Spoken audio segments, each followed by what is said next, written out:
very good afternoon and welcome to ThePapare.com live coverage of the Sri Lanka Super 7 powered by Dialogue. And you're witnessing this live from Race Course. It's nice and hot here in Colombo. I'm sure the Australians would be enjoying it across the road at SSE, claiming 5 wickets early lunch. And we are heading into some of the exciting rugby here on a Saturday afternoon, heading into the night with the Rio 7s also completing with the Fijians winning gold in South Africa, along with Great Britain finishing in the second and third places.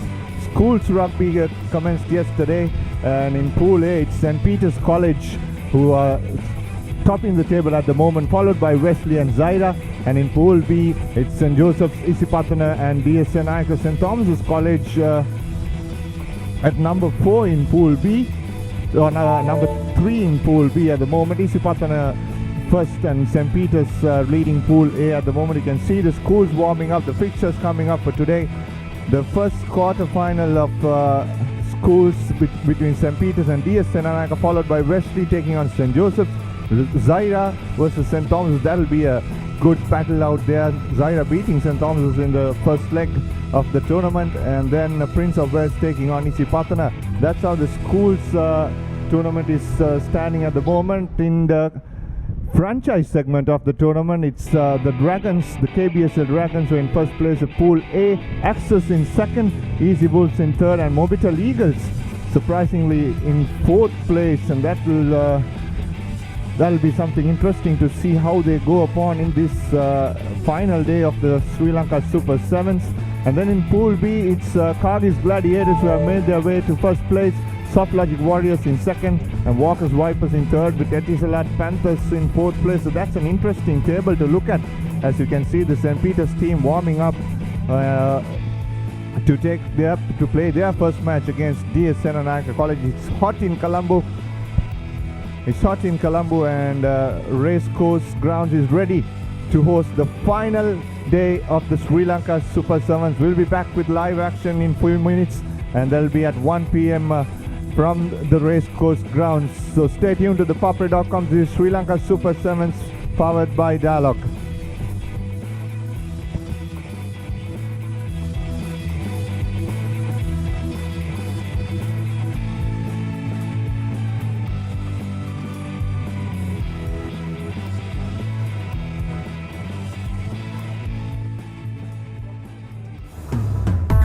Witness the thrills and the spills of local talent playing alongside international rugby stars to give you a tantalizing taste of world-class rugby at the Sri Lanka Super 7s, powered by Dialogue. Come revel at this rugby fiesta at the Racecourse Grounds on 12th and 13th of August. Entrance totally free.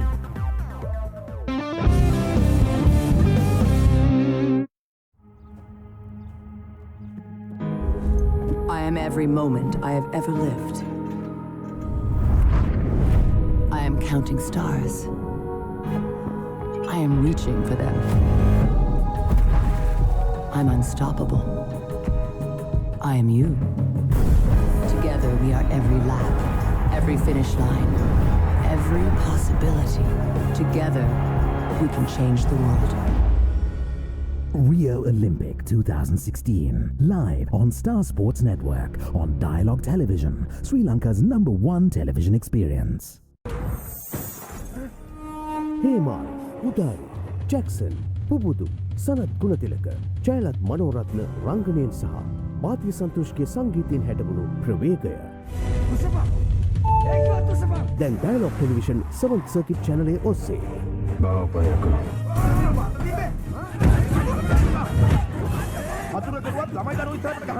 නැරඹීමට අදම channel අංක 20 activate කරගන්න.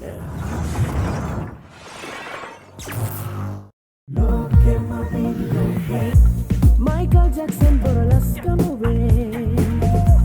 Malvane dinna sangame. Navala pitiye ureni me. Sedavatte lege Bob Marley.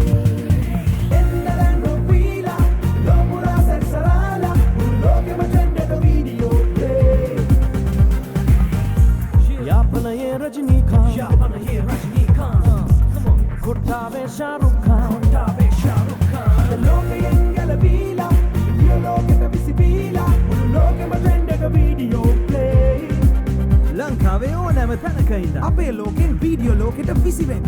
ශ්‍රී ලංකාවේ වේගවත්ම ජාලය සමග video ලෝකෙ රිසිසේ සැරිසරන්න. Dialog Television introduces Dialog TV Go, now on your smart device. Anytime, anywhere, any network. Choose from over 40 channels with features like Rewind and Catch Up TV for absolutely free. Download the Dialog View app on your Android device and click on Dialog TV Go, or search for Dialog TV Go on your iOS device and click Get to download. Your favorite show wherever you go. Dialog Television, Sri Lanka's #1 television experience. Witness the thrills and the spills of local talent playing alongside international rugby stars to give you a tantalizing taste of world-class rugby at the Sri Lanka Super Sevens, powered by Dialog. Come revel at this rugby fiesta at the Racecourse Grounds on 12th and 13th of August. Entrance totally free.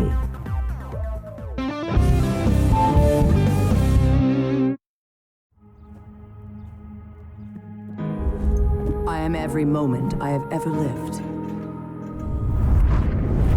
I am counting stars. I am reaching for them. I'm unstoppable. I am you. Together we are every lap, every finish line, every possibility. Together we can change the world. Rio Olympic 2016, live on Star Sports Network on Dialog Television, Sri Lanka's #1 television experience. Hemal Udari Jackson Pubudu Sanath Gunathilaka Jayalath Manorathna රංගනයෙන් සහ මාතිය සන්තෝෂ්ගේ සංගීතයෙන් හැටවුණු ප්‍රවේගය දැන් dialogue television 7th circuit චැනලේ ඔස්සේ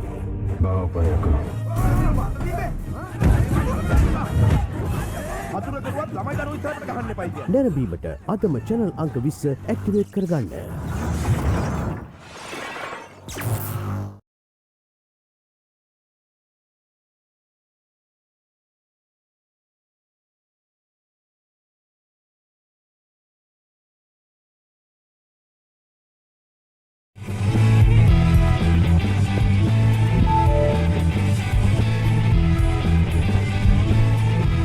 Welcome back.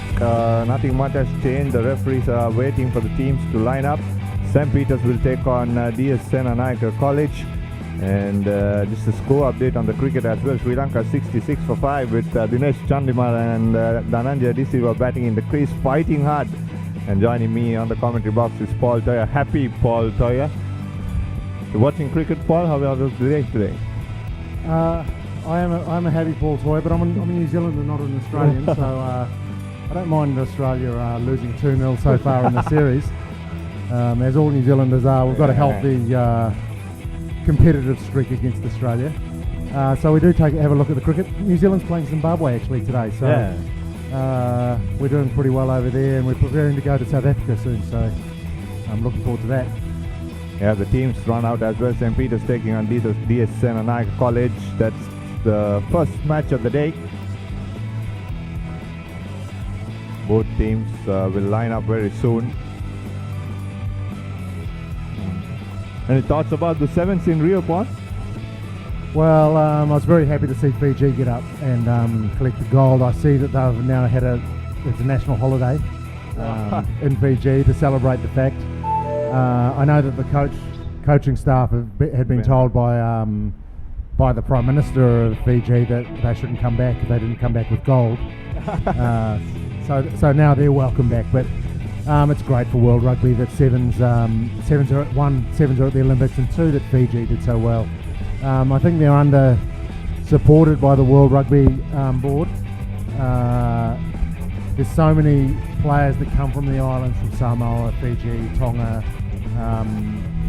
and they just don't seem to get the support from the rest of World Rugby that they deserve, and hopefully some money can start going their way and they can start developing the game there, because I'd love to see them doing well in 15s as well as 7s. Yeah, Fiji normally play 60 minutes or that 80 minutes very well in the 15s. But it was nice to see the way they received that gold medal, everybody kneeling down. It was so beautiful to see, and the value that they have given for that gold medal in that Rio final was superb. Yeah, that's right. Look, they gained a lot of respect for first winning the gold medal, but the way they received the medal, it's Princess Anne, it's their princess as well, because they're part of the Commonwealth. So for them kneeling down and clapping 3 times, that's what you do in front of royalty. It's just such a humble act, and such a humble people, and it's really nice for them to do well. But what the whole competition showed us is that the rest of the world's caught up with the dominant 3. So normally there's South Africa, Fiji, and New Zealand's normally up there and abouts as well. But we saw Japan being successful, Great Britain, obviously they're part of the home nations. Spain did well in the men's and the women's. So it's taking rugby to the world, which is a great thing. As being a New Zealander, I like to see the 15-man game, but that doesn't have a wider reach as the sevens. So now the sevens is reaching areas that normal rugby or 15-a-side rugby doesn't reach. Yeah, and also big news coming is that Sonny Bill Williams will be out till May next year, so that's not what Tana Umanga or Steve Hansen would have been expecting. And the other thing is, most of those Fijian players who have been part of the Sri Lankan sevens throughout past few years, or Sia Kolinitsa also was here, so that'll be something some of these players will cherish, playing with the gold medalists. Well, look, I think all of the Fijians, not just some, all Fijians will savour that moment where they won the gold. That's the first gold they've ever won at the Olympics. As far as Sonny Bill Williams is concerned, it's probably a good thing. Like, his body hasn't had a rest for a long time, probably since he was a kid. So he gets six or 8 months to mentally refresh, give his body an opportunity to reset itself, and he can come back fit and stronger next year. Losing for the All Blacks, losing Ma Nonu and Conrad Smith from the centres, and now Sonny Bill Williams is out this year as well. It gives an opportunity for other players to come through, and that's good for rugby in New Zealand. Yeah, now that they don't have players, Leonard Brown has stepped up into the All Black setup. Chiefs, he's been doing very well with the Chiefs, and it'll be nice to see if we can set up with Seta Tamani Walu. That'll be a superb combination to see in the All Blacks as well. We're still waiting the teams to run out. It's St. Peter's College taking on DS Senanaka in a bit here at the Sri Lanka Super Sevens, and here we go. The first match at the Sri Lanka Super Sevens. The final day of the 2016 Super Sevens kicked off with the quarterfinals of the schools rugby, the first quarterfinal, and will be followed by Wesley taking on St. Joseph's, Zaira taking on St. Thomas's, Prince of Wales taking on Isipatana. That'll be the schools lineup. There you go, the St. Peter's lineup. Mark Asau, Sunira Fernando, Rukshan Madhushankar, Ravin Fernandez, Sivaraj Stefan, Tikshana Disanaka, Sandesh Pereira, Suel Fernando, Ahmed Hilmi, Javid Zaruk, Lankesh Pereira, and Ashin Mendes, coached by Colin Dinesh, the champion team. The DS Senanaka College, we have Vishal Vijay Siri, Vilnura Samar Vikrama, Surangoda Vatta, Sodisa Dilanga, Kavishka Venuranga, Isuru Fernando, Tarindu Soisa, Hasindu Hemasiri, Shovin, Karunaratna, Lalanka, Vijay Sundara, and coached by Sumedha Malavana. We are ready to kick off. St. Peter's playing from left to right on your screen. And straight into the contact we go. DS Senanaka trying to spin the ball out wide. Very tough conditions to play sevens rugby, of course.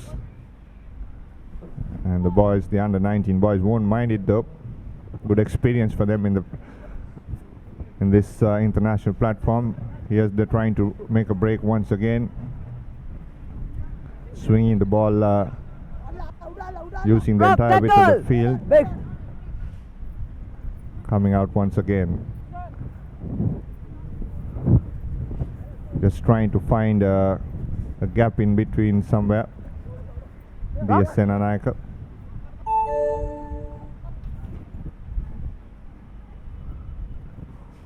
Still looking to find a hole between the St. Peter's defense. St. Peter's trying to turn over there. Not getting it to the ball once again. Using the width of the field. DSN Lanka College. Play on. Moved a bit back from the restart, but still not giving up. Now trying to finish yes back and run through, but offload straight into St. Peter's player there, and into touch it goes. That's Suel Fernando. Mark. So here we see the replay. The ball comes across. He just ran down a blind alley there, but I like the ball movement there that DSN and you were using. They moved it from side to side, and just to get themselves into the game, start playing the game, move the ball around, see what the defence is doing, makes the other team work where they don't have the ball, and it gives the team confidence. I like it. And then they now have given St. Peter's opportunity here, Paul. Knock forward of the line out. Tough conditions to play rugby, isn't it? 1 o'clock in the afternoon, 35 Celsius degrees, and humidity as well, as the crowd is building up as well here at Racecourse. Nice Saturday afternoon. Yes, and putting a bit of pressure now. Here's St. Peter's. Rolling! Rukshan Madhushankar taking the ball into contact. Knock forward once again. Scrum. So there we see St. Peter's go straight into contact, and that's what I was talking about as far as moving the ball from DSN what they were doing. Here, as we see the replay, and St. Peter's go into contact there, and straight over the top of the ball was one of the DS players. But so they had possession for the first time, but only one man got to touch the ball. In the beginning of the game and schoolboy rugby, it's nice to see everyone get a few touches of the ball. I'd like to see when they catch the ball, they run straight and try and put pressure on the defender on the opposite side. Yeah, they put the pressure this time. St. Peter's College, and the first try coming up the day. That's Ravin Fernando, and quick turnover ball there, Paul, and then snapped up that opportunity, loose ball, and showed that pace to go under the post with a good conversion too. Yeah, that's right. Here's the replay here. The ball was picked up by Fernando, and he just sort of skipped away. He had too much pace, and there wasn't enough cover defence coming across to cut him off either. When you're inside your own 22 and you're attacking with the ball, you basically don't have a sweeper there. And as soon as the ball got turned over, once he got through the hole, there was no one else there to beat. A young lady's also coming up to watch some rugby. Once again kicking, trying to kick deep, not giving any opportunity to recycle that kick-off. DSN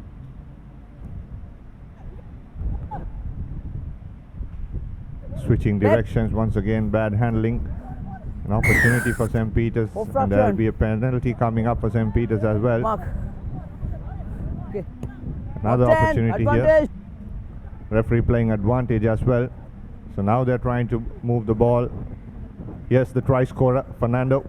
Nice offload, not going into hand, and it's a knock forward. Penalty advantage was played. I think this was just over when they knocked forward to, I don't know. So the referee must have been playing a penalty advantage because they're going to play the knock on, and they're going to take the scrum.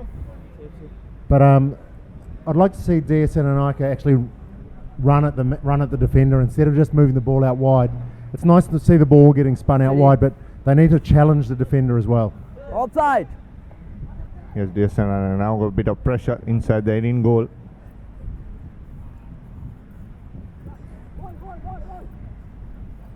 Forward pass. So referee coming back. Penalty for DSN and Ika.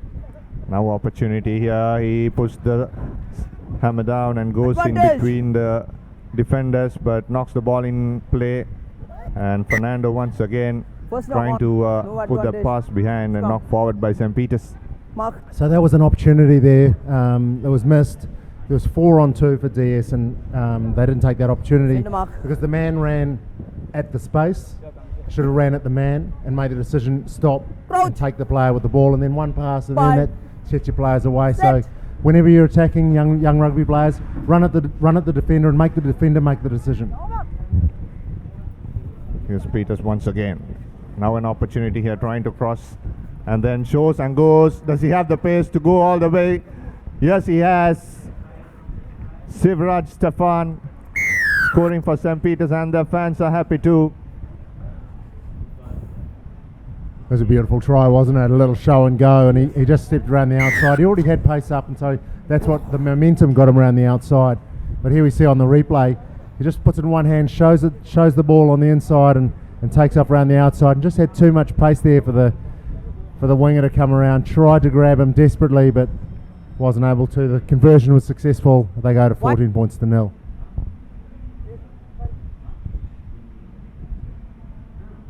So DSN and after having so much ball position, they have not crossed the 50-meter mark. St. Peters have capitalized on the opportunities and scored twice. Once again, steps in Line out. touch, and Half time. that'll be half time. St. Peters College leading 14 points to 0 at the end of the first half. And Been really a dominant display, hasn't it, by St. Peters? They put the pressure on and in defence, and then as soon as they had attack, they're very direct with their attack as well. So that's why they're making so many breaks. But it's their defence that's been doing well. So when they're defending, their inside man works on the inside as well. And so although DS keep going from one side to the other, here we see the replay, and this is the first try to Fernando where he picks up that loose ball and skips away. And that's the pressure that the defensive line put on them. If we see the second try, you'll see how they he just ran around the outside of the last defender there on their second try. But so St. Peters are defending well, they're attacking well. Let's see what they can bring in the second half. The coaching staff of DS. So what do they need to tell their players? He needs to tell their players, probably for starters, just have some belief that you can start doing something. It feels like they're holding back a little bit, and they don't want to go into contact, and they want to pass it out to the last man. Make a good decision about whether you should run at your man, but they should start believing that whenever they have the ball, they're going to be able to make a break. Yeah, there you go, wise words from Paul. Sumedha Malavan just had a chat with the DS Senanaik team. Sumedha Malavan, of course, the former Sri Lanka player, Paul, coaching DS Senanaik.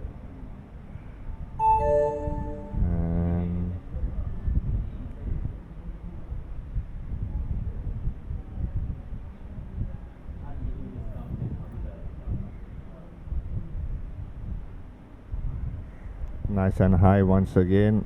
Not an opportunity to contest there. Now St. Peters referee playing advantage. Yes, this was a bit high tackle. Need to have a Serious there? Number 10. Yes, number 10. Number 10. Yes. looks like he's going to the pocket, and the first yellow card coming off the match. It's a high tackle. So referee stamping the authority there, Paul, straight away. No warnings. That's unfortunate, isn't it? Didn't look like there was any malice in it, but it was definitely high, and if that's the way that the referees want to play it, then that's what's going to happen. Mark. So the Pete Wrights get another opportunity, of course, winning the first leg of the tournament. St. Peters beating St. Joseph's in the final. Yellow.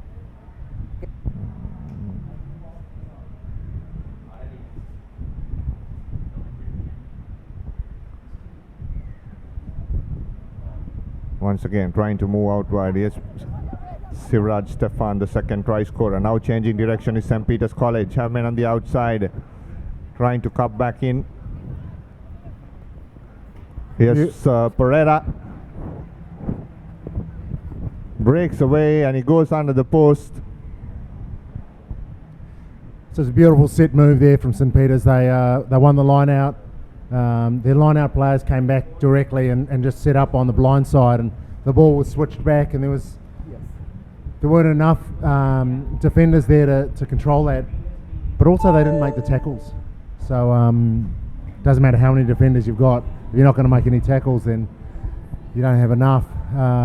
So really what you need to do is if you're in the line out and you go up in the line out, you just keep an eye on who you're marking and where they go. If they go directly back, then it looks like the ball's going to come back your Wait, way, so Rob. that's where you stay.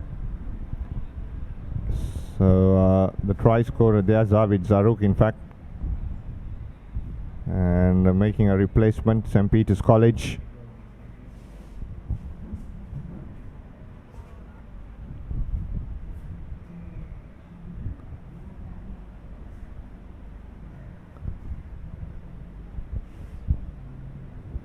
DSN and Aka looks like they have 7 players on the field. The referee wants to take away one.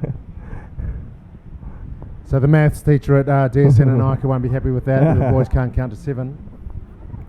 Into touch it goes once again. Not Mark. kickoff in the sevens is very Yeah, important, send isn't it it, up. Paul? They always try to, if you see the Fijians, they just put the ball just over that 10-meter line and always trying to contest and win that ball. That's right, and it's an opportunity to get the ball back. There's not many 50-50 chances with the rugby ball and sevens. So that's one opportunity. You can either kick it short and contest it, or else kick it long, and you put up a blanket six line defence and have one man and sweep. Mark. And that's another good way to do it as well. As long as you've got a good, strong defensive line, then it can be an attacking move. 5. Set. Okay. Peters another opportunity here. Ravin Fernando, the first try scorer. Free kick. Free kick. And Mark. Okay. DSN and Ika get a free kick. Now trying to move the ball once again. Trying to use the width of the field. They need someone to punch in center field and trying to suck up a couple of defenders. Now they're trying to run straight. No luck. DSN and They Ika. won. And turnover ball. Hold in. St. Peter's. Mark. So the mistake there was that the man presenting the ball was he was too upright. And Yes. he gave St. Peter's an opportunity to steal the ball, and they did. In the Pete Wrights once again trying to run through referee playing advantage as well. Bumps off a couple of players. Good strong lad there for St. Peter's. That's Mark Asau. There you go, the next match, Wesley College taking on St. Joseph's, the runners up. St. Joseph's College in the first leg of the tournament. Good strong couple of wins there by Mark Asau. Yeah, that's right. And so when a player stands up and stands another player up like that, if he can have another player running past him, that's really effective way to make holes in a defence. But he didn't have one there, but it's something for people to look at and other teams to look at. There you go, lovely hands this time by St. Peter's College. They go under the post. Just trying to step his way through inside the try line there as well, but the try coming up there, and looks like it's Ravin Fernando who has scored another try for St. Peter's. It's tough for DSN Anak to come back from this point onwards, Paul. Oh, look at it. It'll be a miracle for them to come back from here, just because they haven't shown any intent. They haven't broken the line once in this game. There's just over a minute to go, and we haven't seen them make any busts up through the middle of the line. But that was all about basic rugby there. It was just drawn pass, and St. Peter's ended up having an extra man on the outside and put them away to score. Fernando was the try scorer. 2 tries for him in the first match of the day. Ravin Fernando. There's Stefan Sivaraj now, this time kicking shot. Both going for the ball there. And it's a knock forward by DSN Anaka College. Oh. Both going for the ball there and collided. Yeah, that's right. That was good intent there from both players. They both had their eyes on the ball, going for the ball. The DSN and Ika player just got up a little bit higher, and that's why he came off a little bit better. Once again, a lot of pressure put in by St. Joseph's. So rather DSN and Ika, but Peters. Here's Fernando. Fernando has a good step on him and pace as well. penalty for DS Senanayaka. Few more seconds to go in this match. The hooter goes off as well. The final opportunity for DS Senanayaka. And Peter's putting a lot of pressure in the breakdown as well.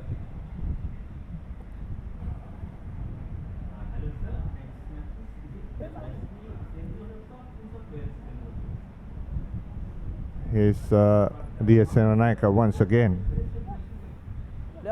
And St. Peter's have turned over ball. That's Sivaraj Stefan. Good strength shown by him as well. Referee playing advantage once again for St. Peter's. Another penalty coming up.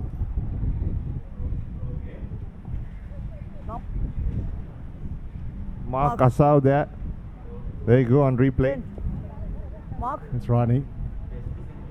There's great strength shown by, was it Stefan earlier on, and he just put his players away. But so they back each other up so well, St. Peter's, and that's been a feature of their game. And looks like that's the end of the match. It's full time, 26-0 to St. Peter's over DS Senanayaka.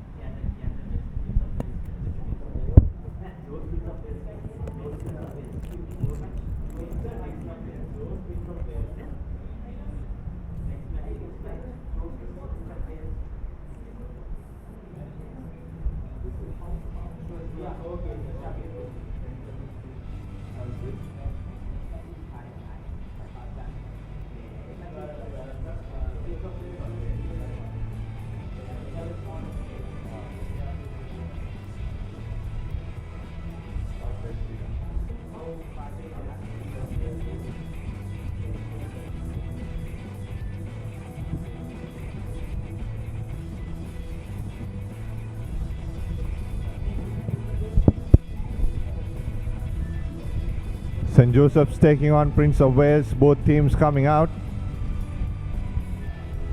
And St. Joseph's, of course, runners up in the first leg of the Sri Lanka Super Sevens. This is the Prince of Wales team. Primesh Danushka, Tisara Devinka, Jehan De Silva, Nalin Taranga, Supun Randika, Heshan Dimalka, Hashan Kavinda, Gihan Avishka, Sudana Nimesha, Chamika Shiron, Mishon Hishanta, Sasanka Sanjana, and coach Chandralal Samarakon. That's the Prince of Wales team. And here's St. Joseph, Vinul Fernaldo, the skipper, Chatura Senamiratna, Viranga Samesh, Gamanu Chetia, Sahana Akila Udesh Pereira, Rashen Gunawardana, Imesh Disanayaka, Navin De Silva, Vishwa Pereira, Shehan Eranda, Tarindu De Silva, and coached by Bilal Yusuf. So on your screen, this is St. Joseph's playing in white from right to left on your screen, and Prince of Wales in yellow from left to right on your screen. So we're about to kick off the second match of the day, and Navin De Silva kicks off for St. Joseph's College, and here's Prince of Wales. Ball not going into hand, trying to find that short pass to the player running in support. Prince of Wales put under a lot of pressure. St. Joseph now here the opportunity. This Shahan Akila, and the first try coming up for St. Joseph's. Go. I actually thought St. Joseph's got away with one there. One of the players put his foot on the ball to stop it, and the man in front of him, who was in front of the man who put the foot on the ball, he picked the ball up. By rights, that should have been the player in front. Even if he puts his foot on the ball, it's called a kick. 10 seconds more. The referee didn't pick that up. 10 seconds. We're watching from the commentary box with eagle eyes, so we can see everything from up here. Yep. Beautiful kick from out wide. So St. Joseph's 7-0. And here, so just before that, we saw that kick come in. But they do everything with such pace, St. Joseph's, which is what I liked last week, and we're seeing that again this week. Whenever they attack, as soon as they break through, they have really electric pace, and they flood the area and come through with pace. And as soon as you give them a little sniff of the try line, they're through and they're scoring. 1 meter gap. Viranga Samisha put that excellent conversion for St. Peter's to give that lead. And here's Nimesha. Advantage. Now the penalty coming up for St. Joseph's. Hey. Number 10. No sitting. Quickly taken by Naveen De Silva. Here's Tarindu De Alvis. The ball moves out to Viranga Samisha. Samisha trying to break through and step away. St. Joseph's once again. Here's Samisha. Very strong Samisha. Takes about 3 players down, still going forward. Good, Rock. Advantage. Your side, number 1. Now St. Joseph's trying to use the width of the field. Nice show and go there by Naveen De Silva. And he scores the second try for St. Joseph's. So what set all that up was firstly the forward movement on the far side on your screen. It's on the far side that they had some forward movement, but it was the way that their back line was lined up. Their positioning was perfect. They were all deep. They were all running onto the ball, and that gave the opportunity for Naveen De Silva to sell the dummy, because there was a man on the outside. Easy pass would have had him over, but here we see the ball coming back, and all the players are in great position. So that's them. That's St. Joseph's working off the ball. That just doesn't happen by accident. That's all the players knowing what their responsibility is. The man on the outside, he was 45 metres away from the ball, but still worked to make sure that he was in the right place when the ball was going to come to him. Yeah, and they make a mistake soon after that good work, put the ball straight into touch. Here's the tap taken by Prince of Wales, trying to use the width as well. Nice offload there. Does he have support in? And knock forward, says the referee. Rain. Knock forward. Marker. Once again, the replay. Was a nice little interchange there from Prince of Wales, but they didn't manage to get away with it. The man who was taking that last pass, he needed to stay closer to the player. That would have moved him away from the defenders. Here Joseph's once again feeding the ball in. Chetia. Up. Hook. Oh. Ready? Ball not hooked, so the referee will reset the scrum. Crouch. So when players are running support lines, they either need to bump the defender who's with them, who's running with them, just to push the defender off a little bit, or else change line so that they're away from that defender when they catch the ball. St. Joseph's kicking this time. No sweeper behind. There's a foot race between the Joseph's player. The Prince of Wales, trying to chip and chase Joseph's once again. Here comes the opportunity. And this Chetia, Gamanu Chetia. Release. Good. Joseph's once again had the player on the outside. He tries to cut back in. Oh no! Advantage. Prince of Wales picking it up, but a penalty, says referee. Come inside. So the Prince of Wales player never retired to be behind the ruck at all, and snuck around, and it's really ill-disciplined play. Advantage. Puts his team under enormous pressure. And this time Makila offloads in the tackle, and another try scored for St. Joseph's. Viranga Samisha scoring that try. Great to see a father and daughter there enjoying the rugby. Not sure who liked that try more then. I think the father might have been the one doing most of the cheering. But it was great direct play there from St. Joseph's. As soon as they have an opportunity, that's a brilliant kick. They're so direct, and that conversion was over. That was another very direct kick as well. And so here we see they run directly at the defender, and I'm not sure what that kung fu kick was that the defender put in to try and stop the ball, but it obviously wasn't effective. Now St. Joseph's got 3 tries to none. Yeah, once again struggling with the restarts. St. Joseph's College, they have a good kicker who have converted some white ball angle kicks, but then his restarts have been poor. 10.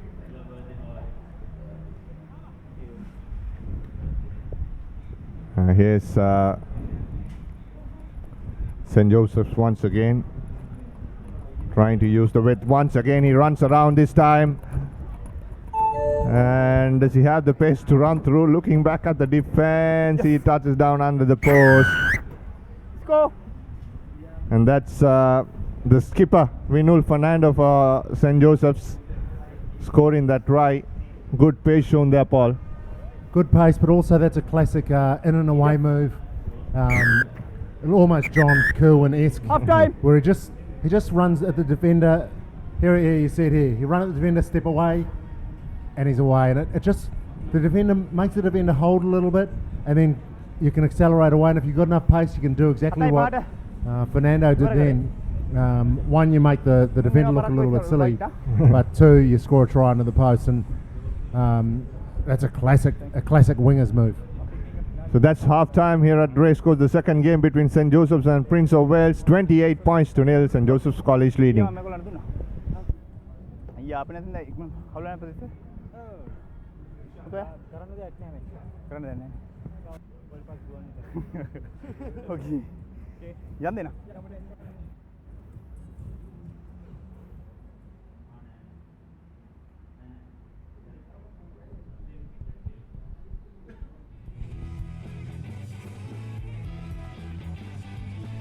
Here we see the replays of the tries, and it's one with the little dummy. We were talking about the repositioning of St. Joseph's there, and that's what set that try up. More direct running, and this is another try where St. Joseph seem to do it easy. They just draw and pass, and here's the in and away from the skipper, Fernando, and puts in a 15-metre sprint. Finish it off, and he'll be happy that it's half time. He can catch his breath. It's sunny, it's a beautiful Sunday afternoon. You can see the ball boys there relaxing on the grass. So if you're in the area, come on down as we wait for the commencement of the second half. Prince of Wales take the kick off. Well taken there by St. Joseph's, and they recycle the ball. They look to spread it wide, but no, they just attack a little half seam next to the ruck. Prince of Wales try and hold up the St. Joseph's man and create a maul, and that's exactly what they do. So a maul's when there's no tackle situation has happened, so the man with the ball hasn't been taken to the ground, which means a knee of his hasn't hit the ground, so the tackle player doesn't have to release the ball or the player, and a maul ensues. Thank you. Fresh legs coming on as well for Prince of Wales, trying to inject some fresh legs and see if they can have a better 7 minutes in the second half. Good. Once again, their poor communication, and that cost her about 10 meters back. Now they have an opportunity here. Nice offload, 2-on-1. He has the pace to run through. That's good pace shown there by Prince of Wales. And the kick is good as well. That's Heshan Dimarco who puts the kick for Prince of Wales. Here we see this lovely draw and pass. So there's the draw and pass. Beautiful form here. Just kicked away, didn't he? Heads high, back was straight. There's a classic sprinting pose. Put him underneath the posts. Yeah, so the comeback's on for Prince of Wales. They just need 3 more tries and they're back. Excellent take there by the Prince of Wales player. Holding on, says the referee. St. Joseph's have the opportunity. That was Gihan Avishka who put that, who scored that try for Prince of Wales. The crowd slowly building up here as well. A couple there having a little argument, it looked like.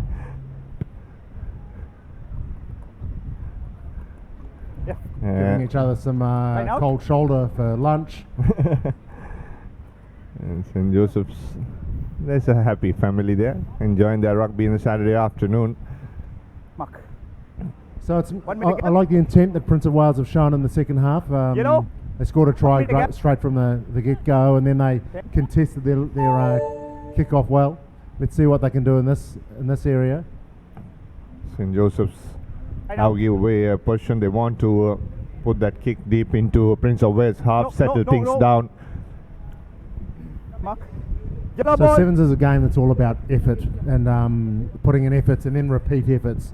And we see Prince of Wales here putting in effort. Like they put in an effort in the last line out just to try and disrupt, and now they're putting in effort again, which is great to see for a school team that's behind by 28 points to 0 at half time.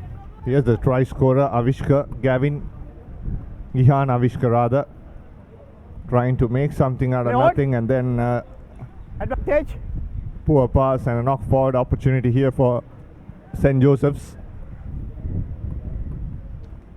Naveen De Silva, the pass not going to hands. Now St. Peter's, or rather Prince of Wales, have the opportunity. Knock forward. A knock Scrum. forward, says the referee, and St. Joseph's will have the scrum. Here the replay.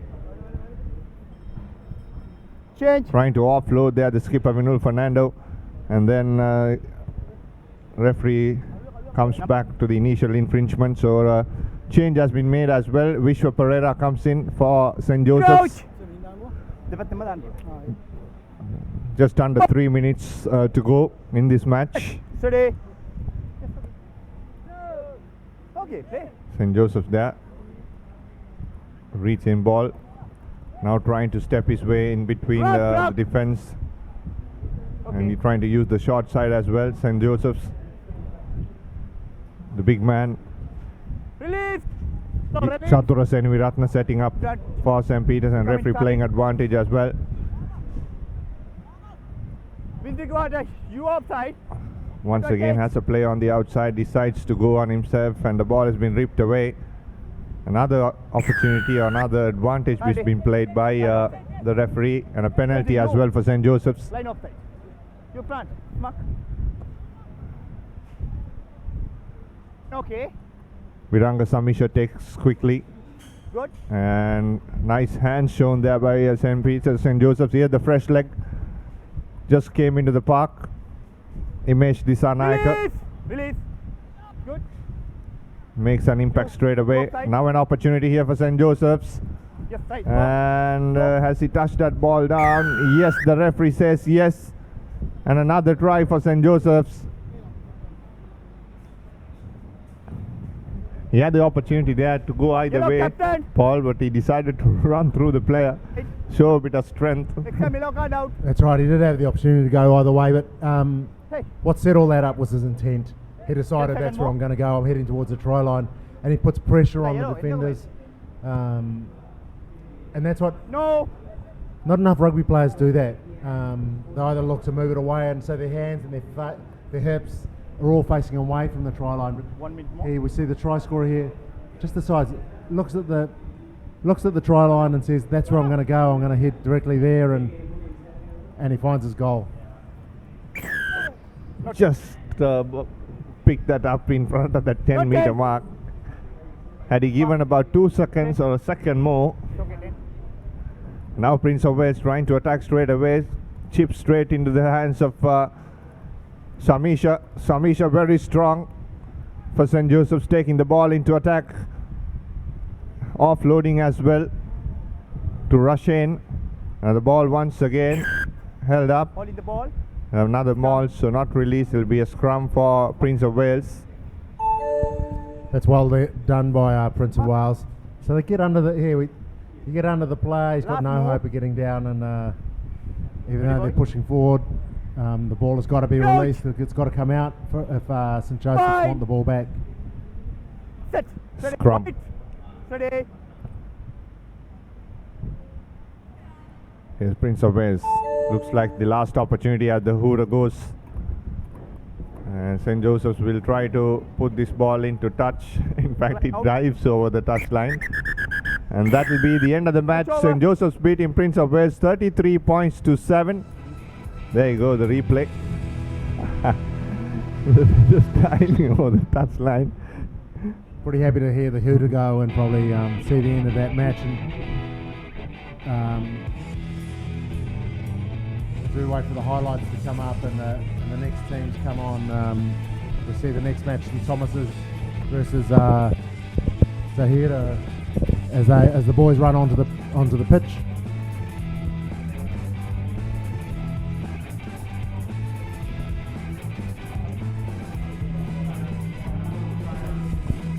Zaira College, here's the team card out. Shifa Samad, Hamid Safu, Sharik Yusuf, a very good player. Mohammedin, Zaid Tajuddin, Mohammed Zaid, Yusran Lanka, another good player for Zaira College, Busu, and also Samsuddin with Irfan Zaik and Suvito with Shamli Nawaz, the coach. So Zaira College, they beat St. Thomas's in the first leg. And here's St. Thomas's, Navin Henakan Khanamge, the Sri Lanka under-18 skipper, Harit Senanayaka, Bita Pilapitya, Dion Dias, Hans Walpola, Christian Dilil, Mitesh Kure, Aaron Ferdinando, Manoratna Chanuka, Mohammad Ishaq, Bimsara, Adisha, coached by Dinesh Kumara. So St. Thomas's College will try to hit back against Zaira. They lost in that first leg. And here's Dion Dias putting in straight away a pressure coming up as well from St. Thomas's College. Okay. Kure. And here's Zaira. That's Shifa Samat taking the ball straight into contact, and good strength shown as there by Shifas, and a knock forward from St. Thomas's as well. So good start there by Zaira College. Yeah, that's right. That was a nice little break there. He sort of sliced straight through. Dion Dias, always aware, directly on the ball, and just knocked it on in the contact there and gave away the knock on. There's a scrum ensues. Zaira. Penalty coming up for Zaira College. Quickly taken. Okay. Trying to step and run through once again. Here's Zaira, and a nice offload as well. Once again, good hands. And this is a lot of pace shown by. He will run through to score the first try. That's Busu. And the fans are happy in the stands. Zaira once again throws the punch against St. Thomas's as they did in the first leg. One hand. So that was Zahira. They've shown a lot of intent here. So they got a penalty, took it quickly, attacked directly, and ended up going over. But it was a little flick pass out the back by the man who went into contact and set up Buzo. And it looks like he might have injured himself and as he was going over. Do we see that man going to contact?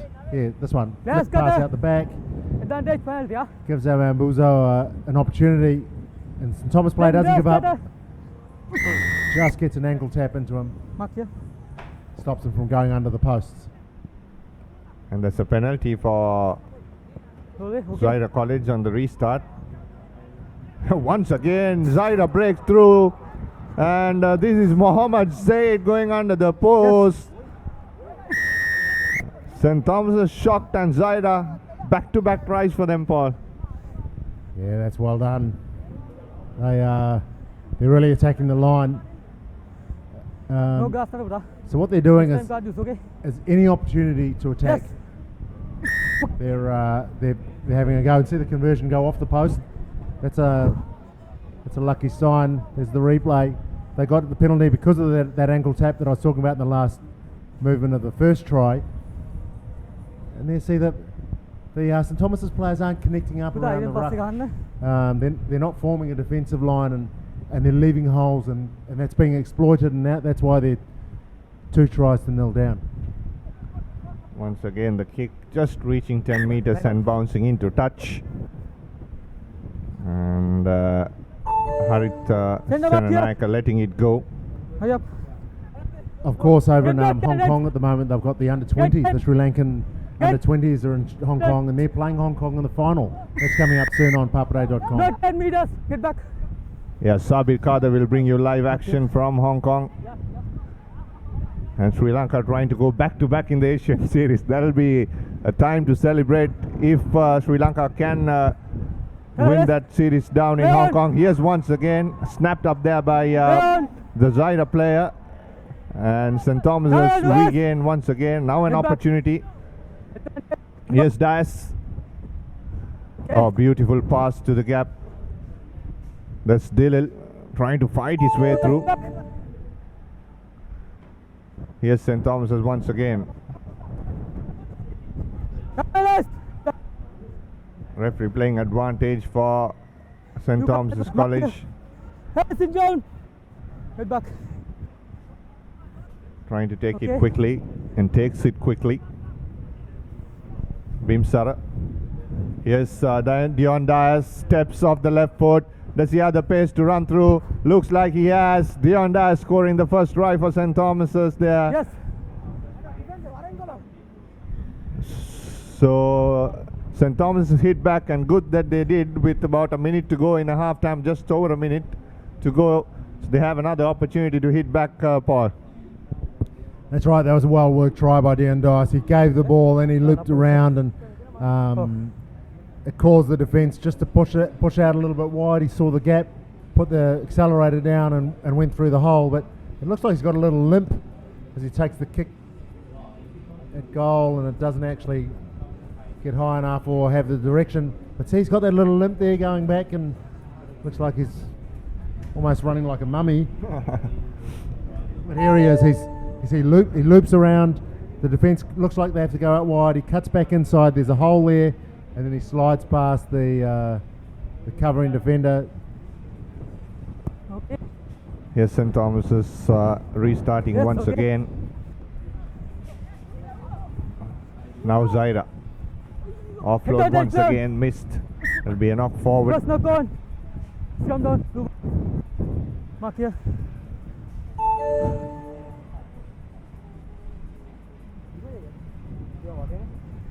12 points to 5, just over a minute to go. Once again the replay. And they set it up beautifully there, Paul, but this the ball didn't stick in his hands. Otherwise he would have been under the post there. Maybe it was a long way to run. Just needed to be a little bit more sympathetic with the pass. Yes, Navin Henakankanam, No, sir. the skipper, Get back. going into Get back. contact. Now opportunity here once again for St. Thomas's. There are about 3 players Okay, on the Learn. far side for Advantage. St. Thomas. Number 15. But Zaira College have managed to regain position, and one pass to the left will be interesting here if he has the pace to run around Navin Henakankanamge. He steps off him. Does he have the pace to run through? And that's Hasin Razik, a dive in under the post as well. Well, the fans love it. You don't see that every day. Henakankanamge getting stripped on the outside, or set up on the outside, then stepped on the inside. He just lost his footing. But what a great try by Zahira. When St. Thomas has had so many numbers on the right hand side, on the far side, it looked like they should have let the ball go. They lost the ball in contact, then all of a sudden they're caught short on the other side, and it was a great run. Long way to go, and an even better. It's an 8.5 from the judges for the dive. Yeah, 19 points to 5. Zaira College once again shocked, leading St. Thomas's, the champions of the Singer School Sevens early in the year. And Zaira, of course, beat them in the first leg. Yeah, well, they're showing great intent. Here we have a look at the tries earlier, and Okay. you see the man goes to contact here, and then just flicks the ball out the back, and that gives enough time and space for Buzo to go over. And that little ankle tap, that's illegal, and so they came back for a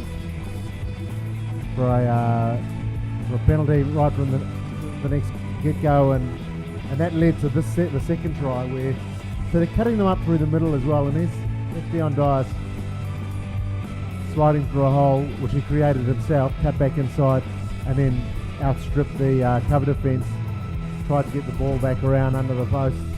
But this is where you see Henakankanamge told to sit down, and that sees Zahira take a 19 points to 5 lead into the second half. I also like what Sharik Yusuf did there, just running in support, made sure that Navin Henakankanamge is not going to get up and chase. Just a small shoulder hit as he was trying to get back on his feet. Okay. Blue captain ready. Okay. So Zaira will try to settle this game off, trying to play it at this their own pace, in the second 7 as St. Thomas's will try to score a couple of quick tries. That's not 10 meters. St. Thomas's deciding to take that ball in. From the west, get back. Here's Das Okay. trying to cut it out once again. Dilil taking the ball into contact, leaving it behind in the at the same time. Now Zaira. No advantage, so there'll be a scrum for Zaira College, a center scrum. It'll be interesting to see. Mark here. See, Mark here. the big man takes the ball into contact. You just need to hold on to it a little bit more. And then the referee's waiting for advantage to come, but the man from Zahida ran behind his own player, so there's no advantage. They come back for a scrum. Yes, Amit. A long pass to the Zaire player. He steps off another. Does he have the pace through to go? Naveen Henakankanamge chasing him down. Well done. Beautiful pass. Nice, A bit too hard on his hands, but still managed to snap that up and score another try. And the Zairian fans are happy. And so they should be. Their team are playing really well at the moment. Their intent, their direction, their belief, it's all there to see. The conversion's successful when they score first after the break, and see that beautiful just in and away, went through the hole, picked up with the support players there, and that's what gave them the try. As much as St Thomas's would love to try and stem the flow, the tries just keep coming for Zahida. Yeah, Samsuddin and Mohammed Zaid working well there for Zaira College. Here's Dias once again in trouble as Busu trying to rip the ball off. And Zaira once again have managed to secure ball. And this Yusuf.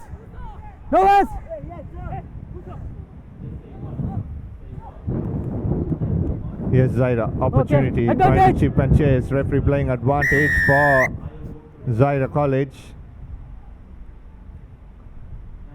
Once again, Number 5 not again. 10 meters back, Zaira, and he misses the ball.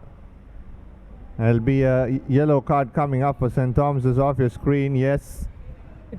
That's Bhimsara. Not 10 says the referee. No, Leon. And a penalty for St. Thomas's. Second time lucky there, St. Thomas's. They were lucky. I didn't think they were 10 there either, but they got away with it. And now Dion Dice comes away with the ball, and he's got to weave some magic if he's going to get his team back into this game. Referee once again says play on, opportunity for Zaira. And there's no one in front of that player. That's Yusran Lantra scoring another try for Zaira.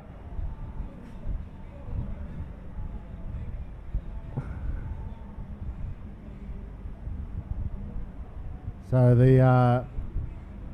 that was almost comical. The two defenders from St Thomas's coming together and almost knocking each other out.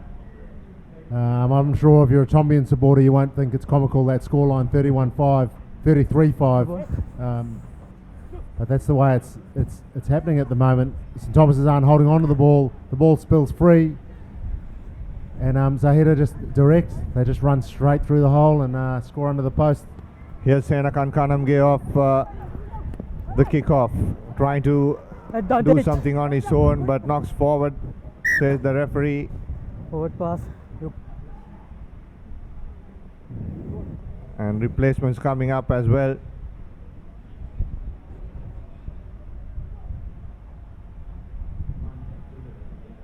So under 3 minutes to go in the half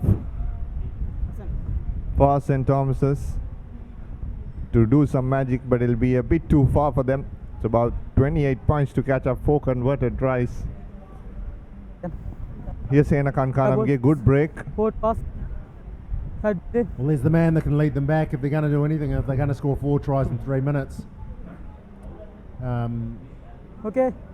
He's the magician. He'll be a miracle man if he can do that. Second toss. There'll be someone asking him to change water into wine if he can score 3 tries and 4 tries in 3 minutes. Here's St. Thomas's once again. Hurry up. Referee blowing a penalty there and goes for a yellow card. Not sure exactly the reason. However, opportunity for St. Thomas's, and they're trying to go wide, and another high tackle coming up. And referee will have it. We'll have a chat with the assistant referee, and he calls for a player. Looks like he's going to score. He's going to give another yellow card. Now it's 7-5. 4 tries in 2.5 minutes. 1.5 minutes now. Looked like that was a little bit high, but it was a 3-on-2 for St. Thomas's, and it was just a poor pass. They should have executed that, turned around, scored a try. So they're running out of players here, Zahira. They've got 5 players on the paddock. Looks like another yellow card. We're going to have a look at the yellow card as well. No. There's 4 players left. 4 on 7. St. Thomas's only have the time against them. The clock. And an interception. Would you believe this? 4 on 7. And Zaira still score. And that's Yusran Lantra going in for his second try. Paul, 3 players yellow card, and Zaira still managed to score against St. Thomas's. I've never seen that before.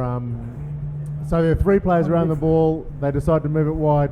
There's only 1 player from Zahida in the back line, and the ball goes directly to him, and he scores a try. And that's very good work there by the Zaira player as well. He knows he has to do something. He has to commit himself for the tackle or to pick up that ball. So he goes in, collects it, and a 90-meter run for Yusran Lantra. The second try for him. That'll be the end of the match. 40 points to 5, and the second time they have beaten St. Thomas's College, and they're happy.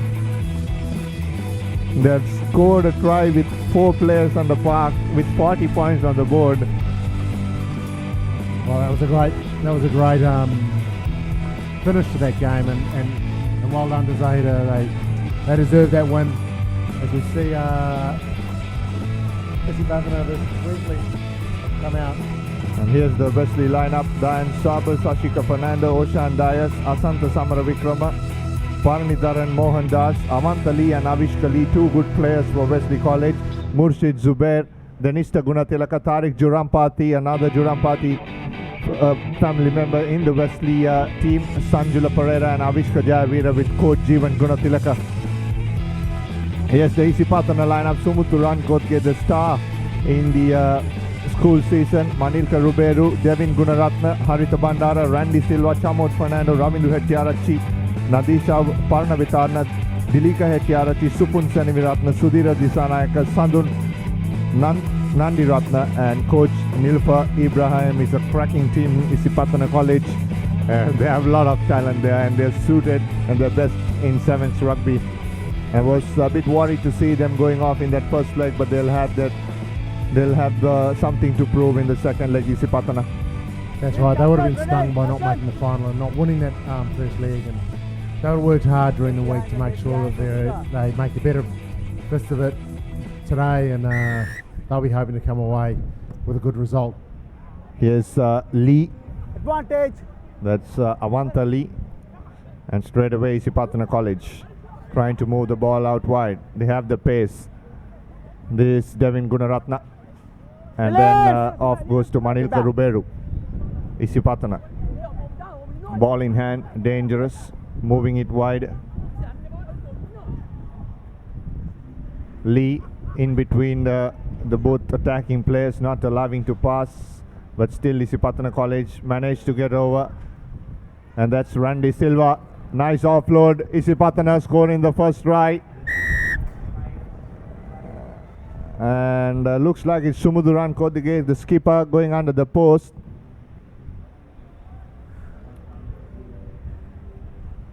Wesley College. So for me, that was all about the ball movement by Isipatana. They shifted it from one side to the other. first they came closest to the camera, then they moved the ball back to the far side, then they brought it back again, and they had the numbers on this side, but the man decided to slice through the gap, and then he knows that on the inside there's going to be support players. That's the attitude that there's a Banthana team and there's a Banthana school have. They always know that there's someone on the inside to pass to. They've been doing that right throughout this season in the 15th game as restart once again. Not back! Collecting in the second time there, and now Isipatana once again managed to secure ball. Here's Randy Silva, and once again stepping through. Does he have the pace to go through? Yes, he has. Yes. Sudhira Disanayaka scores the second try for Isipatana. Looks like those fans in the crowd might be Wesley supporters, but if you're a supporter of rugby, then you would have loved that, because that's the ball movement and the skill execution by Zibanthana is excellent, and they just see half a gap or half a hole, and their intent's always there to make sure that the defender knows that they're going to go for the gap and they're going to go for the hole, and they're always going to run forward, and that's exactly what happened there. One of the Lee brothers tries to get across but wasn't quick enough. Zibanthana now find themselves 2 tries up. There goes Sri Lanka versus Hong Kong, live at 2:20 p.m. Sri Lankan time. The Asian Rugby Final Cup Championships coming to you live on ThePapare.com from Hong Kong. And Sabir Kader will join you from Hong Kong with the Cup Final. That's at 2:20 as Wesley punched through for the first time, ball in hand. Here's Lee. This is Avantha Lee trying to step off. Release! And offloads. Quick ball, nice pass as well. Does he have the support? He has the support inside. He cuts back alone himself. Leon! And now Wesley. This is Avishka Jayavira, and he scores the first try for Wesley College. Yes, they're supposed to be the Wesley supporters there. Now they're happy, Paul. They're happy, and I'm sure more the neutrals will be happy as well, as they're making a fist of it. But it's great pace there by a young man down the flank from Wesley. He did really well, and Jayawira, he showed great pace and then cut back inside. He had an extra man as well, so he probably could have set up the extra player inside, and they could have scored a little bit easier. But they still did well, and they're back in the game. They're only 7 points behind, 5-7. Here we see the replay. Nice little pass, and this is the player I was saying who showed great pace. And once you get through there, if you can get the ball in 2 hands, it just puts the defence in 2 minds. He didn't there, but he could have. Once again, did he go into that player when he was in the air? Isipatana. They always have that extra man on the outside, and yes, once again, too much pace. Gonna catch him, and so much class shown there by Isipatana College. Always have that extra man. Looks like they're playing with 8 or 10 boys on the park. That's right. But if you go back 2 passes, when the replay comes, if we go back 2 passes, we can see that the direct running of Isipatana drew in the defenders. It wasn't the last man. The last man did show great pace. It wasn't even the man who passed it to him. It was the man before that who drew in the extra defender and made the space on the outside. The kick is good too. Isipatana running away. Here we go. It was that pass there. That man who drew in the 6 made the space available on the outside, and he might not be scoring the try, but that was his try, I believe. And you get that a lot with Isipatana, where the man on the inside actually draws players towards him, and that creates space on the outside, and that's what direct running does. Here's once again Wesley trying to hit back. This is Gunatilaka. Wesley slips, unfortunately. A penalty coming up for Isipatana College.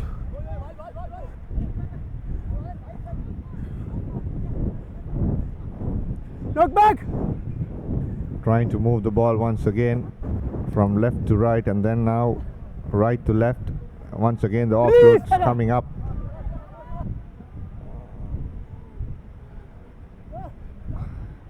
Here's Randy Silva. Isipatana looking for support inside. Cutting back in, trying to go for his second try. Leon, knock back. Leaves the ball behind in the meantime. Looks like Wesley have got this. And does he have the pace to run through? Good fend on him. That's Avishka Lee. He steps back in. Can he go all the way? Lee needs support. Still not arrived. Advantage. And a referee playing advantage. Tackler not releasing there, he says. Here is brother Avanta Lee taking that ball quickly. And all the good work done by the brothers. And the Wesley number 3 goes in, that's Shashika Fernando. So the Lee brothers bringing in about good 80 meters there. And then Shanilka Fernando scoring there for Wesley College.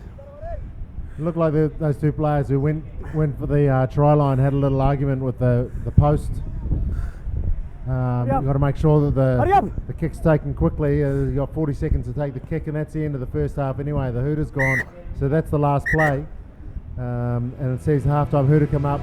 Izzy Banthana leading 17 points to 10 to 12 over Wesley College.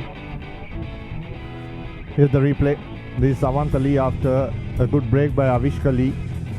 And then Shashika Fernando touching that down just before the half time. So that's a good score coming up for Wesley College. And 17 points to 12, confirmation on your screen there. Isipatana College leading Wesley. So just 5 points in it. And the last quarter final of the school segment, the franchise segment coming up after this. And there go the highlights. Isipatana scoring the first try of the match. Good pace shown in there, nice step and just touched down. And then Wesley quickly hit back. Good run on the outside. Cut back in and set up a try for the big boy, Shashika Fernando. Good strength shown there as well. And then Isipatana once again showing their class and pace. And Supun Seneviratna scoring. Here's Avishka Lee who will set that up. Avanta Lee took it quickly, and Shashika Fernando came back for another try for Wesley College. Once again, restart by Isipatana. Wesley slips unfortunately, Advantage. and a knock forward says No advantage, knock the forward. referee, and a good driving tackle coming up as well. So they have the Why, what happened? advantage for Wesley College. 17 points to 12, Paul. Not much in it, just a try, Get up. and everything for play for. Come down. That's right. It looked like Izzy Banthana were going to run away with it after the first couple of what minutes. happened to you? Looked Hurry like up, one hurry of up, hurry up. If you can't, the Lee if brothers you on can't was play, actually move out, please. Okay. Samara Wikarama, who just lost his footing there and went into contact. Can't play. You see a man who's down looking for his keys, is he? Oh no, he looks like he might have been a little bit winded, Avanta Lee, and so he copped a tackle at the end. Here, the whistle's gone. No. You can't play. Ouch. Yeah. Abhi go do Looks bad, isn't it? Abhi go do. It was looks like he will have to go for a concussion test, but still keeping him on the field. Well, he's one of their strike weapons, isn't he, Avanta Lee? And that's probably why they want to keep him on. But if you're not right, then Set. probably bringing a fresh man on isn't a bad idea. There's only one try in it, 5 points. kick. So there's everything to play for, as we've said already. It looked like the halfback fed it straight under the hooker's feet, which you see often. Here's Isipatana once again, trying to move and trying to hit the in center there. Get back. Isipatana now have the opportunity on the outside, have two players. So strong on the tackle, Isipatana College. Get back. Here's Fernando, Chamod Fernando. Now Isipatana once again using the width of the field. An offload. Needs support here. And a knock forward in the meantime. Advantage for Isipatana College. Trying to run through, looking for support, and the support arrives just next to the referee. And then that's another try coming up. This Devin Gunaratna scoring another try for Isipatana College. And they had numbers to burn on the outside, didn't they? There was still another man on the outside if they needed him. They didn't need him, and they just seem to realign themselves really well as Isipatana. They work off the ball, and that means their players, once they realign, they're coming through with depth, and they can run onto the ball, and that's why they look so good. But they make it look so easy. That's the thing with this team. They make all the skills and skill execution look so easy because they're all in great positions. Here, the pass comes out, and the pass is to hand, and the player's in the right position. He can run onto the ball, and that's all about getting in position when you don't have the ball. You got to make sure you do work. Here's Isipatana once again restarting. Needs something to do here.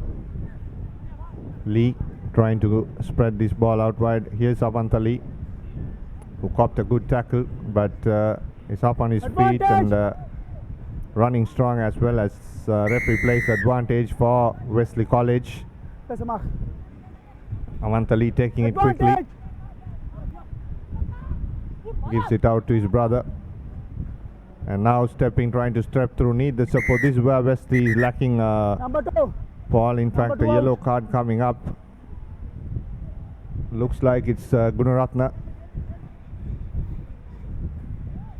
And now an advantage for Wesley is that the extra man, the numerical advantage, taken quickly by Denista Gunatilaka. Yes, Avishkali into Oshan Dias. Denista trying to stand up. Oshan Dias trying to step away. And a nice pass. Does he have the pace? Stepped a bit too early there, I guess. Number 6. Yes, Oshan Dias going very strong. Wesley trying to use that numerical advantage once again. Here's Denista Gunatilaka. Now Wesley. Here's Lee. Avanta Lee very close to the try line. Referee playing advantage. The ball pops off. Does he has the strength to go? Yes, he scores. 17 points to 22. A very close game there, Paul. Yeah, that's one try left in it, and he was getting a lot of advice from the production team up here in the commentary box. Pass it was the call, and Wesley had numbers on the outside, but they just kept on cutting back on the inside, and they made hard work of it. When you've got a numerical advantage, really you should just move it to space and make the defending team work. Here you go, the try once again. Avanta Lee took that very close to the try line, and then from there on, good strength shown there. We do not have the correct number on the team sheet there, so quickly, just about a minute to go. Wesley trying to do something, and Isipatana knock on. Will this be the turning point of the match? Be interesting to see. Well, Isipatana here have let the door open a little bit, isn't it? A little crack. The door's open a crack, and are Wesley going to be able to sneak through that door? There's 40 seconds left in the game. It's 6:20 have gone. Isipatana are back to their full complement, so they've got 7. It's 7 versus 7. There's half a minute left. Set. The ball goes in from Wesley. And then you see on the screen Asia Rugby, the under-20s Sevens Championship, Sri Lanka versus Hong Kong. That's live in 5 minutes on ThePapare.com. So we get to the last 10 seconds here. Referee goes to another card. And it's another Isipatana player to the side. The referee wants to have something else to say. Oh no, he doesn't. We're down to the last play of the game. It's 7 minutes is up. Can Wesley Release. College Play find on, a play way on. through? Didn't look like that tackle Play on, play on. player released the ball, and the Relax, player's not relax. releasing the ball either. But the referee doesn't mind about that. He's given it to Izzy Bathano. Now the time's up. The hooter goes.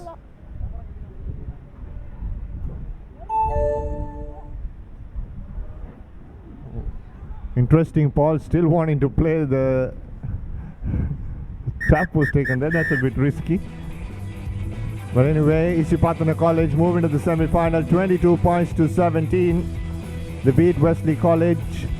And for the Dialogue TV viewers who are viewing, who are watching the Sri Lanka Super Sevens live on Dialogue TV Channel 1, will be now crossing over to Hong Kong to watch the finals of the Asia Cup Under-20 tournament between Sri Lanka and Hong Kong. That's coming up live for the Dialogue TV viewers on Channel 1.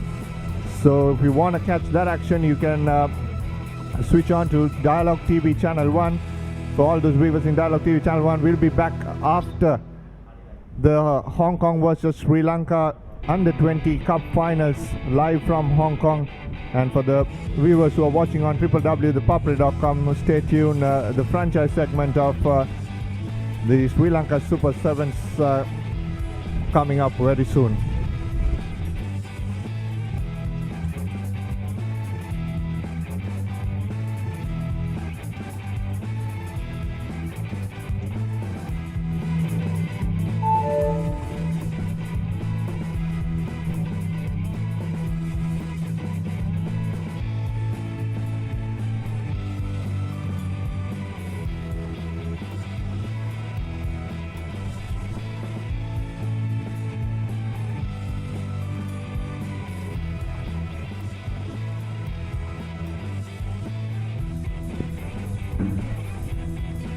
The next franchise match is franchise segment of the Sri Lanka Super Sevens will kick off in a bit.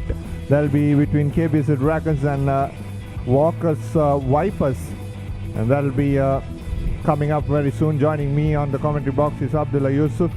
Good afternoon, Abdullah, and hope you're enjoying the coverage. Yes, good afternoon, everyone. Yep, we are into the business end of this tournament. It's knockout rugby today. We've just seen the completion of a very exciting school segment. As we move on to the franchise segment of the tournament, as we see both teams running onto the field, and I think everyone can expect an exciting days of rugby today. Yeah, both teams, Walker's Vipers and KB's Dragons, just entered into the racecourse grounds for the first match of the franchise segment of the final day of the Sri Lanka Super Sevens. Here the Dragons, Lasitari Costa, Sudam Suryachi Soiru, Anthony Mushin, Falil Sasankarya Ratna, Kavindu Pereira, Nuan Pereira, Samit Dhananjaya, Eranga Aryapala, Dunesu Ratabuli, and Kodani Pau and Mosining Sangi, coached by Ronnie Ibrahim. Yeah, I think I'll give you a break. I'll take over the Walkers Vipers team led by Danushka Ranjan, Hiranta Pereira, Banu Kanana, Karasharo Fernando, Tilna Veerasinghe, Mekalanka Pramodia, Raninta Varnapura, Ramesh Fernando, Shanal Veerasinghe, Rowan Perry, Ratu Tavita, Ravita Poblu, as we see the kickoff being taken. Yeah, here's the Dragons trying to move the ball around and trying to make a break. This is a lot more fast and interesting when it comparing to the schools. Yes, it should be, as Big Fijian Rantabuli taking the ball into contact. Ball once again moved out. A nice offload.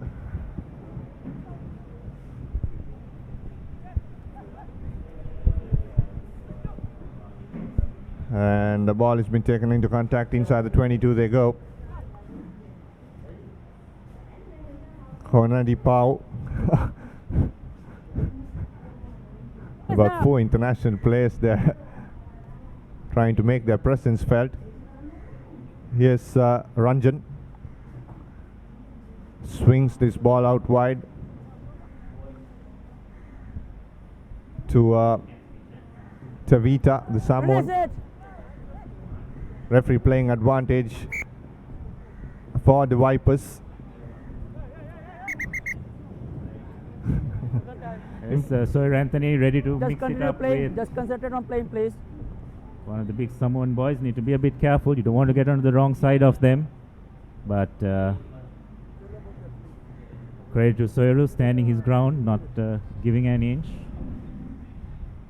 It's going to be an exciting day because all teams played yesterday for seedings. Today we're into the knockout phase, so you lose and you get relegated to a lower segment. So every team will want to try and put in a good performance and remain in cup contention.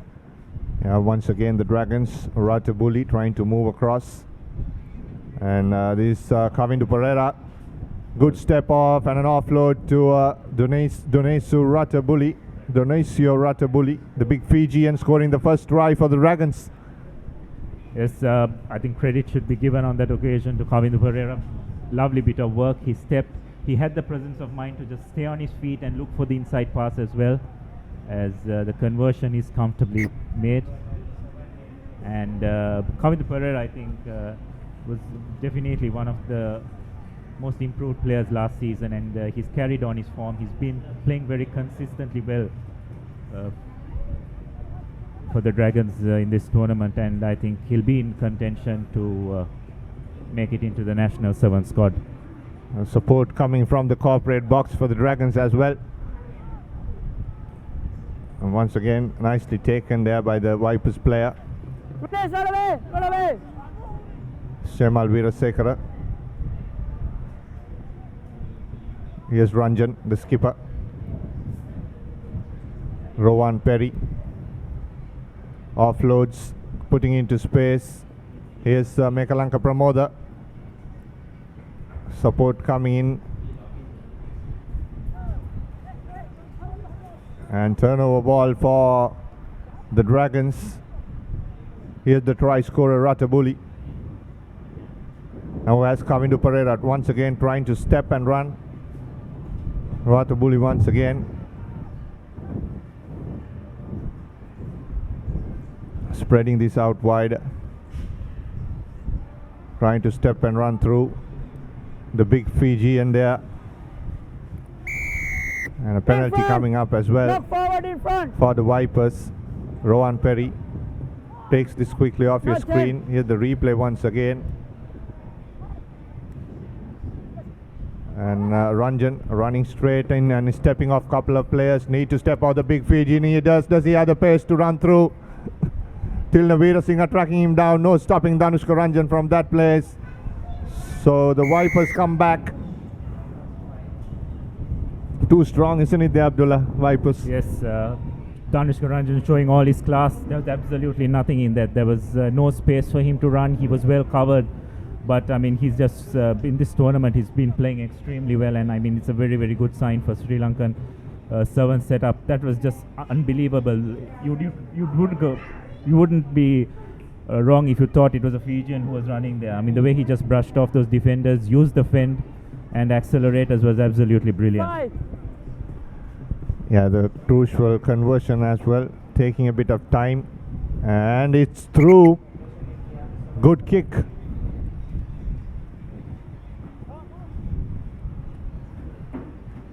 One of these two. Yes, Hunapau making a fantastic conversion. As we see that replay again, he had the sideline to worry about as well, but a fantastic fend and comfortably over. So Ranjan leading the way for the Dragons. For the Vipers rather, leading by example. Yes, Sunappa who made an excellent conversion. Just bounced the ball in just before the touch line as the dancing girls go off as well for the Dragons.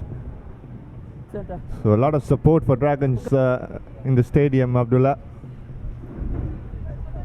Yes, it's great to see the companies, the franchises coming and supporting their teams. Most of them will be employees of the respective sponsored teams. And it's great that they are here cheering their team on. What do you want? Line out or scrum?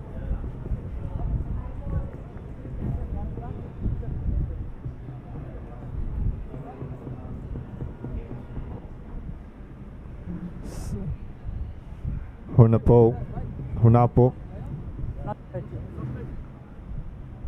Phoenix Hunapo, the big Samoan. Tavita, Phoenix Tavita Hunapo. Feeds the ball into the scrum. And Ranjan once again the try scorer.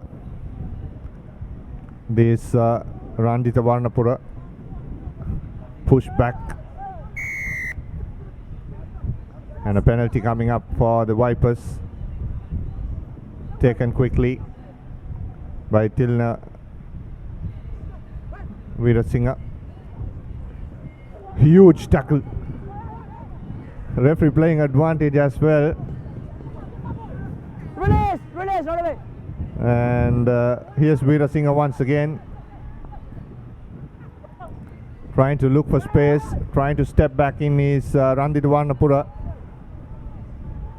Veerasinghe gives it out to the... That's Kavindu Pereira scoring another try for the Dragons. Under the post, rather Sasankari Ratna scoring that try. Kavindu Pereira stepping in. Yes, I think both tries in this half, they should be thankful to Kavindu Pereira. He's created both tries with some fantastic acceleration.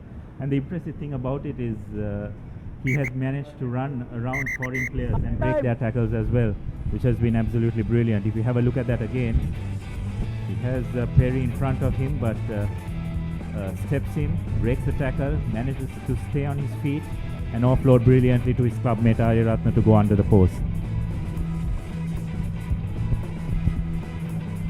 So let's go the halftime confirmation. 14 points to 7. Dragons leading against the Vipers.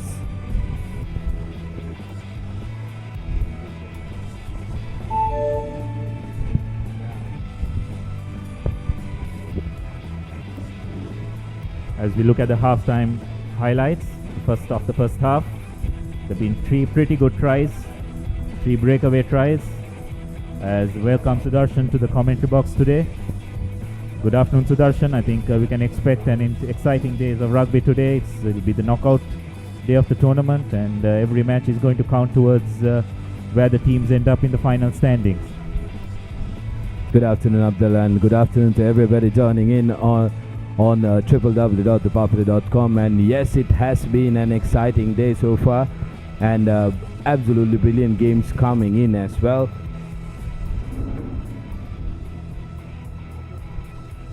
Now, KBSL Dragons have been the revelation in the second leg of this tournament. They've been unbeaten so far, and the way they're playing is looking really good, Abdullah. Yes, today will be the deciding day though. Everyone will want to put in their best performance today because every match is going to count. As you see a fantastic collection from the kickoff. And Kavindu Pereira with a bit of space. No one is going to stop him from this set, but unfortunately over the line, and I think he had knocked it on. Did the hard work, but unfortunately in his eagerness to try and place the ball, ended up knocking it on. Very unlucky there for Kavindu Pereira. Did all the hard work and has been playing absolutely brilliantly so far. There were times yesterday, about twice, he was mistaken for a Fijian by SW because he actually runs like one. Yes, we were just commentating earlier also, even in the first half, both tries. He created both tries while basically stepping a few of the foreigners, and I think he's easily the informed winger in Sri Lanka at the moment, and I think should be a shoe into that Sevens squad that should be named for the Asian Sevens series soon. Find. Of course, yes, and he's been a regular member of the squad. He did participate in the Olympic qualifiers as well. But Vipers now trying to work their way out from their own half, from their own danger zone. Ranjan versus Kavindu, that's a very good battle that we could see, yes. But Kavindu, I think, winning that and turning the ball also in the process. Not very often you'll see Ranjan being tackled and losing position as well. How about that offload? Trademark Fijian stuff coming in here. as Dragons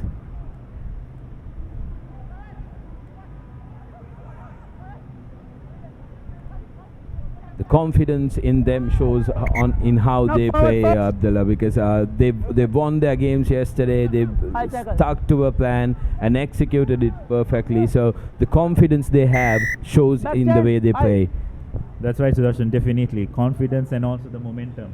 You win a few matches in your group stages, it automatically, that feel-good factor within the team is always there and help. It will definitely hold you in good stead when it comes out to the knockout games.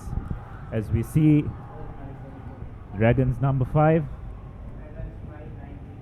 number 6,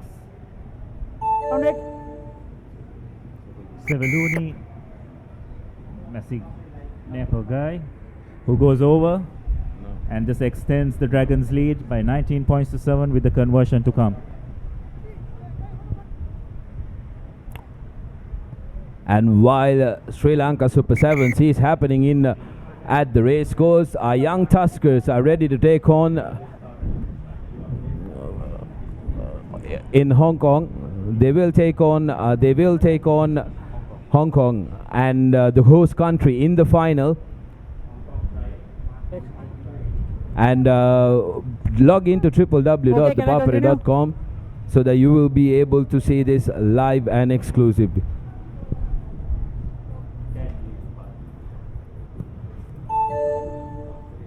Yes, the Dragons making the kickoff once again, but that's well collected by the Vipers players as they look to recycle possession here.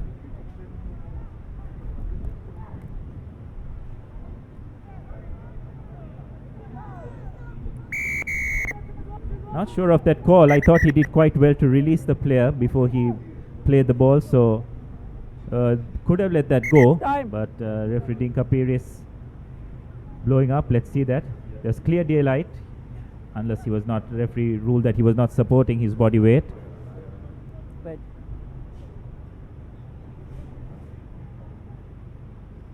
Captain. Referee Pires is calling up one of the Dragons players and giving them a warning. It's Lacinta Di Costa, the skipper, and has been instructed to tell the bench to keep quiet as the Vipers take the ball and spread it again.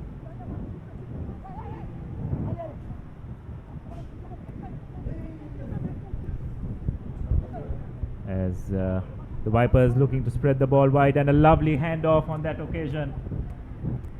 And this could be a wide score for the Vipers, and they're back in the game. It's a wonderful try.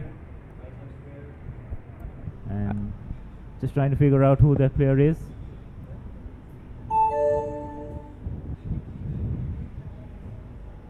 As you see, a fantastic handoff, and he had the pace to go all the way.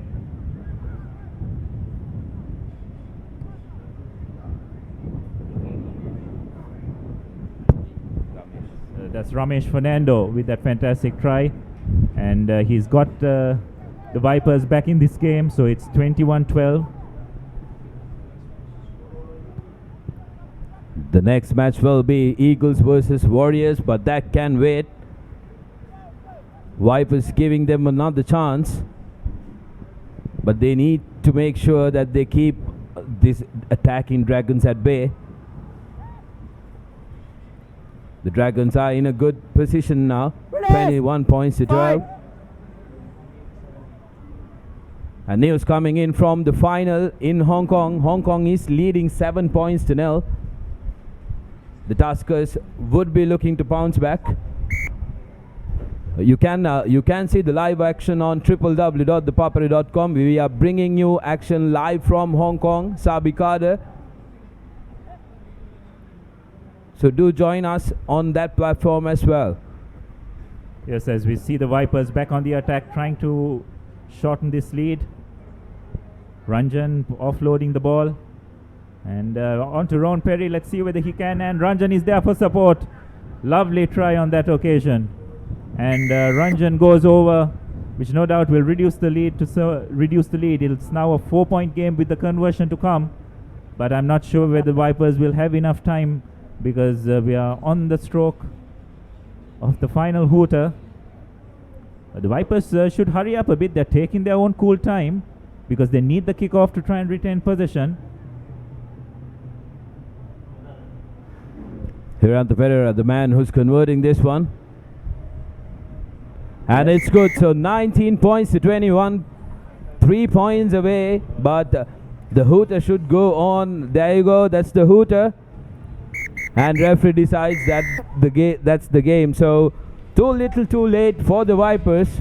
But take nothing away from that Dragons outfit, who were completely dominant earlier on in the game, which gave them a comfortable lead. Although the points don't suggest so. That's right. It was just a late fight back by the Vipers that kept him in that game. But if you look at it, Sudarshan, if they had not taken that conversion, it was yet a 4-point game. There would have been time for another kick.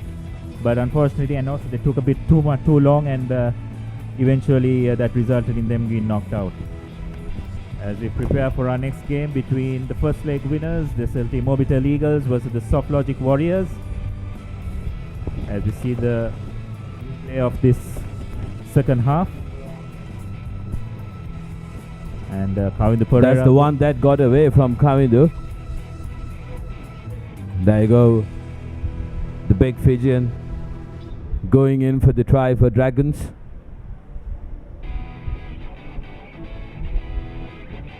And this was the late fight back from the Vipers. That was Ramesh Fernando touching down in the corner. And Ranjan had to finish what he started, but it was too little too late for the Vipers.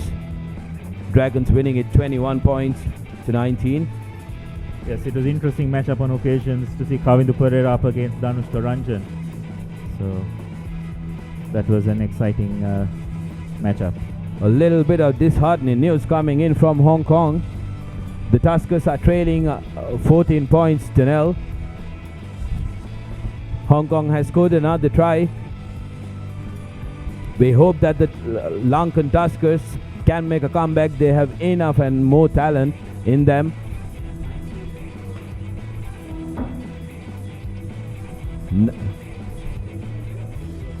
Next up, we have a brilliant match on our cards. SLT Mobitel Eagles taking on Soft Logic Warriors. Basically a repeat of the first leg's final, which went down to the wire, and Mobitel Eagles scoring a try in the sudden death period. Yes, and that's the Mobitel Eagles team. Mithun Hapungoda, Dulaj Pereira, Lee Eagle Sashan, Mohammad Suranga, Pushpakumara, Shenal Dias, Tarinder Ratwata, Prince Chamara, Senal Dilika, Stefano Kakao, John Evota, and Terio Vile Ewa. They'll be coached by Rajiv Pereira, as the Soft Logic Warriors will be led by Jason Disanaika, Ashan Banda, Rasalia, Handapangoda, Oshan Pereira, Arshad Damaldin, Tamra Dabare, Dilan Soiza, Ashwanta Herat, Rohita Rajapaksha, Masareva Brothers, and Loi Lu E. Will be coached by Laga, as we await the arrival of both teams.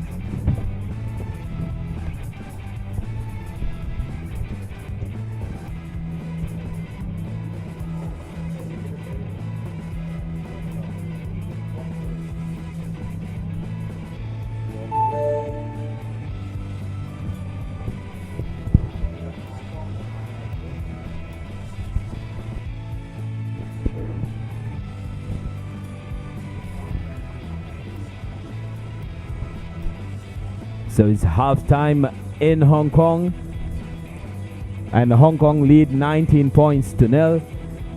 So we will be hoping and praying for a second half comeback by the young Tuskers. Do log into www.thepapare.com, where you will be able to join in with the action.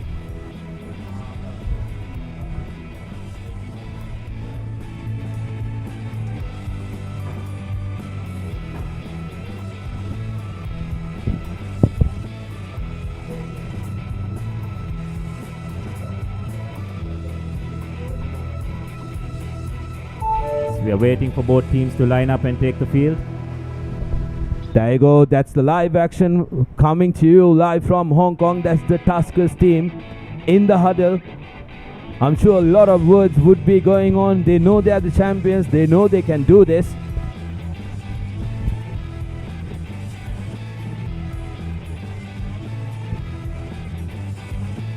We will be switching on to racecourse grounds in a little, but you can catch this action on www.thepapare.com, where the young Tuskers will be hoping to stage a comeback.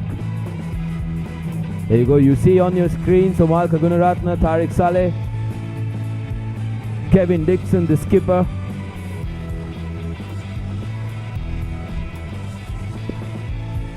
Can the Tuskers make a comeback? So do join in on www.thepapare.com. The live action is brought to you from Hong Kong, and while we speak, the teams running in, SoftLogic Warriors and Mobidel Eagles. It will be a good matchup. The Eagles haven't had a very good day yesterday. They suffered 2 early defeats, managed to win the last one, so it will be an interesting matchup here. That's right, Sudarshan. I think it's probably still a bit hungover after their first leg victory, and also a bit too dependent on the Stefano Kakao to do everything for them. I think it's important that the other players step up as well. It just shows that the fortunes of both teams.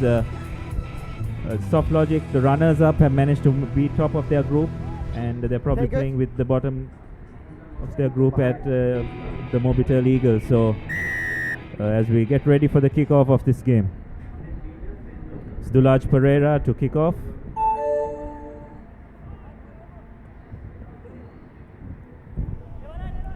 Collected by Luke Masireva, but he's being held up. It's not coming out, it was maul formed. So the ball is turned over. Contact before the maul was formed. Masireva is not very happy about that decision there, because he went down to the ground and the tackler should release him immediately. Exactly. I thought he interpreted the rule better than the referee on that occasion, because very clearly his knees were on the ground, so the tackler had to release him, but the referee decided to go otherwise. As you see, Dulaj Pereira ready to feed this ball into the scrum. Tarinder Ratwate to Stefano. Put the ball into the boot and gives a chase. We've seen this from Stefano time and time again. But very well defended by the number 13 for SoftLogic, Ashan Bandara. I beg your pardon, Salia Handapangara. Yes, a pretty gutsy thing to do, knowing that Stefano is coming after you, but showed a lot of guts and a bit of skill as well to evade from that, and now the SoftLogic Warriors have got a bit of an opportunity to get out of their half. Bind! Now the Warriors desperately need to get out of their own half. They decide to send it out. Younger Masireva brother taking the ball. Advantage. Referee playing advantage to the Eagles, starting the Ratwate now. Tackle, release! Inches closer to Hands the away. line. No, that's fine. Stay out, wait. A little show and go. There you go, the number 7. Sashan Mohammed touches down. Boys, who's captain? Captain? Yes, the Eagles take the lead. So Sashan Mohammed, former Trinity Wing 3/4, going over for the defending champions, the Mobidel Eagles. And chance for Dulaj Pereira to get the 7-pointer for his team. Early points coming in for the Eagles. It's going to come in handy, because the Warriors do have some very good runners in their ranks as well. And the overseas players, the two Masireva brothers and Jonah Wota, who would come in the second half, will be influential. There you go. Tarinder Ratwate inches close, but makes the ball available. And Sashan spots the big gap there. No chance for Chamara Dabare. So the Eagles go up 7 points to 0. Warriors need to make sure they collect this restart cleanly. Masireva does just that. Warriors on the attack. Oshan Pereira, he has space, but good cover tackle coming in from the number 13 for Eagles. Not gone now. Lee Keegle. Scrum white.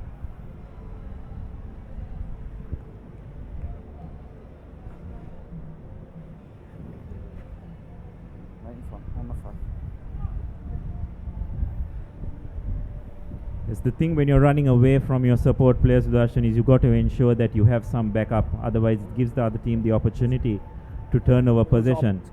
I think the Warriors on that occasion were a bit lucky that the Eagles player knocked on and they have managed to retain possession. Handapangoda feeds it off to Masareva. Masareva is away. Stefano is after him. This is going to be an interesting tussle. Masareva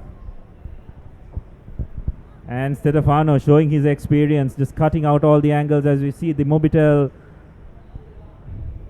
cheer squad there, urging their team on to try and make it to the semi-final once again.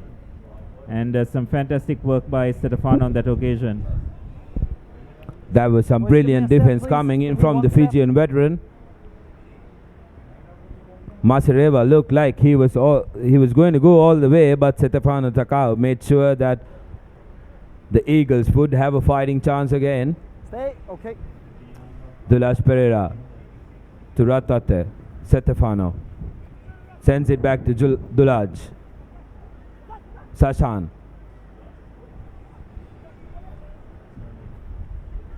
Good hands there, but unfortunate knock on. Just a knock on.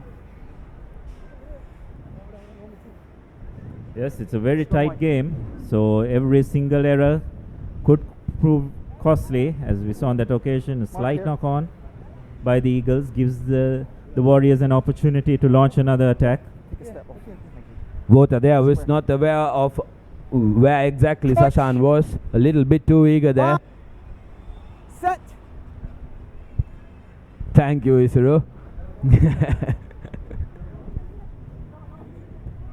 Release now, Blue. Stay.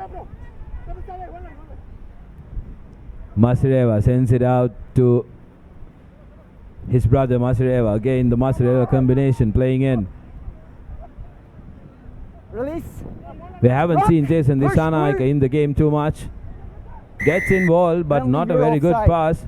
But Eagles being penalized for their line being offside. Masareva decides to take it quick and chips it forward. It's a foot race now. Good little kick. Off Blue, take them back. But the ball travels to the dead line. It was knocked by Blue. So good bit of urgency shown by Luke Masareva. And it's a very tight game. Both teams giving no quarter to each other. That's right. It's just one score difference between both teams. It's a chance now for the Warriors seem to have been awarded position again. Not quite sure whether that was the correct call, because I thought Masareva was the last person who lay foot to that ball. Closer. But yes, it's the Eagles' ball, so the correct call eventually being made. It's the Warriors' ball again, so let's see whether they'll make use of this. As the hooter goes, so the Warriors need to score from this. Tackle. It's a nice little offload, and it's a knock on. Knock forward. So, all right, that's the end of the first half here, and news coming in from Hong Kong. Hong Kong has won the match 36 points to 10. There you go. You're seeing live pictures coming to you from Hong Kong. So Sri Lankans ending up as runners-up in this event.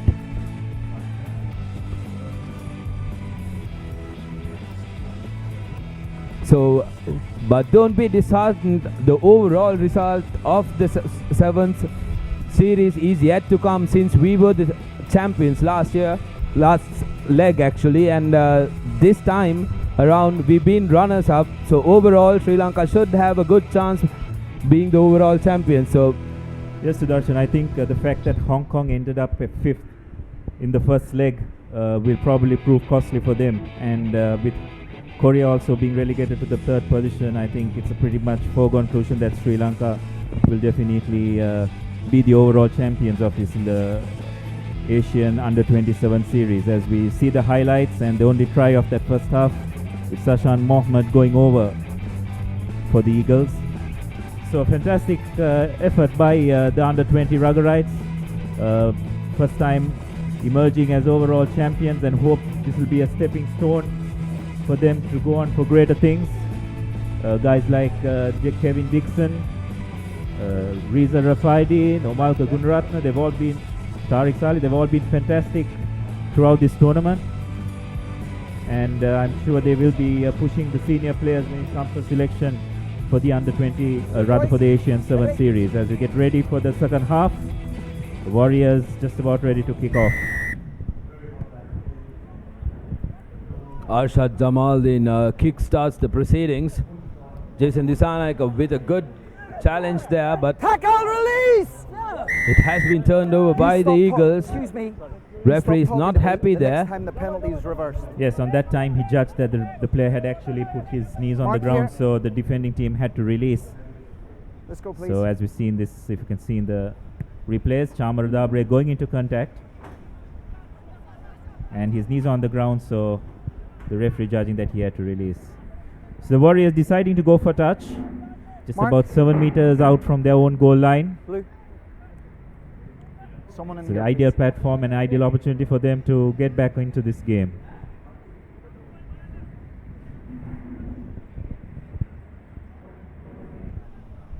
Handapan Guru with the put in. Masireva collects it cleanly.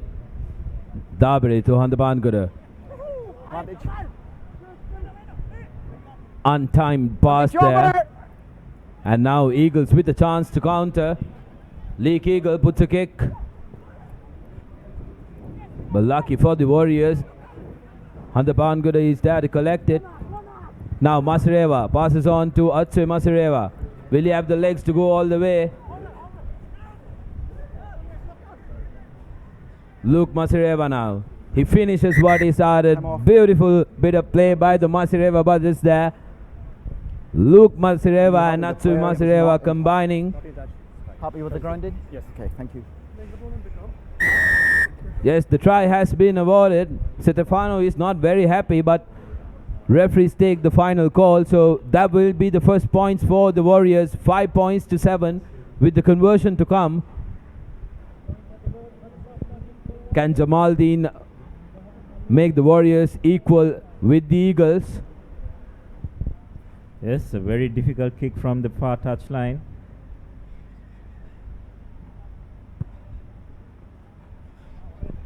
He makes a mockery of that kick, so 5 points to 7 with 2 minutes in the second half.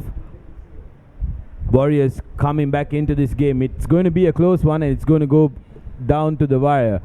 Yes, just like the final of the first leg, both these teams going hammer and tongs at each other. As we see the replay of that try, both the Masareva brothers seem to be running the show for this Warriors team. So get ready to make the next kickoff, and it's a nice short little kickoff, very well collected.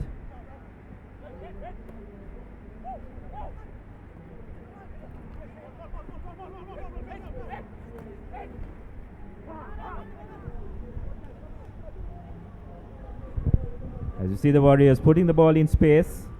Oh, beautifully passed as we see skipper Jason Disanaika going over. That was some fantastic try, a fantastic team try. There were some lovely hands, boys tapping the ball to each other, and a bit of room for Jason, and he doesn't need much space.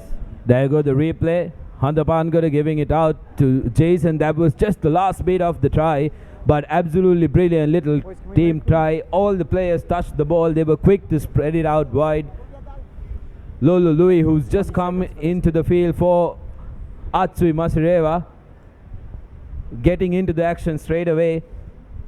Yes, and we just saw the Mobitel crowd there just put into a bit of silence, but I'm sure their team will come back. With the conversion going astray, it's now 10 points to 7 in favor of the Warriors. So the Eagles will now need to strike back fast because we are just past the halfway mark of the second half. With the earlier restart, Jamaldeen now has put a lot of doubt in the Eagles' mind as to where they will kick. But this time around, Eagles collected cleanly. Tarinder Ratwate now makes a break. has one man to beat. Ratwate steps in, steps out. This is so much like the final. Still on the move, Ratwate has support but not a very good offload, and sets it up for Sashan Mohammed. Scores right under the post. So absolutely brilliant bit of work by Tharinder Ratwate. Yes, it just shows his natural game instincts. He ran, but he didn't panic when he didn't have support. He just ran laterally, took his time, waited for the support to come, and he made the ball alive. I mean, that's just fantastic rugby instincts by Tharinder on that occasion. As Dulaj makes the effort to put it over, and it's a successful conversion. So the Eagles are back in the lead, 14 points to 10. As we see Tharinder, look how well he just hung around and got into space, waiting for his teammates to come to support him. So just fantastic work for by Tharinder Ratwate, and giving the opportunity for his schoolmate Sashan Mohammed to go over for the try and extend the leads for the Eagles. The next matchup would be Axis Kings taking on Etisalat Panthers. Just hold hands off, okay? Would be an interesting game to watch with a resurgent Axis Kings. Will they be able to knock out the Etisalat Panthers? But plenty to play for in this one. Over 2 minutes to go, and the Warriors need to strike back now. Luke Masreva collects it cleanly. Rock. Little bit of pressure from the Eagles, and the Warriors have to get out of their own half. Dulaj Pereira charging in. Backwards. Lolo Louis makes the ball available. They decide to put the ball in the boot. Yes, a chase between Jason and Suranga Pushpakumara. So let's see who wins. Pushpakumara does brilliantly there. A lovely pass by Pushpakumara. 7, I warned you, stop talking. I warned you, stop talking. Warriors penalized. Sashan Mohammed breaks the lines of defense, goes all the way. Has he scored?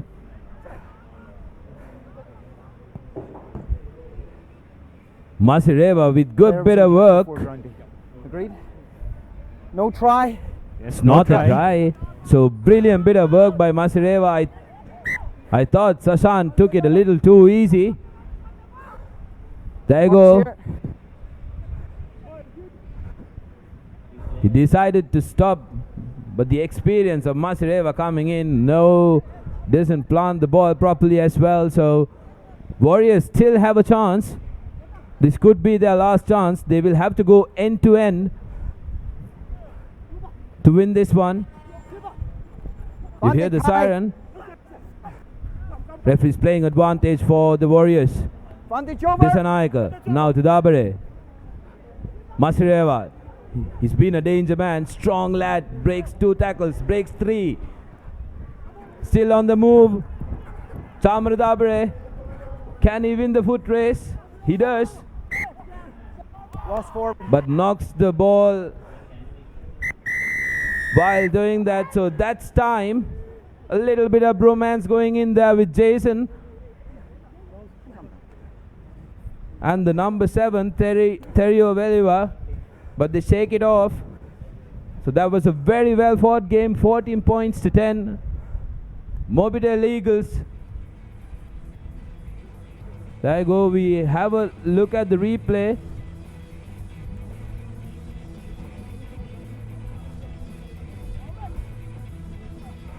Jason was clearly frustrated in losing the game, so Terrio not very happy about that response. So 14 points to 10, Mobile Eagles win this one. A very, very tight fought game. Next up, Axis Kings take on Etisalat Panthers.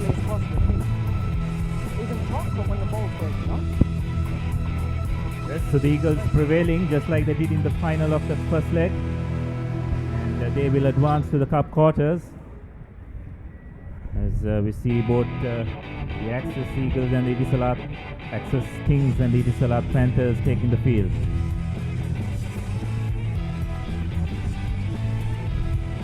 Kings have played very well with their new team. There you go. Dayan Herat, Susanta, Pimjai Singh, Madhuranga Chanaka, Aryapala, Bandara, Amin, Christian Louis Pratt, and the new additions Waka and Nasal Joan.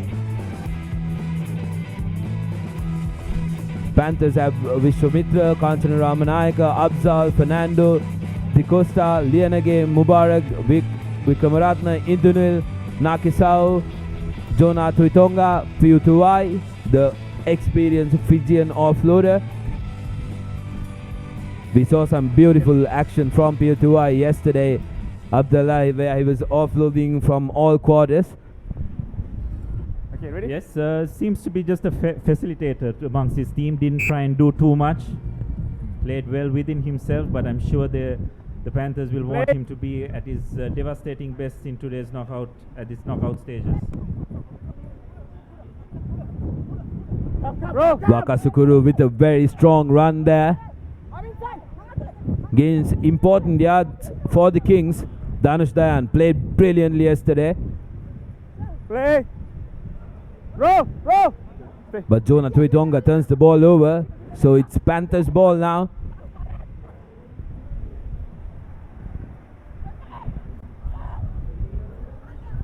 Piatuai slows it down and puts a cheeky pass outside.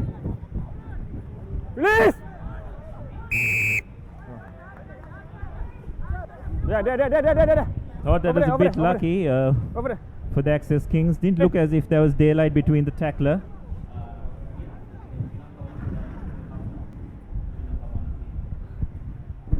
So Sri Lanka has been announced as the overall winners of the Asia Under-27 series. Release tackler! And at the moment they are receiving the cup. You can join this action on www.thepapare.com. And while we speak, Kings on the march. They're 5 meters away from the try line. Kings have been playing beautifully, but the referee decides the ball has knocked forward. Panthers would be breathing a sigh of relief.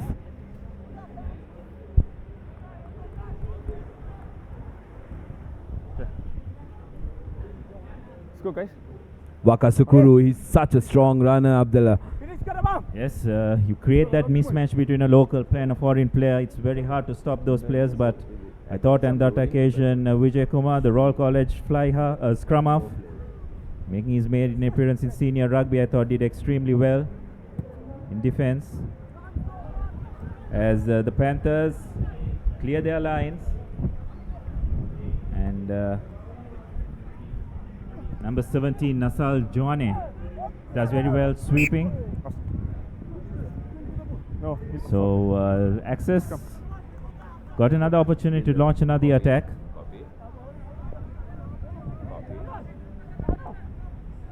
Let's go, guys. Yeah. So Pimjai Singh getting ready to feed this ball into the scrum. Wait for my call, and then come over. Okay, thank you. Jai Singh, I think, has been a standout player even in the first leg, although Access was not able to secure even one win. He was a very standout player even in the first leg. Lost. Panthers over. Panthers turns the ball over. Abzal sends it out to Jonah. They have space, the Panthers. Vishwamitra Jayasinghe has support in the form of Kanchana Ramanaik and Tuitonga. Tuitonga decides to go on the short side. Back. Vishwamitra is there. Abzal shows and goes under the post. Mohammad Abzal puts the first try. Etisalat Panthers go up 5 points to nil with the conversion to come. Yes, lovely bit little jink by Abzal. The defender showing it the inside shoulder, and Abzal gleefully taking it with a lovely step. So Panthers up 5-0 with the opportunity of extending that lead to 7 with the conversion.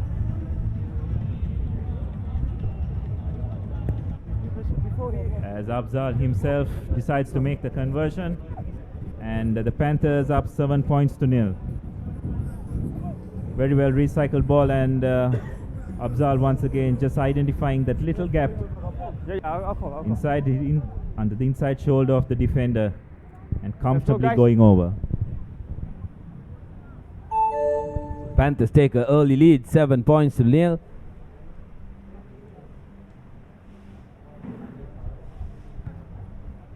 Jonah kicks the precedence. Twice there. Good tap. But there should be a player supporting that. It's good anticipation by Anurag Herath on that occasion. Anticipating the tap back. A strong counter out there. Play on, play on. Go ahead. How about that turnover, Abdullah? Play. Lost. Lost for it. But luckily for the Kings, Panthers spill it down. There you go, take a look at that one. Bueno, down. It happened a little bit earlier than that. Okay, what do you see? Number 3 and first in pushing. So you can see just that site, Sudarshan. It's 4 days of extensive high-octane rugby is taking the toll on the players. Hands on hips, hands on knees. Number 4 and 3. Oh, yeah. Green So number some 4. real fatigue and amongst red these number players 3. now. They'll really need First to 20. And next lift time, themselves Killer up cuts because out. they'll all have at least another Number 2 3. games to go for Number the 4, number conclusion 4. of this tournament. Number And 3. it's not easy playing rugby at this time of the day. The sun is Listen. really harsh on the players, Okay, but one they're more. Next one, putting both of you sit down. and Understand? giving them You go back same there. their all. Scrum. Yeah, scrum. Yes, the referee just having a quiet word with them Yeah, as scrum, we scrum. see Anurag Herath anticipating that tap back extremely well. It did slightly look like he touched the ball, but he did not. Let's go. Ready? Crouch. So Kings Bang. now with the chance to equalize just Set. before half time. They're in good space here. Right now, same scrum, same scrum. Same scrum, same scrum. Ball not in completely, says the referee. Wait first. Yes, if it comes out from the channel which it was put in itself, then it's a reset and a re-put in. So Piyum Jayasinghe feeds it in for the Access Kings. Retain possession. And Dinesh Chandimal, sorry, Chanaka Chandimal rather, doing a lovely switch. Some good defense by the Panthers on that occasion. Stay up. But penalized for not staying on their feet by the referee. So Access another opportunity Vantage. to attack. They're going off, Mike. Roll. Panthers with a brilliant chance. Referee penalizing again. Okay. Yes, and he goes to his pocket, and Niroshan Fernando has to go to the naughty chair. Wait for him. So Wait for him. our clock shows 7 minutes, but the siren is yet to go. So this could be the last move of the game, and Panthers, will they manage to score? Waka Sukuru, the strong man, being held up, Oh, release, tackle. goes to the ground eventually, and is turned over. No. He's inside. There. Yes, some really good defense by the Panthers on that occasion on their try line, and they've done extremely well to go into half time with a 7-point lead.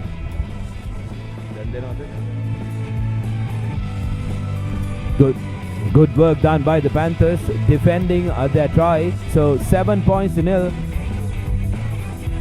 We are seeing some very close finishes, and Sri Lanka under 20 team earlier won the 7 series. There you go, Kevin Dixon receiving the overall champions trophy. Beautiful action brought to you from Hong Kong. A proud team there. It's the first time Sri Lanka has won an Asian Sevens championship. Yes, let's just hope that this is a stepping stone for these boys to go on to greater and better things. This is just the motivation they needed, and I'm sure the union will incentivize them for them to go on and get better and bring more laurels for the country. And all this footage comes to you live and exclusively from the ThePapare team, which is present in Hong Kong, Sabir Kader and Samir Perez. And in the first leg it was Sabir Kader with Hiran in Malaysia.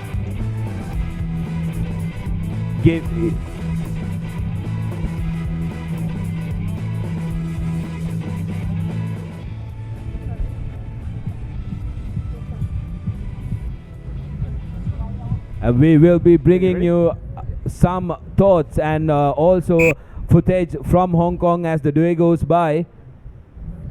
Christian Louis Pratt kickstarts the proceedings for Access. Tap back, so good restart, gaining possession back. No sal zone. Straight away in space. Offloads to Piyum Jayasinghe. Goes all the way, so good start for the Kings in the second half, Abdullah. Yes, I thought they were a bit unlucky not to score in the final play of that first half, but they have made amends for that. And Piyum Jayasinghe receiving a good offload from Nasal Jone, move please, Green. and showing a clean Move. pair of heels, running please, around thank you. tier 2i, which is never an easy thing, and comfortably goes over to put the Access on the scoreboard. And that's a fantastic conversion as well by Louis Pratt. So the scores are now 7 points all and everything to play for. Don't forget that the Panthers are only 6 men in the field. Niroshan Fernando receiving a yellow card at the end of the first half. So numerical advantage on the Kings side as they restart now. Peer to eye, collecting it high. That's number 2 for Kings. Anuradha Hera touching down under the post. So blow after blow in this second half from the Kings. Panthers in a spot of bother now. Yeah, Sudarshan, it clearly shows that when you are one player down, what kind of impact it can have. It may be just, the player may be off for just 2 minutes, but in sevens rugby, that's a lifetime. And this game just proved that it's what being down a player can do. It's just turned the game completely upside down. And Access are now 14 points to 7 ahead. With to be almost at the completion of 2 minutes in the second half. Wait, come on. So 2 tries in quick succession in 2 minutes in the second half. Takes Kings 14 points to 7 lead, and Louis Pratt with a good kickoff doesn't travel 10 meters. Yes, Cardinera by Access. They had the momentum, but they have now turned possession over.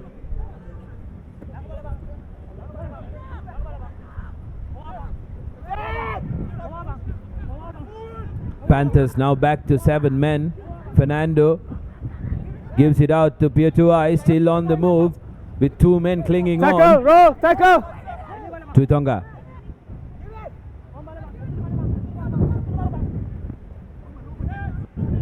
Sends it out.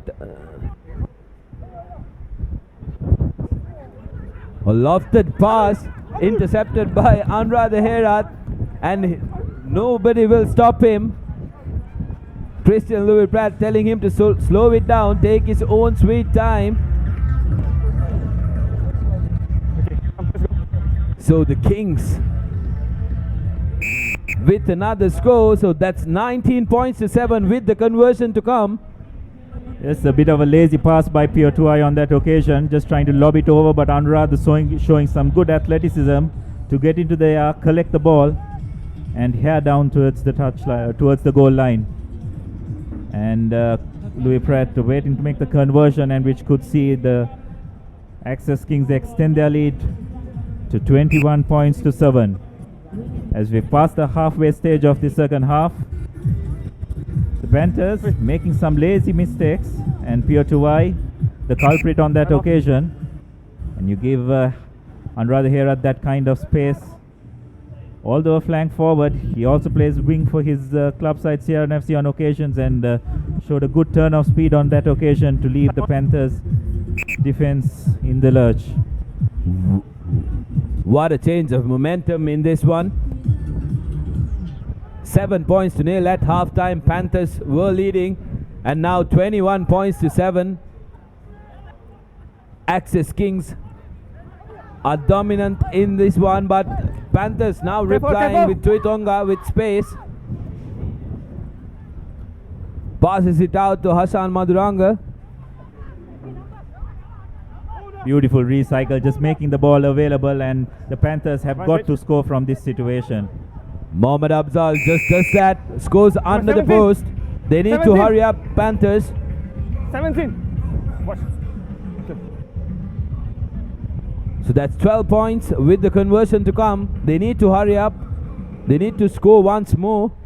Yes, it's amazing, Sudarshan, how teams, once they are down on the scoreboard, how they increase their intensity and they show much more desperation. And it's no different here with the Panthers. They know they are 2 scores down, and some lovely footwork on that occasion by Leo Naikasu to stay in play. Okay, time on. And the Panthers doing extremely well to stay.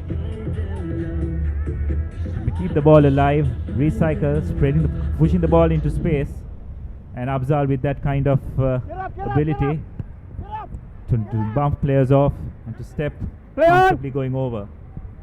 So Access have managed to retain possession. They need to just keep possession, be a bit... Piyum Jayasinghe now making a break. He has one man to beat. Ashok Vijayakumar, who's just come in, does very well.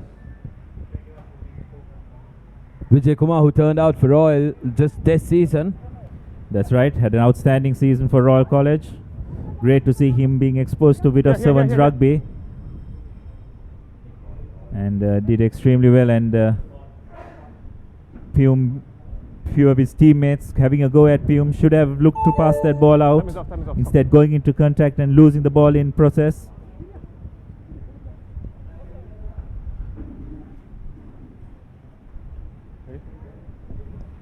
Pradeep Lianage comes into play for the Panthers. Okay.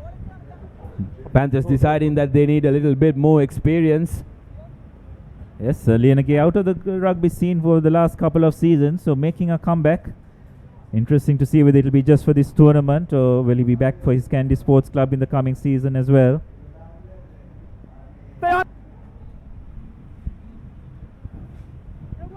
He will have stiff competition with the likes of Kanchana Ramanaik and Danushka Ranjan signing in for Kandy.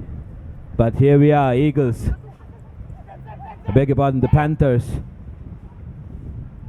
They need to score.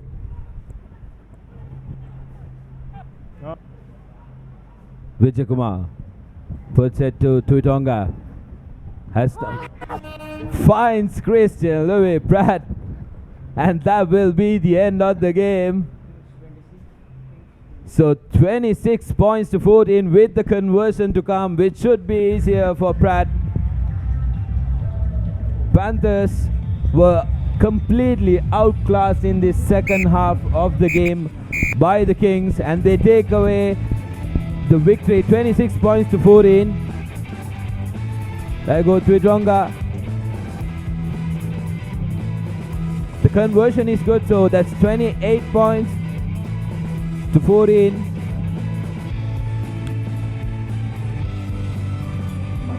And the next match is Wolves and Karagil Gladiators, and to take you through it, we have Paul Toya and Asala.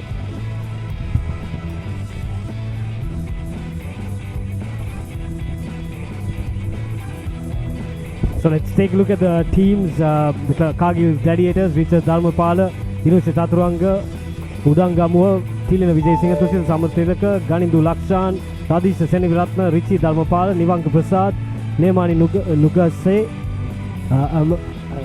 Nasila Sila, and Muller Vero, and coached by Mustaq Jeffrey. And their opponents for this match: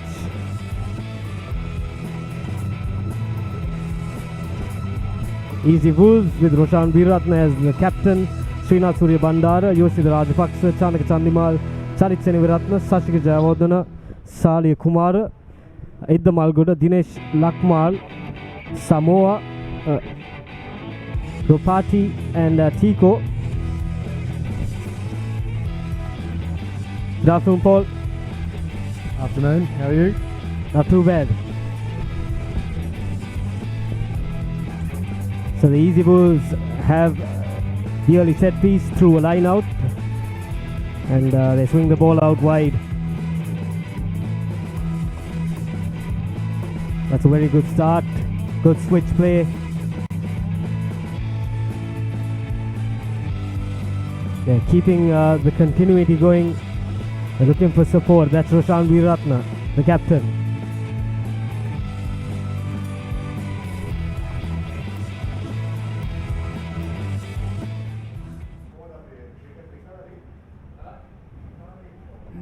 The Kagis Gladiators just shambling across, trying to defend, and it goes on to Yoshida Rajapaksa, who goes in for the first try. Easy Wolves.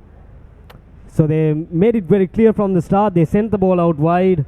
Nice hands, good support, and final touches done by Yoshida Rajapaksa for the Wolves. And here we go, the kick pass along the ground, dribbles out, but all the good work was done before that. They moved the ball out wide. What I like about the Easy Wolves is that they're always supporting each other. They continue to work.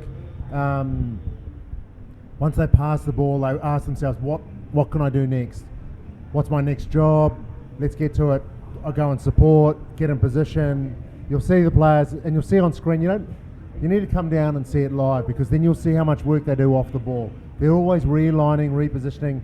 They do that in defence really well, and they do it in attack as well. There you have it. Speaks volumes of how this Easy Wolves pack is playing this tournament. They're 5 points up. And it'll be Srinath Suryabandara to restart. Well collected by Dinusha Chaturanga. Offloads. That's good support, but very well defended by the Wolves.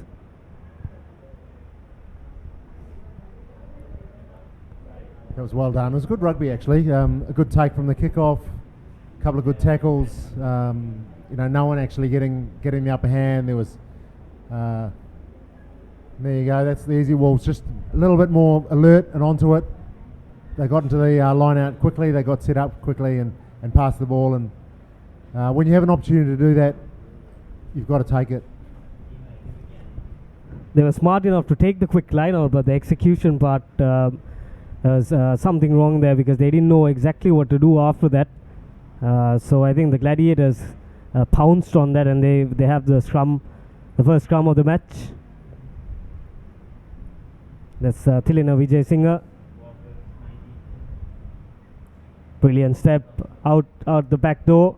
Doesn't go into hand, but somehow the Gladiators managed to regather possession.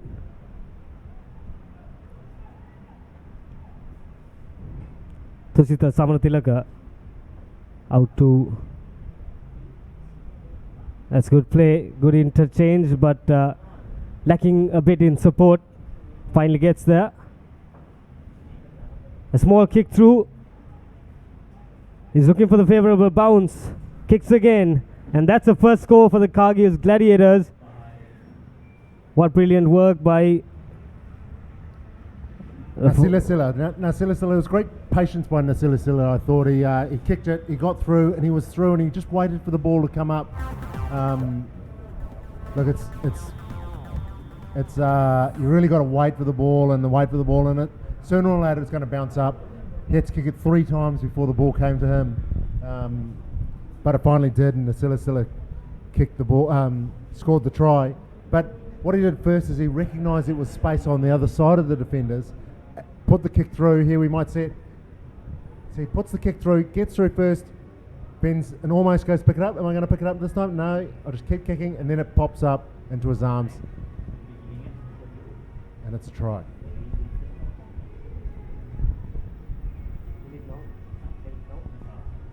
Gladiators kick off. Little knock on, it looked like, from the Gladiators in the scrum, and the referee calls it up, and it's going to be a scrum with the Easy Wolves to put the ball in.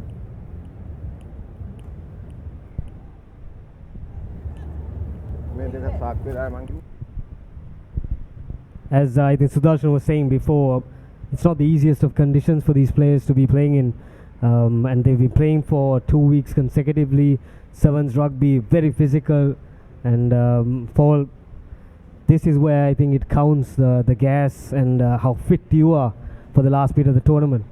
Yeah, there's that. The Fijians have got an unfair advantage because they'll be all walking on cloud 9 at the moment after the win in Rio, so they probably don't feel anything when they get tackled, and they feel like they're 10 feet tall. But the conditions are testing, and it's a physical contact that is taxing.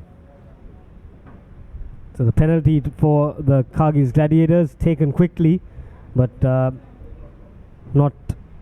do much of a damage to the Wolves. There you see quick tap, just going behind. So when we say it's difficult conditions and it's taxing and it's physically it's demanding, what it shows is that it ends up coming out as skill execution starts to drop. Passes don't go to hand. Players get a little bit lazy. They don't back up on the inside. The covering defence doesn't come across, and that's where you see that players are struggling.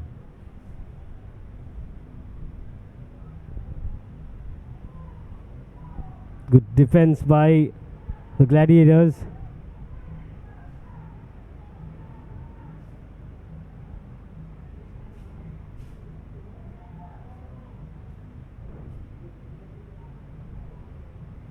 So still the try scorer gives it out this time. So Nagusa. Richard Dharmapala out the back door. Nagusa again.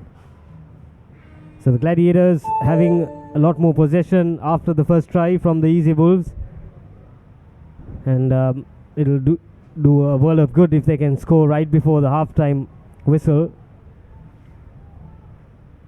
So referee Fernando takes the first card. Yeah, that's right. The player just kicked the ball away after the whistle had been blown, and you can see in that you don't quite see it in the replay, but now we get back to live action and we see the Gladiators. That's Nasila Sila again, just going straight through. He looked up and thanked Lord Jesus for giving him that opportunity, and he was just too strong and too quick there. But the Easy Wolves were down to 6 men, and they'll be starting the second half with only 6 men. I think they just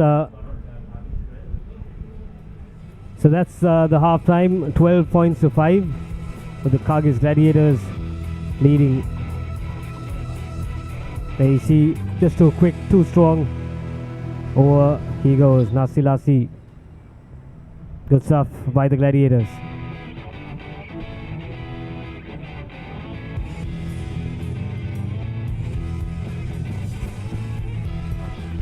So 12 points to 5. And we'll take a look at an interview from Hong Kong, the captain of the Sri Lanka under-20 team, Kevin Dixon, live on the ThePapare.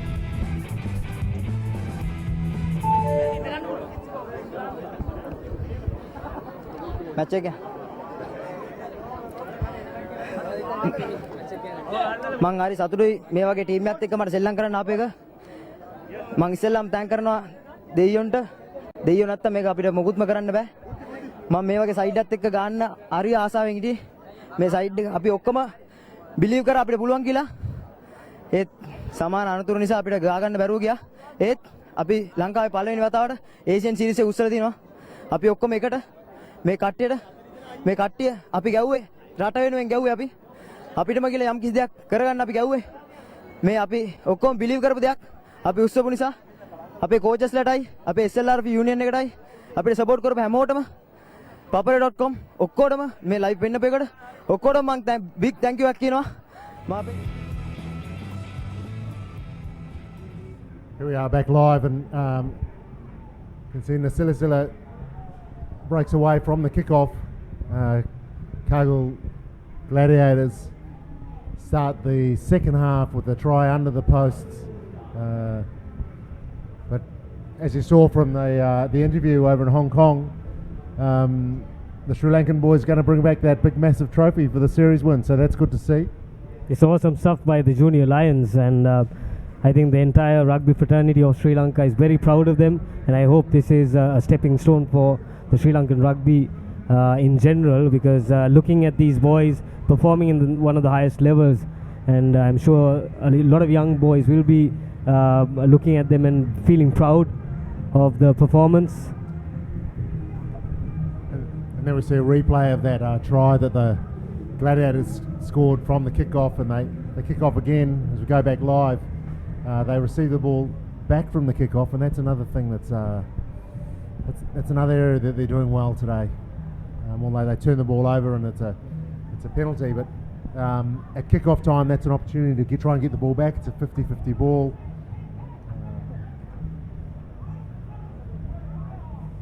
So the Easy Wolves have been outclassed here during the first half, and I'm sure they are still trying to figure out what's hit them. And it's just been Nasilasi.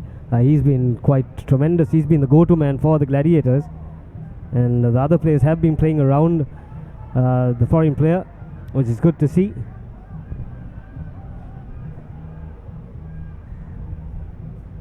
Good linking up by the Easy Wolves. They have men on the outside. Roshan Viratna out to the wing.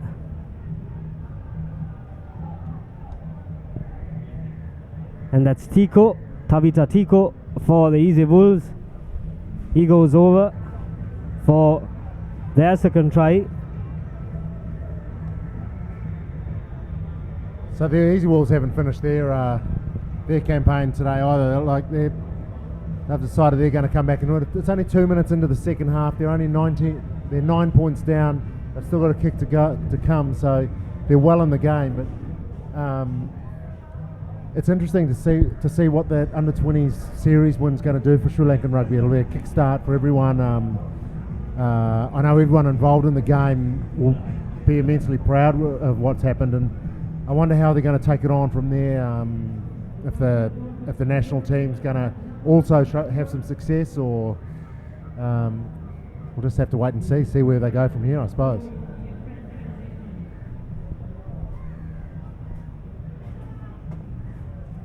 So the Gladiators with possession once again, driving forward.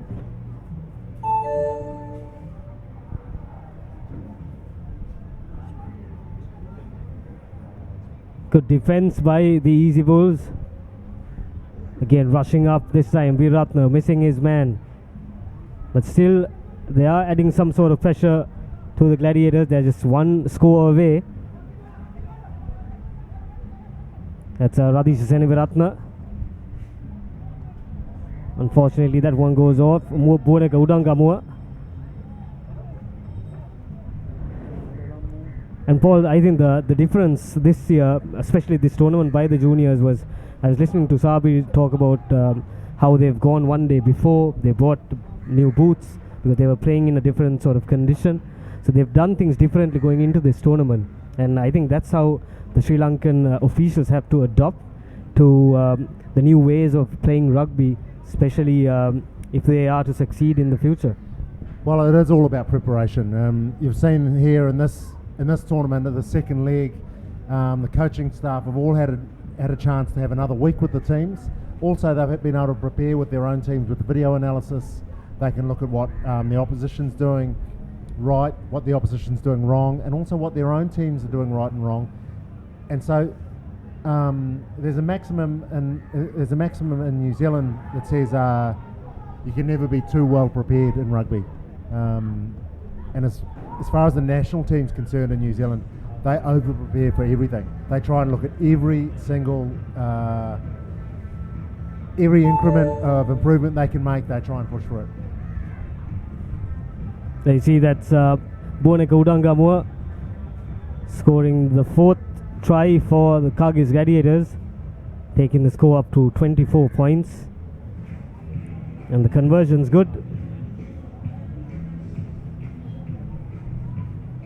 You see this opened up, the fringes weren't covered, and Udangamua picked it up straight to the try line. So what I'd like to see now with the Sri Lankan Rugby Union and what they do with the under-20s is have an exhaustive review of what they did right and what they did wrong and how they can improve on that campaign that brought success. Because you know that the other teams that weren't successful, that's what they'll be doing, working out how do they get better, how do they make improvements, what else can they do. Yellow card comes out. Looked like it was a little bit cynical. So it's 6 on 6 because one of the Easy Wolves players are also down. But brilliant stuff. Just about 7 meters away from the try line. But the Gladiators' defense is good. And they get a penalty.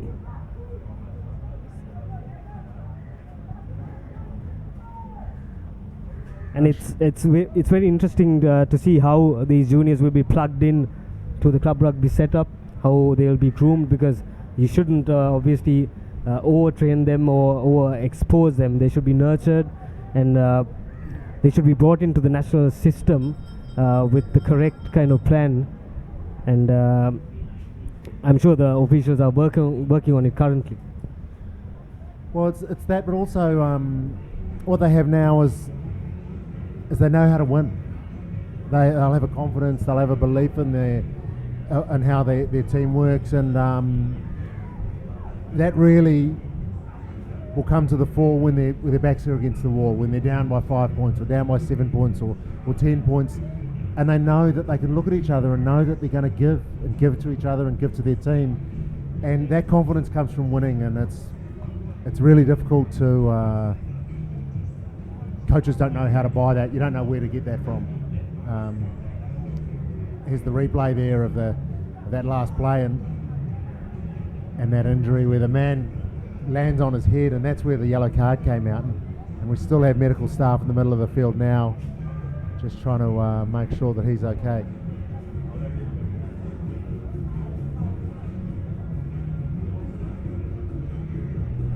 There you see.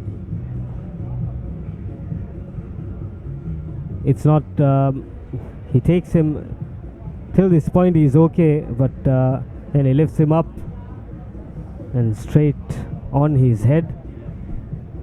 So that's why we see this player still on the ground waiting to be stretched off.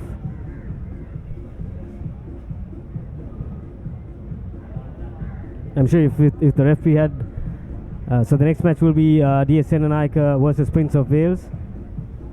If the referee had the chance to review that, he would have gone for the red card, because was that dangerous enough to avoid red? Look, it's difficult. It wasn't intentional, but that's just the way that it ended up happening. And the referee was 2 meters away from it, and he saw it.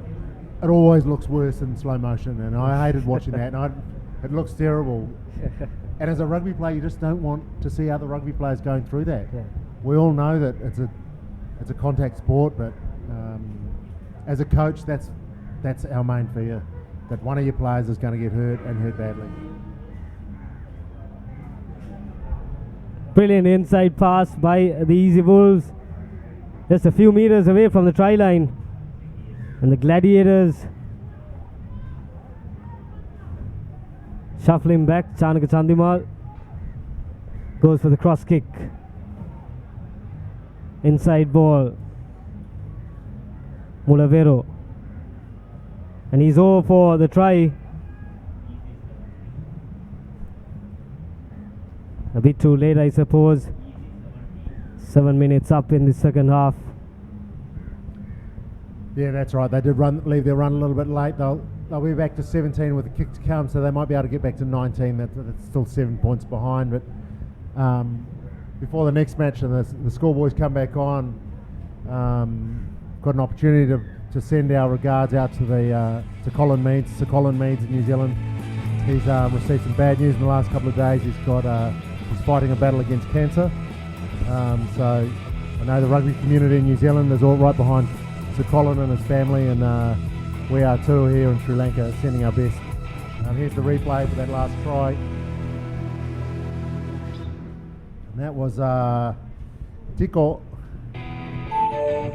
Tavita Tiko from Fiji going over. Full-time score 26-17. As the players make their way off, go and have a well-earned rest, they recuperate, try and get some fuel and back into their body before the next big match. Now we have the schoolboys. The bowl semi-final, first bowl semi-final versus Dare Serenaka and Prince of Wales College. Coming up next, you can see the boys. We're just waiting for the boys to line up.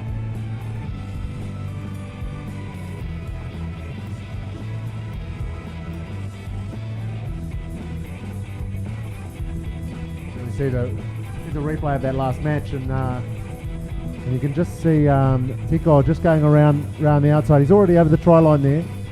He's just trying to get closer in because he knows that those 2 points are important. Here's the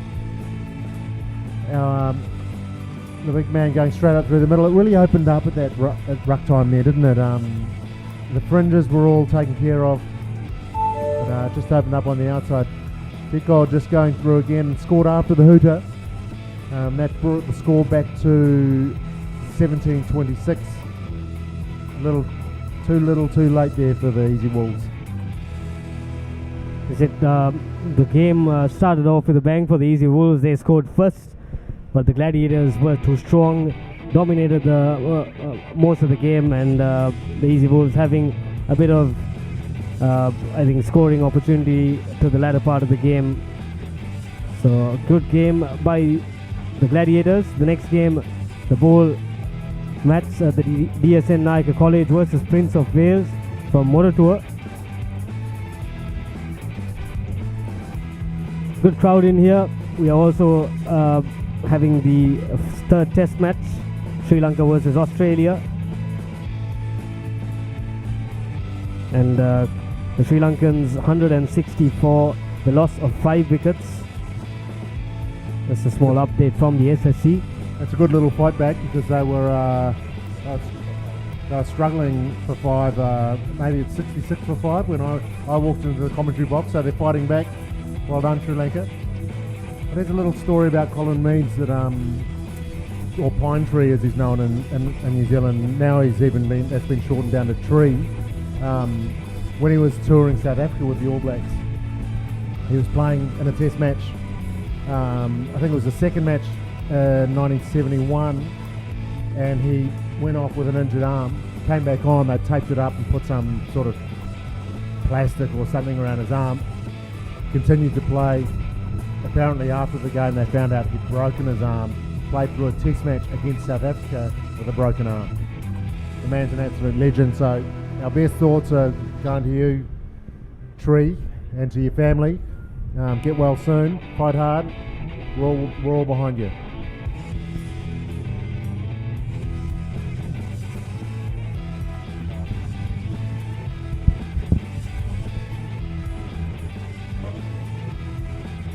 We're just waiting for the schoolboys to line up for this bowl encounter. Good crowd in here at the race course.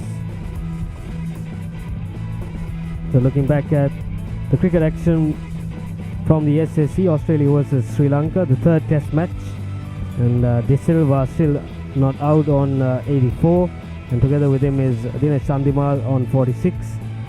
So they've basically been exposed to most of the bowling, and it's not easy going against this Australian pace attack, which was Stark, Hazelwood, and of course the spin of near the line and Holland.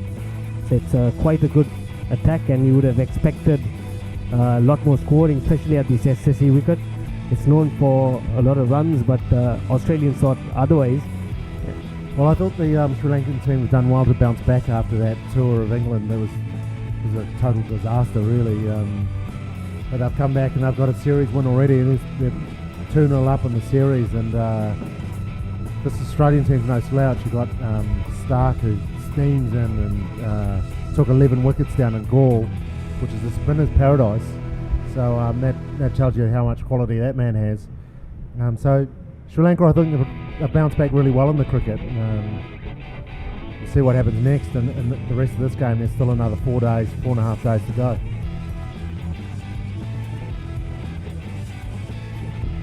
I won't be surprised if the Australians invite Sri Lankan team for a test match in the near future for some payback in their own backyard.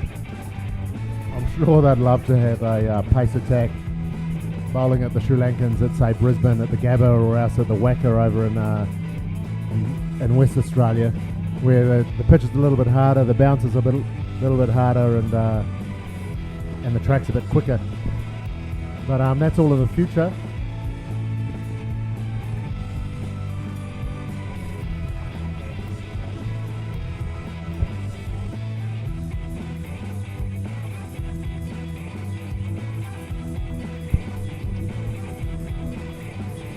In picture was former referee Jamaldeen, who is the current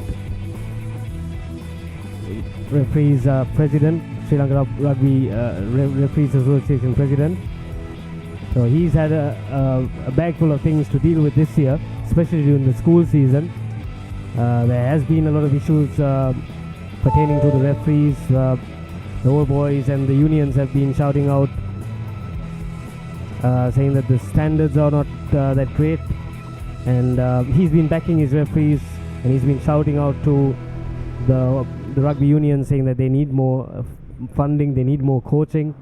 So it's always a battle against how badly people want to get into refereeing, especially with this current context. Well, they definitely need to do something, because the quality of the standard and quality of refereeing and the schoolboy system, the schoolboy games, I watch a lot of games in that season. I didn't think it was up to scratch. Although I don't agree with the crowd taking matters into their own hands and assaulting the referee, I still believe that when refereeing quality isn't up to scratch, they need to do something about it. There needs to be a review system, and then also a way where they can improve. So referee coaching as well needs to come into it. But looking at the semi-finals that are coming up, we've got St Peter's College versus St Joseph's. That's in the semi-final. That's semi-final number 1 of the Cup, Schools Cup, and so that's last week's final. And then there's also, after that, Sahira versus Isibandana.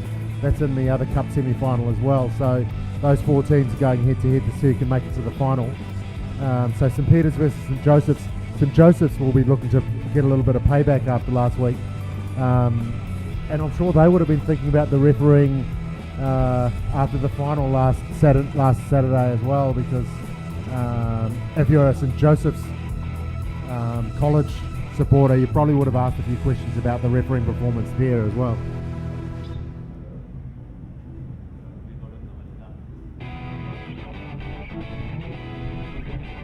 And so here we have some more supporters, and there's crowds are coming in, and it's Saturday afternoon, it's sunny here at the racecourse grounds, and as we cut to a commercial break, join us on the other side of the commercial for the Sri Lanka Super Sevens powered by Dialogue.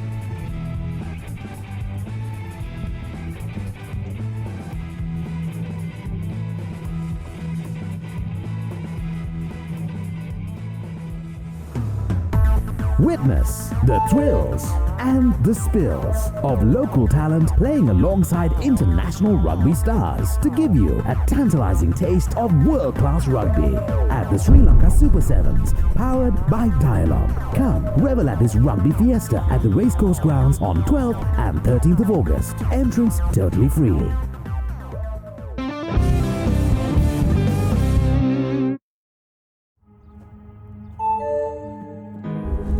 I am every moment I have ever lived. I am counting stars.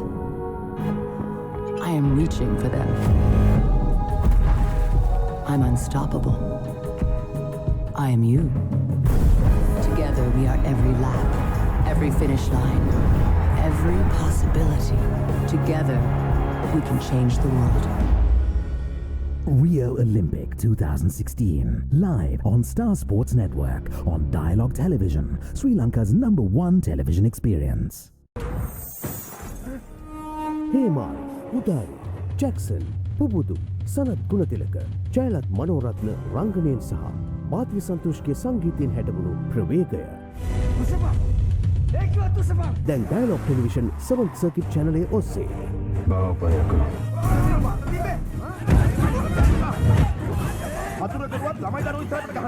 නැරඹීමට අදම channel අංක 20 activate කරගන්න.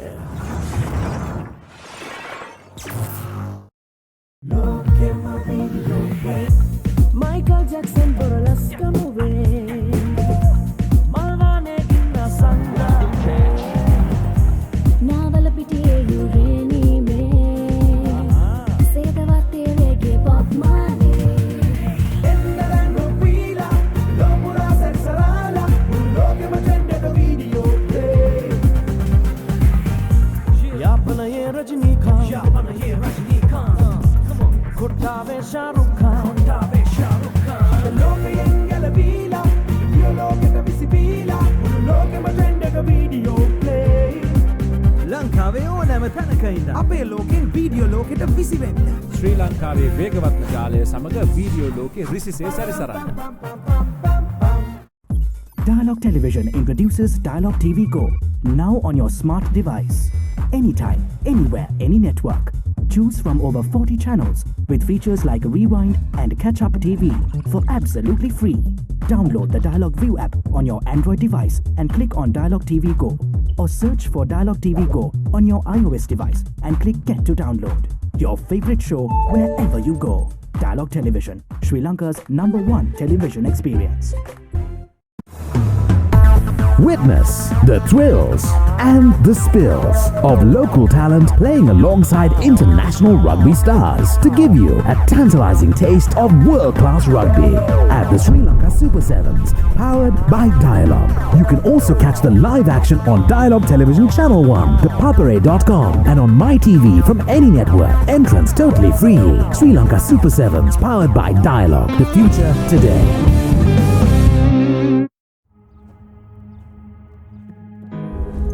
I am every moment I have ever lived. I am counting stars. I am reaching for them. I'm unstoppable. I am you. Together we are every lap, every finish line, every possibility. Together we can change the world. Rio Olympic 2016, live on Star Sports Network on Dialogue Television, Sri Lanka's #1 television experience. Hemar, Udari, Jackson, Pubudu, Sanat Gunatilaka, Jailat Manoratna, Ranganen Saha, Bhatya Santoshke Sangeethayen හැඩවුණු ප්‍රවේගය. දැන් Dialogue Television 7th Circuit channel ඔස්සේ.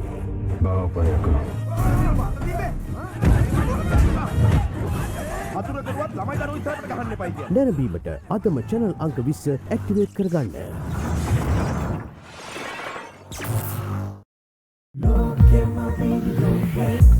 Michael Jackson burlesque movie. Malvane kinna sangate. Navala pitiye yureni me. Sedavatte reggae pop mane. Endarango pila, lomura sexarala, loke matende the video play. Yapana ye Rajnikant. Kottave Shahrukh Khan. Loke engala bila, loke ta visibila, loke matende the video play. ලංකාවේ ඕනෑම තැනක ඉඳන් අපේ ලෝකෙන් video ලෝකෙට විසිවෙන්න. ශ්‍රී ලංකාවේ වේගවත්ම ජාලය සමග වීඩියෝ ලෝකෙ රිසිසේ සැරිසරන්න. Dialogue Television introduces Dialogue TV Go, now on your smart device. Anytime, anywhere, any network. Choose from over 40 channels with features like Rewind and Catch Up TV for absolutely free. Download the Dialogue View app on your Android device and click on Dialogue TV Go, or search for Dialogue TV Go on your iOS device and click Get to download. Your favorite show wherever you go. Dialogue Television, Sri Lanka's #1 television experience.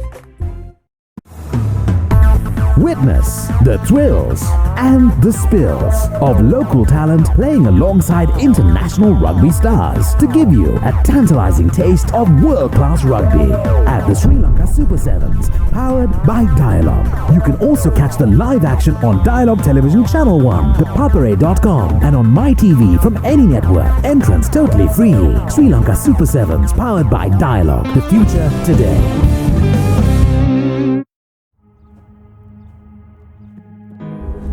I am every moment I have ever lived. I am counting stars. I am reaching for them. I'm unstoppable. I am you. Together we are every lap, every finish line, every possibility. Together we can change the world. Rio Olympic 2016, live on Star Sports Network on Dialogue Television, Sri Lanka's #1 television experience.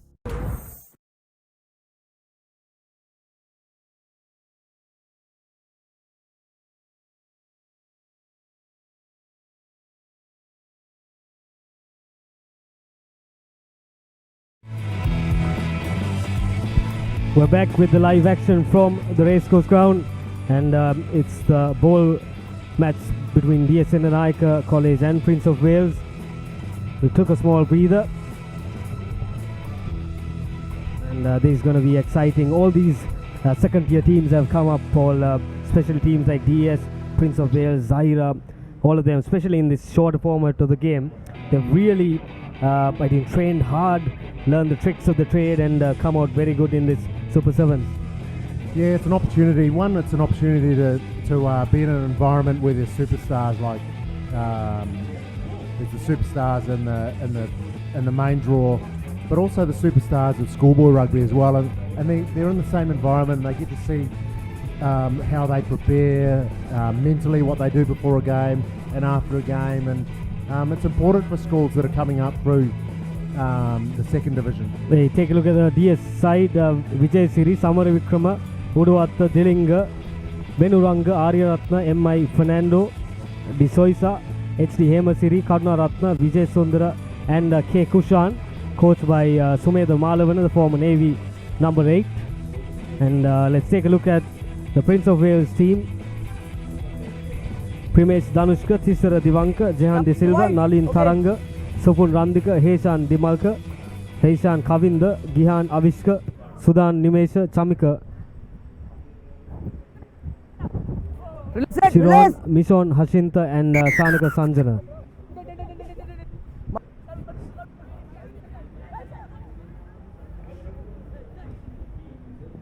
So DS get the penalty first up.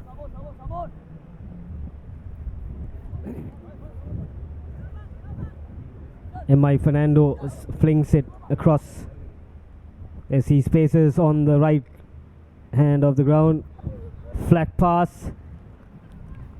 This guy is too quick. Beats two defenders. A brilliant run by the wing 3. So that really was all about the space recognition on the outside. You saw them compress the Prince of Wales defence on the left-hand side or the far side as we're looking at it. 10 seconds, so they end up having 4 or 5 players all in one little area, Prince of Wales, and then DS managed to use quick hands. They had good alignment, and got it to their far man, and that gave him the space. And with his speed, he wasn't going to be stopped, and he scored over in the corner. No. Just rushing into that conversion. There you see, is keeping it simple, a very flat pass out to the wing 3, and this guy certainly knows how to finish, beats two defenders, stays on his feet, most importantly, didn't go down easy, and scores the first try for DS. Little break and play. Prince of Wales got one of the men down, and I think he was involved in the tackle on the last pass. I think he's struggling under the weight of all the tape that's around his knee. Wait. Well, he's in a bit of pain, so he might have injured the knee, and let's hope it's not serious, and he can get back on the pitch soon. So DS go deep for the kickoff, and Prince of Wales swing this one wide. Inside switch.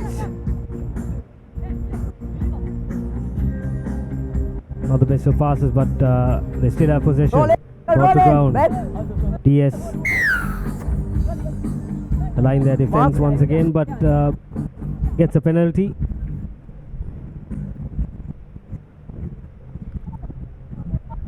Again, very good play by DS Dillinger this time. So it's a second try. Benuranga for DS.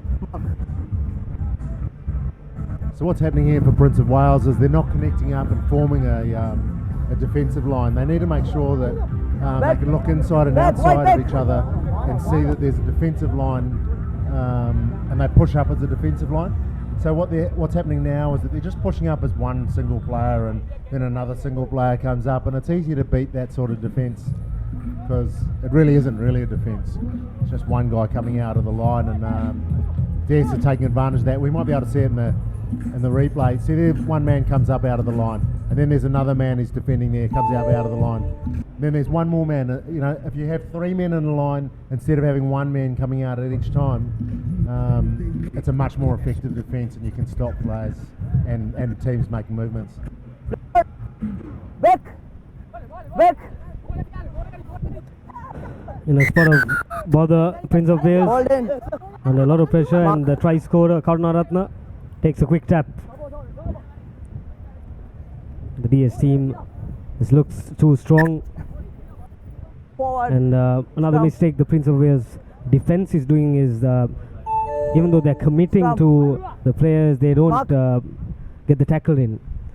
They don't finish the defense, so it's very hard, especially when you're defending with 7 people. If you call on a man, you have to take him. Yeah, that's right. The cavalry aren't really here to come and back you up in sevens. There's you, and then there's open spaces, and really each player has to take responsibility for making those spot tackles. As DS put the ball in and recover it cleanly, the referee's not happy with it. He's calling it back. I don't know if it was hooked properly, but he's resetting the scrum. I'd like to see Prince of Wales with a little bit more ball though. They don't seem to have had the ball much. And, although the clock stopped, it says there's only a minute 43 gone. I'm sure there's longer has gone so far. Over, advantage over white. So Prince of Wales for the first time getting into the opposition half, and they've converted it into points. So Paul's wish coming true. They got ball in hand, and straight away points on the board. That's right, and that's what we like to see. And then there was the salute. He was already over the try line, stepped inside for a little hole, and made the conversion easier, which is kickers pretty happy about. If we see the replay, you'll see he just uses straight out pace to get around the outside, get set up, head back, afterburners on, pretty determined play, over the try line here, steps inside 2 players, makes the kick easier, salutes Michael Jackson, scores under the posts. Oh. 10 points to 7, DS still in the lead, and Prince of Wales with the kickoff. Spots a gap right in the middle. Not a good pass. Should have kept the ball in hand there, waited for the support, but thought otherwise. Just flung the ball straight into the hands of a Prince of Wales defender. So the referee was playing advantage, and he moves back to the initial infringement. What a beautiful gap, little run, and lots of pace. Unfortunately, we don't get to see it. The replay here is just showing that breakdown where there was an infringement by DS. They'll go back live, and somehow DS have gotten the ball back.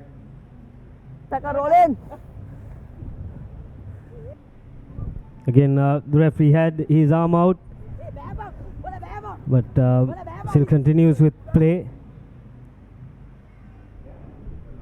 Sakala. As he goes back to the penalty, DS takes a quick tap. Not 10. That's one of the try scorers. Referee still has his arm up. I think not 10 meters is the call.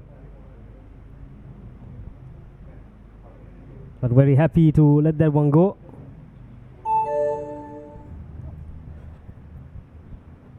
It's 2-on-1. Runs across. He has support on the inside. He had his ball tucked in, so he didn't have the option to offload.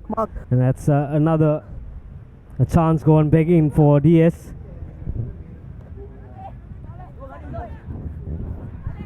So Prince of Wales, on the other hand, are looking to capitalize, and if they score this, unfortunately lose the ball. Sorry, they get a penalty once again. Quick tap taken, just 5 meters away, and he goes over. So Prince of Wales have come in from nowhere and have taken the lead. That's right. So as I was saying, I'd be happy to see Prince of Wales with ball in hand, and now they've got ball in hand. They've taken the lead, 12 points to 10. But TSN and Ika, they just seemed to turn off there for a little while. They had the game in hand, and now they seem to be losing the ball, and must almost be the last play of the first half. And the kick sneaks over. It's a beautiful, beautiful conversion. So what a comeback by Prince of Wales. There you see, tap taken, just 5 meters away, steps in, out of my way, and he's over for the try line.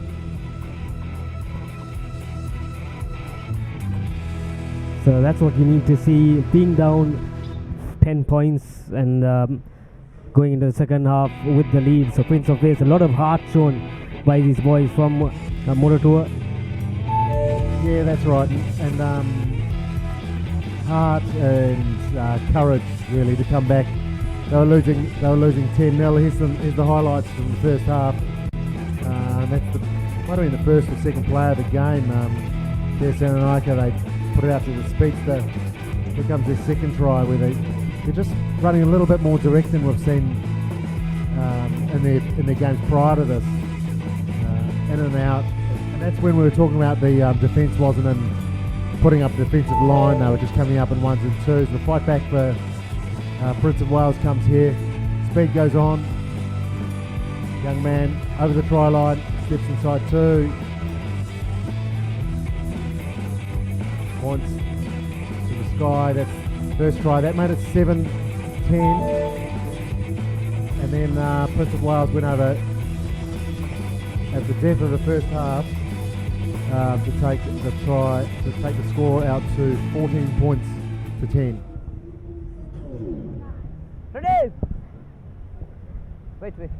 Yellow. Would like to remind all our viewers that this live broadcast is brought to you by www.ThePapare.com. You can catch this live action on the website, or you can tune in to Dialogue TV channel number 1 or My TV. So it's the match against DS and Prince of Wales. Prince of Wales leading. Wait.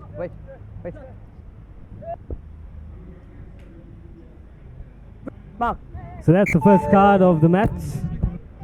Unfortunately, one of the Prince of Wales players, they were playing so well, down to 6 men. DS with possession, and it's Prince of Wales, snatches that one, goes for the try line. Where's the support? He's there. Cuts back inside. That's the third score. Brilliant answer. As soon as the card was given, DS tried to run away with it, but Prince of Wales said, no way, we're going to score this one. Yeah, that's right. There was tenacious play on the outside where the ball seemed to be a 50-50 ball, and the winger just decided, I'm going to take it, it's ours. And they actually made hard work of it in the end. They probably could have just passed it a couple of times and strolled over, but it's given that man a little bit of a headache working out how he did it. And they sneak the ball through again for another conversion. 21 points to 10. Here's the part where the ball, your ball, my ball. No, I'll take it. Okay. He's away here. He just finds that man on the outside. There was no defenders, but they decided to come on the inside to make the kick a little bit easier. Prince of Wales down to 6 men, scoring that try, and as they prepare to take the kick off. defensive players just getting back on side.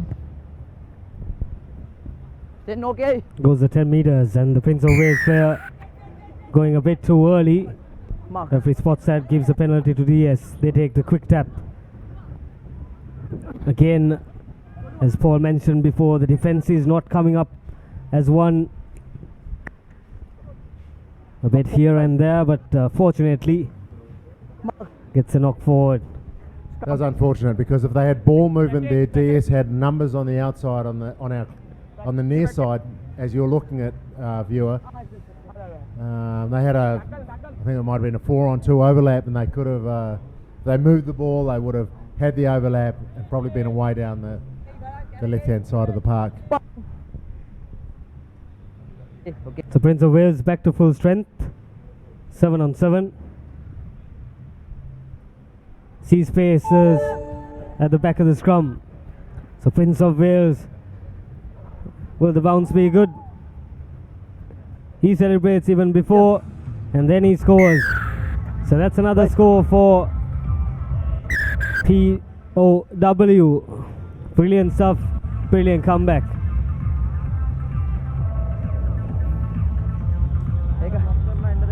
So it's good. It's good recognition of space there, straight out of the scrum. Our man with the blue tennis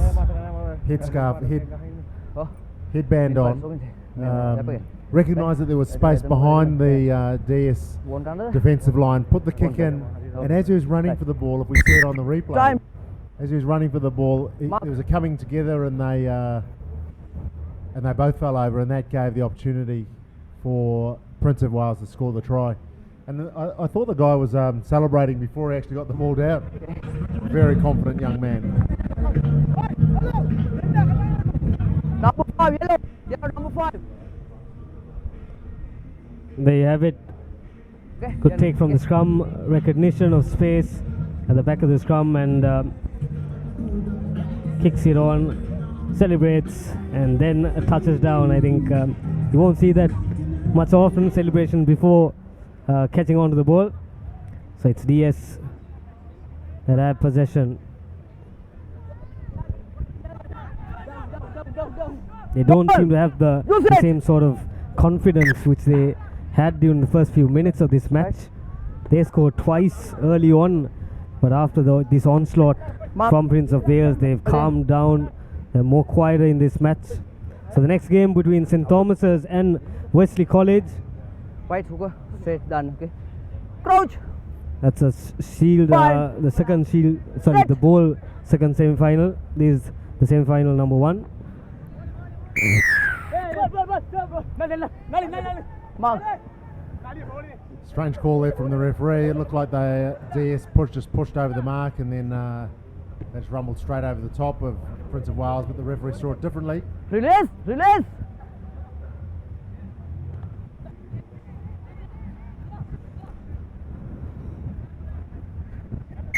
Didn't have an option there. Penalty. Block. Little kick goes in there, and I think the referee might have thought that that man that put the kick in was taken out, but he sort of leant back and didn't look like he was running for the ball anyway. But anyway, the ball comes back to DS, and here they've got an opportunity to attack again. Rolling, Prince of Wales, their tenacious defence advantage has pushed up and put pressure on DS, but this is where DS and Lanka, they actually do quite well when they move it out wide. They look quite good. But unfortunately didn't make use of that extra man. Again, trying to head straight into traffic, looking for support. 2-on-1. Shows the dummy. The sweeper's back. Doesn't do too well, so DS going in for their third. Good chase by the Prince of Wales defender. Tired legs going over for the third try for DS. That's right, so DS still have a kick to come, and they 11 points behind at the moment. 10 seconds. By the time they get through the kick and get back to take the kick off, they probably don't have enough time to make to bridge the gap, but 10. 9 points in 20 seconds. Conversion successful. 26-17 to Prince of Wales, the Sri Lanka Super Sevens powered by Dialogue.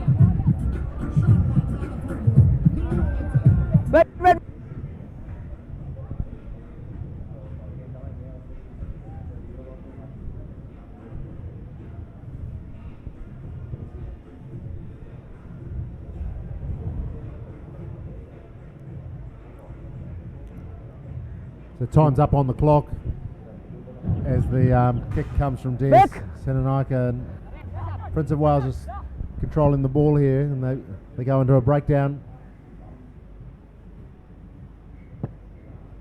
Put the ball out to seal the victory, so they go through and they progress to the Shield semi.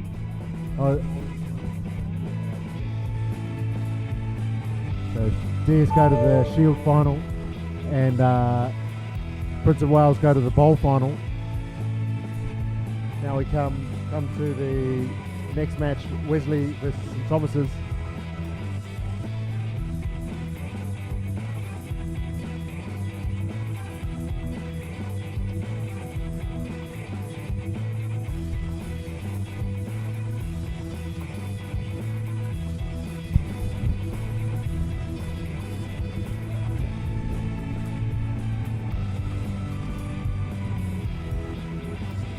Good game by Prince of Wales.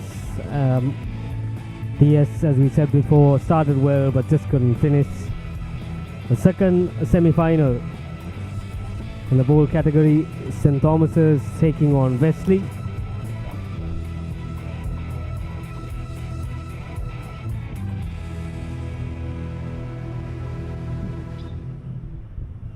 The final day of this magnificent tournament organized by the Rugby Union together with these great sponsors in this tournament, mainly powered by Dialogue and ThePapare.com.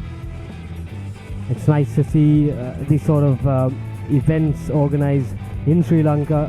Good exposure for the players, and also not forgetting the crowd. They're exposed to a different type of rugby, different type of format, where they see a lot of foreign players in action, and Paul, brilliant location to host such an event. Yeah, that's right, and it's a great location. The stand's starting to fill up now. It's still a sunny day. It's beautiful out here. As we get to the pointy end of the whole series, where once the sun goes down this evening, the disco lights come on, the music gets turned up a little bit louder, and we get to the finals, and we find out who's going to take the trophy, and we're all waiting with bated breath.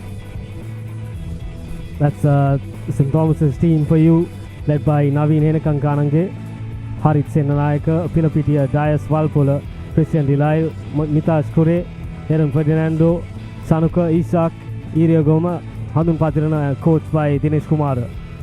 So take a look at the Wesley team.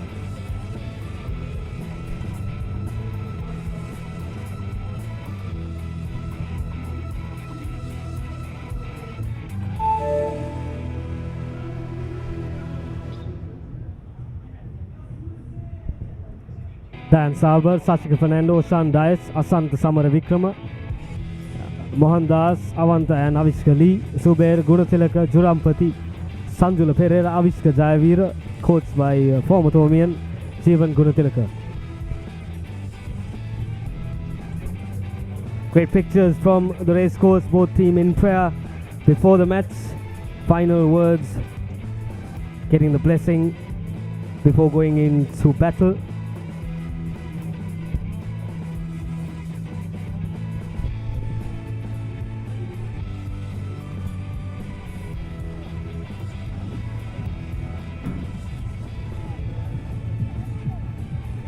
The Thomians haven't had a successful outing during this tournament, so they look to have a good one against Wesley. Not the easiest of teams. They've been quite a handful, especially with the Lee brothers, Jurampati, Saber, all of them combining, very competitive team. Behind the kicker.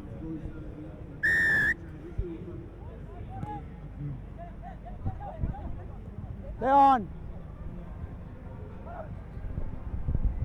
The start is good. The Thomians had possession. Out to Sennaika.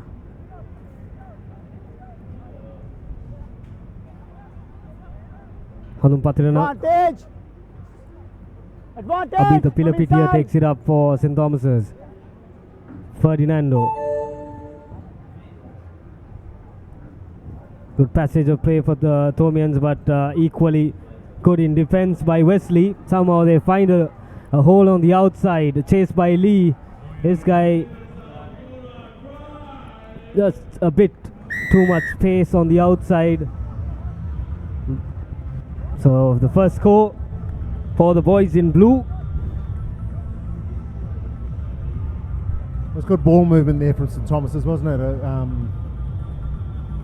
They took it into contact and then they moved it out wide. And then it was just a little drawn pass right at the end to Hurry put up, the hurry man up, hurry up! out around the outside. And You have 5 seconds. sometimes it's You as have 5 easy as seconds, that. hurry You up. just draw and pass and you end up with one extra man, and he was able to scoot around the outside, put the ball down in a position where they are able to have a successful conversion. There we see the replay. That's just a little draw and pass there. Bring in behind the the last line. defender from the outside in. Gives our man a clean pair of heels to go over. That's Mitesh Kure scoring for the Thomians. So the kickoff, the Thomians go deep. Unfortunately, we cannot read the numbers of the Wesley players. Been covered in white t-shirts. So that's one of the Lee brothers taking the ball up. Not the best of defenses by St. Thomas's. Opening up in the middle. Good defense, good cover by the skipper. The referee says play on, Thomians. Advantage! So he goes for the initial call Mark here. for one of the Thomian players holding on. Quick tap taken once again. 10 meters! Meters away from the try line. Release! Looks to go on the outside. Cuts back in, so this will be the first try for Wesley.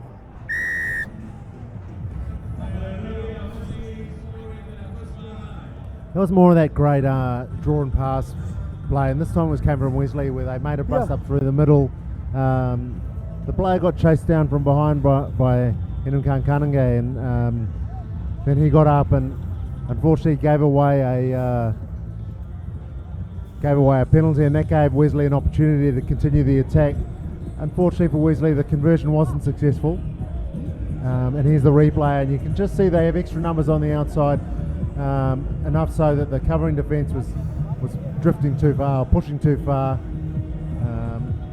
Our man managed to get back around by the post, but the conversion was still unsuccessful as Wesley prepared to take the kick-off.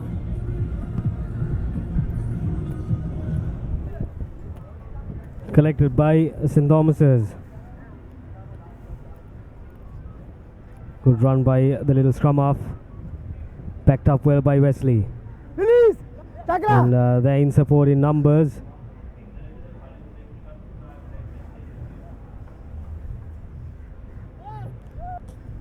Advantage! Good pressure, but unfortunately Wesley had a penalty advantage. That's Jurampati. Again on the outside, they spot a gap. Doesn't get the tackles in. The try scorer, Release, tackle! Mitesh Kure. Move it, tackle! Move it!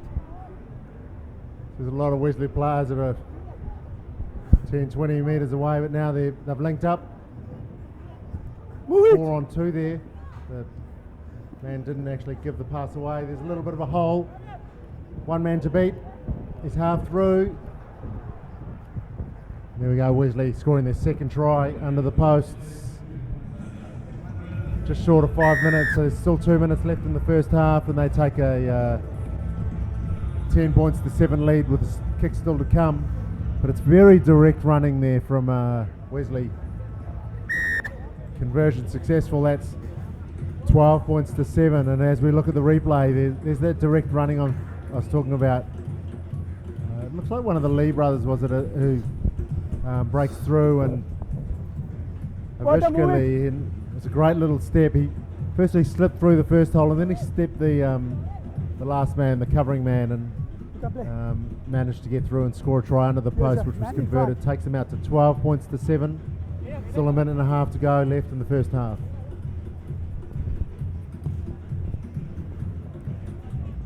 Once again, kickoff collected by St. Thomas's Aaron Ferdinando. Out to the skipper Naveen, but the referee spots the forward pass and straight away awards the scrum to Wesley. So the news from SSC is that De Silva has gone on to score his maiden test century, 104 of 218 balls, and Sandimal in good support, scoring 56. So the Sri Lankans 194 for the loss of 5 wickets. Brilliant way of ending the first day at the SSC. Be straight from off. I'll watch. Straight feeding. Well, I'll be down there tomorrow to see how the boys go. Continue the fight back. But here we are at the racecourse ground, seeing the arm wrestle between Wesley and St. Thomas's. There's only one try in it.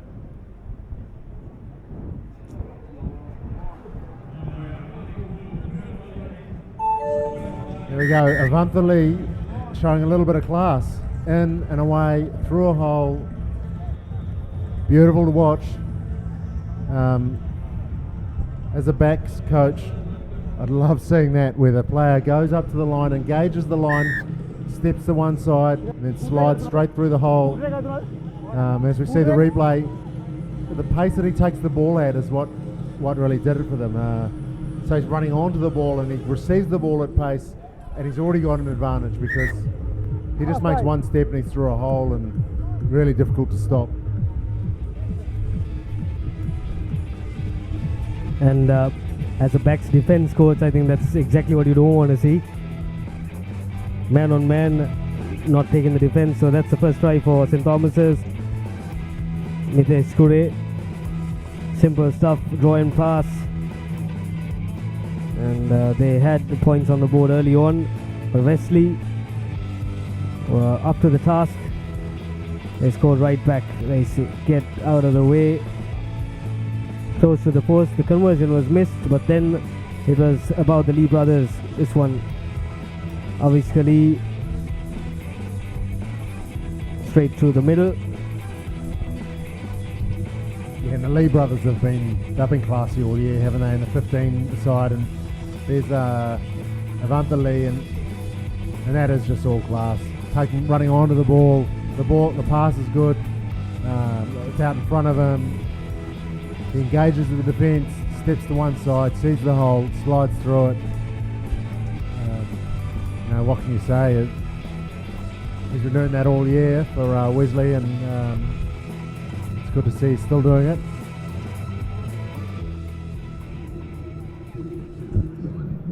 So the second half will be very interesting. Do the Wesley players have enough gas to hold this one? Or can the Thomians come back? You all ready?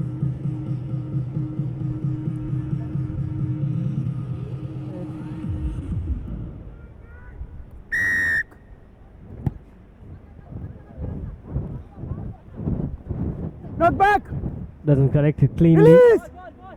Good pressure by St. Thomas's, but there again you see 4 players committed to that breakdown, so straight away Wesley with the advantage. Release, tackler! Good sweep in defense by St. Thomas's. Advantage, hold away! Referee has his arm up, says advantage.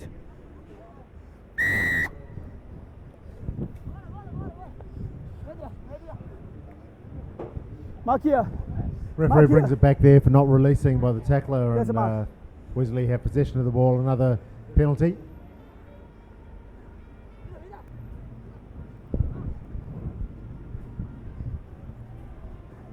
Running straight through. Play on. No hand. So Thomians doing a lot of work trying to keep that ball in hand, but just not working. Wesley on the other end, putting a lot of pressure on the Thomian defense. Once again, trying to run straight through, making it easy. Jurampati steps inside. Release, Tagla. No hands, no hands. Tries to go close to the ruck. Easy as you like. Passing to defenders, just stepping them away. And that's another try for Wesley. And that's another try for the Lee brothers highlight reel for the year. Beautiful stepping, wasn't it? He's so light on his feet. He went in and out, and here we can see in the replay, they go into contact. The ball comes back to, they take it out wide, and if one more pass, they would have scored a try on the outside there. But the ball ends up being recycled, and there comes Lee. One step, Hurry up. 2 steps, and through the hole. That's 3 defenders beaten. Yeah. Scores under the post. Wait, Sure, wait, that wait, pleases all their supporters. Wait.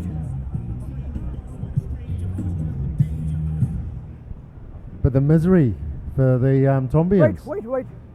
How's that going? Hurry up. It's been a tough 2 weeks, hasn't it? And they're currently the champions at sevens at schoolboy level, and they're having a terrible time of it at the moment. So they've got a lot of work to do. It's all part of the game, Paul. You win some, you lose some. So it's good exposure for the next year's team. Release, Tagla, move. Penalty. Get up and play. No, here. So they have to take it from here. They have the penalty. Aaron Ferdinando Move it. takes a quick tap. Gives it out. Release, Tagla. Navin tries to go on the outside but doesn't get clean ball. So a bit stuck for options here, the Thomians. So finally, Ferdinando realizes that there's space behind the ruck, so manages to get that kick across. But the chasers are there. Can they do the job?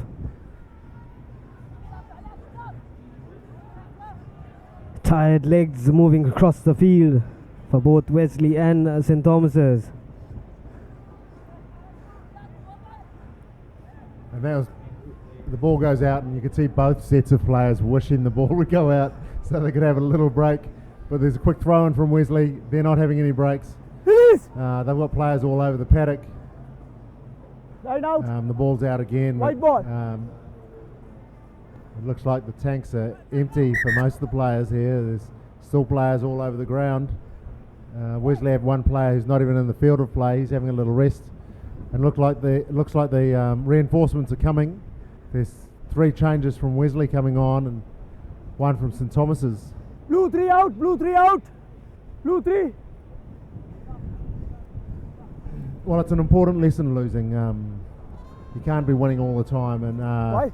the great Australian tennis player Patrick Rafter said that you have to learn how to lose well before you can learn how to win well. And maybe that's what this St. Thomas's team are doing. You know, it takes a lot of courage to lose well.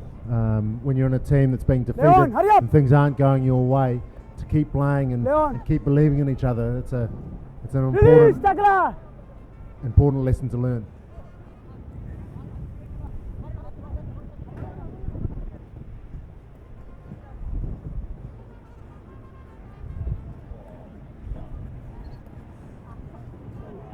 Just dancing his way across the park is Lee and gets that offload. Perfect execution. How good was that? Well, the 6 St. Thomas players that fell off made him look really good, but the pass at the end, the big looping rainbow pass into space was just perfect. But it's magic feet, isn't it? If we get to see the replay, you'll see that he dances in from the outside, he cuts through, he ends up looking for players, it looks almost, and when the things going your way, as they are for Wesley today, even the conversions from the outside look easy. There he goes through 2 players, beat 1, there's another player beaten, that's 4 players beaten. Number 6. 5. White number 6 out. And then throws that beautiful pass right into that man's breadbasket. And then a little David Campese goose step there at the end, just to rub it in.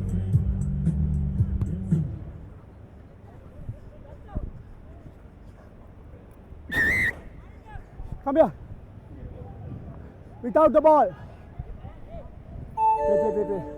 Unnecessary yellow card given to Wesley. So next match, Walker's Vipers versus the Soft Logic Warriors. Advantage! High tackle! The Thomian skipper finally gets his hands on the ball. Where's his support? Good defense by Wesley. Brilliant stuff. Release! They still have possession. Release! Good Go continuity. West, They are getting the support players Advantage, number 4 offside! in line. And here's the try scorer. Does his small dance. Cuts back in. Goes for Leon. the chip. Doesn't get it through. So Thomians looking to score once before this game is over. And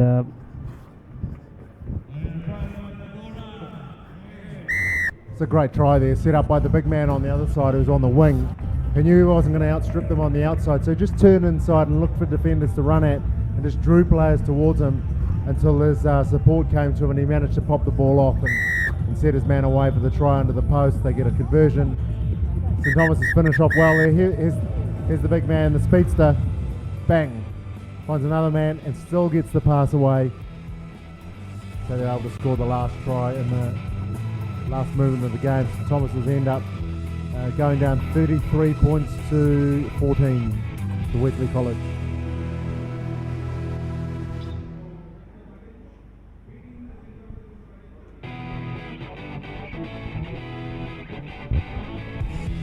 Here we see the replay of the some of the Lee action. Those beautiful steps where he stepped around 4 players with 2 steps. There's another beautiful run. That's the one where he weaves straight up through the middle and then throws this pass directly into the man who's running onto the ball. Very sympathetic pass.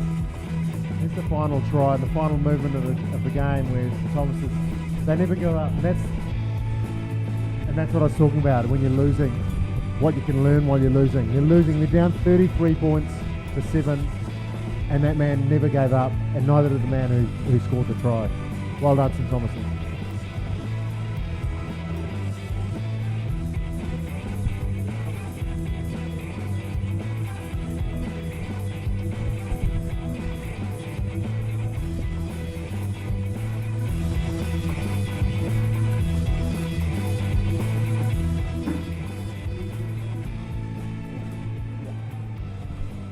so there's a change in commentary.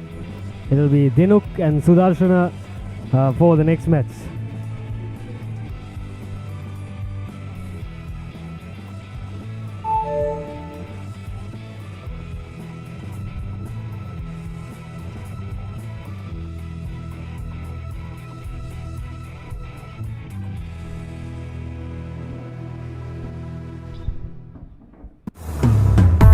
Witness the thrills and the spills of local talent playing alongside international rugby stars to give you a tantalizing taste of world-class rugby at the Sri Lanka Super Sevens, powered by Dialogue. You can also catch the live action on Dialogue Television Channel 1, ThePapare.com, and on MyTV from any network. Entrance totally free.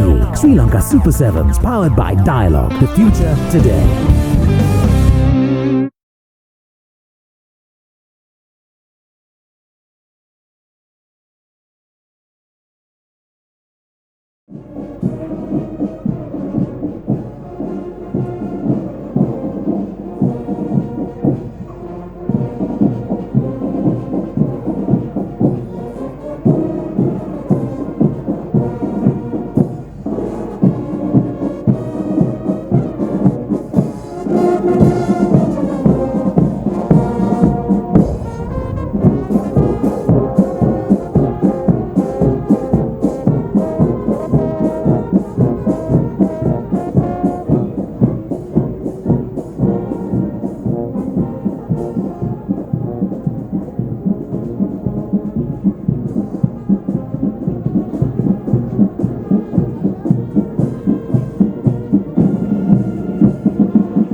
Welcome back to the live and exclusive action from the racecourse ground. Sri Lanka Super 7 second day of the second leg, and we are all set to start the next franchise game. That's Soft Logic Warriors taking on Walker's Vipers. Both of these teams losing out in the quarterfinal. Welcome into commentary, Dinak. Thank you, Sudarshan. Both teams good on paper, couldn't make into the semis. And the crowd is building up as well. Nice Saturday evening here in Colombo. And the racecourse is filling up. So if you're around Colombo, let's drop into racecourse. The Sri Lanka Super 7s, the last day of the two legs we've had. We have had entertaining rugby throughout the tournament. And we'll be having some more excitement as we head into the night for the finals. That's coming up soon, as the crowd is still building up, and we're waiting for the players to line up as well. Soft Logic Warriors taking on Walker's Vipers. The Warriors will be especially disappointed, given the fact that they were the runners-up in the first leg, and they pushed the Eagles up to the last minute. Basically, finished with extra time, sudden death try by Tarinder Ratwat in the finals. But here they are. They haven't been able to overcome the obstacle of quarterfinals. As you see, Nizam Jamaldeen quite eager. There, his son will be playing in this game. Arshad. Yeah, Warriors team looks superb, isn't it? Jason Disanayak, Asham Bandar, Arshad Jamaldeen, Chamara Dabare, and the young prospect of Ashwanta Herat. They're superb with some excellent foreign players as well. Marcy Vera is one, and a great coach of Tavita Tulangesi, a former co-commentator in the ThePapare team, Laga. And then Vipers also have an excellent team. Danishka Ranjan, Banu Bananakara, Sharo Fernando, excellent. And this is the Sri Lanka Super 7s. The crowd is still building up.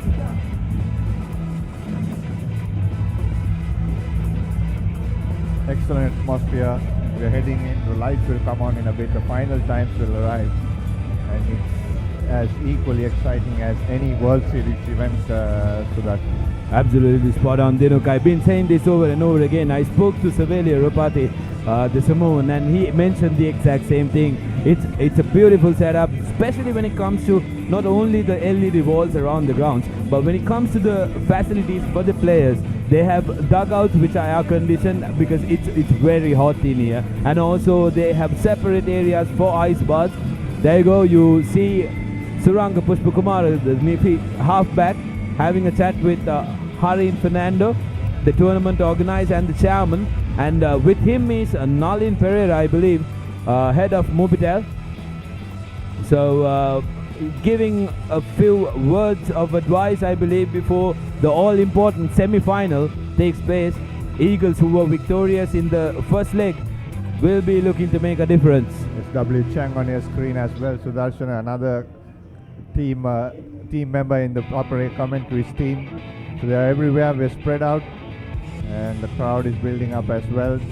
The corporates have come in numbers here to support their team.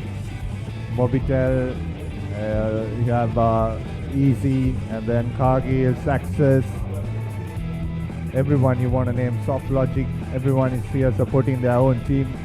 Dragons have a dancing group as well supporting their team. So it's excellent to have a 7th tournament like this in Sri Lanka.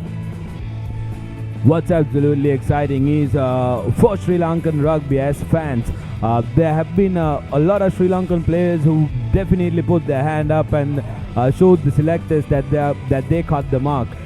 With the foreigners, with foreign players who we've seen perform in the World Super Series as well. And also looking at the school teams, it's very interesting to see teams like Zairat, Prince of Wales, DSN Anayaka, they're stepping up their game. So we can look forward to some brilliant rugby coming in Sri Lanka. Yeah, the under-20 just won the Asia circuit, so that's good for future.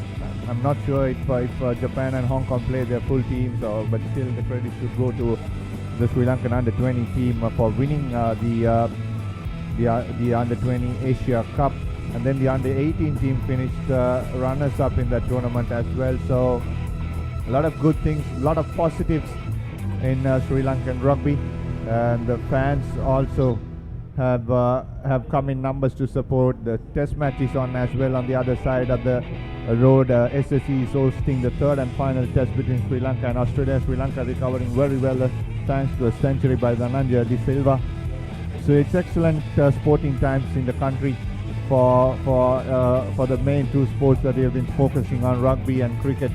And what a venue to host this event. This is the racecourse grounds, the International Rugby Stadium. Racecourse International Rugby Stadium has been part of hosting some excellent international events, and this is one of them. And we'll go for a break when we'll come back with live action coming soon, as we await till the teams line up for the match coming up against Soft Logic Warriors versus Walker's Vipers.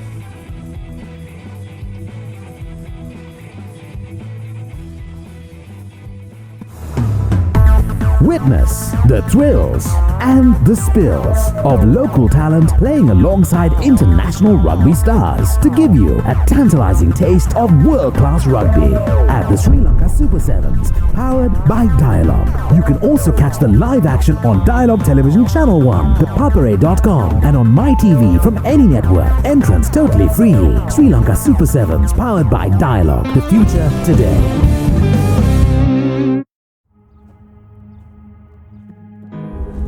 I am every moment I have ever lived. I am counting stars. I am reaching for them. I'm unstoppable. I am you. Together we are every lap, every finish line, every possibility. Together we can change the world. Rio Olympic 2016, live on Star Sports Network, on Dialogue Television, Sri Lanka's #1 television experience. Hemar, Udari, Jackson, Pubudu, Sanat Gunatilaka, Chailat Manoratna, Ranganen Saha, Bhatya Santoshke Sangeetin Hedabunu, Pravegaya. Then Dialogue Television 7th Circuit Channel A Osse.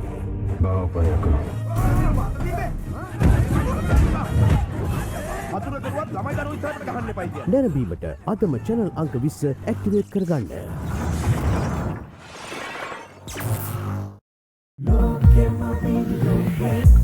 Michael Jackson Boralaska movie. Malvane kinna sangante. Navala pitiye yureni me. Sedavate reggae pop mane.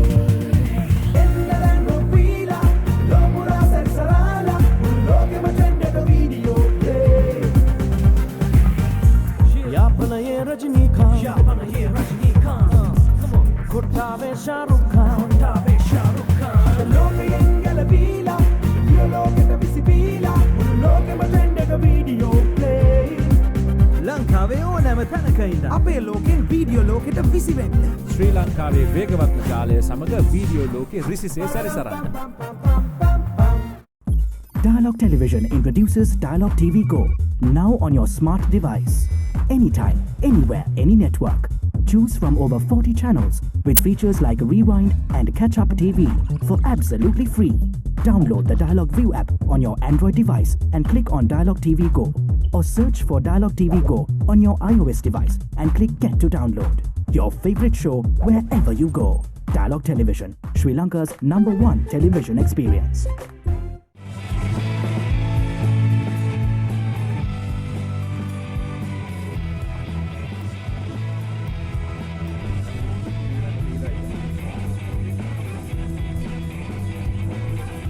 Welcome back to the live action, and we are all ready and set to go with Soft Logic Warriors taking on CML Vipers. Virtual semi-final game, Dinuk, and both these teams would be looking to put a good end to the tournament. Yeah, Sudarshan, Soft Logic Warriors versus Walkers Vipers. The crowd is building up, as to the people who are listening from home as the team comes out. A big shout out goes to Basu Karunatilaka as well, a former trainee proper brother playing in the Sri Lanka Super Sevens. He is listening to us on ThePapare.com, watching us live on ThePapare.com. And a big shout out goes to him. Thank you, mate. Thank you for listening. Stay with us throughout the tournament. Watch your brother play as well.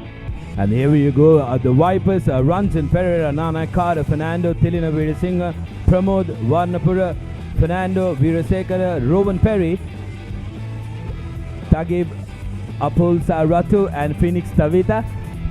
Difficult to pronounce these names, Dinak. Yeah, the Soft Logic Warriors, Jason Disanayaka, Ashan Bandara, Salyan Pangoda, Oshan Pereira, Arshad Jamal Dean, Chamara Dabre, Dilan Soisa, Ashwanta Herat, Rohita Rajapaksa, Atusia Masivera, Luke Masivera, and Lolo Louis, coach Tavita Tulangesi Laga.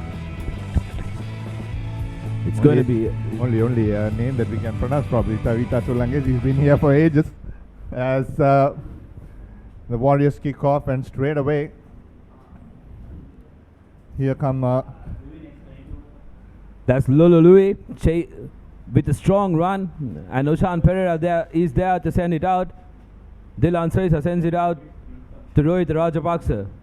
Atsui Masireva is through. Can he go all the way? Yes, he does. Atsui Masireva scores the first try for the Warriors.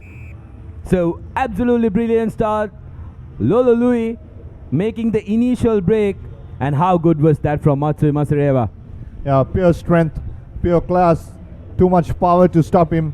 And I saw him during the first match. He was inspirational, talking to the team members, and he leads by example as well on the field, and that'll give a lot of confidence to the Soft Logic Warriors players, and Walkers Vipers will have their work cut out.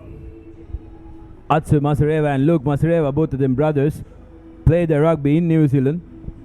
From although they're born with a Samoan origin, Luke Masireva actually turned out for the New Zealand Sevens team for one tournament as well. So plenty of experience there.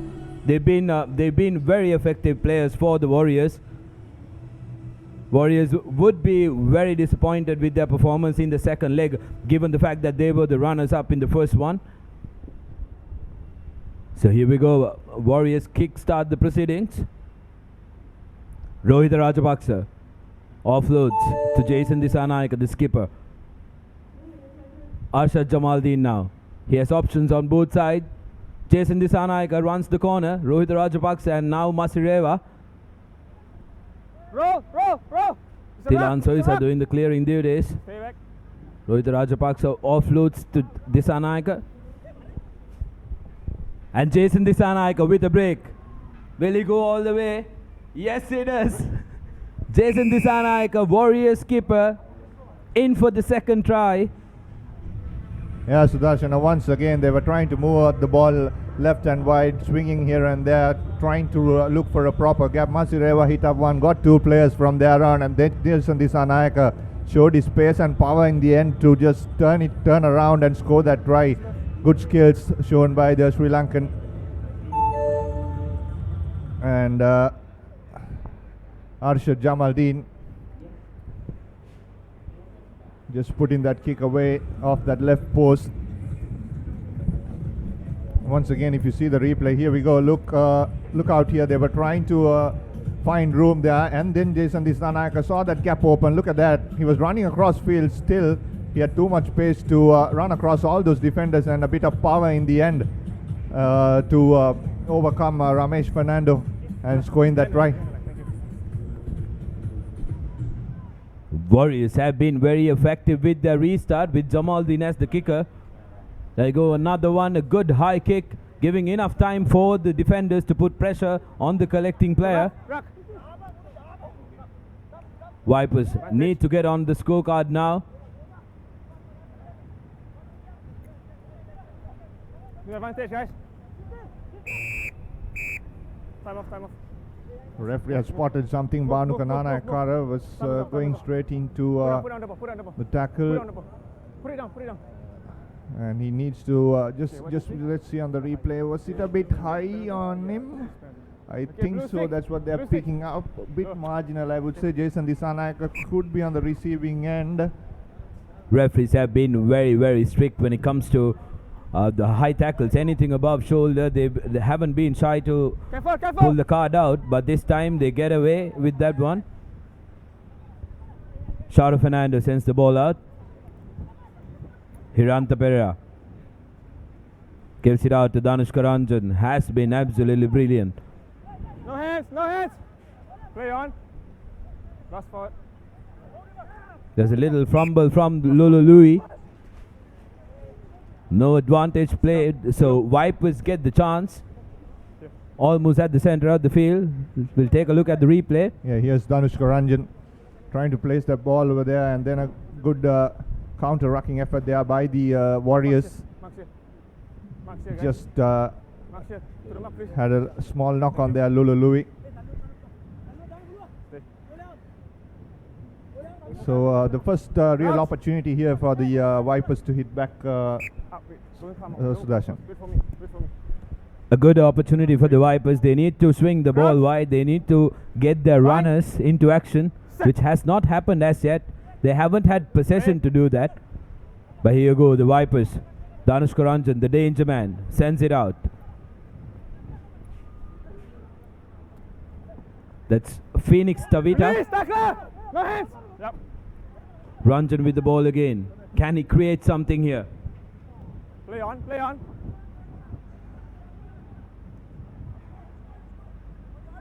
Vipers opting to keep position with them.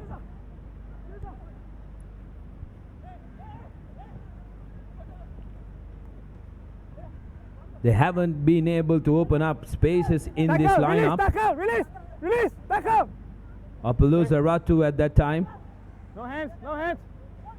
Pressure coming in from the Warriors, and they turn the ball over. Jason Disanayaka with the ball. Decides to go on his own. He has Oshan Pereira coming in from support, but unfortunately knocks it on. So the Vipers still with a chance to get some points on the board before the stroke of half time. Yeah, they have to. Hear the replay once again. Disanayaka. And then a slight knock forward from Oshan Pereira.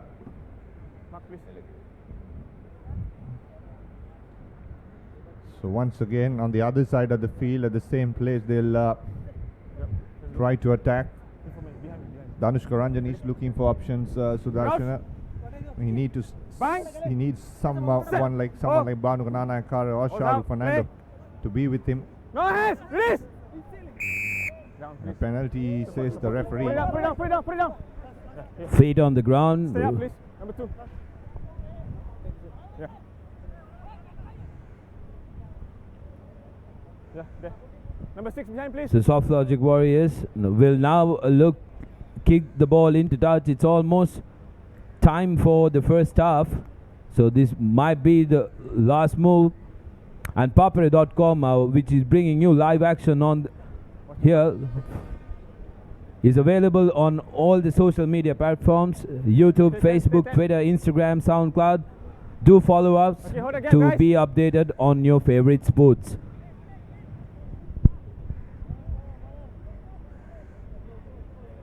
Hooker, stay in, Hooker. Okay. Jason. Now Oshan trying to look for the outside. Here's Rohita Rajapaksa. Runs straight into the opposition player there. Now Soisa. Very close as he scored here. Yes, he is. He has scored another try for the Soft Logic Vipers. That's Dilan Soisa. Good bit of work by Disanayaka. Rohit Rajapaksa retains the ball, and Dilan Soisa spotting that the defenders move and there is no guard dog right next to the ruck. He creeps in. So try scored in the far left corner. Warriors take a commanding lead in the first half.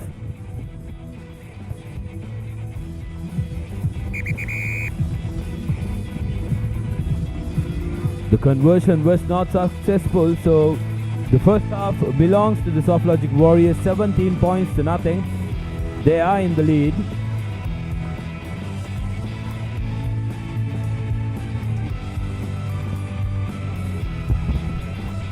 Here you go, the first try by Jason Dissanayake. Just stretch the defense out wide and then bit of strength to show up. Then Rohit Rajapaksa set this up. Got one player down, Dilan Soisa. There you go, every scrum up would love to do that, and he was very happy as well after that. So we go into the halftime break. Here's the Soft Logic Warriors team, coached by Laga. And the Vipers team by Sanat Martis.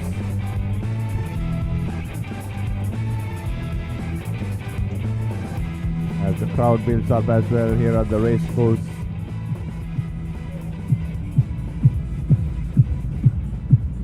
The Vipers have now introduced Rowan Perry into that team. Something very interesting about Rowan is that he is Sri Lankan born and plays his rugby in Sydney. I did manage to have a chat with him. He's trying to sort out his documents to turn out for Sri Lanka, and he has all the right to because he was born in Sri Lanka as well. That's good news. So interesting times ahead for Sri Lankan rugby. Yep, lost. Knocked forward by Jason Dissanayake. Scrum, yellow. And Rohit Rajapaksa was a little ambitious there.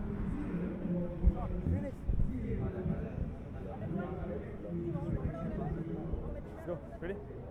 Crouch. Bang. Set. Hold.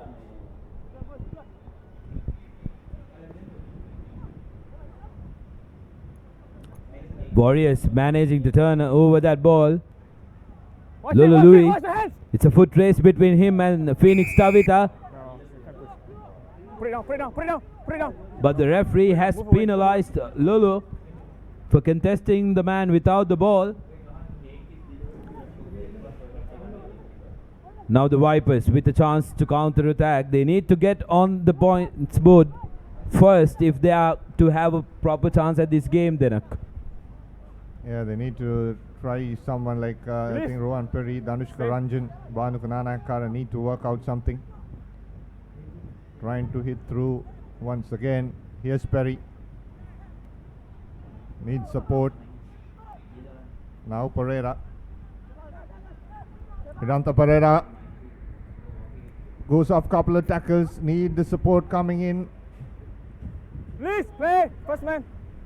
And looks like the Warriors have turned over ball. Very good work there by Ratu. And now Dissanayake. Too much pace and class. Another try under the post for Jason Dissanayake. Strong lad, Dissanayake. Just walks through that try attempt. It's interesting to note, Dinuka, when you look at this tournament, some of Sri Lanka's top 7 players are not taking part in this one because they are out injured, and also because of the under 20 players on tour. Imagine if we had that talent and the quality also pumped into these teams, it would have been much more interesting as well. Yeah, and a good opportunity to all these players who are playing in this tournament to put their hands up and say, look, we are up for selection.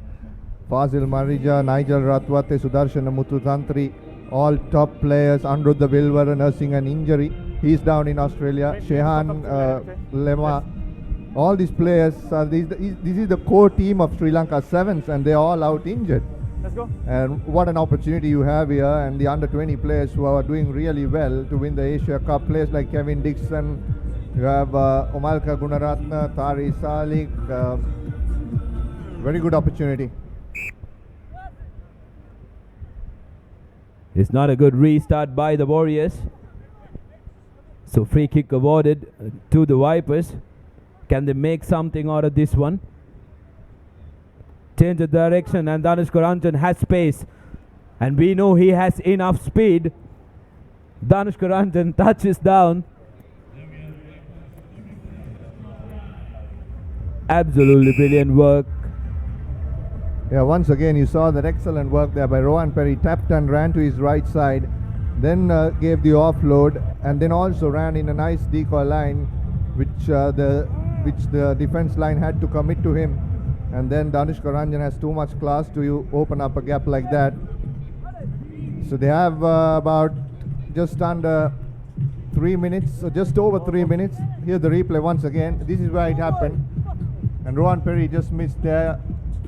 Got the player sucked in, and then Danushka Ranjan. Dilan Soisa was a bit too short to chase the Sri Lankan superstar down. And Danushka Ranjan scoring the first try for the Walkers Vipers. Skipper Ranjan has been leading from the front for these Vipers teams. It's a good kick, but not properly backed up. Luke Masireva on the break. Will he go all the way? Yes, he does. Luke Masireva. Brilliant run by him. Passes the ball. So, absolutely brilliant little work. South Logic Warriors toying with the Vipers.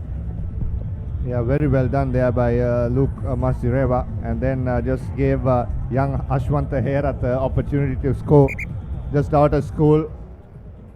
And Luke Masireva, look at this, too much power, too much strength, still looking for options. Chamara Dabre was flying on the outside asking for the ball, no way there, and went under the post. And then saw Ashwanta Herath coming behind the 20-year-old.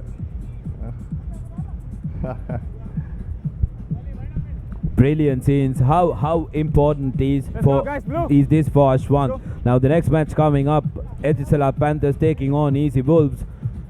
Ashwant Herath just finished with his school season from St. Thomas's, rubbing shoulders against people like Lolo Louis and Luke Masireva. It's gonna be a very good experience going in for the major leagues. Yeah, Ashwanta Herath was one of the best players in that sevens team, St. Thomas's sevens team that won the sevens tournament early in the year. So Warriors not successful again with their restart and gift a free kick to the Vipers.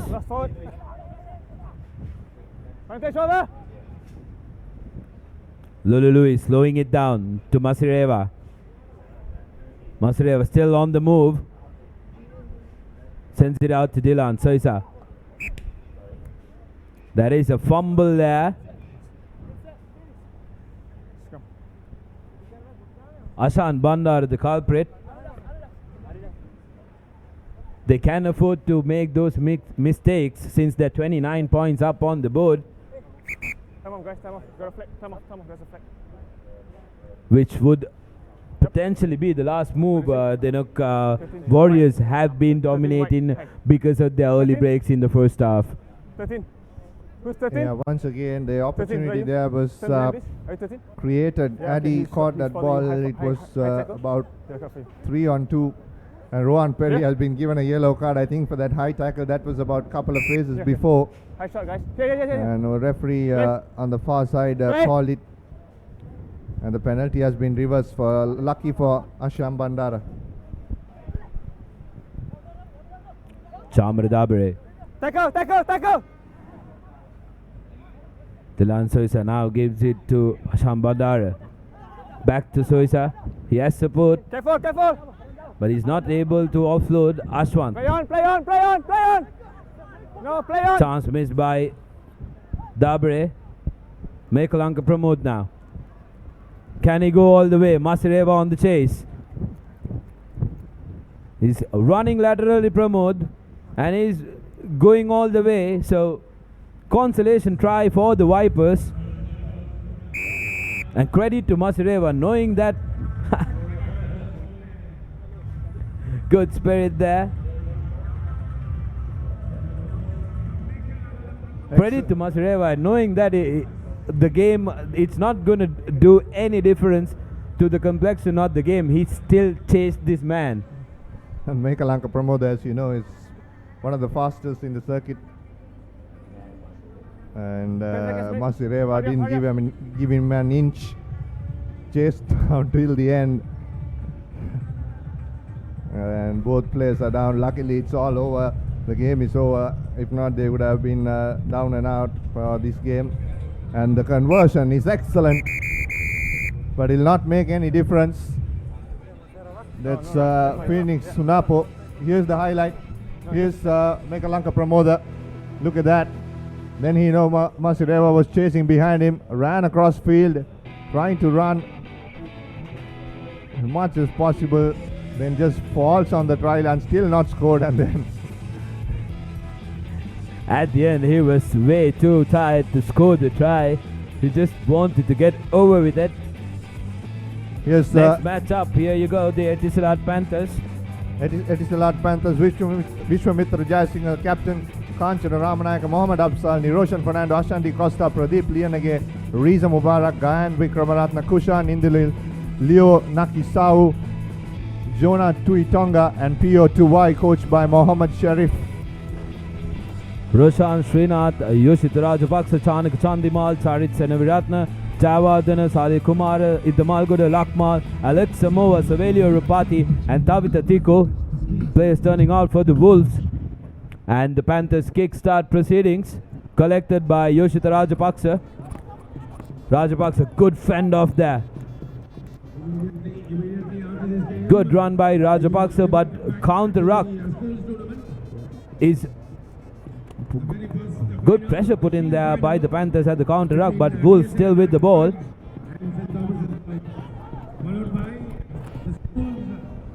Chanika Chandimal now in the far corner. Offloads to no one. And the ball is turned over. Now Pier 2i. Where will the offload come from? Back at the hand stuff.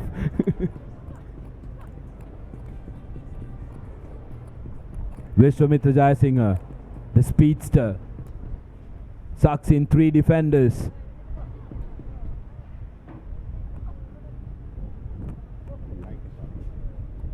Niroshan Fernando now sends it out to Pier 2i. Has support on the outside. Shows and goes to I. Difficult man to defend. Niroshan Fernando slows it down. We got Pradeep Lianage also on the park. Nakisau.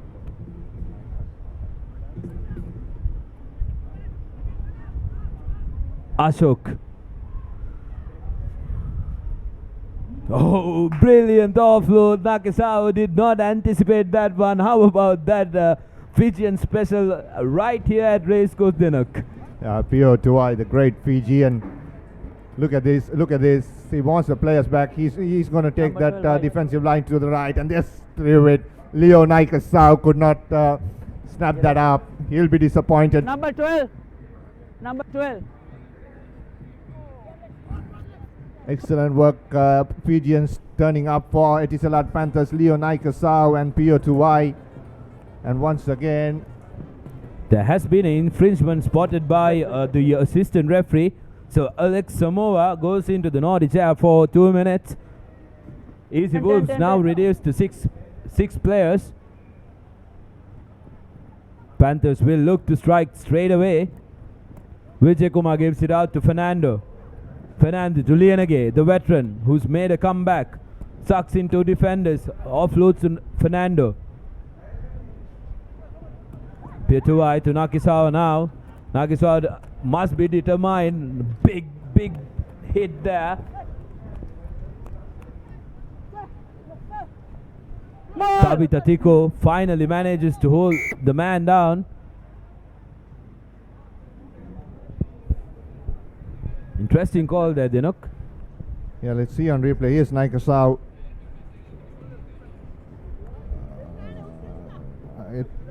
Yes, I think it's the correct call. The knee doesn't touch the ground, so not a tackle, completed tackle, so it's a held up maul.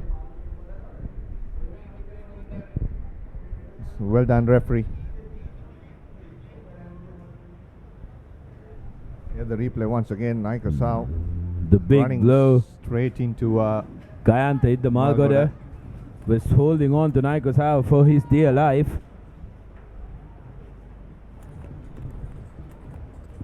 Wolves opt in to kick that one to touch.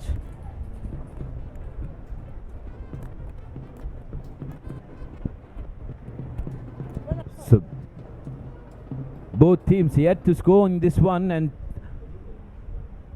brilliant little bit of attacking play, but not any finishes, Dinuk. Yeah, they have all good playmakers there. It is a lot. Panthers FC, Pio Tuwai. Then you have Leo Naikasau, Mohammad Absal, Pradeep Lianagi is doing good as well.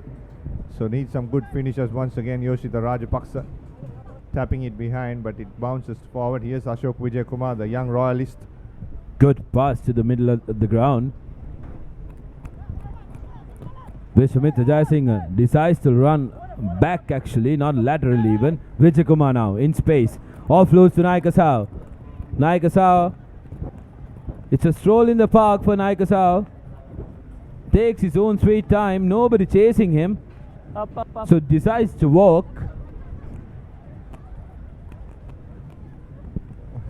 The referee is calling him through to score the try. There is no one in. Dinka is faster than Naikasau and he wants him to come and score the try. I think he can just stand there the entire half without scoring the try. No one will chase him down. So that's the first score on the board, Sudarshana, after 5 minutes. Not a very good attempt by the Wolves. The moment their line was broken, they knew Naikasawa definitely had the speed, but none tried to even get close to him. So Mohammad Abzal adds the extras. 7 points to nil. There you go. The moment he got away, nobody bothered catching him. So why not walk?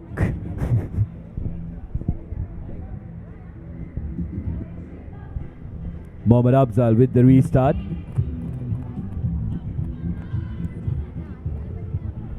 Tap behind. Gayant Iddamalgoda now to Rushan Veeraratne. Veeraratne sends it out to Chanak Chandimal. Little bit of footwork there. But good pressure coming in from Naikasau. Chandimal handling the ball on the ground. Naikasau takes a quick tap, and Chandimal's not 10 meters. Vishwamitra opting to run back again. But the referee will bring play back. Number 15. Chandimal might get a yellow card. Yes, he does. So Wolves now reduced to 6 men. Mohammad Abzal to Vijay Kumar. Vijay Kumar sends it out to Naikasawa and walks to the try line again, second time. So 2 tries in 2 minutes for the Etisalat Panthers. And once again the numerical effect there on the Easy Wolves. Here's the replay. Tap taken by Mohammad Abzal and then gave it to Ashok Vijay Kumar. Had about 3 on the outside, but he went to Naikasau and Roshan Veeraratne couldn't prevent him scoring a try. Just let him score on the corner rather than cutting back to closer to the post as Mohammad Abzal.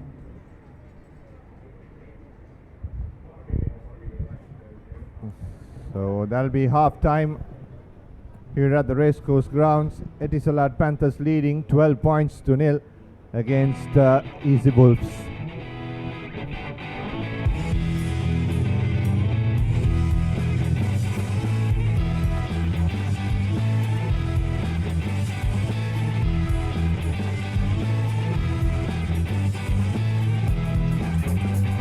Here's the replay of the first half. Vishwamitra Jayasinghe, lovely offload to Ashok Vijay Kumar, and then a bit of excellent skill from the 20-year-old. Naikasau walked under the post to that try.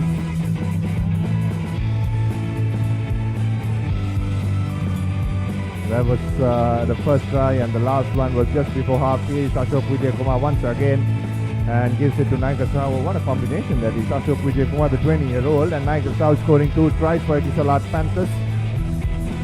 Absolutely brilliant. These youngsters getting the best exposure they can. And we've seen some of the locals being the playmakers, putting the foreign players in space as well. Kamindu Pereira is one name that stands out. He's been absolutely brilliant for the Dragons. Dragons have been resurgent in this tournament. There you go, that's Ashok Vijayakumar, former Royal Scrum Half and Vice Captain as well. He had a very good season.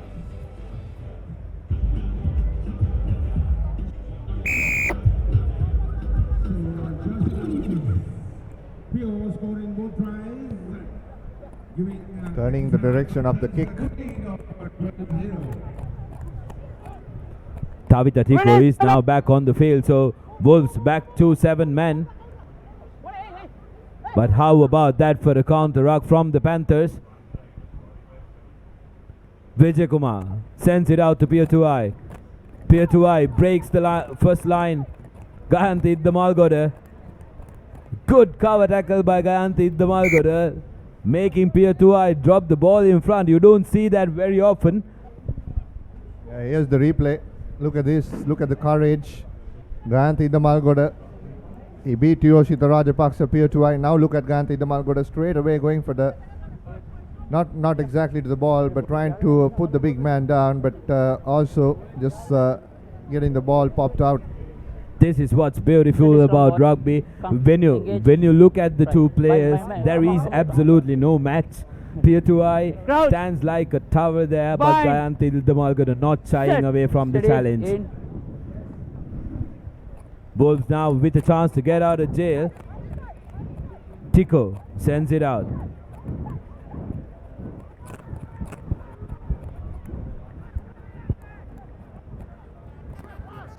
That's Alex Samoa. That should be a high tackle. Wait. High tackle. Referee not letting them take it quickly because it was on a wrong mark. Inside out, and the offload. The supporting player did not time it very well, so possession back with the Panthers. Niroshan Fernando now. It's not able to offload, so goes down. Pierre Tuai puts a little chip in front. Nobody's behind, nobody's home. Little bit of footballing skills. Has he got the legs? Yes, he has. Pierre Tuai scores under the post. Time. Scores under the post straight away, signaling to the bench. Get me out here. Mohammad Sharif now has to look for a replacement. Yes, Jonah Tuitonga in his ranks to replace Pierre Tuai. Tuai scores the try and clearly signals the bench that enough is enough. I've done my part. We are 3 tries up. Take me out. He manages to convert the kick as well. Here's the replay. Pierre Tuai kick, and then once again put the boot to the ball. Still had the pace, and finally getting it there. Charit Seneviratne there chased Pierre Tuai throughout, but I think Seneviratne was more concerned about Tuai rather than going in for the ball.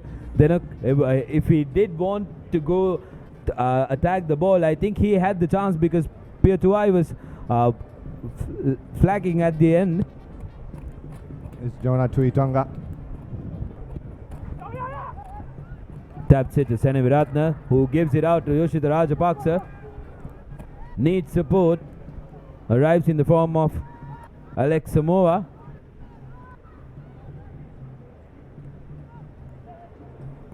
Now Seneviratne to Rajapaksa. Rajapaksa to Veeraratne.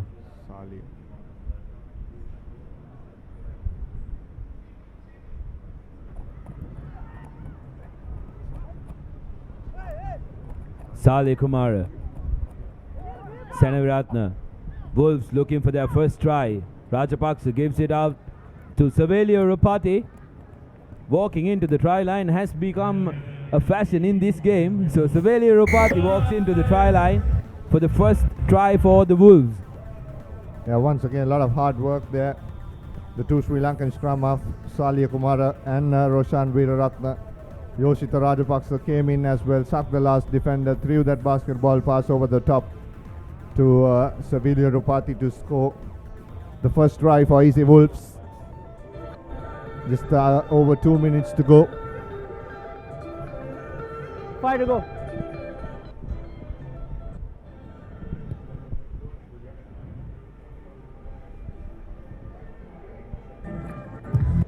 Conversion successful there. So a good, very good conversion from the corner.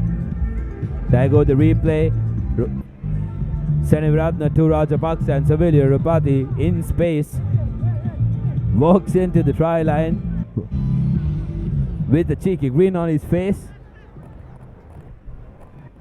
And the restart, a good challenge by Rupati, but not able to collect it cleanly. And Nakisau, the man who ran in for 2 tries, offloads but not collected cleanly by Abzal. 2 players. Yeah, Nakisau there, clear break.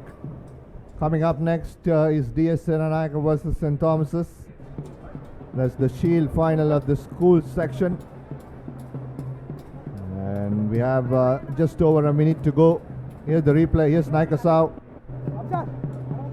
Vishwamitra and Mohammad Absal both wanted to score that try. Looks like.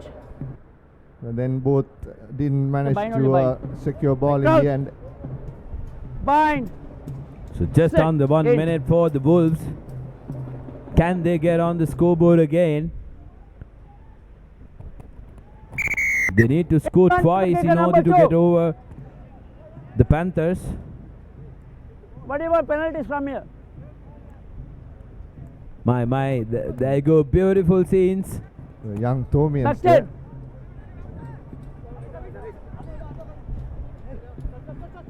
There goes some supporting Easy Wolves. Tomian Wolves supporters. They'll have their next match coming up as well. Here's Ashok Vijayakumar, the 20-year-old, scores another try for Etisalat Panthers. Replay once again, quickly taken. Charit Seniviratne totally foxed. And Vijayakumar scores.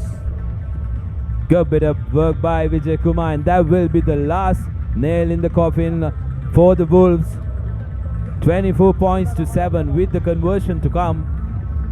The Panthers have gotten over the Wolves here.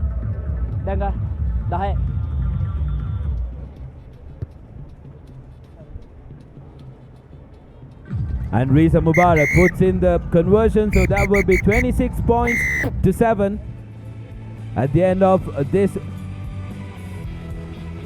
ball semi-final. And to take you through the next game, we have Shanaka and Abdullah.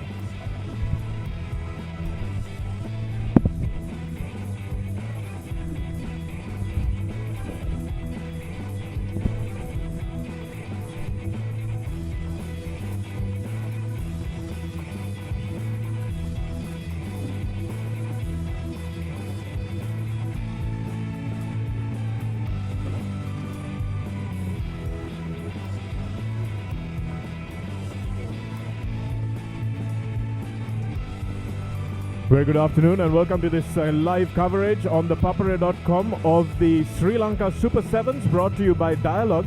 An outstanding tournament, and the quality of play, Abdullah, even looking at it from last weekend, has really gone up a few notches. The intensity much higher, and the teams really look like they're competing this time around, because last time I think they were just getting to know each other, but now I think the training has really paid off.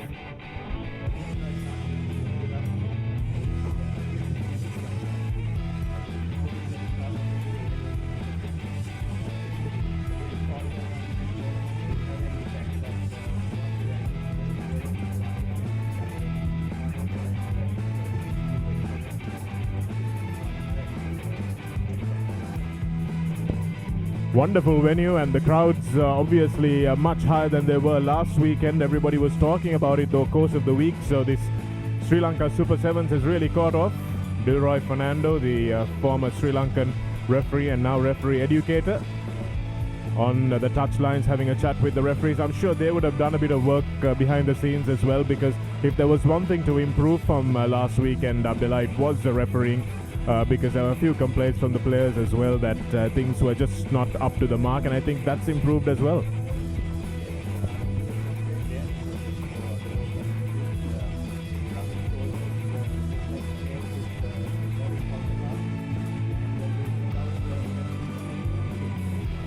All the corporate supporters as well are in place. I'm sure a lot of people have been invited by the sponsors, all the franchise holders getting support in for their teams as well. And that's always good to see. So the after party is something that everyone's talking about as well.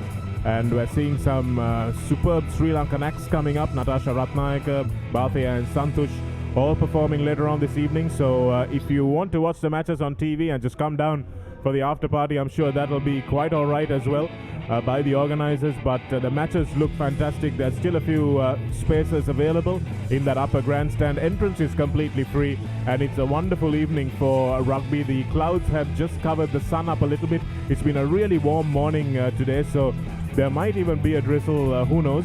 But I think that won't really affect proceedings very much at all. It might in fact be a little bit welcome for some of the players who have been really drained today with the sort of demands that the Sevens game has on them. Speaking about the Sevens game, Abdullah, we are coming up to DS versus St. Thomas's in the Shield match, and this DS Serenayaka will probably be the underdogs going into this, given that the two teams met last week and St. Thomas's won fairly comfortably in that.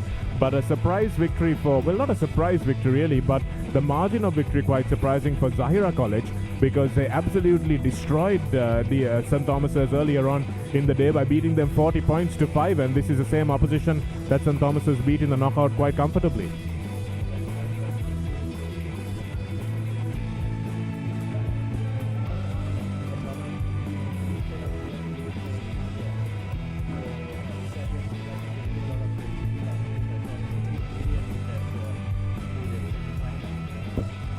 This is the DS Serenayaka team card. Vijay Siri Samaravikrama Udavatta Dilinga, Venuranga Aryaratna Fernando, Soiza Hemasiri Karunaratna, Vijay Sundara and Kushan as well. But now the St. Thomas's team coming up for you in just a moment. Navin Hena Kankanam, Ge Harit Senanayak, Abita Pilipitia, Dion Dias, Walpola, Dilail, Kure, Ferdinando, Chanuka, Ishak, Iriagama and Handun Patrana. And as you said, Abdullah, all these are juniors, the under 18s probably put into the fray by the coaches.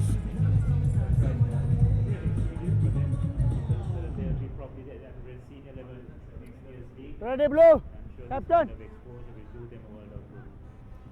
St. Thomas has had a very good season in the 15s, but it'll be good for these youngsters to taste a few losses as well and realize it's not just because you play well this year, it doesn't mean that you're going to play well next year. As DS kickoff and taken immediately by Harit Senanayake, who was wonderful in the line-out for St. Thomas's this year. Sevens is a completely different game altogether though. Big bust up the middle by Shanuka. Looking for Navin Hena Kankanamge, looking for a runner outside him. That's a nice little loop around. And nice inside ball, well controlled by Hena Kankanamge, even though the pass was behind him. So Mitesh Kure making the break and finished off by Navin Hena Kankanamge. So a lovely little loop around the speedster and a nice inside ball as well, and the first try for St. Thomas's, and scored by none other than Hena Kankanamge, top try scorer of the league season this time. No surprises there, Abdullah.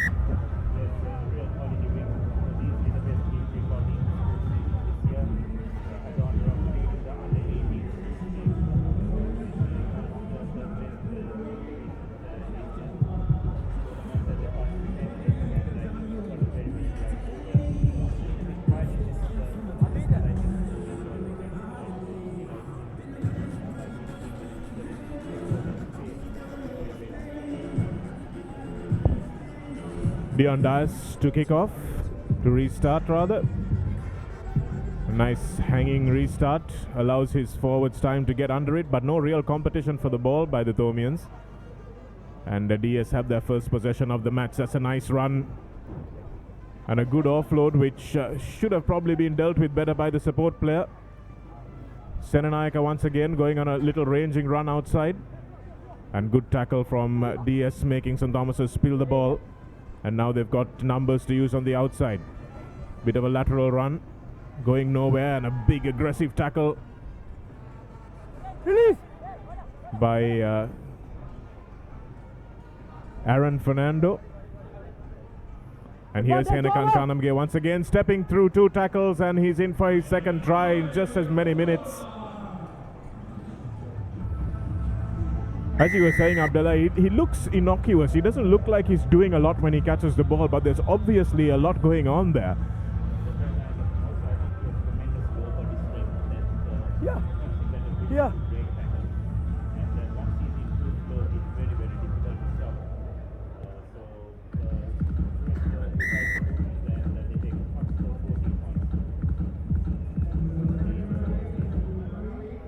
That's a step. See, when he caught it, he really didn't do a lot. Just stepped off that left foot and swerved out of a couple of tackles. So it looks pretty simple. For you watching at home, you think, hey, they should have done a little bit better on him. But it's an acceleration that makes it very, very difficult for defenders. And Dias will kick off once again.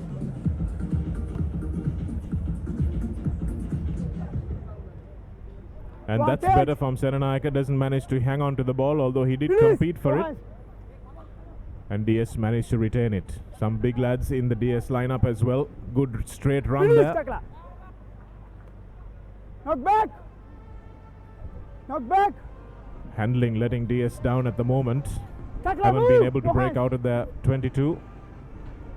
And that's a nice little ball, and now some space for the DS runner. Sweeping at the back was Dion Dias, made the tackle.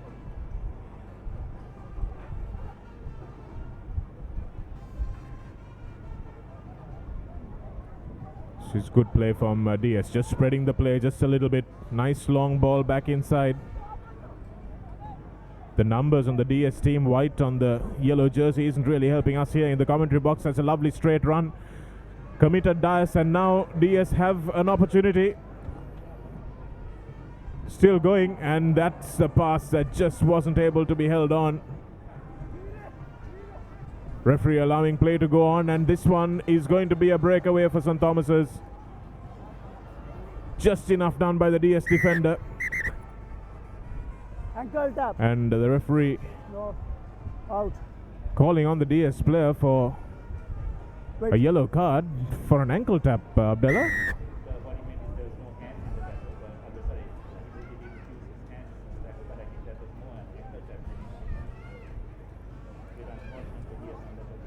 Yes, desperately unlucky for DS, as we see that error being compounded by Abhita Pilapitia, who just breezes through the defense. DS had done really well, I thought. Tarindu had an outstanding run and just made the wrong decision once. Should have given the ball a little earlier, but chose to run with it, and the turnover resulting in a try in the opposite direction and a man down as well.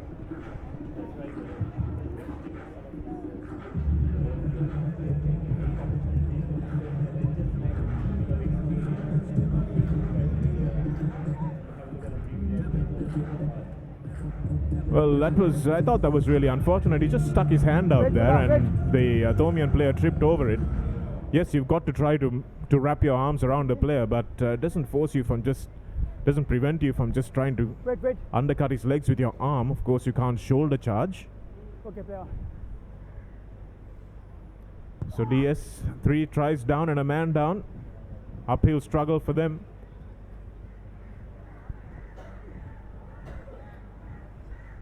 There's a mark.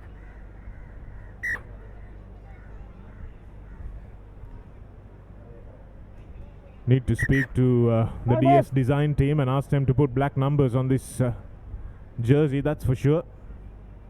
Number 5.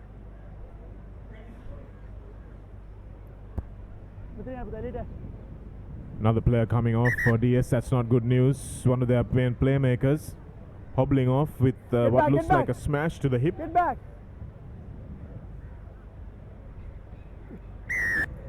Not 5. Ball didn't go 5 meters. So free. Another opportunity for the Thormians to extend their lead here. Get back.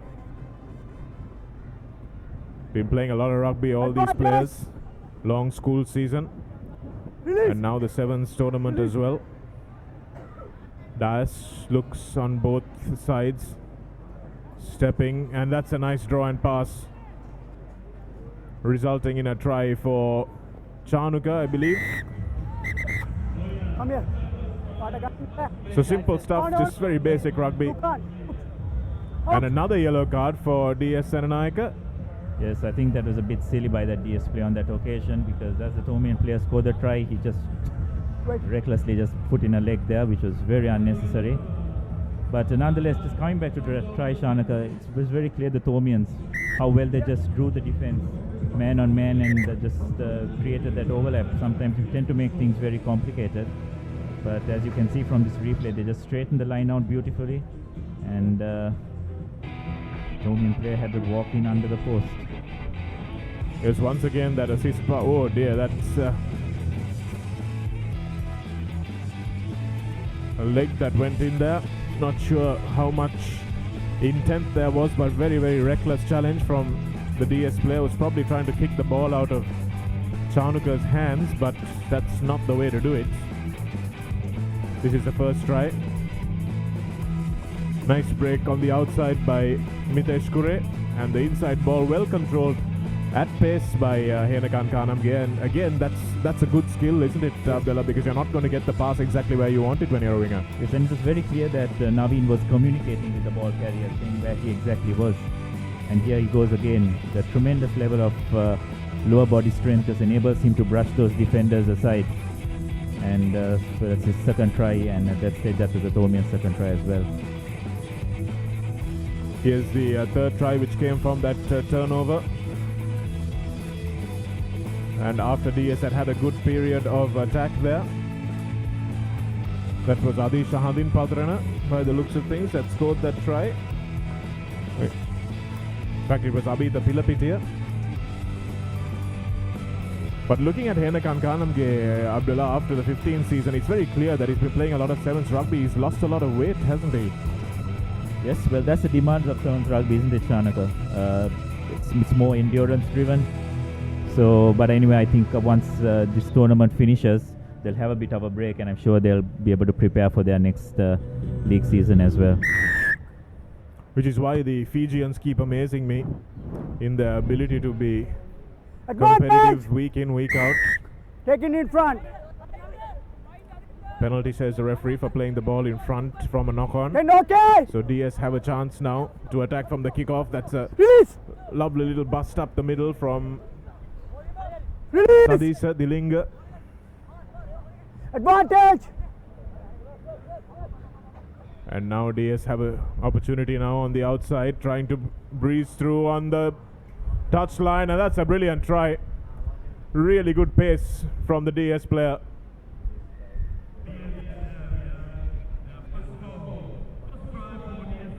Yes, lovely turn of speed by the DS wing three-quarter on that occasion.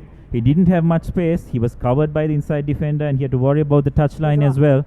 But showed some lovely acceleration skills to go over for DS's first score. Yeah, it looked like there was really nothing on, but he backed his pace and breezed around. So it's good for DS to get on the board. That will give them some confidence, especially at the start of this second half.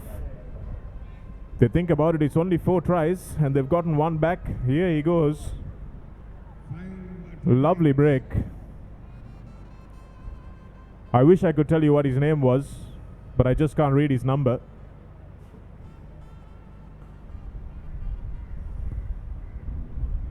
That's sliced off the side of the boot. Doesn't make it to the 10-meter line, just about half a meter short. So St. Thomas's will have an opportunity from the center mark again. It's a game of inches really, and Dion Dias takes it quickly and gives it to Abhita Pilapitia, and now Dias is in for a try himself. The DS defense has just not organized itself, and that's an easy score for Dion Dias. There's also the numbers catching up with them. I think DS yet have a player in the sin bin, so that extra player in sevens rugby always has a big advantage to the opposition, and the Thormians now extending their lead further and have now pretty much sealed this game. Oh, captain. Yellow captain. Yellow captain. Keep 10 meters. Penalty free kick. 10 meters. That's the break from Dias. Really saw the gap well. And again, Abhita Pilapiti, a lovely offload from the tackle. So it's tiring work. You can see once again Dias has his entire left leg all strapped up. So these are things that physios and parents will have to work on off season. DS now trying to move the ball. This is probably what they should have been doing all game. That time the outside break doesn't quite work. Advantage. St. Thomas is getting a hand in the way, but referee playing advantage cleverly. And now here's a try scorer with a little bit of room. And again, DS being patient. This is good play from them. Falling off the tackle was St. Thomas's. Should have recycled that ball a little sooner. And it's untidy, but DS will retain it. Nobody seems to want the ball, but now they do. And here's DS with man on man at the moment. Needed that ball to go to hand desperately. Number 7. And the referee calls offside. Get back soon. Prince of Wales will play Wesley in the match coming up next. Let's see whether DS can claw a try back here. They're showing good patience at the moment.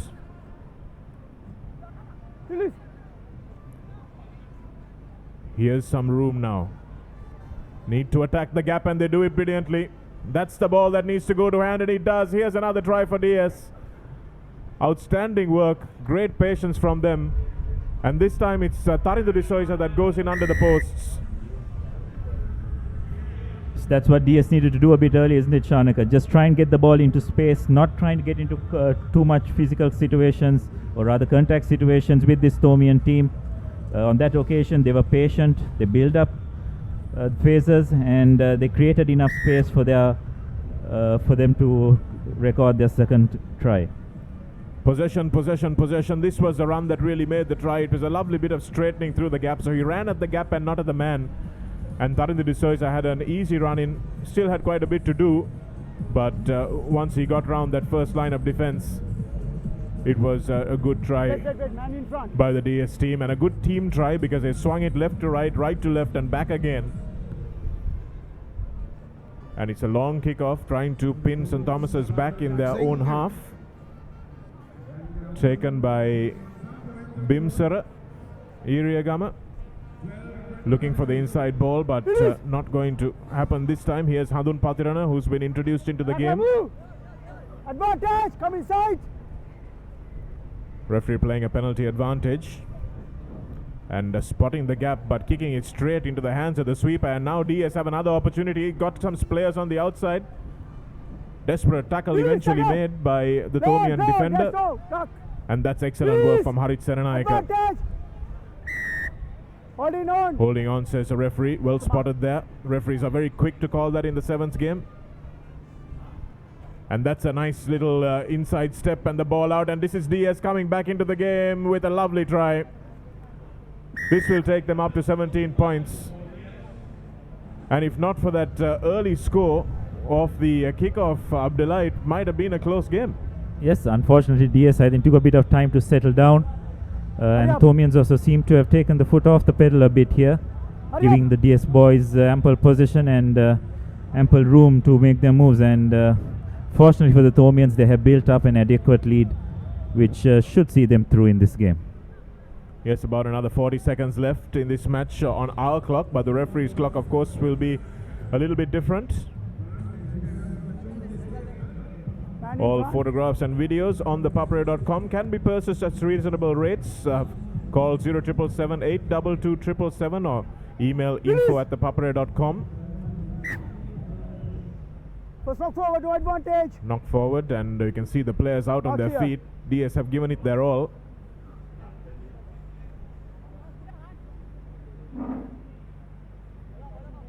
Here. There's a mark. Last ball. Yes, the final hooter has gone, so this will definitely be the last play of the game. Sure, let's see what Thomans, whether they just want to hike it into touch or whether they will actually try and run it. It looks like they're going to try and find an overlap. Nice little dummy thrown, but needed to have the support runner knowing exactly what he was trying to do there. DS picked the ball up. Referee says he was onside. So DS will have another final crack at the Thomian defense. Coming round to the side with more players, that was sensible. Now they need to reset it again, be patient. That's what's worked for them.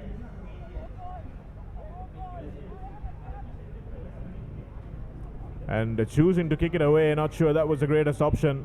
St. Thomas's will just run this one into touch or run it down the field for another try if they can. Nice little swerve there, and on his way to the try line is the Thomian player, Aaron Ferdinando. And that's a good try from Aaron Ferdinando. He had a lot to do when he got the ball 70 meters down the field, and a nice couple of swerving runs and good pace as well to get him to the try line. Yes, Thomians prevailing at the end after a pretty disappointing tournament by their standards.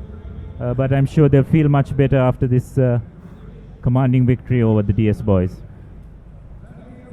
Yes, it's not where they would have wanted to end up, but I'm sure that the Thomian supporters would realize that this is a young team. This is this year's, next year's team that is going to be tested out. A lot to do in the off-season for Coach Laga if he does stay with St. Thomas's next year. A lot of work for Dinesh Kumar as well in the training grounds, in the gym. So a good win for the Thomians, and we've got another match coming up. Prince of Wales versus Wesley. Danushka, Divanka, De Silva, Taranga, Randika, Dimalka, Kavinda, Avishka, Nimesha, Shiron, Hasintha and Sanjana, coached by Chandralal Samarakon for the Prince of Wales lads. And Moratua plays with Valikada, Dayan Sabha, Fernando, Das, Samaravikrama, Mohan Das, Avantha and Avishka Lee, Murshid Zubair, Gunatilaka, Jurangpati, Sanjula Pereira and Avishka Jayavira. Again, the next year's team used by Wesley, so that's another bit of smart thinking from Jeevan Gunatilaka, making sure that he gets experience, match experience for these players before the all-important league season comes around. That's right, Shanaka. So St. Thomas's have actually annexed the shield, and this is the final for the Bowl Trophy. So both teams, I'm sure, will be keen to end their season with a bit of silverware, and I have no doubt that they would like to emerge victorious in this game. Prince of Wales are not a team to be taken lightly. They played in the lower division, but doesn't mean anything because they've got a lot of pace in their ranks. Here's Danista Gunatilaka for Wesley. Rock. Wesley don't seem to have cottoned on to the 7 style yet. They're going into a lot of contact, which is what we noticed last week, but now seem to have fixed those issues. And this is Lee herring into the corner, but Avishka Jayavira's pass was a good one right in front of the winger. Mark. And right, Shanaka, this is a repeat of yesterday's league matches where Prince of Wales actually had a very comfortable win over Prince of Wales by about 31 points to 7. So I'm sure Wesley would like to settle that score and beat Prince of Wales, because I don't think it's a defeat that would have pleased their coach, Jeevan. Not at all. Jeevan hates to lose, as do all coaches. So they're going at it with a lot of intensity. Can see Lee there. Yes, very correctly said. You got to release the player. You got to release the player when he's on the ground, though, Abdullah. That's the difference. There wasn't a tackle made there, so it depends on whether the ball was ripped before he hit the ground or before his knee hit the ground or not. If you can look at a replay of that, we'll be able to say. But these are the technical calls that are so difficult in rugby. What's the tackle here? He's got his arms around him, so it's still not a tackle. Thought there was a bit of daylight there. Player had gone down on his own accord, but referee on the other side didn't see what we saw. Okay, bro. Back. Good line out by Prince of Wales. Ball bouncing kindly for the scrum half. That ball went backwards. And again, strong defense from Jayavira on the Prince of Wales player. 5. Offside, says the referee from a tackle. Mark here. Interesting call. Number 5.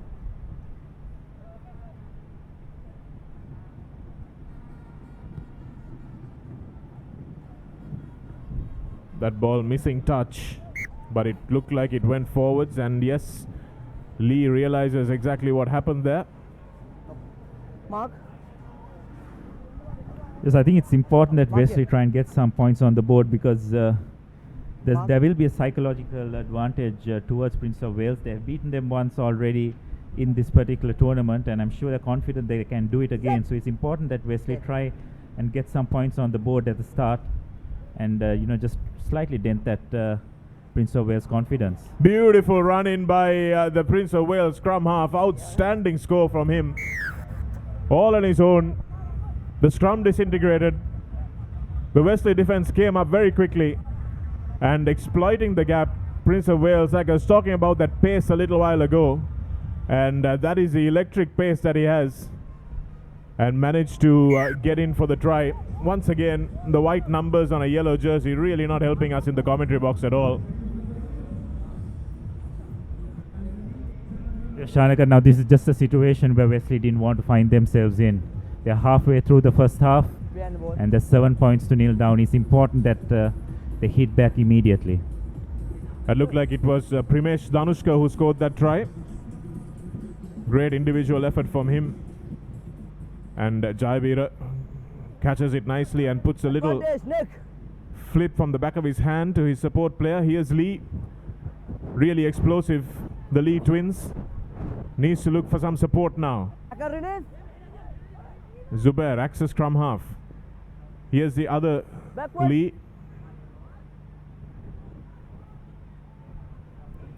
Dineru Ranavira has been replaced by this man, Mohandas Parantiran. Jayavira finds himself out on the wing, so he will need to bring this one back. A nice little pop from him.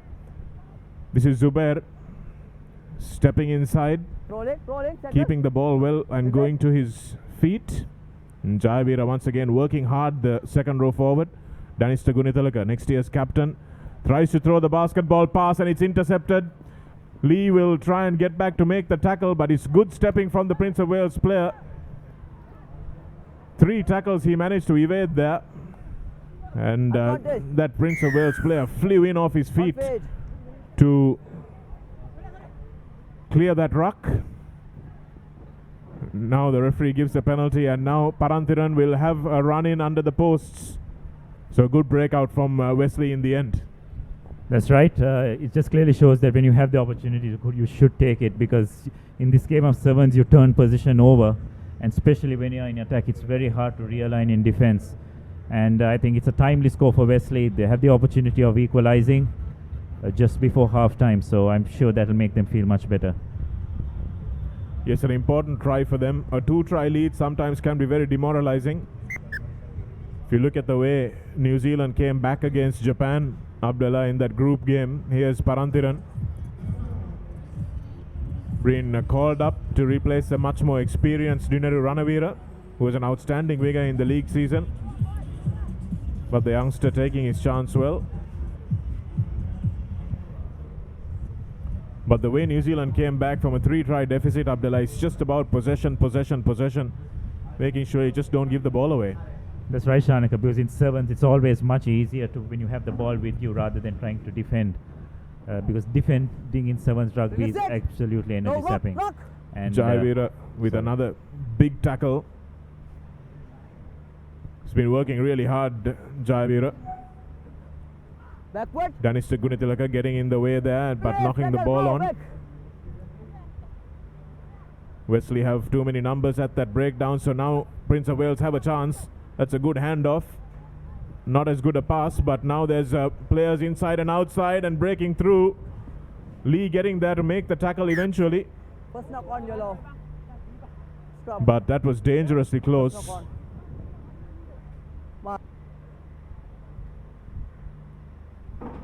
That was the number 7 making the tackle. That's Avantha in the headband. Avishka is in the number 9 jersey.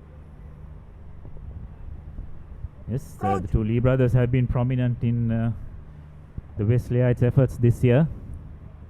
And on the stroke of halftime, so I'm sure Wesley would like to get a score here and go into halftime with the lead.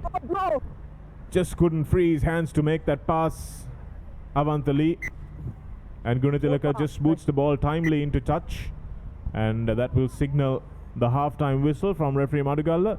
Watch it here, he just managed to free his hands there.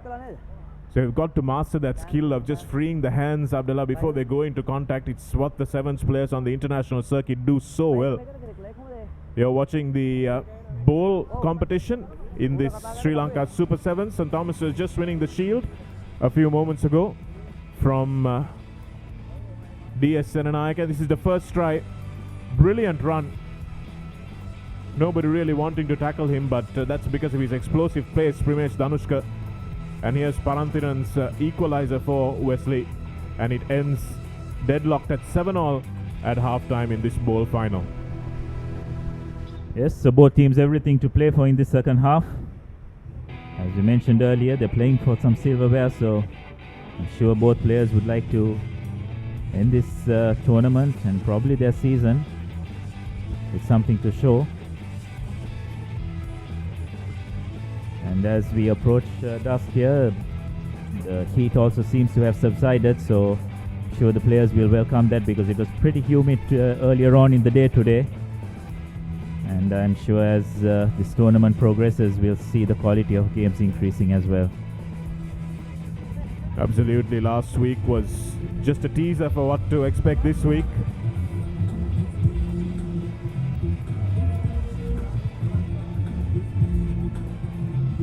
So Wesley will want to avenge that defeat that Abdullah was talking about.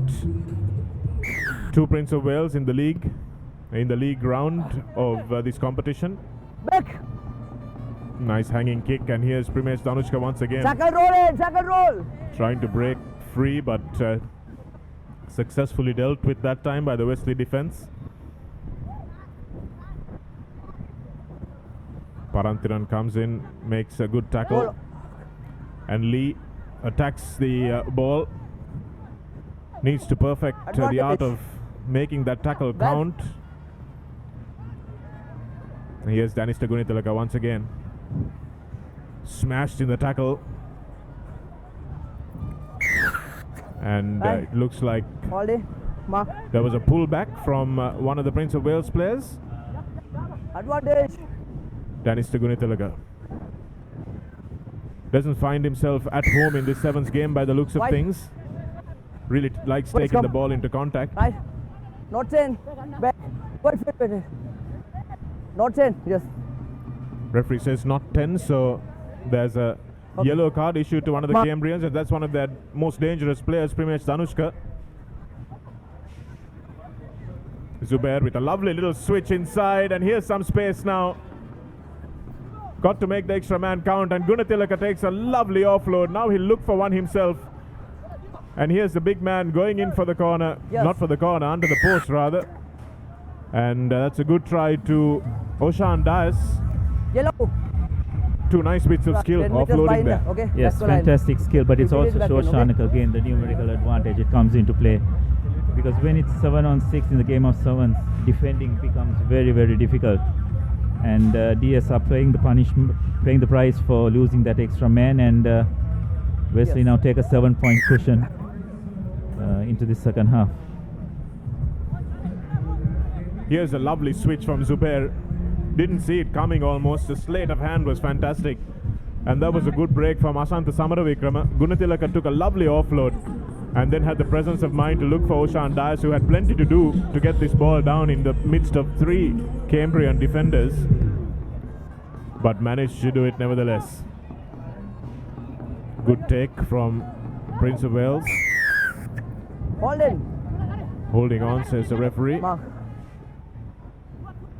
Gunatilaka looking to take the ball straight into contact. He's got to move the ball a little bit more. And good counter-rucking from Prince of Wales, but unfortunately they knocked the ball on. Yes, Wesley I think will feel a little bit more comfortable in the exact position they are in, but DS I think are now back to their full complement of players. So that should be a bit of relief for DS, but Wesley have got an ideal attacking situation, and I'm sure they will look to extend this lead from this particular scrum. Lee to Gunatilaka doesn't need the fend for the first one, but now finds himself isolated and going straight off his feet. That's a good call by the referee. And here's Oshan Dias, just scored a try, taking it again straight into contact, but comfortable in his ability to deal with that contact. Does well to bring the ball down. Here's Avantha Lee. Release it, release it. It's good work from Paranthiran to protect that ball. Here's Lee going for the line, and Paranthiran looks like he might have got it over. Yes, he has. Yes, good bit of composure by Wesley on that occasion. They didn't rush things. They knew that they had the advantage. Referee blew, I think, on 2 occasions. First time was for DS not retreating the 10 meters, and second for being offside from the breakdown. So some good play by Wesley on that occasion, and now they've got a bit of a cushion with the conversion to come. So it's going to be hard for the DS boys to come back from this position. Yes, the Prince of Wales team. That's a lovely conversion from Zubair. Dore, I say, is known to his mates. Hopefully he will be able to put right that injury that he's carrying on the left leg. Here's Lee. Manages to fend off 2 players and drag his way to the line. And Paranthiran is a poacher's try, really. Took the shortest route to the try line. Next will be the first cup semi-final between St. Peter's and St. Joseph's. But just coming back to that last try, Shanaka, if you notice, the body position was just brilliant. And when you go so low from that kind of distance, it's pretty much impossible for anyone to stop. Danushka trying to step his way out of trouble. Get back. White. And Wait, Wesley player tapping the ball out of the hands of the halfback. That's Oshan Dias, so he goes to the bin for a couple of minutes. Lovely switch again from Primesh Danushka. Outstanding handling. Release, and that's good work from Zubair holding the man up. And again calling it for not releasing. If it becomes a maul, you can hold on to him, but the referee ruling that it didn't become a maul that time. Yes, both teams throwing everything at each other, Shanaka. You can't fault these boys for effort. They're giving in everything they've got. On some occasions the skills just letting them down a little bit, but I'm sure you could attribute a bit of fatigue to that as well.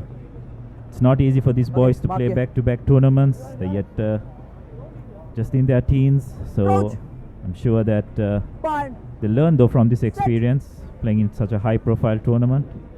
They learn how important recovery is and how much intense training they need to do to compete at these levels. Get back. Lee weighs up his options. Step back on the inside by Samaravikrama. That's become a maul. So the referee says offside. Zubair. Lee puts the kick in for Paranthiran to chase, and it looks like he might just have the legs to get there. But the Prince of Wales player just getting in a football tackle. Outstanding work there once again in defense from Gihan Avishkar. But Zubair now, lovely pass to Dayan Sabah. Rolling. Offside. And Paranthiran stepping again. Primesh Danushka recovers to bring him down. Offside. And here it is once again from the number 5 for Wesley College, Mushid Zubair. Has had an outstanding game so far today. You can see he's absolutely devastated. The fatigue, 2 Prince of Wales players just lying on the floor, Abdullah, and it's you've got to empathize with these boys. Yes, most definitely, Shanak. As you mentioned earlier, it would have taken a hell of a lot of out of these boys. I'm sure if they go on to the Wales scales, they would have lost at least 3 to 4 pounds over the last week. So that's the end of this bowl final, and sweet revenge for Wesley, running out comfortable victors over Prince of Wales by 26 points to 7.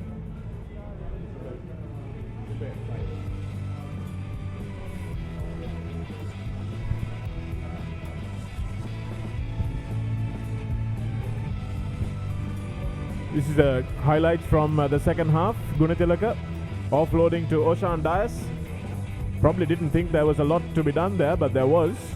And here's Lee managing to stay on his feet just long enough for Parandiran to bustle over in the close range. Excellent body position, as Abdullah said. Here's Zubair using his power. Good technique to get over there. What a sight, Shanaka. The way he will lay on the ground and just put his hand over his head, it just said everything, isn't it? Boys have given it everything, and despite the result, you can't fault the effort. No, you absolutely can't fault the effort, and this game of sevens is a cruel, cruel game, and it affects people even at the international level. We saw several of the Olympic teams, a lot of players just unable to lift themselves up off the ground sometimes after a try has been scored or a defensive effort has been made. And the kind of passages of play that these boys at the international level have, Abdullah, looking at about 40 seconds to a minute, just continuous play, continuous defending from one side. So it's if these guys think this is bad, wait till they get to the top level. Sri Lanka under-20s also have managed to annex the overall cup championship. They lost the final this afternoon, but they did manage to beat all the teams except the finalists, Hong Kong. And that means because of their showing last week, they managed to win the overall championship in the Asian under-27s. That's right, fantastic effort by Kevin Dixon and his boys. Let's just hope that this is just a stepping stone for bigger things in Sri Lankan rugby, because I'm sure now you've got another set of players who can push the players who are in the senior squad, and they'll know that they can't take their places for granted.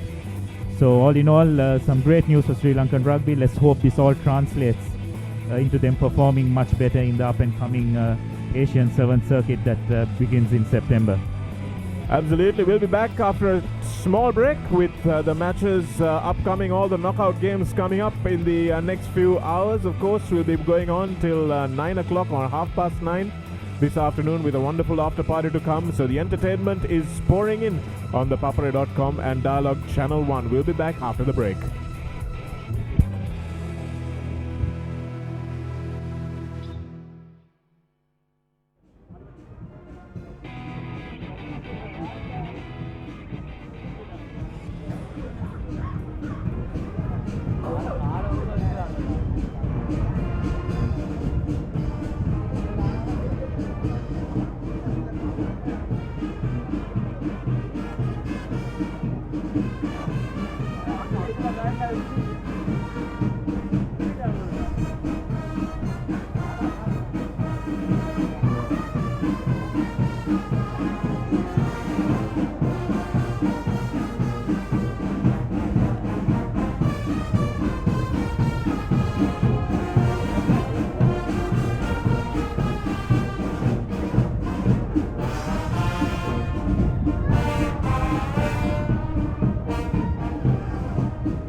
Well, ladies and gentlemen, can we hear it for the bands of the Sri Lanka Police and the Army Band as well? Come on, put your hands together and make some noise. Thank you so much.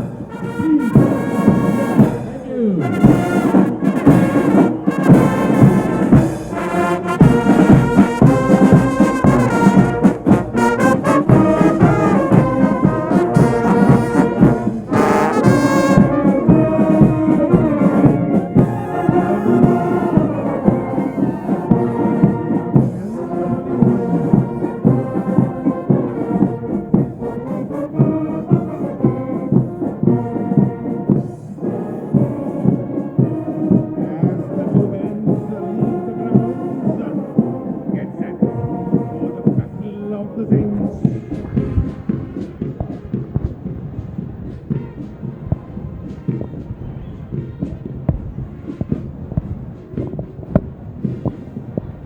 Shankar, are you ready?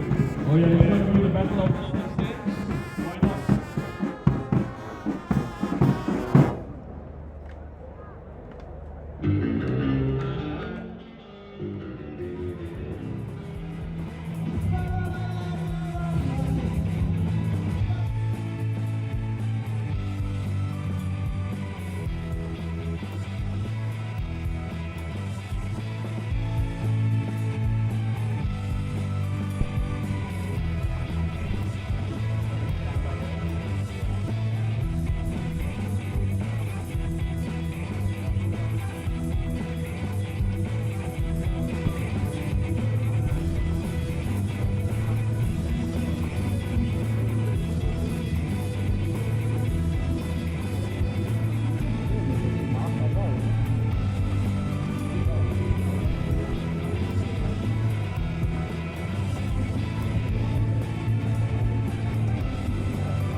Hello there, good evening and welcome back, and you're watching Sri Lanka Super 7s 2016 on www.thepapare.com and on Dialogue TV and My TV.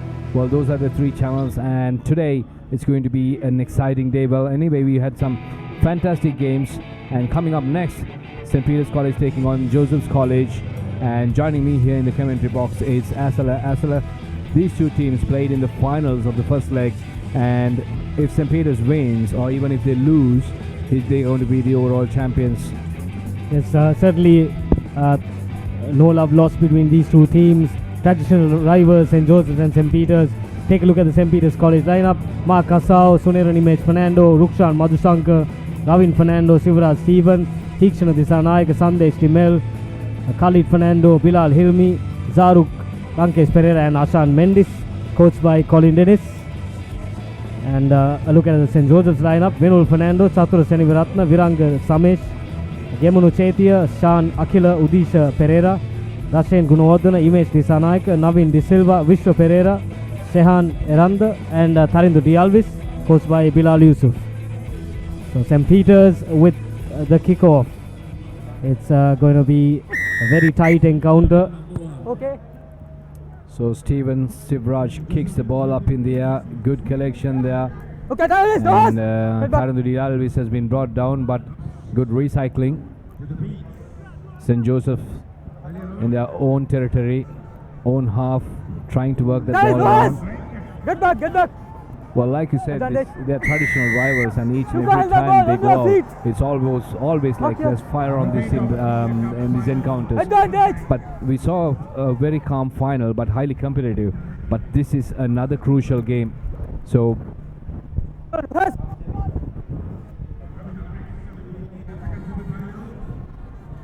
they're get back. Spreading the ball wide. Leon. Doing well, St. Joseph's turnover. Okay. And they have possession out on the right flank. Desperate defense by St. Peter's. What a brilliant run all the way. So that's the skipper Vinul Fernando picking up the ball, charging down the line, and a desperate attempt to rescue some pride, but unsuccessful. So therefore, so the first try coming in for St. Joseph's, 5-0, beautifully executed by the captain. How good was that?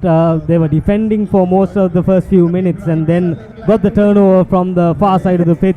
Vinul Fernando, the captain, got the ball, and it was a brilliant run. There was desperate defense by the St. Peter's lineup, but he was just too fast and strong, and he went over for the first score of this first semi-final.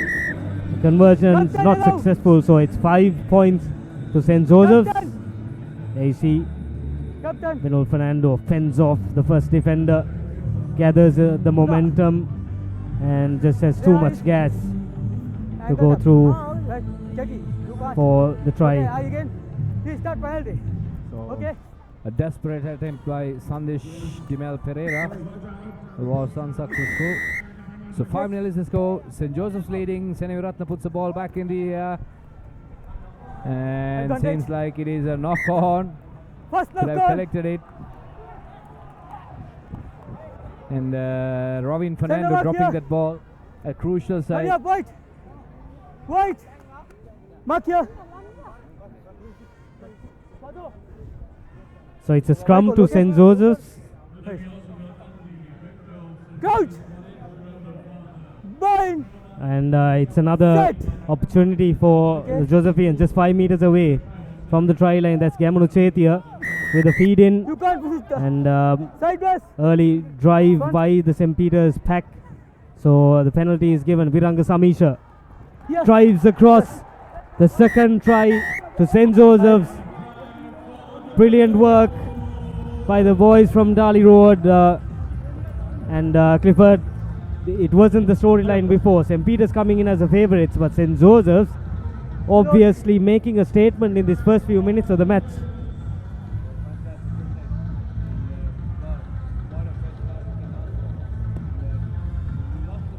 No.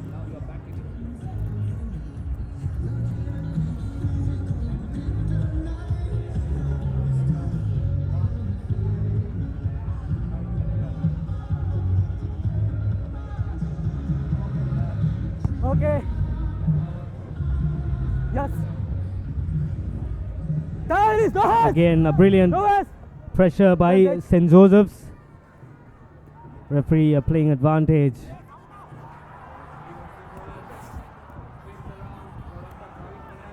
Advantage. Get back. It's Vinul Fernando, the captain once again, who got that turnover. And the try scorer, Chaturanga Senivaratna, again making those hard yards, but support coming in very slow. And the referee obviously spots an infringement by the St. Joseph's players. Hands in the ruck is the call. And Sivaraj Stephen, I think Sivaraj Stephen and Ravin Fernando was outstanding for them right throughout this Sri Lanka Super Sevens.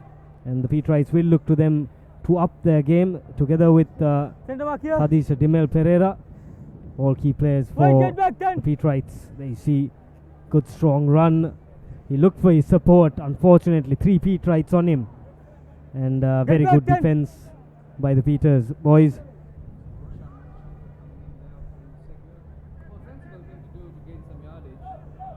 Okay.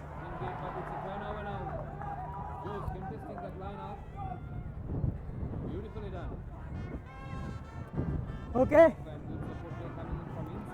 Come You can't. You can't come support. Number 5. Get back. Okay.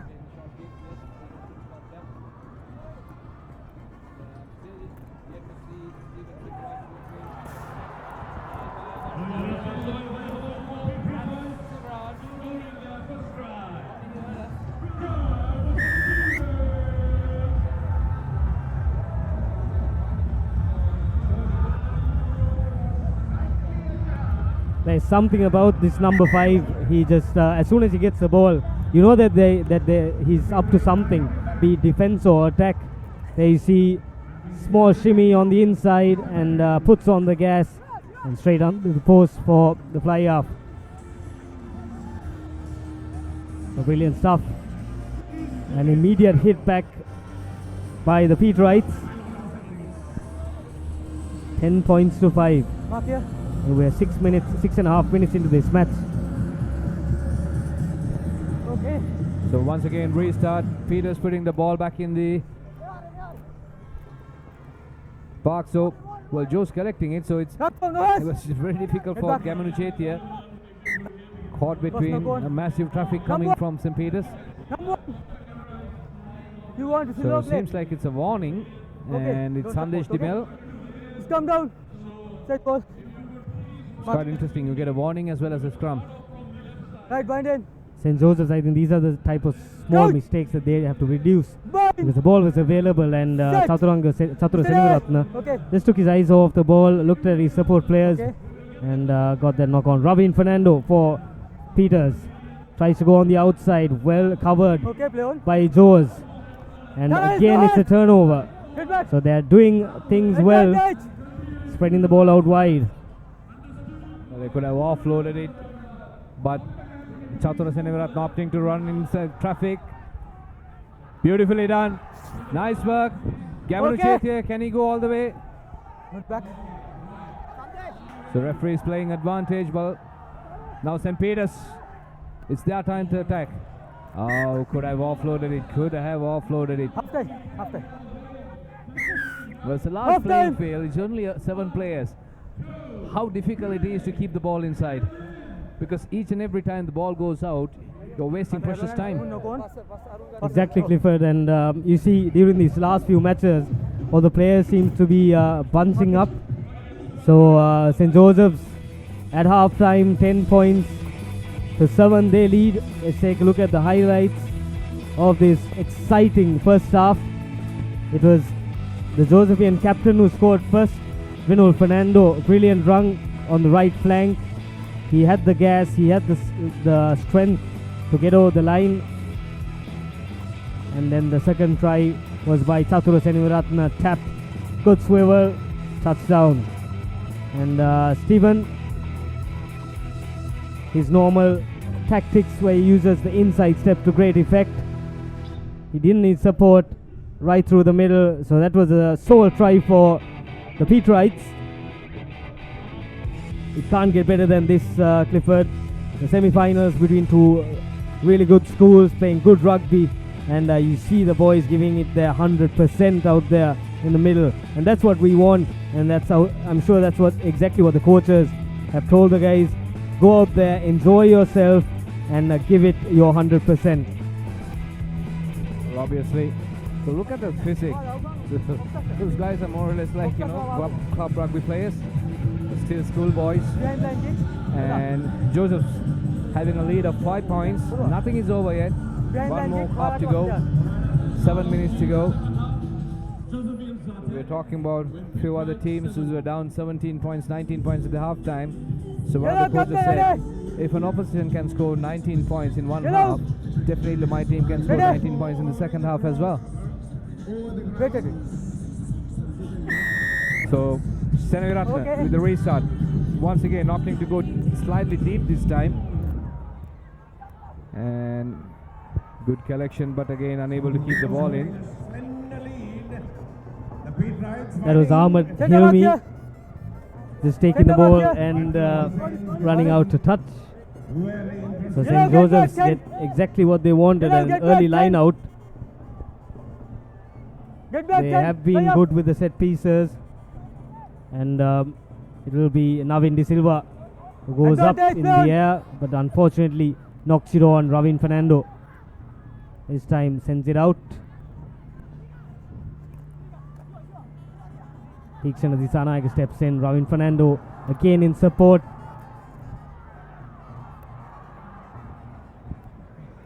He's looking for the offload, but very well covered there by the number 5. What's the option? Line out, come. He's come down. Yellow ball. This side. Well, Ravin Fernando is a good player. You can see he's got the pace and everything, but he can be a better player if he can work that ball around. Because a couple of occasions we saw him running across the field and losing the position. So now it's going to be knocked forward and definitely the turnover for St. Joseph's in favor of Joseph's. Set. Okay. Ball out. Quick ball out from the scrum. Okay. And Joseph's opts to go for the long kick ahead. They have the speedsters chasing this one, but St. Peter's does well through Mark Asau. Okay. Well, it was a sensible thing to do, Asala, because it was a scrum. There was no sweeper. Not bad, and they saw huge acres of space and kicked the ball in, and now they're putting pressure on the beat rights. And that's good play there by the Josephians, but too many players committed. Advantage. Tackle, no space, get back. St. Peter's, I think what they should do here is not panic. They have a bit of time. They should regroup, and I'm sure they have the experience to know exactly what to do. But it's all about keeping calm and knowing your strengths. Ravin Fernando and Stephen should have a word with number 6. Their players, regroup, and the first objective is to touch down. So the number 6 of St. Joseph's, Viranga Samisha, been warned by the referee, and so it's the first yellow card for the match, and that's definitely going to be a big blow for them. Well, coming from the side, you can see there. Well, look at the way he's. Well, it was not him actually. But anyway, referee has a better eye. First knock on. Again. Forward. Well, Asala, look at the score now. It's 10-7, and like you said, Peters shouldn't be panicking. And what they have is they have the numerical advantage on the field. So if they work that ball around and manage to get that space, or rather that hole in the defense, and that's definitely going to be the winner. Because they, the chance to get into lead, because they're already 7, they have the 2 points. So if you're the coach, what would be your strategy? Well, as you said, it's all about having patience when you're working the ball from side to side. So they have the line breakers in the form of Stephen and Tikshana Disanaik. Also Ravin Fernando does well near the rucks. So it will be obviously to get the ball into their hands. But St. Joseph's have other plans through their captain Vinul Fernando, who does this lovely run. Criminal. Absolutely criminal. Missing 2 penalties. Well, rather missing 2 tackles there. And yellow. Well, a happy campaigner. So Vinal Fernando, beautiful footing, nice side step, and I think Ravin Fernando also missed a tackle there. Yellow If you number look 4. at the replay, you'll get to see that he just ran through 2 players. Simple as that. Curtain. Get back out.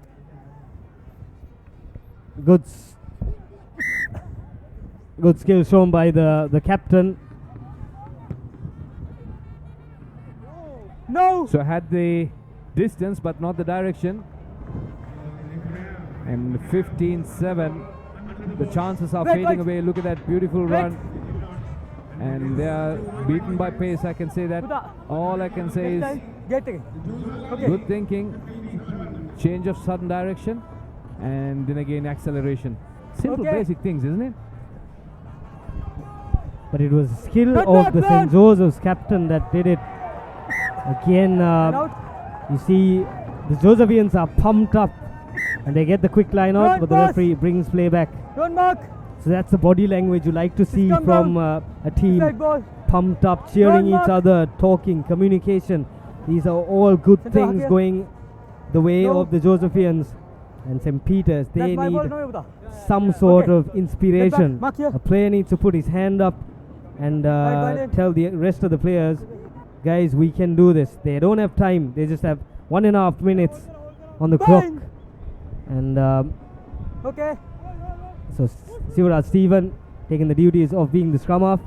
Well, seems like it's a loose ball, going for it. And could be a 22 drop out. Yes, it is. 22. Get back, fight. So good to see Josephians. I mean, it's not only they're attacking, but they are putting a lot of pressure on the defense as well.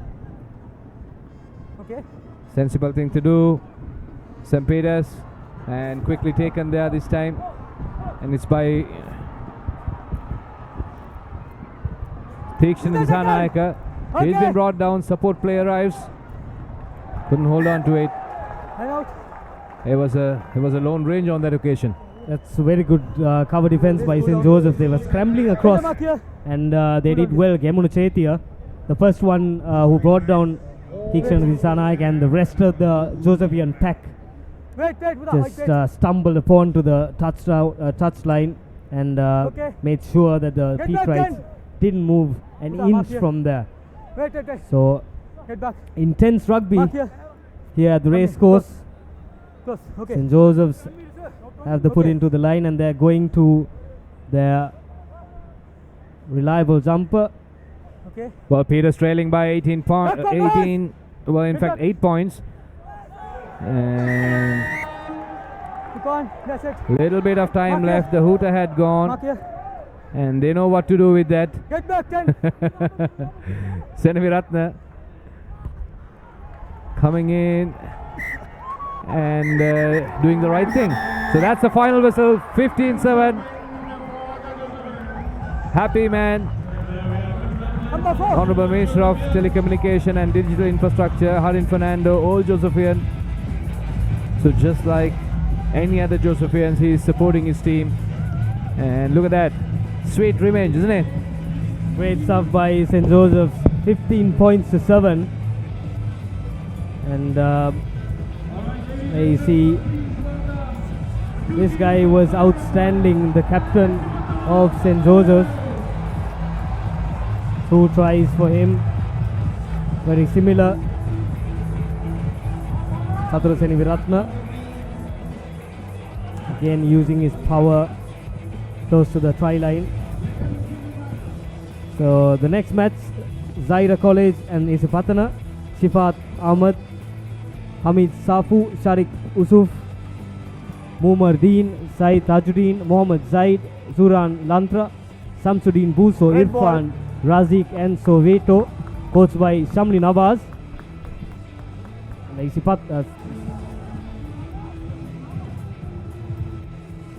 Isipatana College team, Samudru Rankotge, Manilka Ruberu, Devin Gururatna, Harit Bandar, Randy Silva, Samod Fernando, Ramidu Hettiarachi, Nadisha Parnavitarna, Dilika Hettiarachi, Supun Senaviratna, Sudhira Disanayaka, Sandun Nandiratna, coached by Nilufa Ibrahim. So Zaira College, they had a good run in the first leg, and They're playing in maroon and green strips, and Isipatana playing in light green, in fact luminous green outfit. Well, the player to watch here, I should say, Sumudu Rankotge, the number 5 of Isipatana, the captain. Well, there you go, that's him. And this is the other man, Chamod Fernando.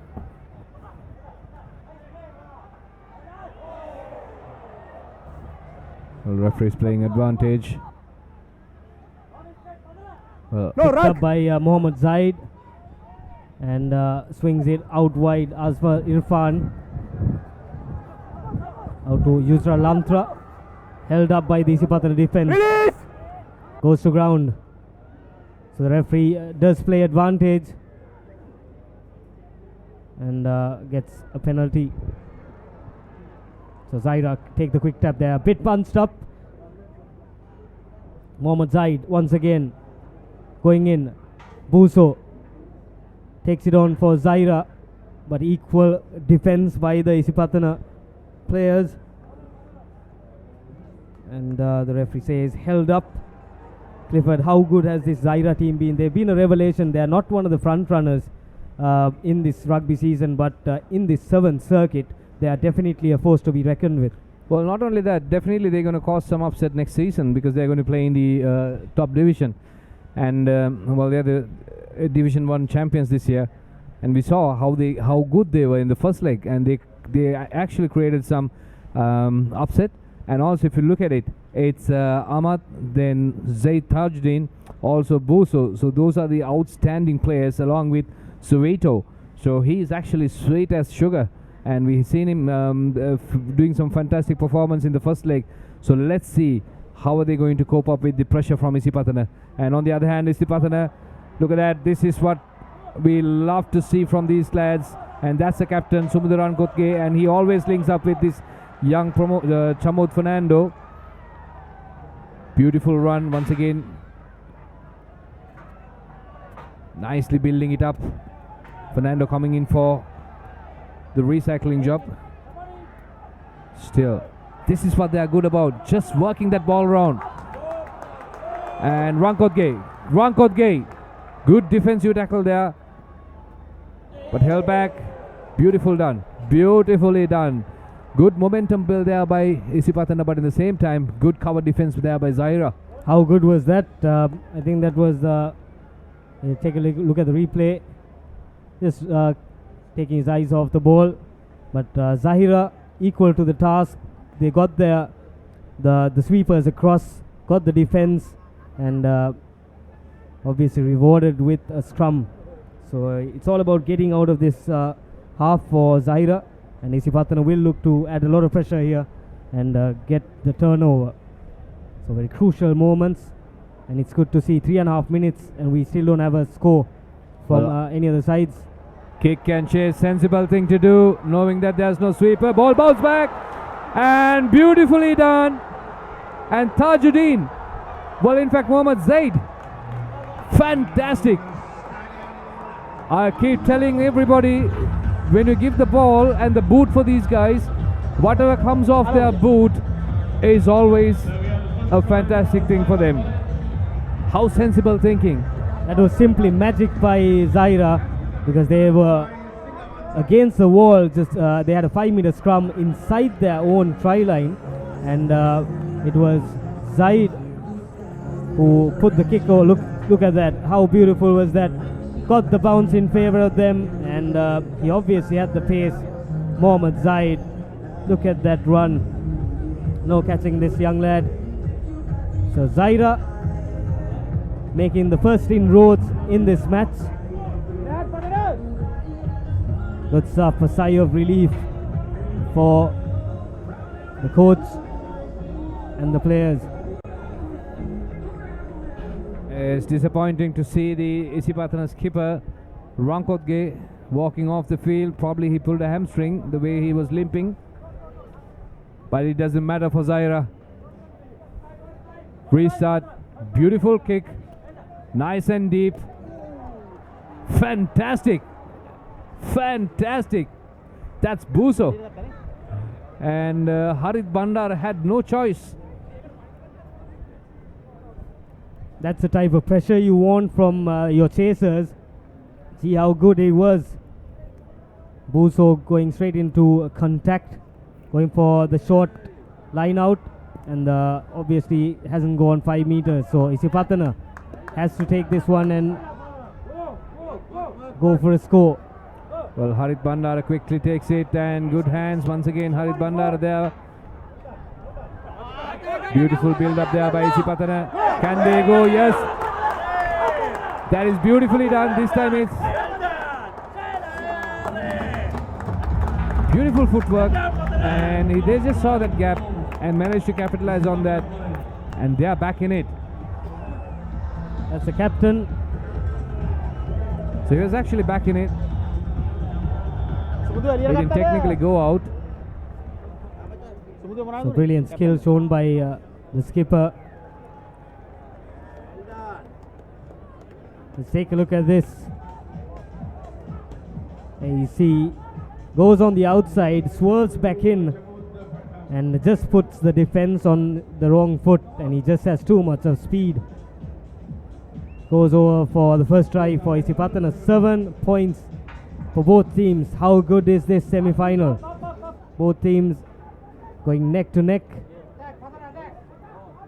Zaira this time through the try scorer once again goes for the boot. Mohammad Zaid finds touch. Yusran Lantra. There's the chase, so the penalty for Isipatana. Offside is a call. So the player charging from the flank was offside, and try number 2 coming up for Isipatana. Nicely done.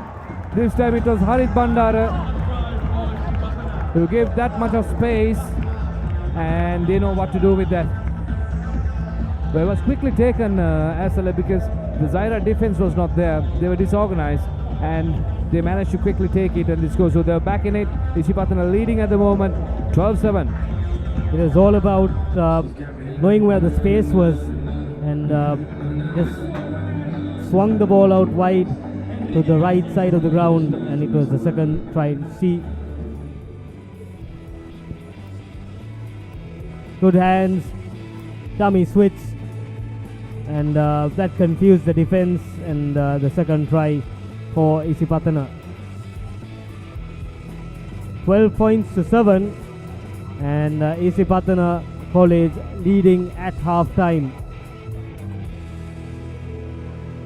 So it started off with Mohammad Zaid, wonderful punt, gathered his own kick, and scored under the post for Zaira.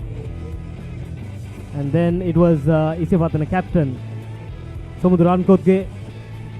Brilliant footwork, the agility shown by the captain. Scored under the post, converted. It was 7-all here. The dummy switch and pass finished by Ramindu Hettiarachchi, the number 3. Sorry, that was Sudhira Disanayaka.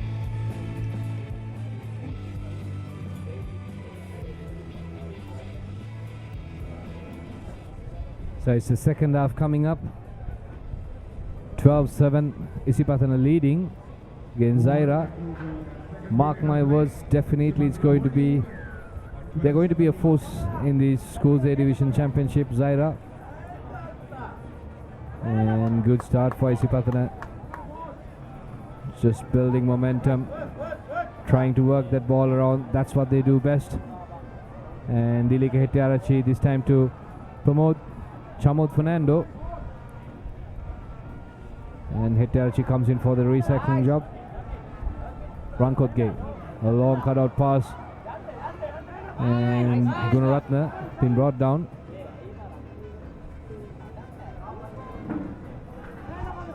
Good defense shown by Zaira, but the Isipatana attackers, they're dancing around, and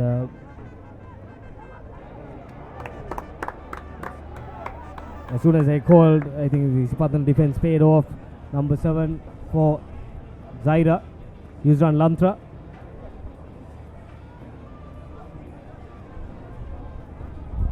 went down, but the Zaira defense was quick at the breakdown, going straight for the ball. So they have the penalty, and let's see what they go for. And it's Mohammad Zaid who goes for the big punt. I prefer to go with the line out. I'm sure Coach Shamli Nawaz, a former Isipatanian himself, would have had some very short messages to this Zaira team. Keep it simple, do what you're good at, and that's getting the balls to the likes of Puso, Zaid. They have the runners. They shouldn't be making these mistakes though. Isipatana are a very good team, pouncing on anything, and it's a captain once again, Sumuduran Kudge. Out to Sudhira Disanaika, his second try of the game. They just waited for Zaira to make that mistake, and the captain showing his brilliance once again. His customary swerve and stepping, got his teammate into space. There you see, cutting inside, getting a couple of defenders involved, and then offloading it to Sudhira Disanaika.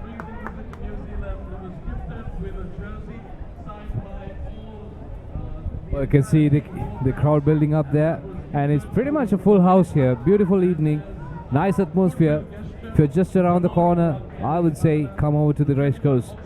So Sri Lanka Super Sevens 2016 is rocking. Well, this is the schools edition. Zaira taking on Isipatana College, and Isipatana leading 19-7. But in the meantime, Zaira breaking free, and this is Busa. He's been brought down. Good turnover ball for Isipatana. Dilika Hettiarachi with the ball. So referee is playing advantage. It's knocked forward, so ball in favor of Isipatana. So even though Zaira is trailing, but I think they had a good game so far. Yes, they've been very brave, especially with the defense, because it's not easy to contain this Isipatana side, and for them they have to hit back immediately if they are to make a game out of this, because Isipatana with possession, especially with the likes of Rankotge and now this Shaminder, Samod Fernando, if they get their hands on the ball, and you see them getting the quick tap, looking at options. Well, Hettiarachi goes down, and well, Chamod Fernando. Well, beautifully done there. And once again, Isipatana driving forward, gaining plenty of yardage through that process. And Fernando sending it out. Hettiarachi to Rankotge. Rankotge, well, you give that much of space, that's good enough for him, and he's got the pace. Beautifully done. Beautifully done. The sheer teamwork, isn't it? Great support, good offload by the captain. And it's lovely to see the Isipatana team in full flow. If you look at the build-up, it was, I think, Samod Fernando who made that lovely switch with Sudhira Disanaika on the outside, and the captain Sumuduran Kudge brought it close to the try line and unselfishly offloaded it to one of his team players to add the finishing touches. So 26 points to 7. Isipatana lead the second semi-final. You see lovely hands, the captain stepping in, stepping out.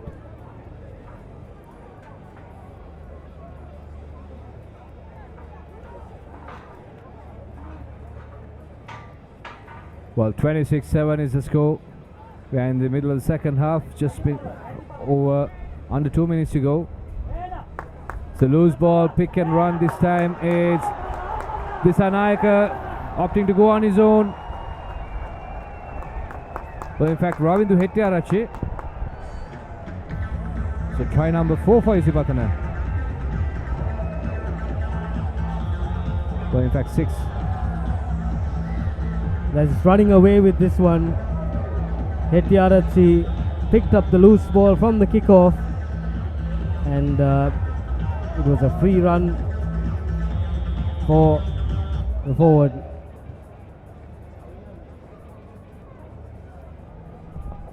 Iliketi Arachi not successful with the conversion, so the score remains at 31 points to 7. Nobody wanted the kick, and Ramidwete Arachi, too good, gathers the ball across the try line, adds more points for AC Patana. They're sending out a strong message to the Josephians, who have already qualified for the cup final. Just under a minute to play. Zaira through Mohammad Zaid.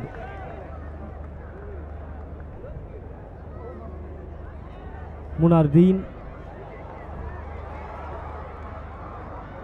Soweto, good stuff by the Winthree. So Zaira team still trying to add some points on the board. Referee plays advantage.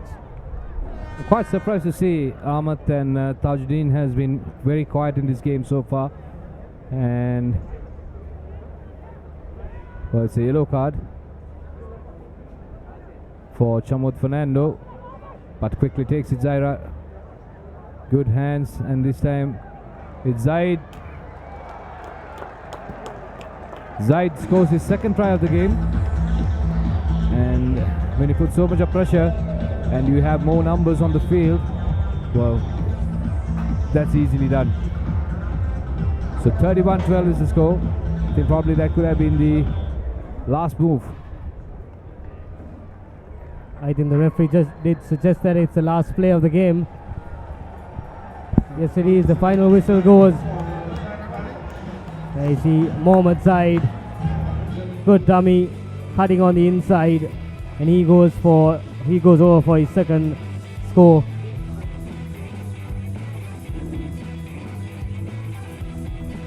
There's a change of commentary for the next game. It will be Sanaka Amarasinghe and Dinuk Vaskaran.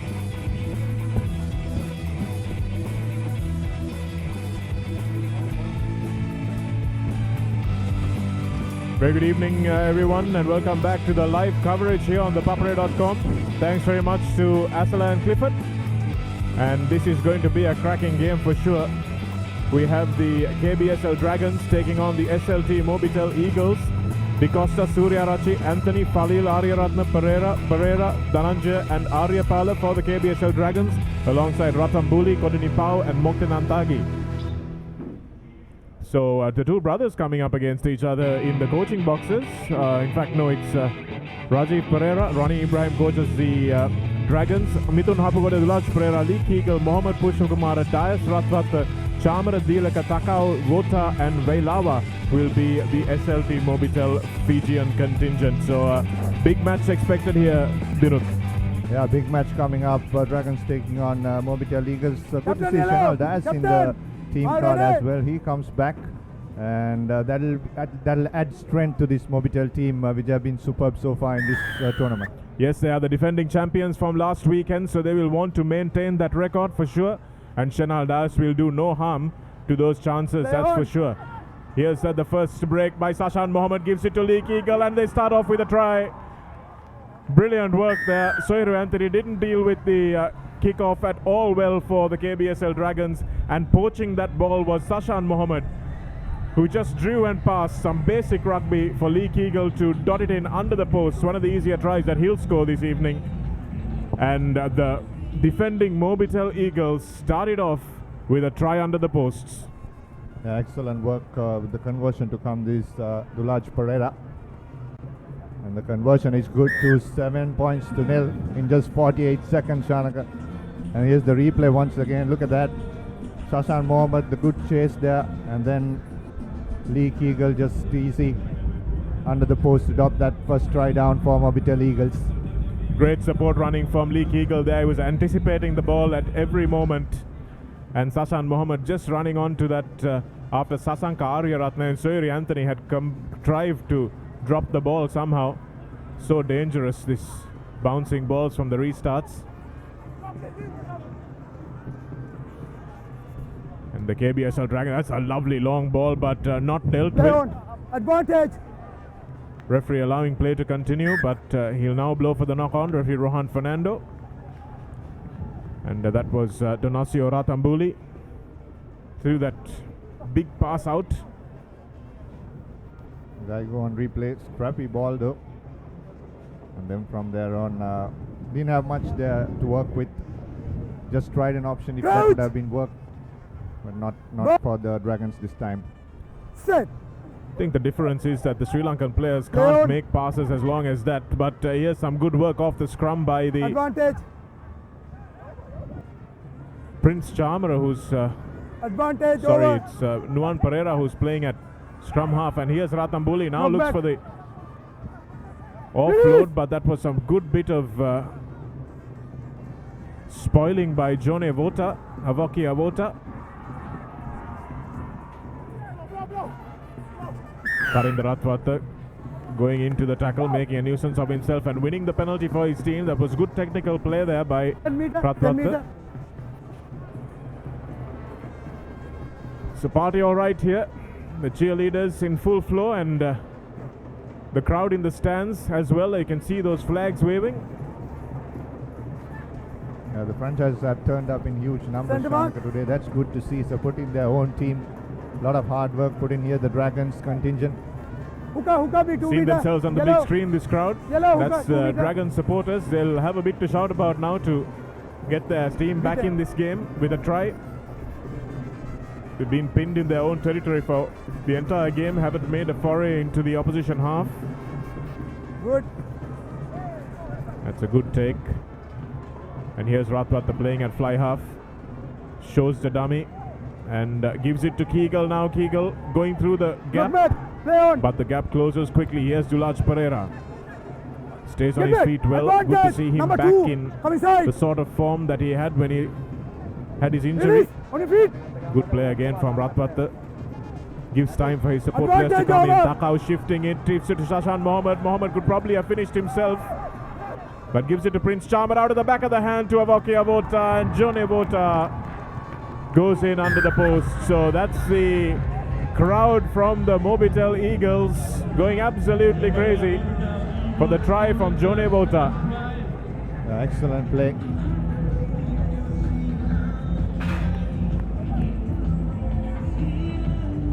Excellent play there from the Mobitel Eagles. Shashan Mohammed could have scored himself, but then opted to pass it out. But then a lovely offload there to Vota to score. 5 seconds.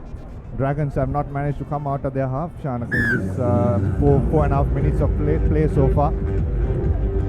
Yes, it looked like the offload was from Shanal Dias actually. Here's the replay once again. Takao moving out wide. Then Mohammed Shashan trying to give it out. And Jone Vota scoring under the post. Lovely offload there from Dias.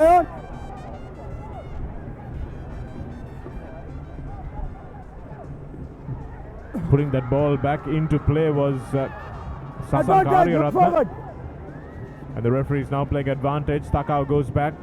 Will try and reset the play. Take his time. He's going backwards, but he won't mind that. And here's Takao. Goes straight into the tackle with 3 players. Sasan Karyaratna trying to bring him down. Eventually they get him down through Soiru Anthony. And here's Sashan Mohammed. Lovely little offload if Shanal Dias had run onto the ball. But you could see what Mohammed was trying to do, and he's communicating with Dias there, saying he should have run onto that. Here's the replay once again. Mohammed cut back in and then look for the support right to free up Dias. Green hookah. Be 2 meter. Come in, no. Wait, yeah. We've been calling him Shanal Dias, but he's Shehan Dias. Fazlan tells us the team sheet is not quite accurate. And Takao coming back for Dulaj Pereira. Attacks the gap, and Mohammed again. Sashan Mohammed to Avoki Avota. There's no stopping him. Jone Avota will go in under the post for his second try. And this is some really good attacking play from the Eagles. They're running at the gap, they're straightening, and they're letting the ball do the work. Yeah, also what Takao did there was he moved Tarinder Ratwatta to the left and then showed and then saw 3-on-1, 3-on-2 on the other side. So that's very good, and as you said, Shanaka, they are running straight. That's very important. As the Mobitel Eagles fans, they're very happy. 6.5 minutes on the clock, 19 points to nil. They're right next door to the KBSL Dragons fans who look quite forlorn there, Dinuk. So not sure how good that is, putting the opposition fans next to each other, but can't help that. Don't know how the draw is going to go. Dulaj Pereira for the extra points.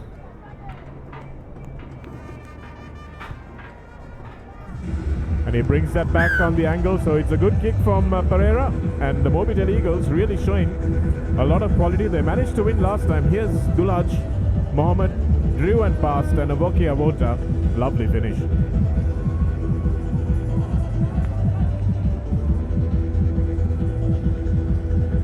These boys would definitely have been up late at night watching their sevens team win the inaugural Olympic golds 2 days ago. Advantage, high tackle. Fiji creating history by winning their first Olympic gold as well as the first ever Olympic sevens gold.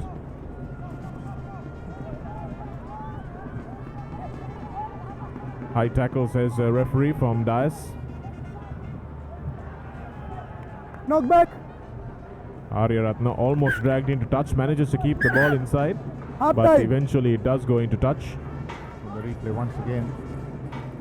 Does well to leave the ball just there, good presence of mind. Yeah, but then it was too close to the touchline to play with. Half time, Mobitel Eagles leading 21 points against the Dragons. Here's the highlight coming up as soon as the kickoff. Shashan Mohammed collected and Lee Keegle on the outside. And he scored the first try for the Mobitel Eagles. And then Dulaj off to Takao. Shashan Mohammed could have gone on his own, offloaded to Dias. And then Dias had Bota at the back. Lovely offload for him to score the second try. And the third of Dulaj Pereira, Mohammed, and then Bota scoring the second try of the match. So good half for Mobitel Eagles, and Dragons yet to cross the line, across the halfway mark. Yes, yet to trouble the scorers in this very important game.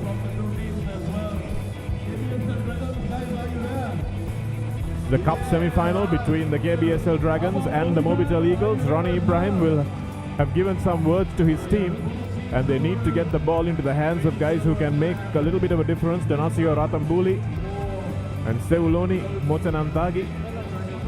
Haven't really seen much of him yet, so the KBSL Dragons just need to get the ball. Yeah, they have not got an opportunity. They tried once with the ball from their own half with a long pass to free up some space, but that didn't work as well.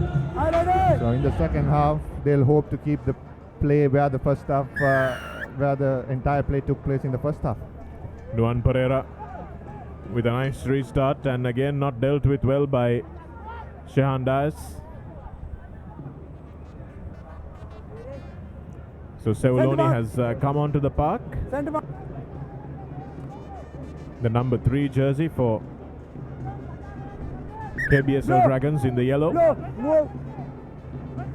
No, getting in. And he will go in to receive this ball from Nuan Pereira. In fact, it's Sasan Karyaratna in the front who takes the ball. So rehearse move. And Anthony will play scrum half. Here's Donasia Ratambuli, throws it to no one, and Sashan Mohammed once again poaching. Lovely offload from him. Dulaj Pereira picks it up well. Gives it to Keegle. Keegle may have given it outside, chose to come back inside. And going straight in from the side was Ratambuli. Referee's playing advantage to Takao. Takao's bursting through 2 tackles. And the former Fijian Sevens captain, just too late to be the man who lifts the Olympic or receives the Olympic gold medal. He's about a year too late. But he's not too late to score that try because it was an immense show of power, Dinuk. Yeah, excellent. Also the experience shown there. He just took 2 steps to the back, about 3 players in front of him of his own team. He didn't have much support there. Then attacked the line and broke through to score the 4th try for the Eagles. And Dulaj makes no mistakes in converting it. 8 and 13 now. Here we go the replay once again. Off yellow. thought of passing Green to for Sasha you. Mohammed and then just burst through a couple of tackles. He's still fit, Takao. Tried a bit of World Series rugby this year, or maybe in the last 7 series.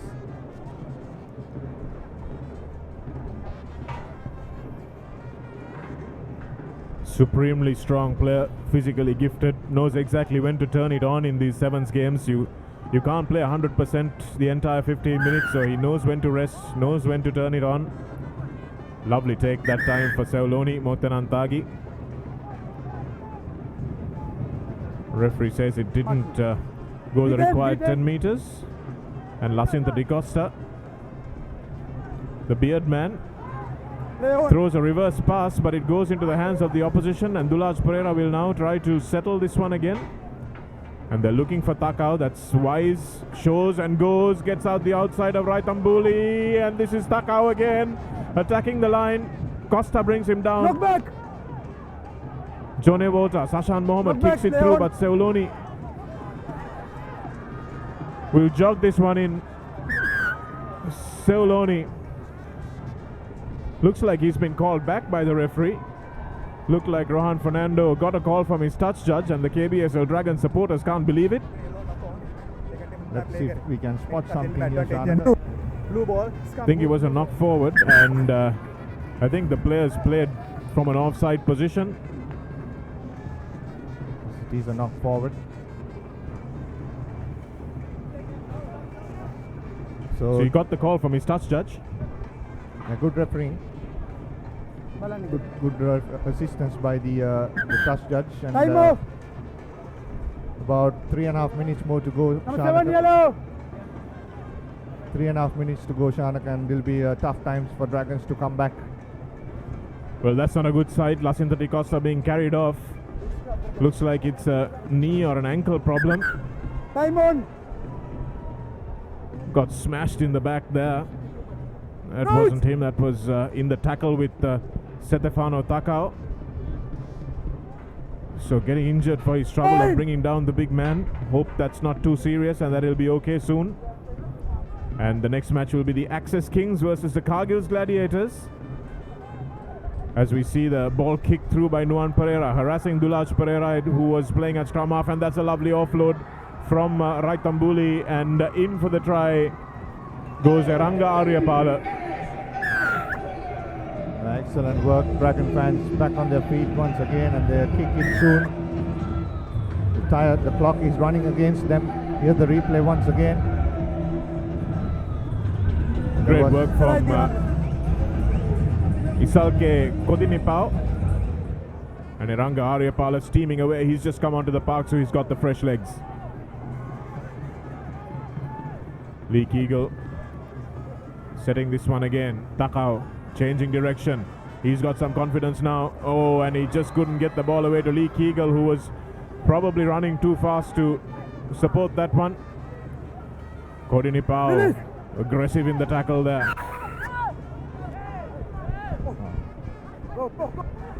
Eranga Aryapala now just scored a try, trying to get a second. Please. Kavindu Pereira, haven't seen him with the ball in hand yet. Sasanka Aryaratna gets a good pass away to Seuloni. Seuloni has Jone Vota to beat, but he'll beat him easily. Seuloni's acceleration leaves Jone Avokia Vota in the dirt. Fantastic try. Yeah, good matchup, isn't it, Shanaka? Two Fijians going head on, and Seuloni wins the race there. Well, they only think twice if they see a Fijian in front of them. If that was a local player, Seuloni would have gone the first time. But lovely acceleration. Just stood his defender up. That's Jone Vota. Stood him up just for a moment. Just enough time to burst through. It's getting close, isn't it? But the conversion goes astray off the right post. Just over a minute to go. Here's the replay. The good ball from Sasanka Aryaratna, that one there. Just stopped. Threatened to come in, and once Jone Vota stopped, he just didn't have the acceleration to start. The much bigger man, Vota. Time off. Referee says he wants the substitution made before the kickoff. Okay.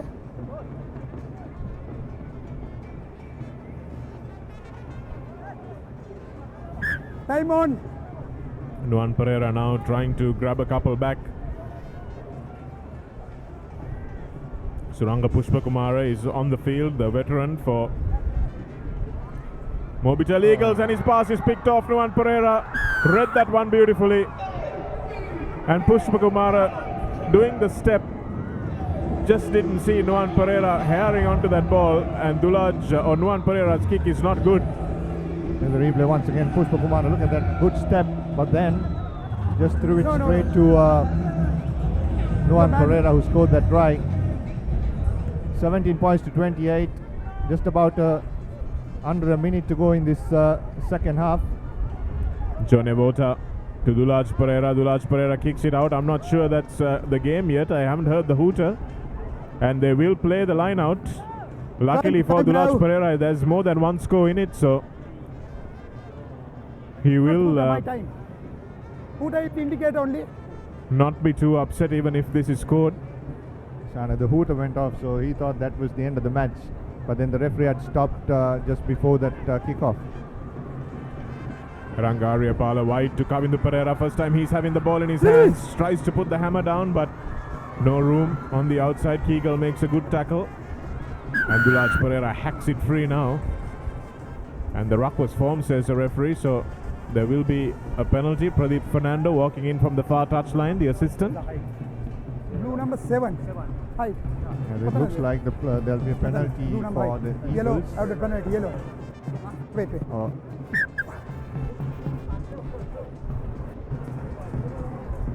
It's against the Eagles rather. Another opportunity for the Dragons. Seuloni Pereira. Kodinipao tries to go over Pushpakumara and does just that. Finds Seuloni running a nice support angle. And a lovely little offload. The KBSL Dragons going wild, the supporters. Wild thing is what they say on their t-shirts as well, so they're doing exactly that. But little too late for the Dragons. They came back strongly. And it would have been a 2-point game if Nuan Pereira got that conversion. But here's the replay. Yeah, nice hands, lovely hands through. And then good power shown there by Kodinipao. And then under the post went Sevloni. But that will not make a difference. Shanaka Mobitel Eagles go through to the final. The cup final, 28 points to 24. The next match, Axis taking on the Kyrgyz Gladiators.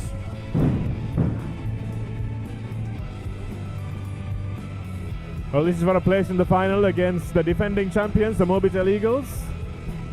And the Kyrgyz Gladiators. These are the Access Kings team. Dhanush Dayan, Anuradha Herat, Chula Susanta Piyum Jasingha, Madhuranga Chanaka, Arya Pala Bandara, Mohammed Amin, Christian Lewis Pratt, Wainga Saukru, and Nassal Jone are the new players who have substituted Matt Turner and their other foreign player. The Kyrgyz Gladiators from Dharmapala, Chaturanga, Udangamua, Vijay Singh, Samratilaka, Lakshan, Seniviratna, Rishi Dharmapala, both brothers in the squad, Nivanka Prasad, Nemani Nangusa, Nasila Sila and Mulevoro make up the Kyrgyz Gladiators team coached by Mustaq Jifri. Mosi Mulevoro has been a loyal player for the Kyrgyz, playing in the earlier tournaments as well for the Gladiators. Okay. Richard Dharmapala, another local star on his screen.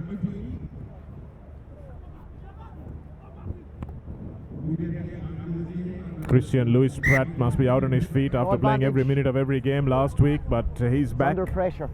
And he will be more rested and able to make more of a difference, hopefully, for the Access Kings. Mark Hooker.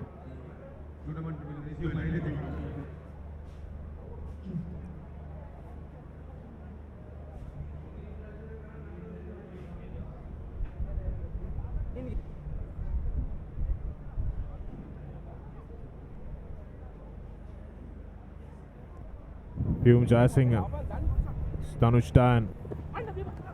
Straight through goes Dayan. Move, Rad, move! Janit Chanaka controls the ball well. Putting the big fend in. That's a nice wraparound pass, but just doesn't go to hand. Referee says play on. And now there's some space on the outside. No tackle. Mohammad Amin lays it back.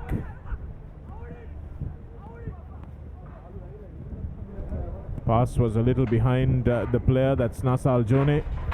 Piyum Jayasinghe gets smashed into touch by Dinusha Chaturanga. And that Can't go quick. attack comes to an abrupt end. Gives it to you, can't go quick. There'll be a line out for Kagis Gladiators. Axis tried to put in something. Here the replay. Piyum Jayasinghe trying to run on the outside and then just saw Dinusha Chaturanga right on his face, sending him out. Dharmapala to throw into this line out. Nivanka Prasad will go up and find his scrum half. Throws the dummy and gets through the first tackle. That was the tackle of Heshan Maduranga, who comes back and makes an important tackle to stop that play, but Dharmapala did so well there. Here's Dharmapala once again breaking through, good step, and then just when he was about to pass, didn't have anyone. Buona Kodangamo was just a bit late there and couldn't control the ball as well, Shanaka. Yes, it was a great burst. Probably should have held on to it in hindsight, but then easy for us to say after we've seen a few replays. Players have to make decisions on the spot. Piyum Jayasinghe, haven't really seen much of that devastating step of his. And it's out-hooked there by the Kagis Gladiators, and now they've got some space. Here's Nasila Sila. Tilina Vijayasinghe, the former Dharmaraja player, getting smashed back in the tackle from Nasal Jone. But they've managed to hold on to it. Buona Kodangamo looking for the long ball. That's a lovely pass to Nivanka Prasad. Prasad, one of the newcomers to the national circuit.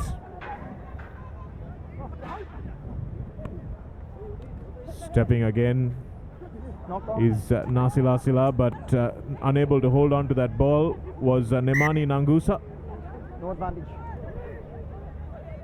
Yeah, Gladiators once again, Shanaka, trying to work with their foreign players, overseas players. Nasila Sila and Nangusa there, trying to create something. But the handling has let down them, both teams in this match so far. Mohammad Amin in the number 12 shirt. New player coming in for an injury.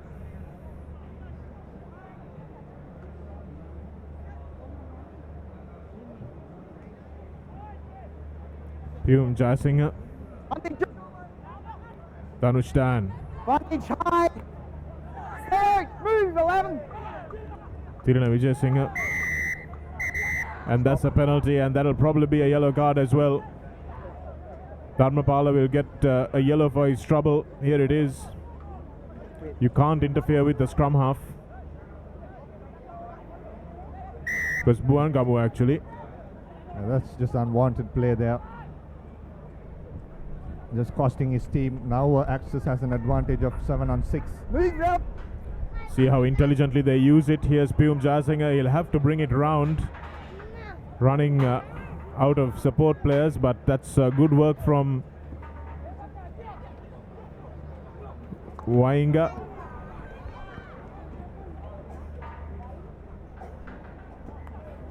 And Axis have managed to hold on to it. Wainga Saukru. Now they have a good opportunity. Shanaka very close to the try line. 5 minutes, no score on the board from both teams, and great opportunity for Axis to put something. Let's go, boys. Come on. It's been a combination of good defense and inept attacking from both teams. 9 seconds. That hasn't seen 7. a try scored in 5.5 minutes of trying. Our ThePapare photographers on the left there. It's not as easy a job as it looks, can guarantee you that. Referee blows for a penalty and Jayasinghe takes it quickly. Looking for the power of Nasal Jone. Piyum Jayasinghe swarmed by the Gladiators there as he picked that ball up. Heshan Maduranga now, former Science College captain, stays on his feet well. Stay. There's a rock advantage. bang goes Wainga Saukru, and he will score the first try after just swatting away the defenders. That was Dinusha Chaturanga on the receiving end. There you go once again, straight down. And the first score on the board after the 6 minutes, the last minute of the first half, and Axis managed to put 5 points on the board. Well, Dinusha Chaturanga will not be too happy when he sees the replay of that. Can't go that high on a player of that power. And Danush Dan will try to convert. Conversion could be all important in these low-scoring, close, tense games. But the flag doesn't go up, so it will stay at 5-0 at half-time. Replay once again. Huge fend there. And even the second defender there, that was Richard Dhamapala, the skipper, couldn't hold on to him. Too much power and class to score the first try. Brilliant work from Wainga Saukru. Udangamua is back on the park, and a long ball goes away to Nasilasila.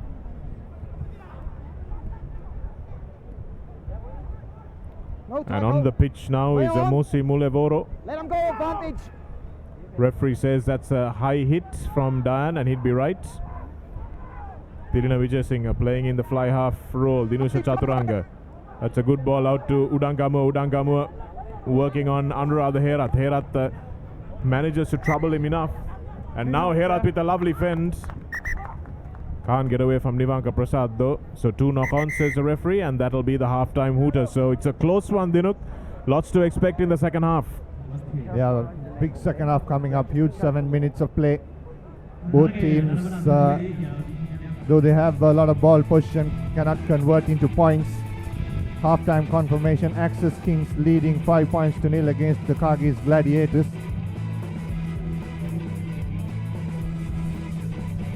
We have not seen any magic so far from the Fijians except for that one try.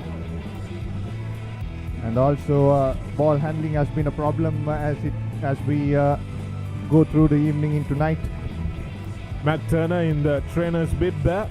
So he'll have been working with the team. Ravindra Vakanapola is a registered coach, but Matt Turner, Sri Lanka's former sevens coach, here Saukru bang against Dinusha Chaturanga, and the second tackle of Dharmapala also to no avail. And as far as Fijian magic goes, that one was an explosive trick.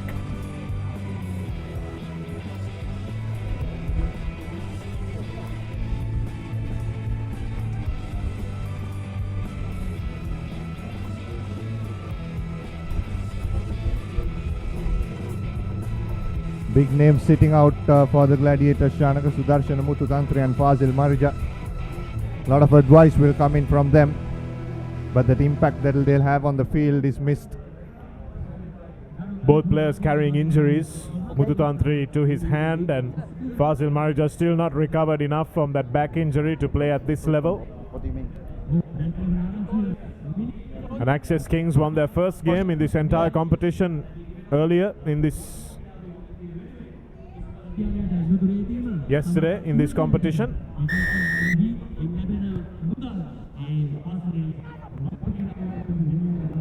So they're chasing their second win in the competition, but that was largely because they had 2 of their foreign players injured last week, so they had only 1 of them available. Richie Dharmapala. Kyrgyz Gladiators just trying to throw those 50-50 balls, letting themselves down. Yeah, that has been the story throughout the game so far. Scrum white. Not ball handling skills have let both teams down, and none of them have capitalized on any good position they have been so far. There you go, Richard Dhamapala trying to offload on the contact. Bind. Set. Jayasinghe, the scrum is controlled by the Gladiators, but they managed to get the ball out. And putting the kick in nicely is Nasal Jone. Doesn't make the tackle on Dharmapala, who was sweeping. But now the 2 Fijians wrap him up. It looked like the referee has called a maul, and it won't matter because coming away with the ball is Jone. And Nassau Jone will try touchdown for the Access Kings. And the Gladiators look like they'll be the second victims of the Kings. Yeah, second try of the match for Nassau Lone. And again showing the power of his. But Gladiators need to, they have a good team on paper, Shanaka, so much experience for Sri Lanka compared to Access. Absolutely, Dinuk. I'm surprised they haven't been able to string a few more phases together, especially with the Fijian firepower they have. Christian Louis Pratt taking the conversion. It's close, but no cigar for Louis Pratt. Would have cheered his team GB on to the silver medal in Rio. There you go, ripping off the ball off that maul and then just jogging his way through to the try line. Just sheer physical strength for both tries from the Access Kings. The Fijians dangerous from close range. Louis Pratt will restart. And Buaneka Udangamua lost his lift, so that ball was dangerous, and Access Kings get it back through Louis Pratt. And now looking to go outside. Tirana Vijayasinghe just can't get the ball away on the offload. Ball passed off the ground to Dharmapala, who tries that right-footed step and smashed for his trouble by Nassau Jone. And I'm sure the Kyrgyz Gladiators wish Matt Turner hadn't got injured, because Jone and Saukru have been a real thorn in their side. Going through the gap, half gap was Heshan Maduranga. Anurag Hera fights his way closer to the line. Advantage. Off your feet. Maduranga. Pyum Jayasinghe does well to control that one. Louis Pratt, lovely offload, but doesn't go to hand. And now kicking it through is Dinusa Chaturanga, who'll collect it and run all the way down 65 meters for that try. And it's going to be an important one, because the conversions were missed by the Access Kings, which means that a score away are the Kyrgyz Gladiators. Can they come back and win this from behind? Yeah, Access Kings were right in close-up with the try line of the Gladiators, and then from there on, just that pass, they are not going to hand. Dinusha Chaturanga capitalized on this, put the boot onto it, and then collected and just put the hammer down under the post. He goes. Dinusha Chaturanga scoring the first try for Kyrgyz Gladiators. Get him off. Yes, he's an experienced Sri Lanka Sevens player. He'll know how important that one was. Good to see him in full flight as well, the former Isipatana captain. Mohammad Amin should really have done a little bit better there with that pass. Hold. The next match with Walker's Vipers playing the Easy Wolves. Just finishing this up, okay? In the Shield final. Molevoru is on the park for the Kyrgyz Gladiators. Can he spark a little bit of magic? Danush Dayan should probably have given it earlier, didn't, and Anuradha Herat takes it behind him. Lost forward. Anuradha Herat can't believe that was called a knock-on, but the referee is right. Even if the ball is behind you and it goes forward off your hand, which it did there, You were moving forward, but your hand brought it with. it is technically a knock forward. Here's the mark. And once again, 2 minutes. both teams have Let's go, offloaded boys. after going into contact, Shanaka. They're not Square trying off, to please, on work your with the side. spaces that they Closer. have, and that's Take a one step thing in. that has counted us so many handling errors in this match so far. Bang! We can see Takau's influence, can't you, when it comes to the Eagles and the way they play.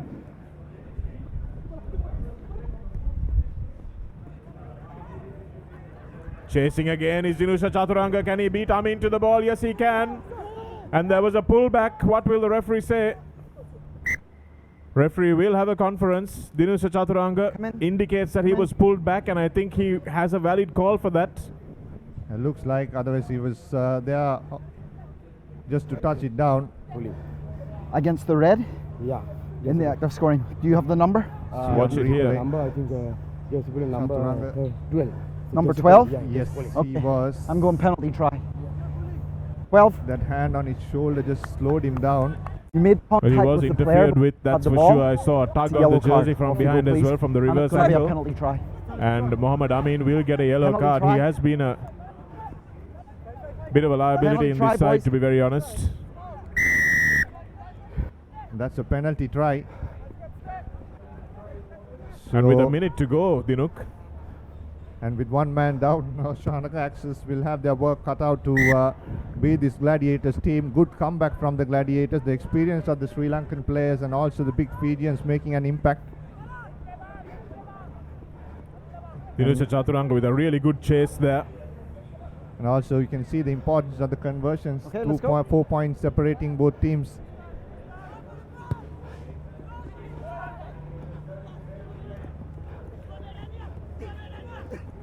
Conversions vitally important. Just ask the Tackle All Blacks now, who move lost to on. Japan by 2 points. Hume Jayasinghe. Stop that. Diane goes straight into contact, has few options. Push back. Thank you. Maduranga, Louis Pratt trying to spark something for his team. Here's Saukru. Saukru gets around Dinusa Chaturanga, who just manages to hold on long enough. Move.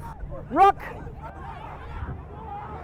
And the Axis Kings No, have no. the ball through Jayasinghe. Jayasinghe steps and ducks under one tackle.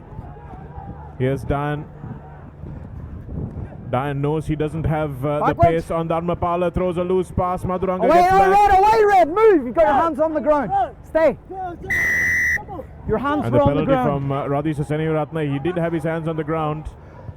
So it's a good call because he was the defending player. There you go on replay.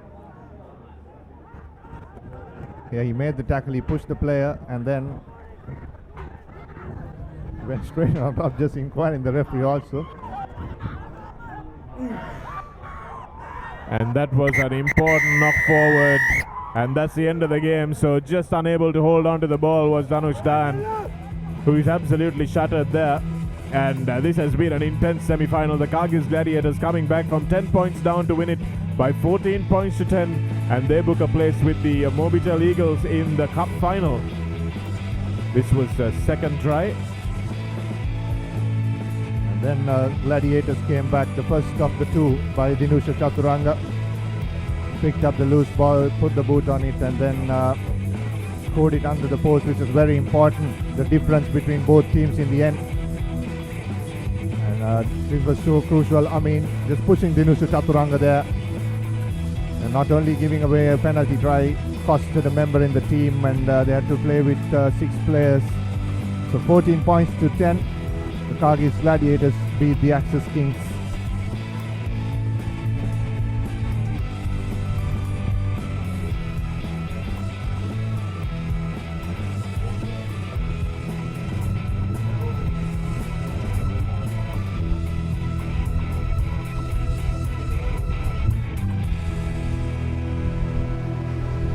We'll be up with the next match in just a few moments. The Walkers CML Vipers versus the Easy Wolves.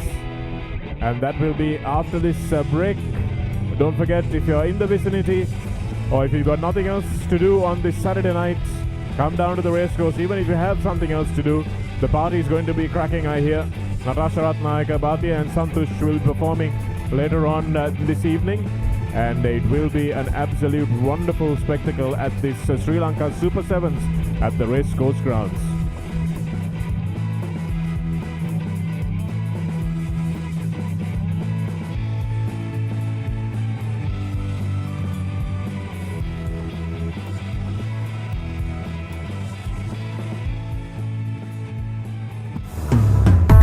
Witness the thrills and the spills of local talent playing alongside international rugby stars to give you a tantalizing taste of world-class rugby at the Sri Lanka Super Sevens, powered by Dialogue. You can also catch the live action on Dialogue Television Channel 1, ThePapare.com, and on MyTV from any network. Entrance totally free.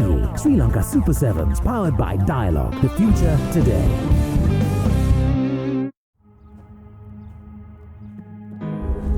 I am every moment I have ever lived. I am counting stars. I am reaching for them. I'm unstoppable. I am you. Together we are every lap, every finish line, every possibility. Together we can change the world.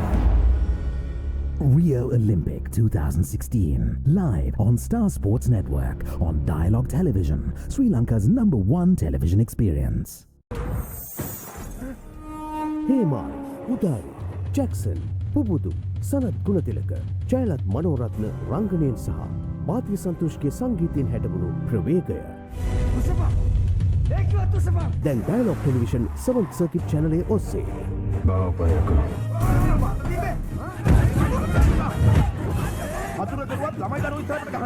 නැරඹීමට අදම channel අංක 20 activate කරගන්න.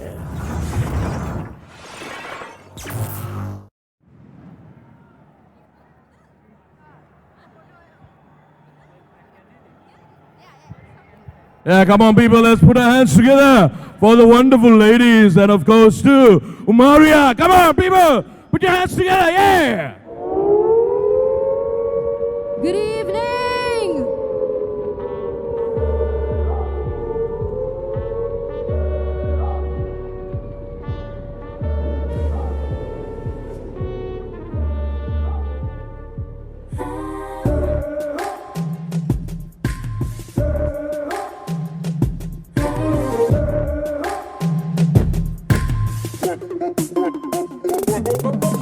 Ladies all across the world, listen up, we're looking for recruits. If you with me, let me see your hands, stand up and salute. Get your killer heels, sneakers, pumps, soles up your boots. Representing all the women, salute.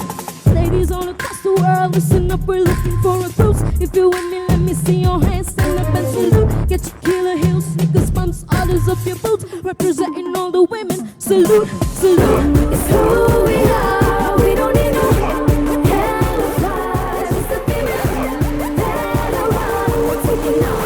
if you're with me, women, let me hear you say.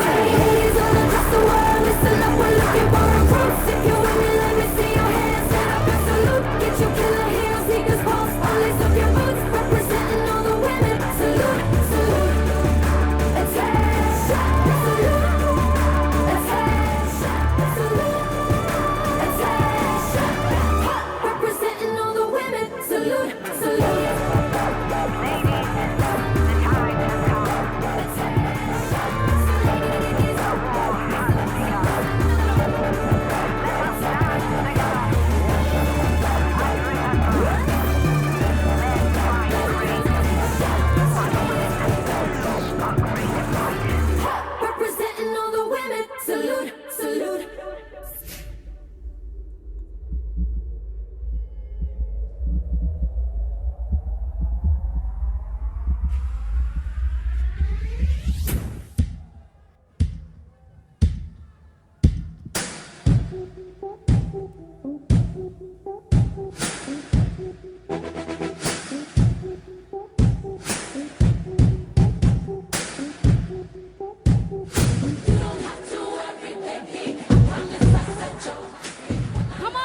Oh yeah, ladies and gentlemen, there we are.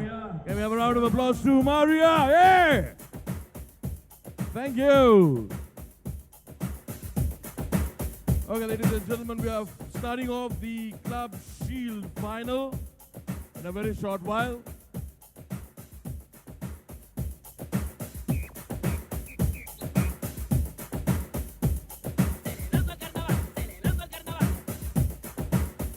And in the meantime, big thank you going out to the chairman of the organizing committee, Honorable Minister Harin Fernando, the brainchild, and of course, a part and parcel of organizing this amazing rugby carnival. Thank you so much for all that you do for Sri Lankan rugby and for Sri Lankan school rugby as well. Big thank you to Honorable Minister Harin Fernando.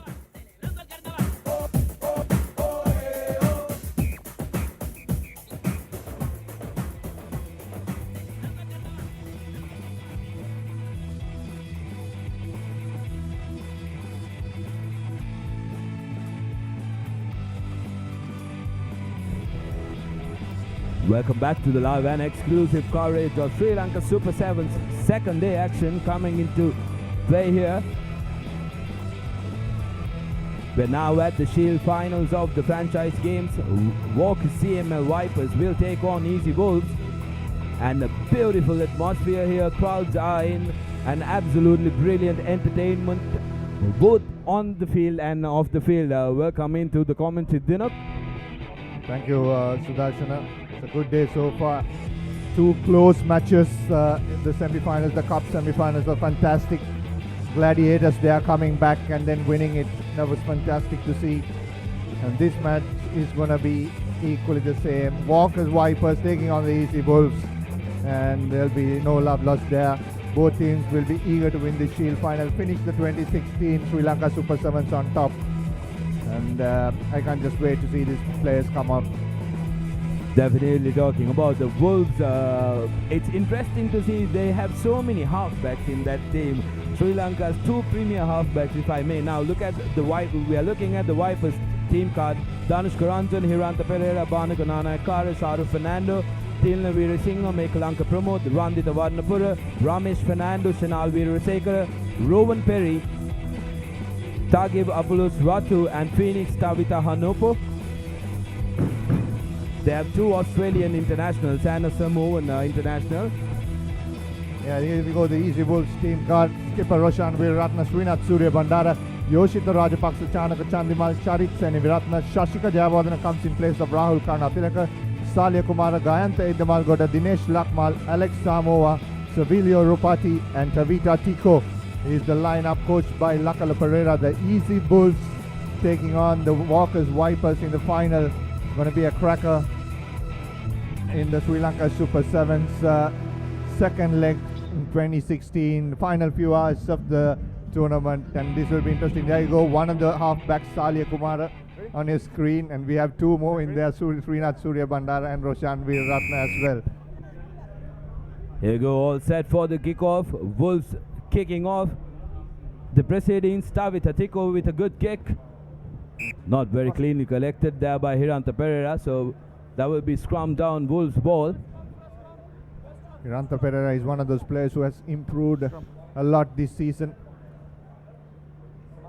He has played in the 15s in the club rugby season, and he has improved a lot. Hiranta Pereira coming into terms of international rugby.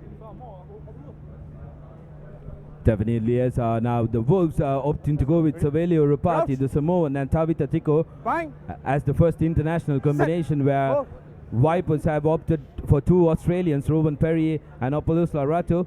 Wolves with the ball now. Careful, careful, careful. Good little control from the Wolves. Roshit Rajapaksa clears the line out. Tiko now.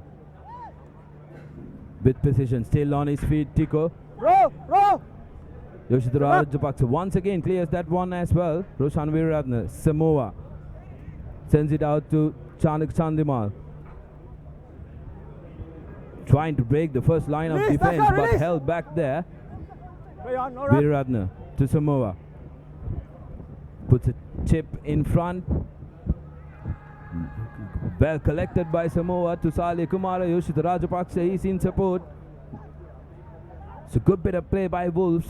Can they finish this one? Advantage. Tico with a fancy pass from the back. Didn't go as planned, but they have advantage. The line outside. Yeah, good defense so far from the Vipers. That umbrella defense they were trying to create, not letting go more than 2 passes. Advantage, not 10. Advantage, over. Tanaka Chandimal gives it out to Tilina. Lost. Referee playing advantage. No advantage, lost. Ball hit Ruben Perry. He's not agreeing. He says that it hit my head.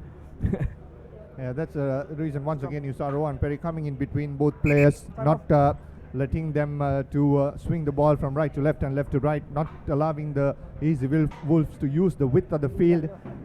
And they've succeeded so far, but then Tico and Samoa are trying to spring some magic for the Easy Wolves.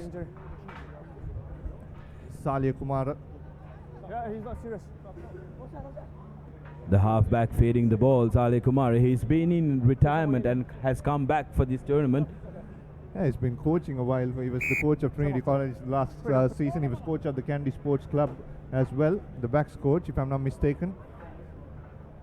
So opting to make a comeback. The word is that there was a player who got injured, but so Salih opted in to fill those boots. But he has done that in style. Not sure why we have stoppage so far. Just having a word. Looks like an injury on the far side. There you go, the crowd building up. You can see your brother as well with Isuru Rangala, if you can spot him. Okay, time on. Let's go. Black. And they're taking a player out. Looks like, or rather he was treated on the far side. Let's go. Ready? Crouch. Bang. Set. Oh, first, blue. Shemal Veerasekara was the player. Play on. That will be a big psychological advantage when it comes to the team that will score first. And will that be Easy Wolves? Threatening move here. They need to rally around each other. Yeah, stay. Ball is out, ball is out, ball is out. They still have possession. Salih Kumara will have to work hard here, but he knocks it on, so Vipers will breathe a sigh of relief. Scrum blue. Yeah, there was a good move there by Srinath Surya Bandara going across and trying to free up Alex Samoa. That was just before that play. Let's go, guys. And then Salih Kumara trying to tap that back and scoop it up. Yeah, boys. But not in control, so an opportunity to get out of jail here for Danushka Ranjan's walk as Vipers. Set. We haven't seen Danushka Ranjan tapping that ball still. That would possibly be his first touch. Ratu now going in the corner. He needs support. Danushka Ranjan breaking away from the first tackler.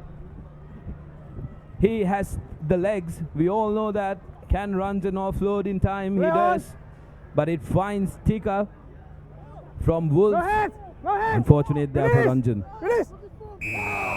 Yeah, penalty given away. Tavita Tuko there chased down Danushka Ranjan and just managed to hold him up and also turn over ball. Here he is. Look at Tico. Turned him up, just tapped on the bootlaces, got him down and also stood up and recovered the ball. Good work there. Srinath Surya Bandara also tracking him down.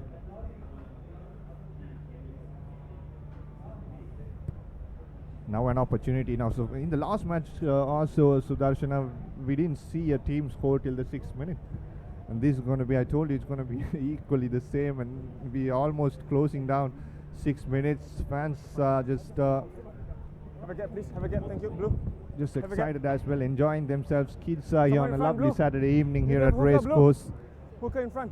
And Salih Kumar enjoying some chocolate as well. The good market has closed, but looks like she loves the chocolate more than rugby. Here's Kumara. Veeratna now. The Nimpy scrum off. Can he create something here? Contest over. Sends it out to Tico. Tico has Yoshita Rajapaksa on the outside and Veeratna on the inside, but knocks the ball over. So a chance again for the Vipers. You're spot on, Dinuk, when you talk about matches being really close. We are on to the 7th minute already of this first half, and we're scoreless. Both teams matching each other up really well. Yeah, and none giving a quarter. The other thing is, Sudarshan, the match, this match and the previous match, there have been a lot of handling errors. I'm not sure if there's anything to do with the conditions. I hope these players are experienced enough to handle these conditions, but I'm not sure. But there have been a lot of handling errors which costing the team their momentum, the way they're moving forward. 7 minutes, we're almost there at the end of the first half. Close game, both teams, and crouch. It'll be an interesting second half coming up. Let's see if Easy Wolves can pull something out of this. In fact, they give away a free kick to the Vipers. Thank you. Definitely the fatigue setting in after 4 days of thrilling rugby, and not the easiest conditions to play when the sun is still out. But now Lanka Pramod getting a break for the Vipers. Finds the man, but he's been hauled into touch. No. Move away. Number 8, move. So almost full time now. Play on. But there is time for one more play. Alex Samoa. Play! Alex Samoa again. Can he be the first one to score the try? Yes, he does. And that is Alex Samoa touching down for the Wolves. Wolves gaining that all-important break just before the half-time. How important is this try for the Wolves? Yeah, it'll be very important. It's final time. The fans are happy. You can see the Easy Wolves support is there. They're scoring a very important try, cheering them around. And if you see the replay, Salia Kumara there trying to break through, and that offload created the try. Alex Samoa coming at good pace, good angle, just ran direct. Roshan Veeraratne's conversion will be equally important as well. Taking a bit of time. He knows the 2 points is important, and he puts it through as well. So 7 points to nil. The Walkers Vipers, or rather Easy Wolves lead. Here you go once again. Look at Salia Kumara beat 2 defenders and then freed up Alex Samoa. And or rather it was Alex Samoa chasing down, and it was Ratu who couldn't track him down. So there you go, end of the first half of this Shield final in the franchise segment, and we were talking about Salia Kumar returning after retirement. He was the one who created this try. So the Lankan veteran showing that he's still very much in the game. Lakala Pereira, both coaches, Sanat Martis of Walkers Vipers, Lakala Pereira of Easy Wolves. Final words said and done. Just about to kick off the second half. It's absolutely interesting to observe the young talent coming in from Sri Lanka, stepping up, putting their hands up and competing with these international stars. Sometimes you cannot actually tell them apart. Some of these boys are big. Yeah, I saw the character of Gayantha in the Malgoda making a couple of huge tackles against Takau and the big Pio Tuwai before. Excellent restart. Just reaching 10 minutes. Easy Wolves pick it up. Srinath Suri Bandara has largely been silent this game, but Wolves now. Veeratne sends it out to Idamalgoda. Idamalgoda slows it down, looks for support. Salia Kumara now trying to create something. Veeraratne. Salia Kumara puts it out quickly. Tika sends it out to Savelia Rapati. Rapati is in space. Now Tika. Tika. That is a high challenge.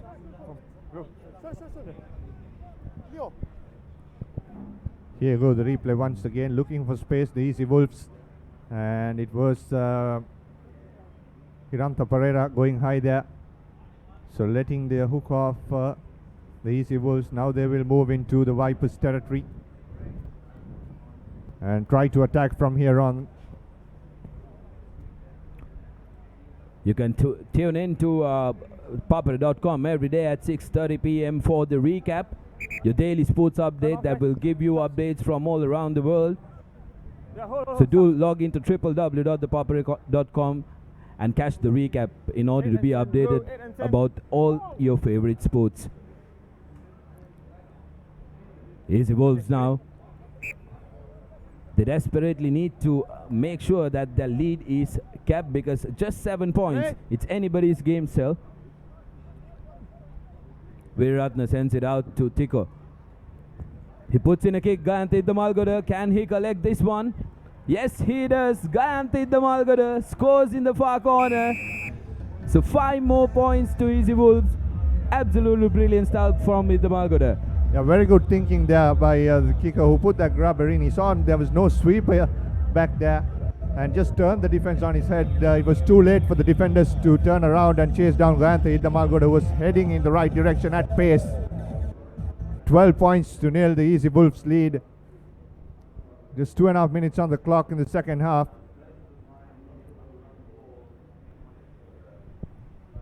This try could be the all-important decider between the both teams. So the conversion's not good, so the score will remain at 12 points to nil.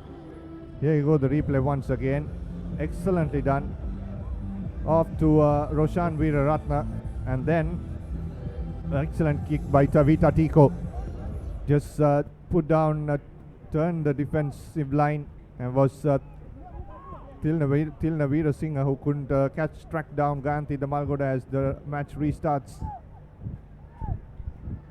Vipers, with scarce little precision that they've had in this game, they haven't had much precision. That's what the Wolves have done right. Hiranta Pereira now breaking away from one tackle. Cardinal error there by Randita Varnapuru, just putting one hand out. Tico with the ball now.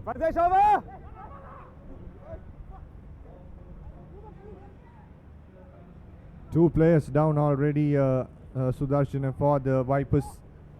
Yoshita Rajapaksa trying to get 2 more in, and Rohan Perry was right over it, and once again the referee has gone against him. Now opportunity, if they take it quickly, referee stops the clock. There are 2 players down. Once again you saw Tavita Tico not scared to go back about a couple of steps and attack. You saw that from Satafana Takao as well, who always reads the game a mile ahead, I would say, of any of these players here. Satafana Takao, the former Fiji captain, and he doesn't mind going behind 2 steps, just checks the defensive pattern, and he will even read 2 faces ahead of the other players. So that's the difference of these players. Even Tavita Tico there, I just saw, he just spotted there was 1 player down. If he had taken 2 more down, he had the space on the outside to give. Unfortunately, there was a penalty and the play had to stop. Absolutely spot on, Dinuk. The next match is going to be Soft Logic Warriors taking on the Panthers. So the mighty Pia Tuai will be featuring for the Panthers, and talking about players calming down and taking the ball back. Look at that man, Danushka Ranjan, running around. Gets the score. First points for the Vipers. Brilliant bit of work there by Ranjan. And a yellow card as well for Gayanthi Damalgoda. High tackle. Second time, says the referee. That's the class of Danushka Ranjan. Sudarshan pinned his back, ran around Gayanthi Damalgoda. And Phoenix Sunapo to take this all-important conversion. Still time left for the Vipers, with Easy Wolves now down to 6 men. The conversion just goes off the right post. Still have the opportunity to draw a level. Here the replay once again. Look at this, look at Danushka Ranjan. Just step and the acceleration, bit of strength shown there as well. And went down, and Gayanthi Damalgoda after the try line just gave the high tackle. Ranjan was not happy. If you look at that, exactly what you were talking about. Danushka did not rush. He took his own sweet time, slowed it down a little, and that acceleration, explosive speed, which Gayanthi Damalgoda could not match. There you go, arm around the neck. Lucky he got away with a yellow card. And there'll be the other advantage is now that the Vipers will tap and run. They will not have to kick. So there you go, the referee signaling opportunity here. Straight away to Danushka Ranjan. Mismatch there with Yoshita Rajapaksa. He cuts back in. Absolutely brilliant stuff from Ranjan. There you go. 2 tries in 2 minutes. Danushka Ranjan. Now it's all square. That will be the last kick at full time. So we will move into sudden death. Look at this replay once again. Danushka Ranjan, there was a mismatch there. Yoshita Rajapaksa was never going to catch him. Then cut back in. Roshan Veeraratne was wrong-footed. And Ranjan goes under the post. Leading from the front, Danushka Ranjan. Earlier on in the day, the earlier game, basically, Gladiators came back 10 points down. And Vipers already squaring up, being 12 points down. Absolutely brilliant game.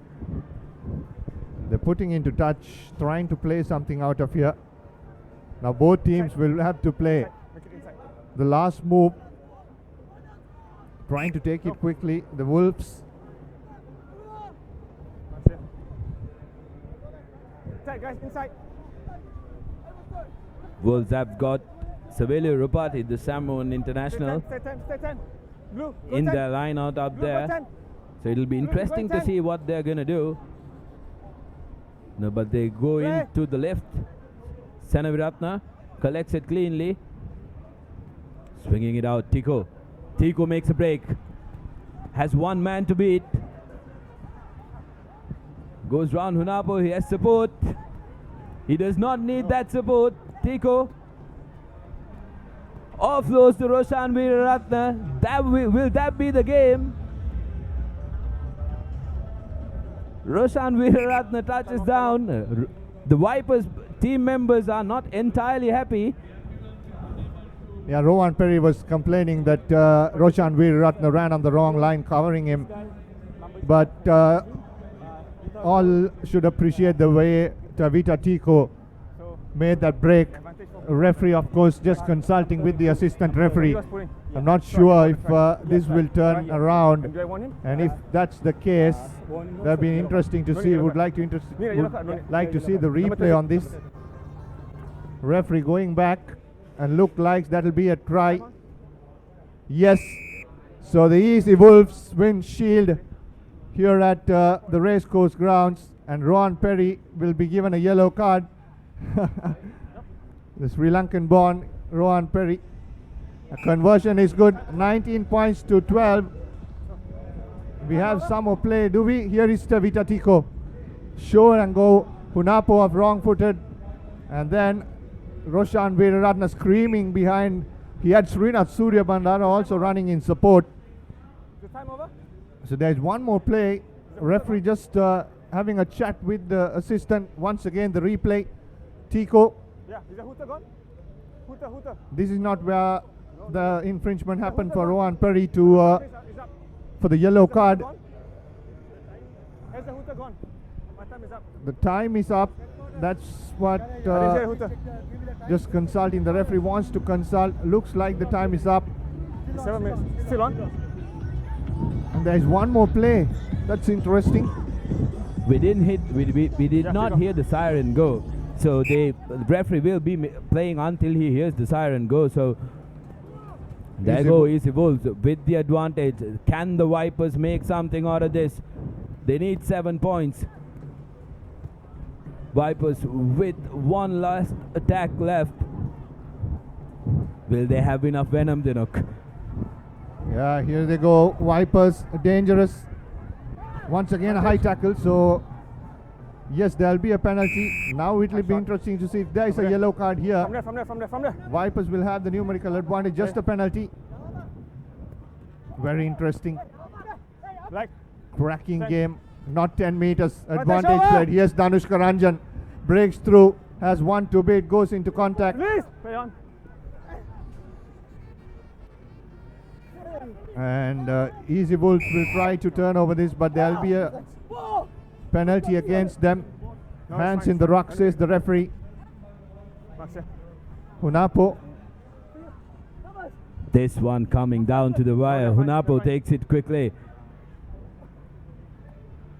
He opts to go to his left. Hiranta Pereira puts a little chip in front. Was that the correct move, Dinuk? Knowing that it was the last move, so that will be the game. Easy Wolves become shield winners, defeating the Vipers.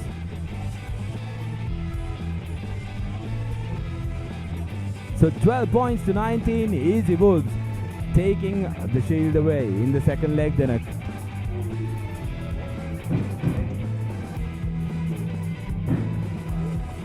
The next matchup we have is Soft Logic Warriors, Jason Disanaik, Ashan Bandar, Salih Handapanguda, Ushan Pereira, Arshad Jamaldeen, Chamra Dabare, Dilan Soisa, Ashwanta Herat, Rohit Rajapaksa, Atsui Masireva, Luke Masireva and Lolo Louis.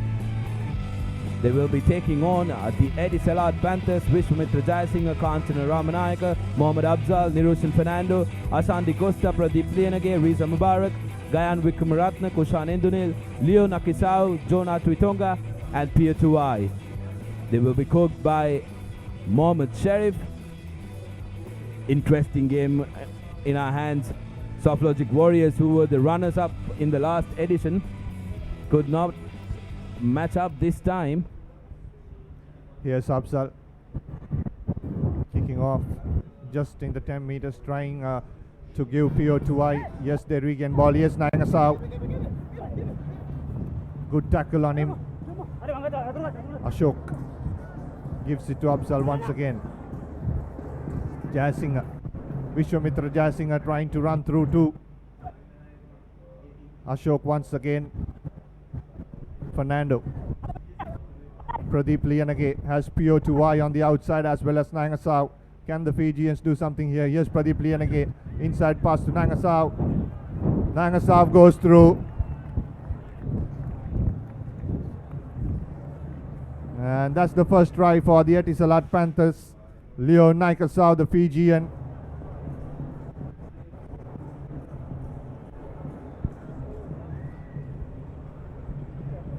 Good bit of teamwork by the Panthers. All of them involved in that try. Naikasau, the finisher there. And Pradeep Lianage, another veteran who's come back after the absence of about 2 seasons. And the conversion's good. So 7 points added. Take a look at the replay. Pia Tuai gives it out to Lianage. And a beautiful inside pass to Naikasau. Too much power there. Rohit Rajapaksa nowhere near stopping Naikasau. Goes right under the post. So 7 points to Etisalat Panthers earlier on. And Mohammad Afzal with the restart now. Good high kick. Disanaika taps it out to Arshad Jamaldeen. Sends it out to Pereira. Lolo Louis. Sends it back in. Jason Disanaika now.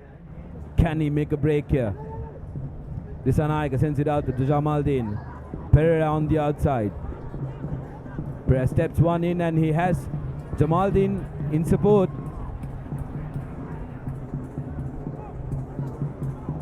Disanaika goes into contact. Rohit Rajapaksa to Lulu. Lolo Louis goes by himself. Absolutely brilliant bit of work. So the Warriors strike back straight away. And Rohit Rajapaksa scores. A bit risky there, trying to play around in a final inside the try line. He has a smile with his own teammate as well. PO2I just giving him a nice smile. Both of them played for the Army. Rohit was actually PO2I skipper at Sri Lanka Army. So a little bit of pleasantries there. Five to go. Soisa will be taking on the conversion. And successful under the post. So 7 points all. Everything square here. Here you go, the replay. Lulului just saw the gap. He just tried to throw that long pass, then saw Naikasau and PO2I, and then ran himself That was a bit risky. Ashok Kumar trying to take on Lulului and then trying to offload to Rohit Rajapaksa. Restart going straight to Pierre Tuai. Does not collect it cleanly, but Panthers still with the ball. Tuai now. Offloads to Nakasao, the try scorer earlier. Sends it out to Abzal. Abzal has Vishwamitra on the outside. Vishwamitra cuts back in. Accidentally offside, says referee Dinka Perez. Soisa sends it to Lulu. A little harsh call there. Oshan Pereira puts a little chip in and collects it himself, but is not successful in retaining the ball. A little bit of luck and a little bit of unlucky play there. Straight off the hands of Ashok Kumar, and then Oshan Pereira couldn't snap it up. Had he done that, he was curtains for the Panthers. Shrama, we are outside the 22. My mark is outside the 22. Ashok Kumar had a very good Right, tournament crouch. comparing to his age, just 20 years Bind. old. Royal Vice Captain Hey. Ashok Vijay Kumar. Here's Jamaldeen once again to Lulu Leo. A little bit of Release marker away. there by Lulu Leo. First, daylight. Luckily 10 enough, meters. Soisa did not spill that on the mark, so Warriors retain the ball. Rohit Rajapaksa now with a chance. What will he do? Offloads to Atsui Masireva. Running back in. Has one man to beat. Too strong. Did he control that ball? Be interested to see the replay there, Sudarshan, and appreciate the Ground guts or not? there by Ashok Kumar. Look at him going at the big Fijian, trying to bring him down. And just short of the line. Just short of the line. Brilliant pictures there. Ashok Vijay Kumar, the schoolboy who's just finished his. The schoolboy who's just finished his. It seems like the try has been awarded. Arshad Jamaldeen hits the woodwork, so that'll be just 5 points. Interesting call there by the referees. But they don't have the luxury of the replays we have. Here's Masireva, the New Zealander. Just That's see the there, first reach. and that's not for nothing control. As he just is it over the line? There'll be a debate that you can sit and talk all night.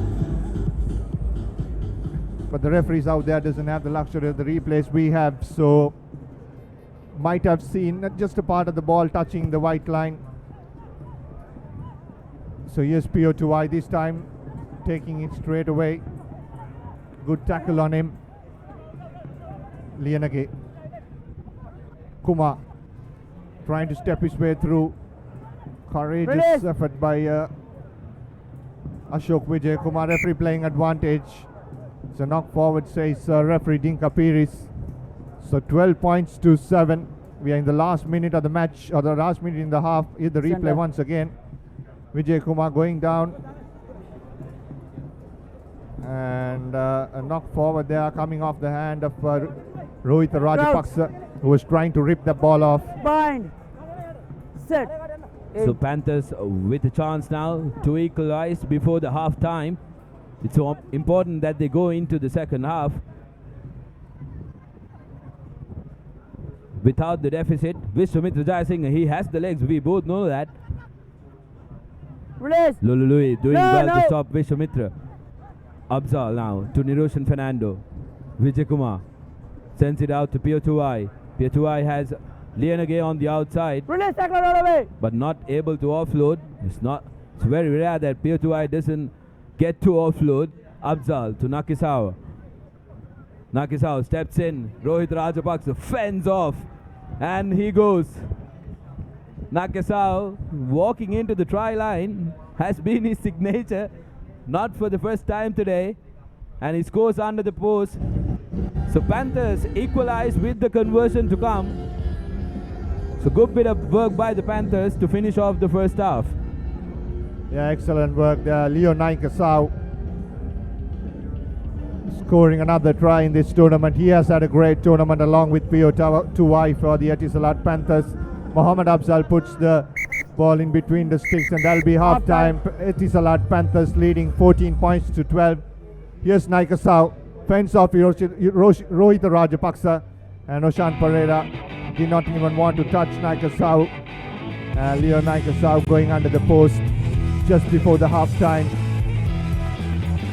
14 points to 12 against the Soft Logic Warriors. The big second half coming up. Just a mere 2 points separating the two teams, and the Warriors have plenty to play for here. Let's take a look at the action from the first half. Here Tuai giving it out to Lianage, who gives it in to Naikasau. Brilliant bit of work from Naikasau. Gets in right under the post, and the first try for the Warriors. Lolo Louis doing all the hard work. Decided that he wants to embarrass Vijay Kumar a little, so Rohit Rajapaksa was the try scorer there. And Rajapaksa giving it to Atsui Masireva. This is the one that we were talking about. Masireva, the New Zealander, was tackled very well by Vijay Kumar. And Naikasau putting the Panthers in front with the stroke of half time.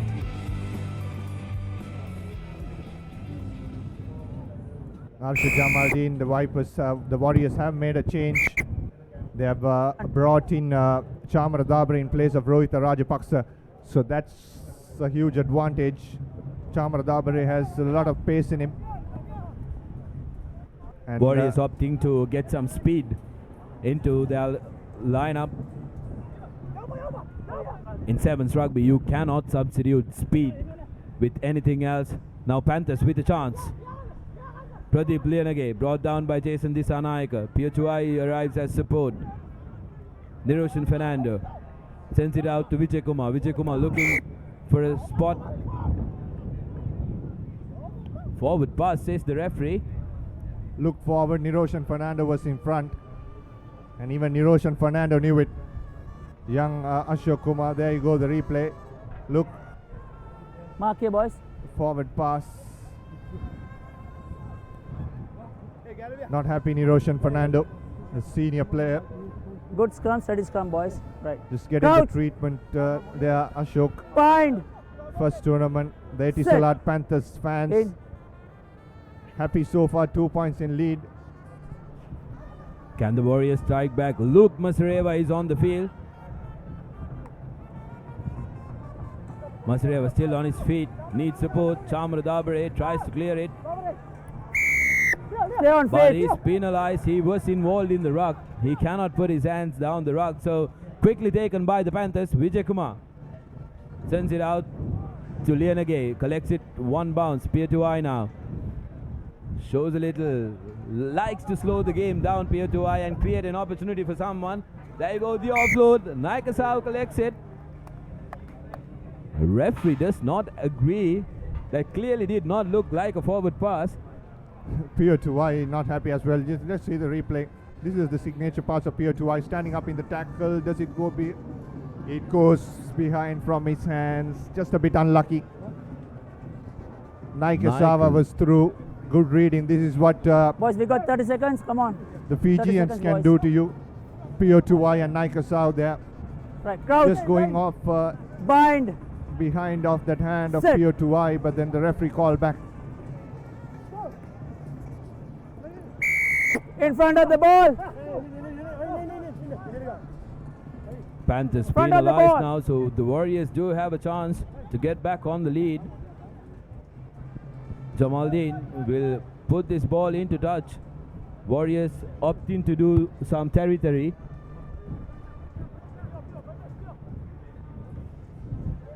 Green it's number not 8 very out. easy for the referees as well. These Fijians, the way they offload is unreal. So we can excuse ThePapare that time for missing that out.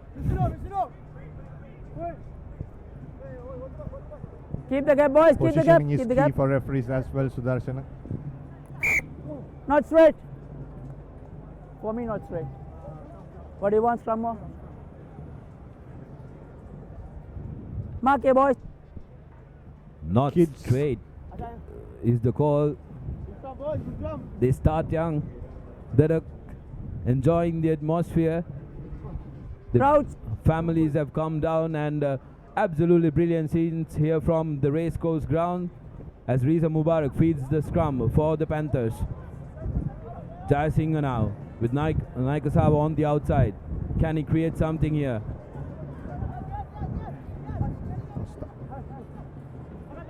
Naika Saba again.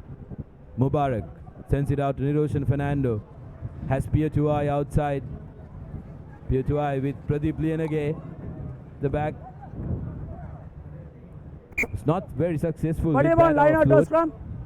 It depends on the support that you get. Scrum call by blue. There, Pradeep Lianage clearly not reading Pierre Tuai's mind. Had he gone Blue across ball. towards the inside of the field, he would have had an offside, opportunity to snap that up and also open the gap. Right, crouch. Bind. Sit.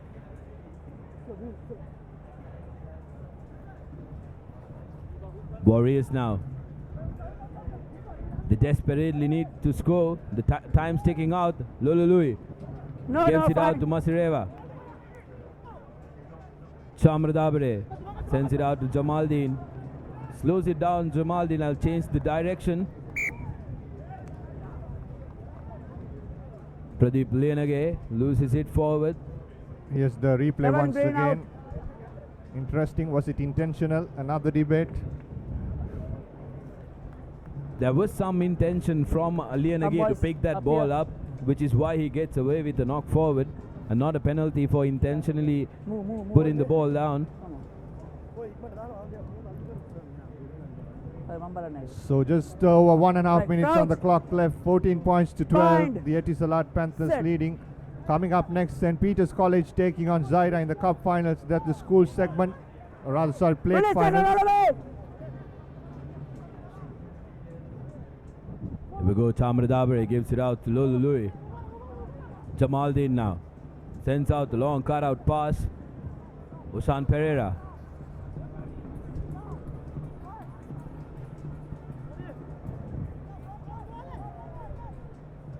Warriors still with the chance to score. Masireva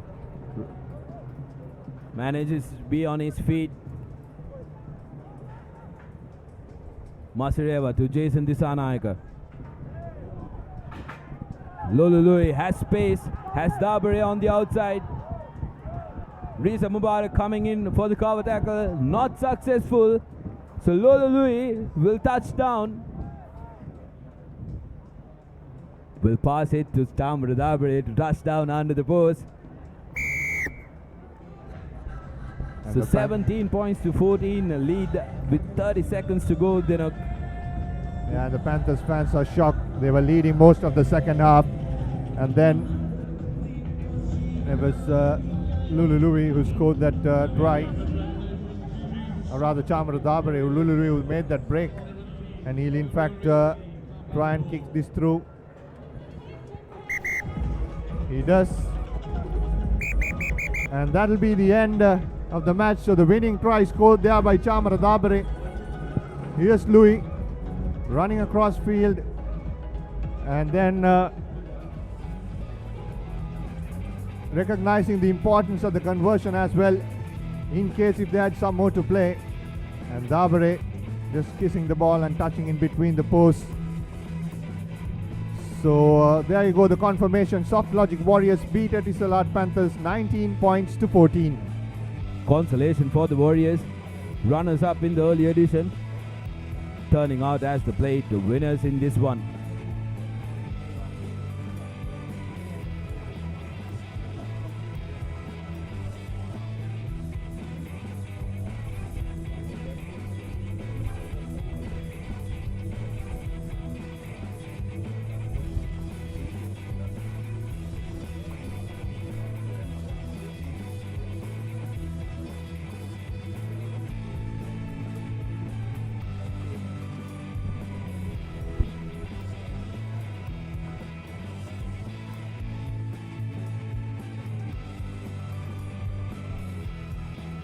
So there will be a short break of the tournament where some entertainment will happen. And soon after, to take you through the school final and the both franchise and school played finals, it will be Shana Kamarasinghe with Paul Toya. Witness the thrills and the spills of local talent playing alongside international rugby stars to give you a tantalizing taste of world-class rugby at the Sri Lanka Super Sevens, powered by Dialogue. You can also catch the live action on Dialogue Television Channel 1, ThePapare.com, and on MyTV from any network. Entrance totally free. Sri Lanka Super Sevens, powered by Dialogue. The future today.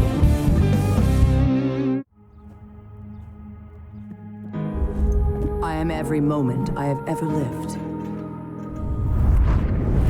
I am counting stars. I am reaching for them. I'm unstoppable. I am you. Together we are every lap, every finish line, every possibility. Together we can change the world.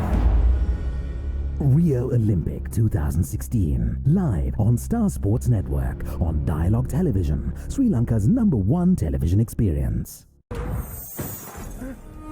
Hemar, Udari, Jackson, Pubudu, Sanat Gunatilaka, Jailath Manoratna Ranganen saha Bhatya Santoshge sangeethen හැඩවුණු ප්‍රවේගය. දැන් Dialogue Television 7th Circuit Channel ඔස්සේ.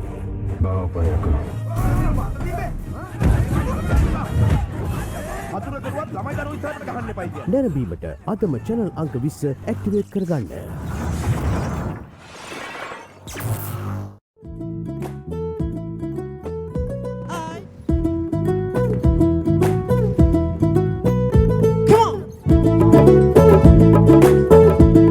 Apudia Galimu Kombaramala Patasarasala Hedaveda Gamaneta Inganalava Barala Samudala Osaria and the La Kola Sinaven Muasarasa Nubekala Hitamage Salila Yanta Hitai Mata Divi Harala Magasudu Manico Magiran Manico Bahati Pan Mata Hita Sanasa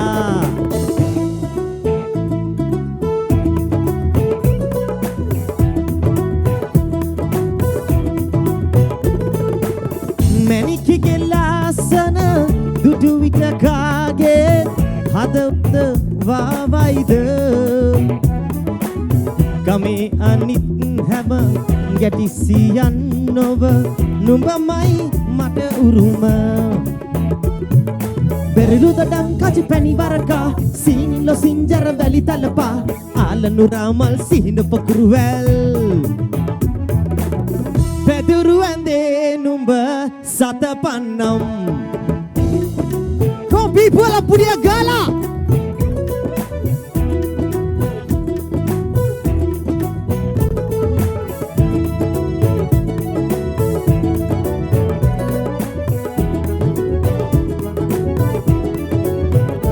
Ayo, many kikilasana, dudu itakage, hadavat vavaida.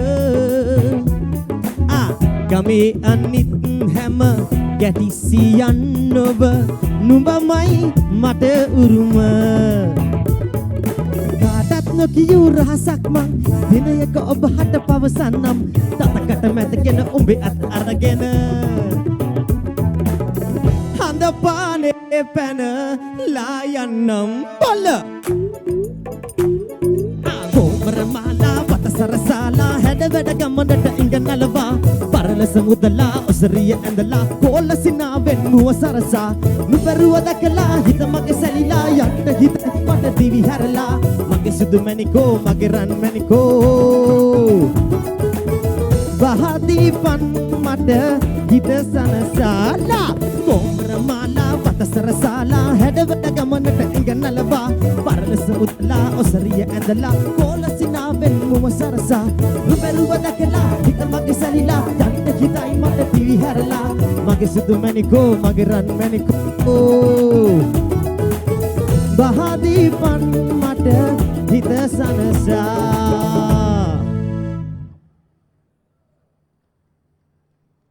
Thank you. Okay, this one is a new one of mine. Put it up, girl, and become low.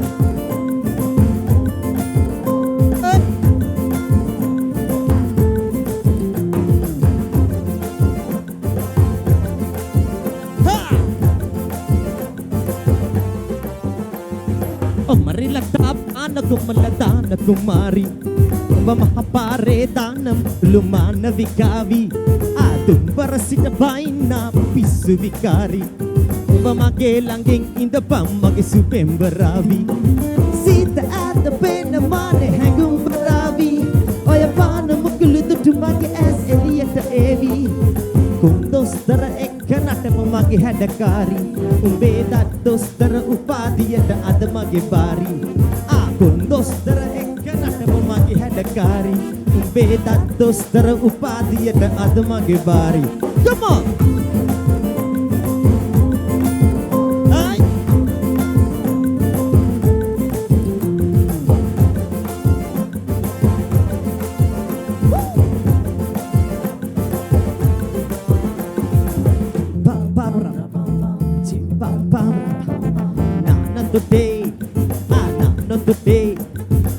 Not today, the barrier and the Kumari. Look ahead, look ahead, look at the heart of the Betanka Kumari.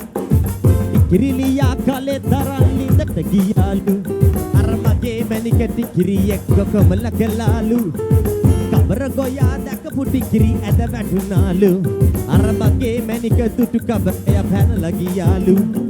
Sita at the pen of money, hang baravi. Oya pana mukulutu tumagi Eliata Evi. Kundostara ekana talum baravi. Oya pana mukulutu tumagi Eliata Evi. Kundostara ekana tumagi hadakari. Umbeda dostara upadiyata adamagi bari. Kundostara. Come on. Hey.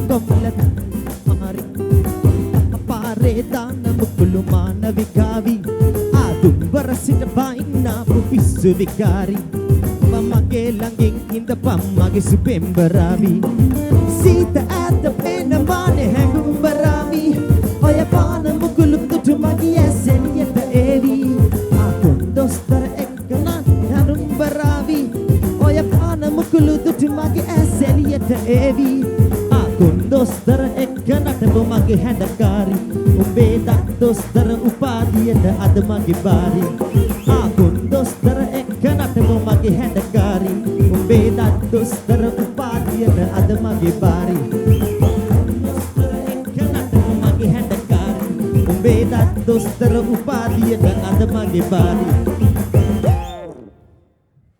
Thank you. All right, can we hear it for Dushant Veeraman? Yeah! Thank you very much. And in the meantime, if you have lost your bike key, we've been given a bike key. I'm sure you would have misplaced it. If you happen to be the owner of the lost bike, please come and identify your key and collect your key from us. It's with the DJ.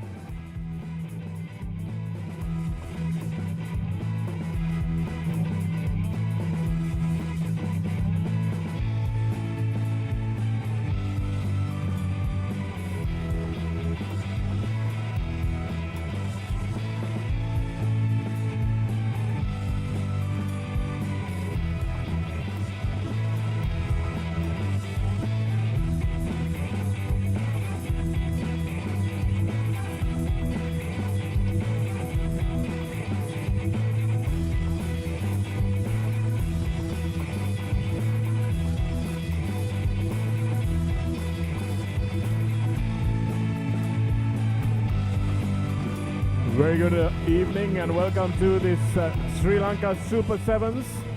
This is going to be the plate Sorry, this is going to be the cup final of the schools. And as the players catch their breath after their heroics on the fields, Paul and I are catching our breath after watching that dance performance.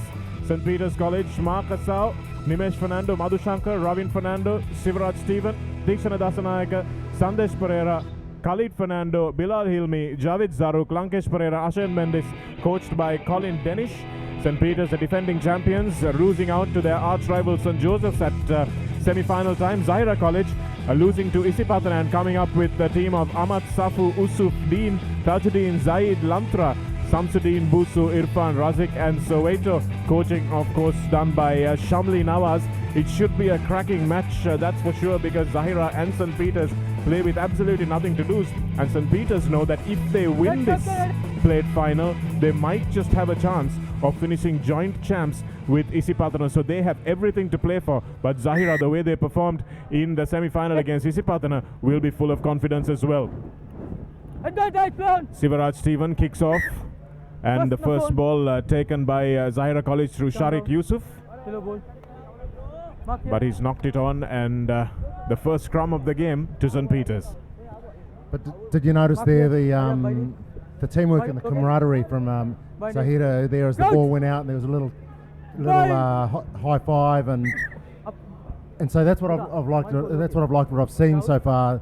They really play as a team, and they play for each other. So I think that's where their success has been. Ravin Fernando to feed the ball into the scrum. He has been St. Peter's playmaker so far today. Okay. Gets that one off first time though, and Stephen looks for the danger man, Theekshana Dasanayaka. That's a nice wrap around, but the pass is not a good one. Stephen will inject some pace with those strong legs of his. He's only a little man, but he packs a punch. Brought down eventually by the Zahira cover. Long way back goes this St. Peter's pass. And now they've got a man over on the outside. Does well to control it with his boot.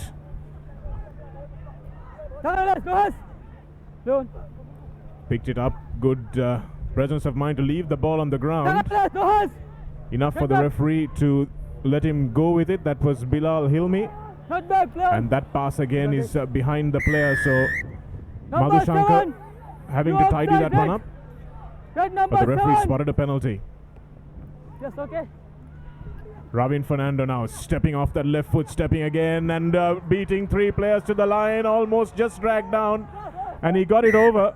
But the referee, does he say that he got it over the first time? Did his momentum carry him, or did he make a second movement? That's the chat he's going to have with his touch judge. Okay. As we go to the replay, you see that he's just short there. He comes up. Does he have control of the ball here?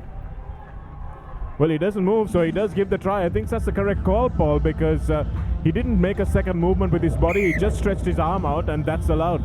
That's right. So when you go to ground there, as we see the replay, the step off the left, then another step off the left. Here he's a couple of, maybe 1 metre out from the try line here, and so you're allowed to move in any direction to place the ball. Obviously, most players, they turn back to their own team and they put the ball back. It looked like it might have been a little bit short. But with the conversion, that's 7 points to 0 to St. Peter's. Well, it may have been short, but he was close enough. But and Ravin Fernando gets the first try of this plate final. Chosen to play it has Yusuf. Okay. And the referee allows play to go on, but unfortunately Zahira cough off the ball. Get back! Get back! And now they're playing with a little bit more structure. St. Peter's getting the passes going to hands. Stephen Sivaraj, the lovely fend. Yes. And that's a lovely break from Stephen Sivaraj. He has really come into his own in the 7th game. Played at fly half in the 15th ball, and we didn't really see this sort of a running game from him. But it looks like his fitness has improved. He's dropped a couple of kilos, and it's helping him immensely. He's got huge legs, and his quads are massive, and so he did that little jump, and that just puts the defender off a little bit. You don't know whether he's going to cut inside or go outside. He just accelerated away, little fend off, and that puts St. Peter's out to 14 points to 0 after only 3.5 minutes. His father would have been proudly watching and cheering that try on, Paul. He's been the long-serving groundsman for CRNFC, the man who has gotten under his wing several Sri Lanka players, some great rugby players that have known and loved him, and I'm sure he's very happy to see his son scoring that try. Here's Yusuf going away for Zahira now, and that's the big number one bustling his way down. That's Azhar Irfan. And this is good continuity from Zahira. Needed to pass early. Coming back on the inside is Minhaj Samsudin. Advantage. And the penalty is coming because the man left his feet. And now Zahira have a quick short side if they want to use it. Advantage. Go with the big man, and Mohammad Zaid goes to the line and he scores. Try. That's a lovely try from Mohammad Zaid, the captain. He's been an explosive player, scored a couple of tries against Isipatana as well, Paul, and an outstanding bit of work from the captain, accelerating through that gap and just reaching over to score a copybook try. Such a strong player, isn't he? And I thought he might have taken the penalty a little bit too quick because he had lots of players around him. He had 4 players around him of his own, but he didn't care about that. He just went straight through the gap. His eye was on the line and he gets the ball over, and it's a great try. Sivaraj scored on the other side, and he was a tackler as the try was scored on this side. And it was good work for Mohammad Zaid, carrying the ball in both hands, keeping the defense guessing. And that is not a good kick unless it comes up just short. It was a good chase which put some pressure. So that's from the kickoff. They bring it back to halfway, and it's a free kick. Buso following that kick up and forced the immediate touchdown. So it's not touchdown immediately. Maybe a 22 dropout, but if it's touchdown immediately, it will come back to halfway. Here's the try scorer. Tries the fend again and manages to get through. Goes a little bit off balance, which will allow Lantra to catch him. And the offload is no good, but he stepped into touch before. So that left-hand fend is really working well for him. Corey Jane will be proud of watching that. Hand signal. Yeah, so he has the fend, and he uses that to accelerate away as well. Just see a little replay there. That's where they have a little game of basketball, flipping it back and forwards. But Get back, as I said, he used that fend, and as he fends, he straightens his arm and uses that to accelerate away, and it's so hard to defend against. Okay. Just gets a little bit more of a gap between himself and the tackler. That's how to use the fend. It's not just brute force. Tikshana Dasanayaka, they won't stop him from there. Tikshana Dasanayaka is over. He has really been the danger man in this team. Last one, okay? And from close range, he is pretty much unstoppable. This is the pair that St. Peter's expected so much from in the 15s game, but it seems that 7s is their format. No! Well, taking shots at goal might not be their format, that's for sure. That was an ugly looking kick, but here we can see the replay. And you see the intent from St. Peter's. There's direct lines, slips in, and then he only has eyes for the try line, and that's exactly where he heads to. But it's their direct running lines that are causing Zahira so many problems. Half time. Really coming in off one foot or the other and straightening it up. So that has led to a 19-5 deficit for Zahira College to bridge at half-time. How will Shamli Nawaz tell his troops to do that? Colin Denishall only has to tell his mates to keep doing more of the same. It's half-time in the plate final. This is for the 3rd and 4th positions. And remember, if St. Peter's win this and finish 3rd, they may finish joint champs with Isipatana if Isipatana win the cup final. This is Ravin Fernando's first try, stepping twice, big steps off his left foot. And here's Steven Sivaraj with a massive fend off and straight through the gap, showing good pace as well for that finish from the fly half. Mary, the Zahira reply, they only got to have one reply back. There was great power from the skipper. There's the 3rd try to St. Peter's, and that's going on over close to the post, but that was unconverted. So they go into the break leading 19-5. 19-5. So 2 goals in it.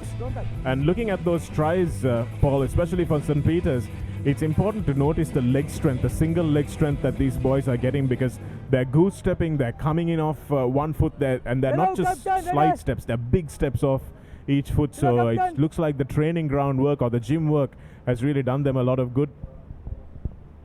Yeah, that's right. It's a massive part of rugby. Being able to leg drive into contact, you see players in New Zealand like Adi Severe, their thighs are massive, and as soon as they go into contact, they just make sure they leg drive, and all the power comes from the ground instead of from the shoulders and above. And that's not a good collection from St. Peter's. Drop straight from the kickoff by Bilal Hilmi. And here's Zahira attacking. Play on, says the referee, and now they have a few numbers over, but choosing to cut back inside.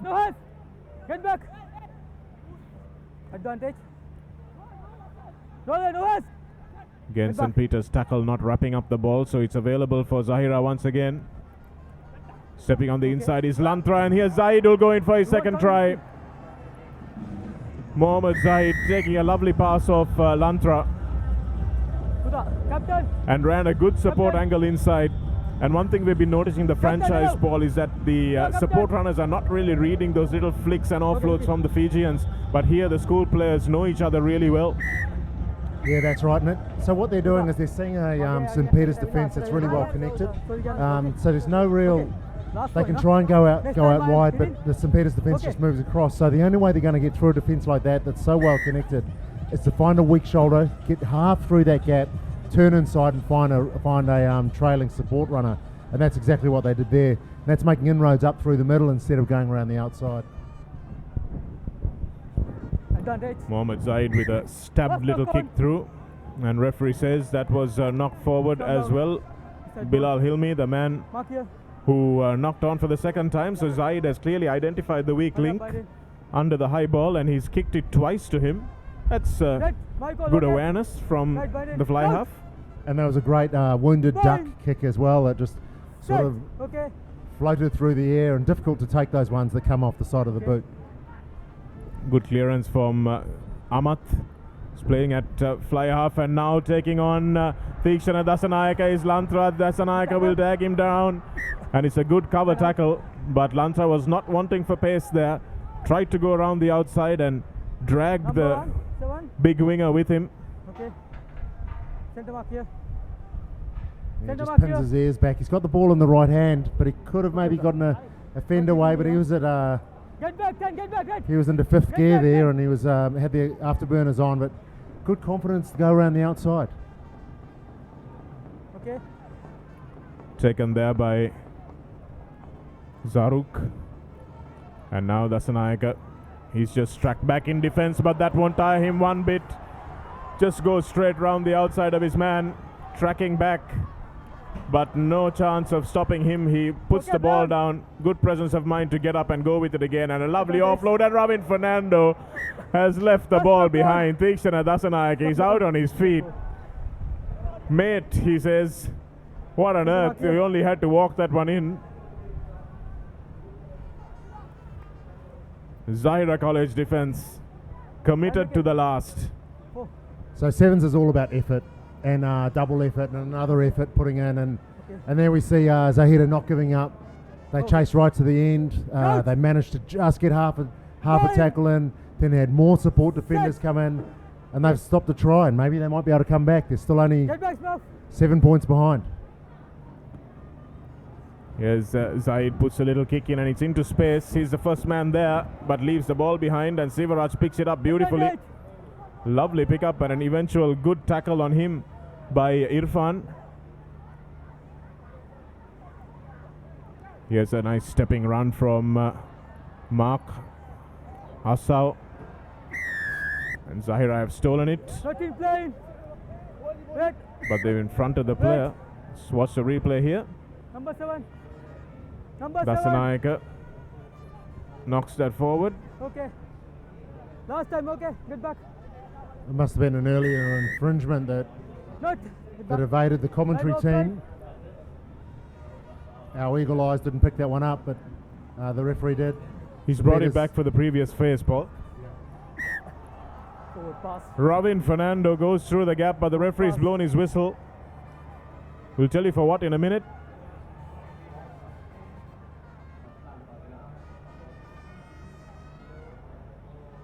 It's a forward pass, clearly.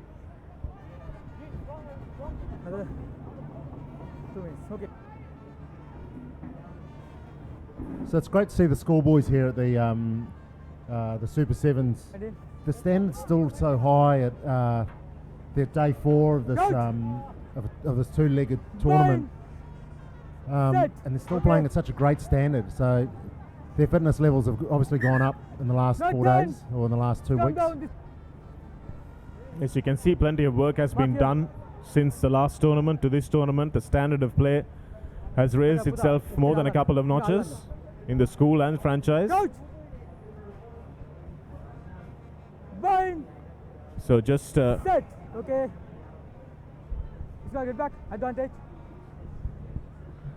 Goal line, a goal in it. Zahira only need a ball to go to hand. He's come off. He's come off. Come the sides. Zaid taps and goes again. Gives it to the big man. Hassan Razik. Hazar Irfan rather. Soweto goes back. Okay. Get back. Does well. Get back. Okay. And straight over the top of that rock goes St. Peter's. There was nobody there to defend the ball for Zahira, but they managed to hang on to it desperately. And now the gap opens up, but it shuts quickly for Mohammad Zaid. Manages to find an offload. Looking for another one. And that's a good call from the referee, straight in at the side. And it's going to be taken quickly from Lantra. Lantra goes on the outside. Lantra puts his ears back. Lantra under the post. And Yusran Lantra tried to go around Dasanayaka, but this time picked the right man to attack and goes in under the post, and it's going to be 19 all surely. Yeah, that's right. That was great intent from Zahira. They've only known one way, and that's just charging forward, even though sometimes they keep going into contact when clearly they need to stay back. Here we'll have a look at the replay and just go straight through that gap there, and you can see one of the St. Peter's players saying, you know, he's your man. It was a little bit late though, and there's a Zahira cheer squad. They're happy about that. It's 19 all with time up. Time off. Well, the great thing is that Zahira will be playing A Division rugby next year, Paul, and this is going to be a real shot in the arm for Zahira rugby going forward if they can win this match. And you spoke of the goal kicking a few moments ago, and Steven Sivaraj's under the post missed conversion really could come back to haunt them. It could have been 21-19. Yeah, that's right. So in the off season he'll be practicing those drop kicks for sure, because you, as a goal kicker, they're the things that you dream about. You know, being in the final, and being able to have the opportunity to take a shot to make a difference, so your team can have a win. But so the game, extra time. The game is over, and we're going into extra time. And it looks like the skipper, Shifaz Ahmed, is having a word with the referee to find out just what's going to happen, and we'll tell you exactly what's going to happen when we hear it from our scoring table. 4 minutes of extra time. Or is it a game of paper, scissors, rock? No, that's extra time. I believe they play 3 minutes of sudden death extra time, we think. We'll confirm that. And so it's almost like golden goal or golden point. The first one to score, that's the end of the game. Delroy Fernando, it looks like over there, and asking the refereeing expert what to do.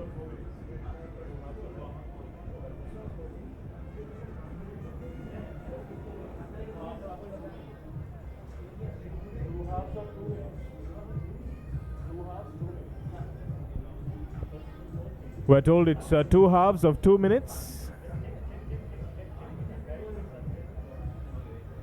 And we're also told that it might be sudden death. We'll confirm all this for you. The only good thing is that the officials have as much of a clue as we do. We might as well ask Donald Trump.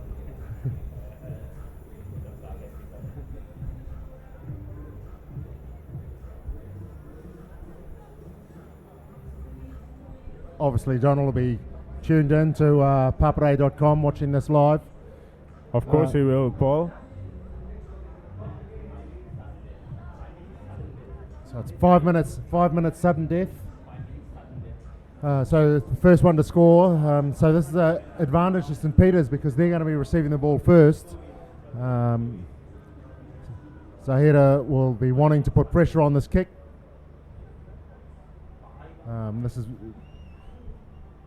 This is excitement for the fans and for the viewers at home. Real pressure for the players though. And that's a huge mistake, a massive mistake for Mohammad Zaid, who's played so well. Just the pressure getting to him. Maybe a little bit of a breeze coming across the ground as well, but he will be ruining that miss if St. Peter's score off this line out. That was a great kick, wasn't it? Perfectly weighted. Half a metre over the 10-metre line and just wasn't taken. Well, it's 3 minutes. Sudden death is what has been confirmed. So sudden death means that whoever scores first will win the game, and Ravin Fernando manages to get the ball away to Hilmi. Hilmi wrapped up by Zaid. So there the ruck had formed, can't use your hands. St. Peter's have the ball, they move it away to the other side and look for some space. Give it to the danger man, Dasanaik, and that's a lovely switch from Sivaraj to Dasanaik, who's running completely across the other side of the field. Is they get him into touch? Yes, they do. Did he manage to shove that ball back into the field of play? It's a close run thing.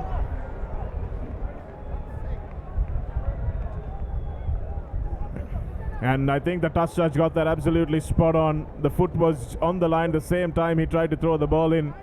And Dasanayaka looks like he needs to develop a fend in the off-season, Paul.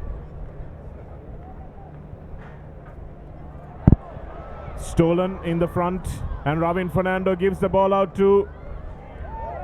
But forward pass from Ravin Fernando. Oh dear, dear. The pressure is really telling on these players. That's right. And there's a quick steal from St. Peter's, and then they just try and sneak down this blind side. There was space. They looked like they might have been able to do it, but the skills just let them down there. It's a nice little attempted pass, but not legal. Yes, it was a very good option that was taken, and Zaid has no option but to thump this forward and hope that someone can chase it down. And it's spilled, and that's the one. Is it going to go all the way from Yusran Lantra? Yusran Lantra has to get this ball down before he stops celebrating, and that's the game. Zahira College have beaten St. Peter's at sudden death extra time in this plate final. And that's the end of that. They only needed 2 minutes and 40 seconds of the allotted 3 minutes. And Zahira will be taking home the plate, Paul. What a story. That's right, but that was all about efforts and double efforts. So we saw twice Zahira, their defensive line being breached, and then they came back with covering defence tackles to save the day in the last second, and then they kicked from their own line, managed to get a try, managed to regather the ball, and our man streaks away to score under the posts. And they're going crazy in the crowd. Yes, they're going absolutely ballistic. And it was a deserved win for Zahira because they never gave up in defense, and that's what won it for them in the end, because St. Peter's could have killed it off with some easy tries, but it was not to be, because Zahira came back and really committed themselves in defense. And now we have the similar match, or the same match, the plate finals between the KBSL Dragons and the Access Kings. And the Dragons, Racinta Di Costa will probably not take the field. Sudam Suryarachi, Anthony, Falil, Aryaratna Pereira, and Nuan Pereira, Kavindu and Nuan, Dhananjaya Iranga Aryapala, Donasio Ratambuli, Isalke Kodanaipao, and Seuloni Mosanantagi. And for the Access Kings is Tanush Dan, Anuradha Hera, Chula Susanta, Pium Jasing, Hashan Maduranga, Janik Chanaka, Imanka Aryapala, Tinina Bandara, Mohammad Amin, Christian Louis Pratt, Wainga Sauku, Nasal Jone, coached by Ravindra Vakadapol, and of course Matt Turner, who is helping him out with some of the coaching duties. And the Access Kings in the white, the KBSL Dragons in the gold. And Pyum Jayasinghe kicks off.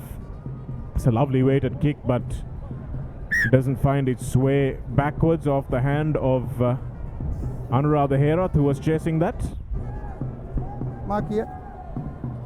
So you see Mark the here. Access Kings have done a lot of work during Come. the week. They were they looked like they were a long way off the pace last week, but they did have 2 injuries in the finals day last in the first round. But they've been so much more competitive today in this round. Nice flick pass off the back for Ratambula. Trying to go on the outside, and that's a good little burst from Samit Dhananjay, but just throws a loose pass in the end. Centre back. Mohammad Amin making an important tackle,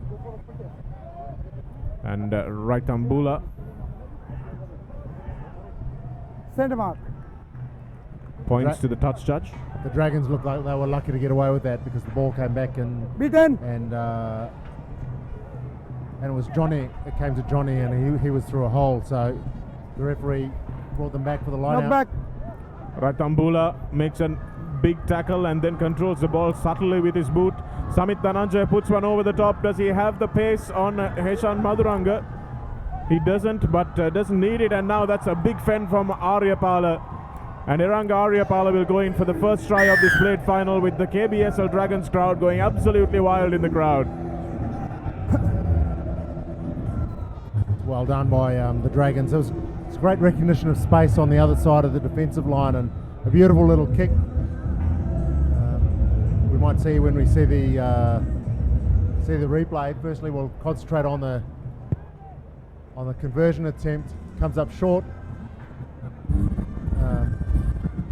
Nuwan Pereira's conversion. Here's the replay. Ratambula did well. And Samit Dhananjay, he's the one who saw the space at the back and managed to get to the ball first. Gave the offload nicely to Eranga Aryapala, who was hitting it at pace. And when you hit the ball at that pace, you don't give the standing defender any chance. Anuradha Herath now picks it up beautifully. Anuradha Herath has got pace, plenty of it, but doesn't really have the finish. Played on the flank most of his life. If he was a winger, he would have finished that one. And it looks like he's done himself a bit of an injury as well. And now Samit Dhananjay will try to run this one out of trouble with Anuradha Herath on the ground, and the Access Kings a defender shot. Here's Ratambula. Ratambula swerving, gives it to Dhananjay. Dhananjay hands it off to Aryapala, but there's a forward pass in there. Well spotted by referee Rohan Fernando. Great couple of steps there, and he's actually always going to take the contact, wasn't he? He was just lining him up for a Maori side step, it looked like. Then the ball just came off lost control of the ball and went forward. To come back to Herath, it looks like he injured himself when he was going to the line, but he had a couple of players on the inside. If he just looked inside, he might have been able to line them up, and either a little Carlos Spencer kick into the middle, or maybe even just a simple pass might have done the trick. Yes, I think if he had given it a little earlier, things might have opened up for the Access Kings, but looks like Herath will go off, and that's a real shame because he was just returning from injury, returning from a long layoff from rugby. And that's going to be a big blow for the Access Kings, going to be a big blow for his clubs, CRNFC, and of course the Sri Lanka rugby scene. Pyum Jayasinghe, Dhanush Dan. Here's the man who got them into the final, the dangerous Nasal Jone. And he meets his match in Donasio Ratambuli. Musin Falil takes the contact, and now that was given out by Donasio Ratambuli to Kodine Pao.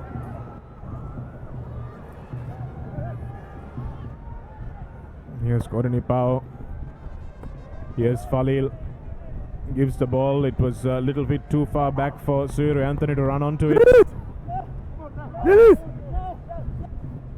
And referee says Wainga Saukru. Wrapped that one up nicely. Good defense from Saukru to force the turnover from Suru Anthony. Pyum Jayasinghe with the fend. Deranga. It's Nuwan Pereira who's gone back to get his opposite number. No. And and really making a nuisance of himself at that breakdown was Isalke Kodinipao. That's the silverware on offer for the winners of the plate. Eshan Maduranga.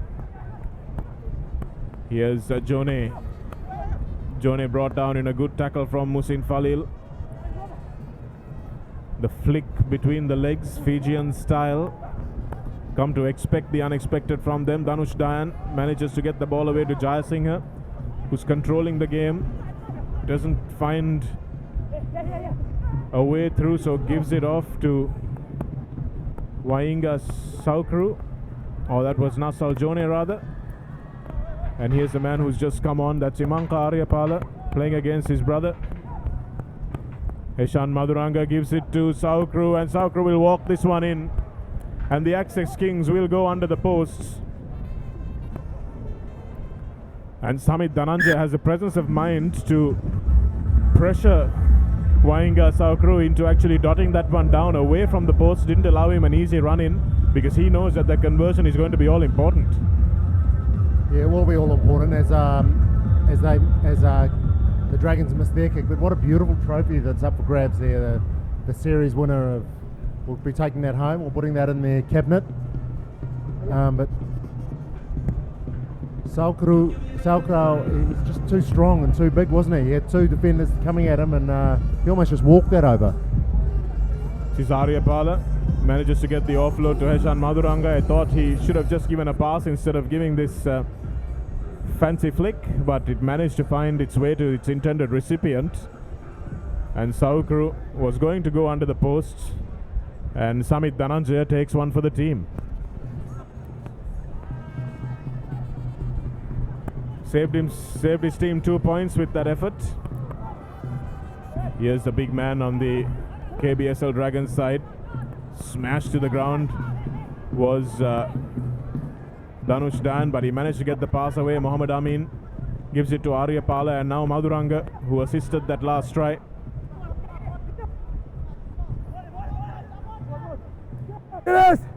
Play from him to stay on his feet. And now Piyum Jayasinghe tries to get the offload away, but Aryapala, it comes off his chest. Half time. And that looks like it might be the halftime whistle, so it's deadlocked at 5 apiece. And it looks like it's going to be everything to play for in the second half. That's also some of the prize money on offer.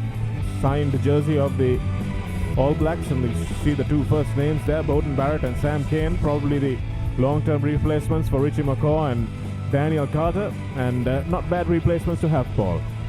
Yeah, they're coming into a bit of form, and here we see the highlights from the first half, and that was that recognition of space and just putting his man through there around the outside. That was the first try by the Dragons. Saukru, this is his try where he receives the ball behind him, has to stop walking pace, sort of like Gulliver's Travels. Slots those players away and then just dots down, and here we go, this is from another angle. Funny angle where we can't see the ball, but we've got to have a look at the trophies and the silverware, and also that All Black jersey that's available. I believe that All Black jersey is going to be auctioned off, and the proceeds go to Izzy Pathana, I think, and as a recognition for what they've done for schoolboy rugby in Sri Lanka.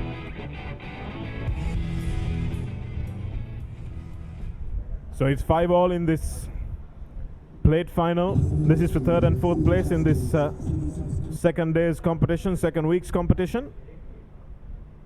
And Nuan Pereira will get the second half underway.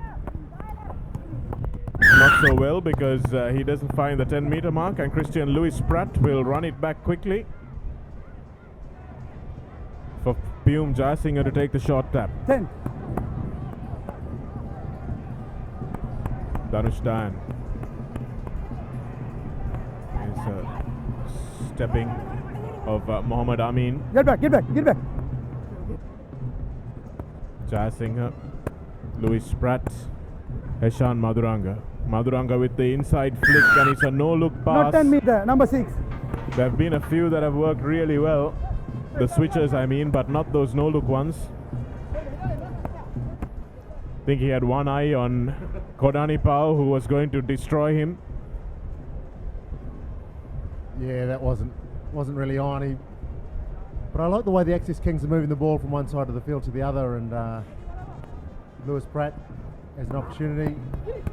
Madhuranga makes amends for that mistake by rolling out of one tackle and giving to Jayasinghe.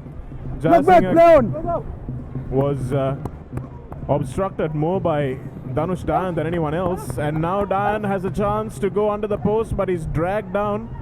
They've still got the ball with them, though. The Access Kings trying to hit home in the first few minutes of this half, and Dhanush Dayan steps through and he's over for the try.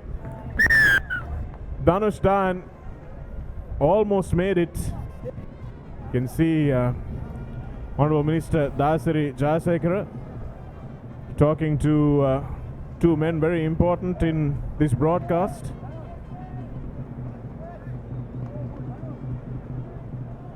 You have 15 seconds more.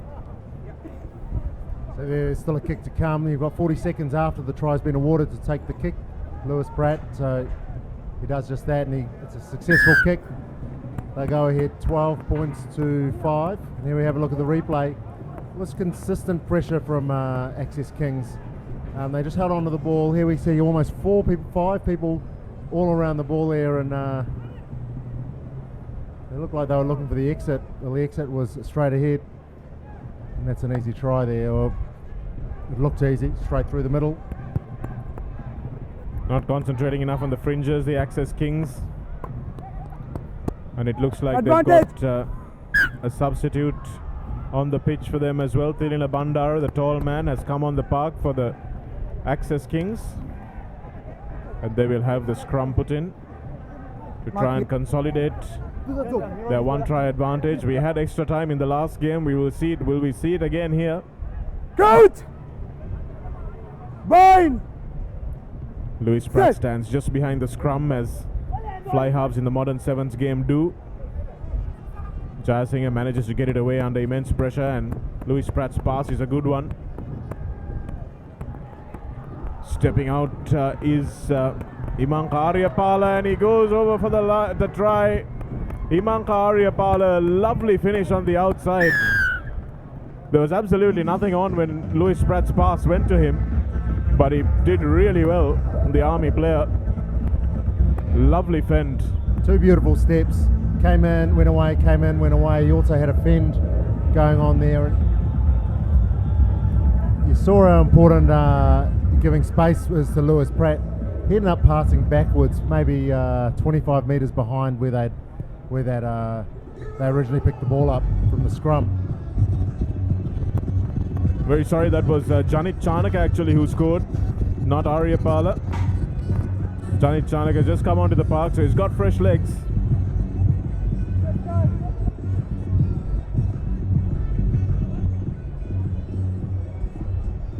Number 6.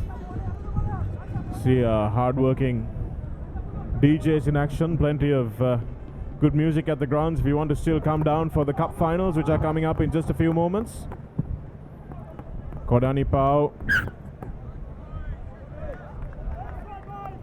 Knock forward from the Kings. Okay, you're getting your money. From the Dragons, rather.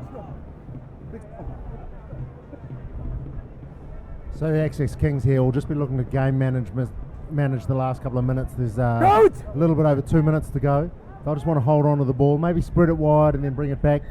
Not go into contact. This just runs down the clock a little bit more. Lewis Pratt now will just control it. We'll know how important ball possession is. Moves himself into a position to receive the ball at every potential opportunity.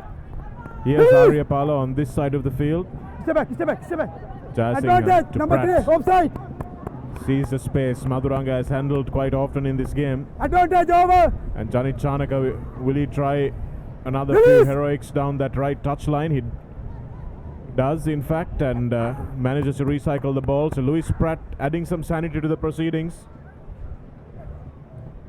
And again, managing to get inside and control that ball, but the pass to Jaisingh is not a great one. Then we see the next match coming up. That's Centre the mark. cup final. Isipathana versus St Joseph's for the schoolboys. As we see Lewis Pratt's tired pass there going out wide, and it's skill execution just letting down there. So there'll be a 10-minute break between this game and the cup finals. Big run through by Sasankarya Ratna, dragged down in a tackle by Nasal Jone. And here's Seuloni Mokchanantagi.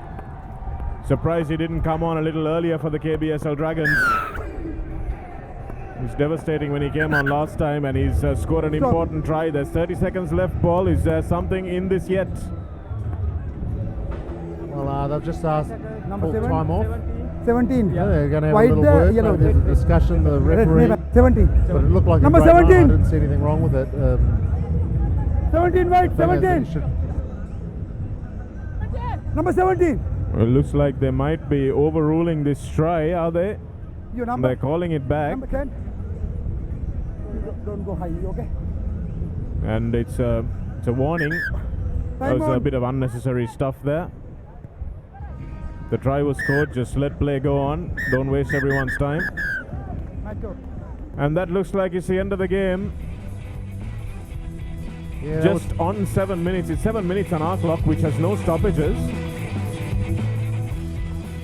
That was unfortunate. It looked like the clock didn't get stopped when the referee was having a chat, and then ended up just telling off Johnny about a high tackle, and they couldn't restart the game, and they were only 5 points behind. So unlucky for the Dragons, unlucky they didn't stop the clock, and unlucky that they didn't have another opportunity. That was a close run thing. 12 points to 17, they go down. The Access Kings managing to win this one. They've got only 3 victories and they finished third, so it's a good day out for them. Matt Turner will be very happy with the way his charges have turned out. Ravindra Vakatapola, Tap Rugby Merchant in Colombo, will be very happy with the way this man played. Janit Chanaka, real powerful run. And here's Seuloni just bursting through. Didn't really see a high tackle there. No, I think it was back on the other side, and it was sort of like a monster tackle, really. He just took out a player, and but it didn't look very high. But anyway, there was still 30 seconds to go when that try was scored.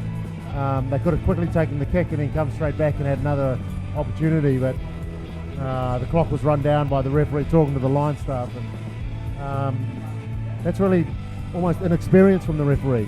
He should have pointed at his watch and said, "Look, I'll put the time off." He asked the player to stop when he was just about to take the conversion. So at that point, that's when the clock should stop. Still 30 seconds to go. Still an opportunity to come back into the game. So that's a mistake there from the referee.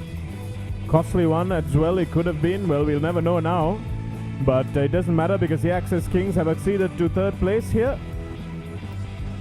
on the final day of the Sri Lanka Super Sevens, brought to you by Dialogue. We are live on ThePapare.com and of course Dialogue Channel 1. Feast of rugby today and a feast of entertainment as well.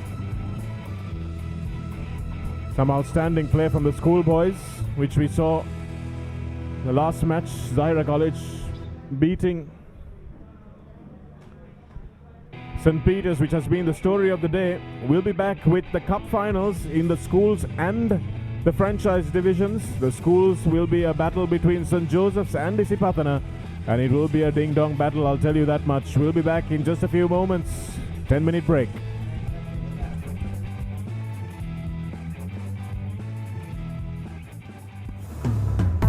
Witness the thrills and the spills of local talent playing alongside international rugby stars to give you a tantalizing taste of world-class rugby at the Sri Lanka Super Sevens, powered by Dialogue. You can also catch the live action on Dialogue Television Channel 1, ThePapare.com, and on MyTV from any network. Entrance totally free.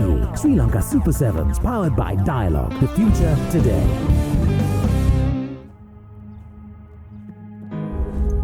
am every moment I have ever lived. I am counting stars. I am reaching for them. I'm unstoppable. I am you. Together we are every lap, every finish line, every possibility. Together we can change the world. Rio Olympic 2016, live on Star Sports Network on Dialogue Television, Sri Lanka's #1 television experience.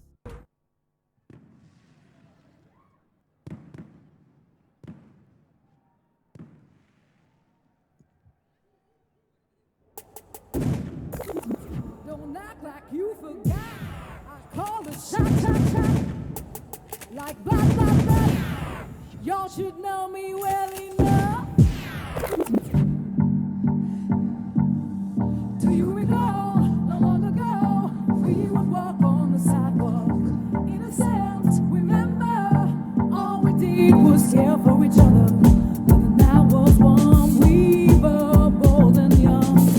All around, the wind blows, we would only hold on to let go. Look, is far gone, we need someone to lead us. Look, is far gone, all we need is somebody to lean on. Look, is far gone, we need someone to lean on. Look, is far gone, all we need is somebody to lean on.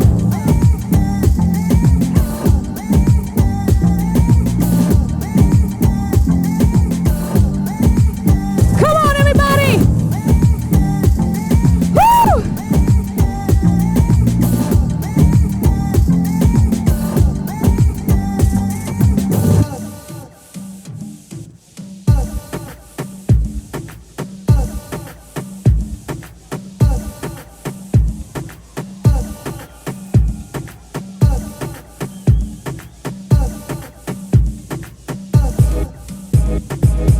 Oh, I ain't your Kimmy, no. Oh, I ain't your Kimmy.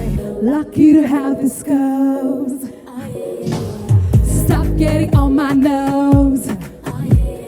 You start trying to ride this train. Something's about to change. Ha!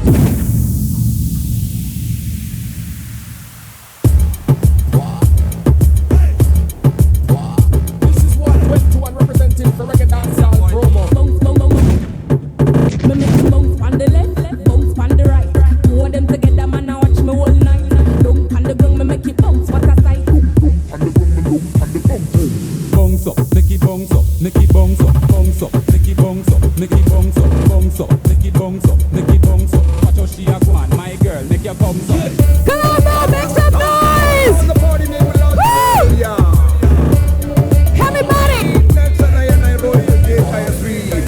You and me, baby, so much more than friends, yeah, yeah. You and me, baby, there's no denying. You and me, baby, can't you see, don't you see, baby? You and me, baby, until the end. Hey, here we go now. Come on.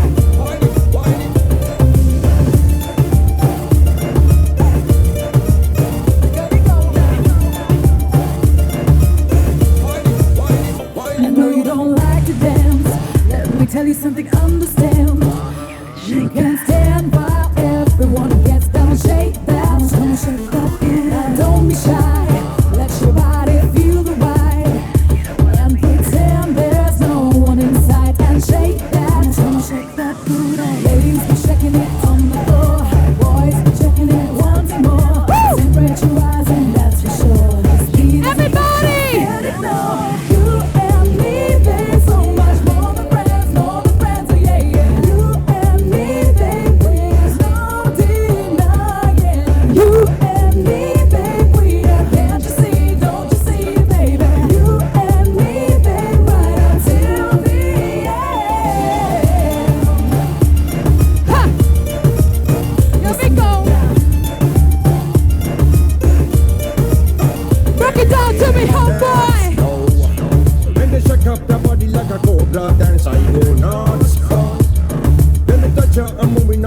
bam bam, bucket body position in a me when you blow it. I roll your belly to the drum and the bass. I woman like you, one in a million. Are you are the greatest one in the island? Allow me, love me, love me, love me, love you. Can never did you one on in the road. Love me, love me, love me, love me. Shut it, shut it, shut it, shut it, shut it.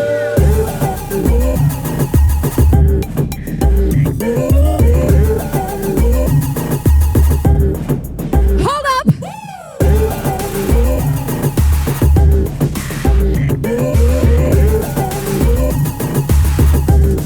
Now! That's amazing!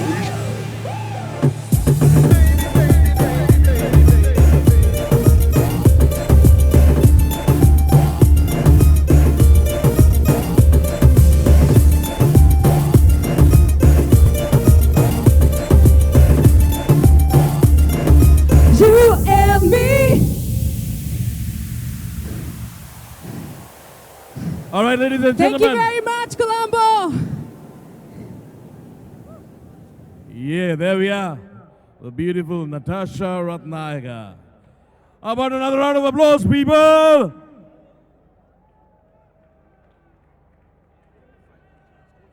Thank you very much. And now we come to the final two matches, starting off with the Schools Cup Final.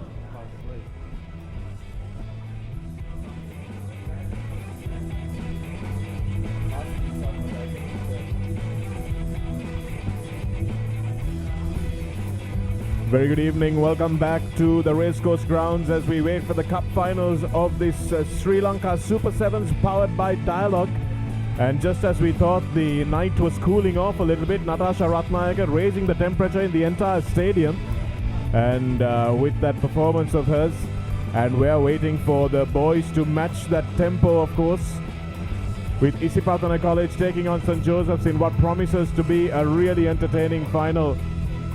Paul, we have St. Joseph's, who will be coached next season by Nilfa Ibrahim. Isipatana College, who were coached this season by Nilfa Ibrahim. So it's going to be a real clash between these two teams because Nilfa leaves one, takes on the other one. That'll be an interesting little bit of undercurrent. Samod Fernando and Sumudu Rankote leading out the Isipatana College team, who will probably start as favorites just by their reputation. But St. Joseph's, who knocked out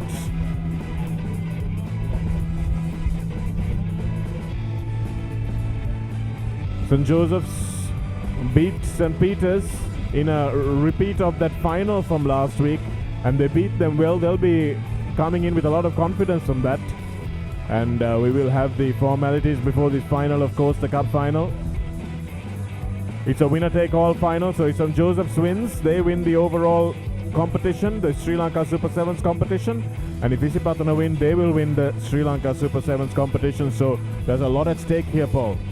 And of course, St. Joseph's knocked Isipatana out last week as well in the semi-final. So there'll be revenge wanting to be dished out by Isipatana, but St. Joseph's will take a lot of courage from that. That win last week, or the win over Isipatana last week. And I just had a feeling that they might have felt a little bit hard done by the refereeing decisions during the final. And I want a little bit of justice here. So theme song coming up.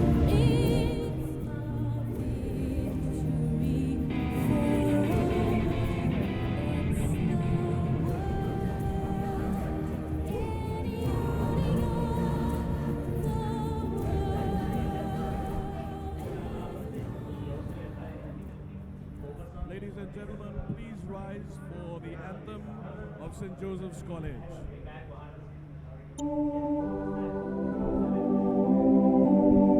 And the two school songs of Isipatana and St. Joseph's. And then we will begin the proceedings of this match, the cup final between St. Joseph's and Isipatana.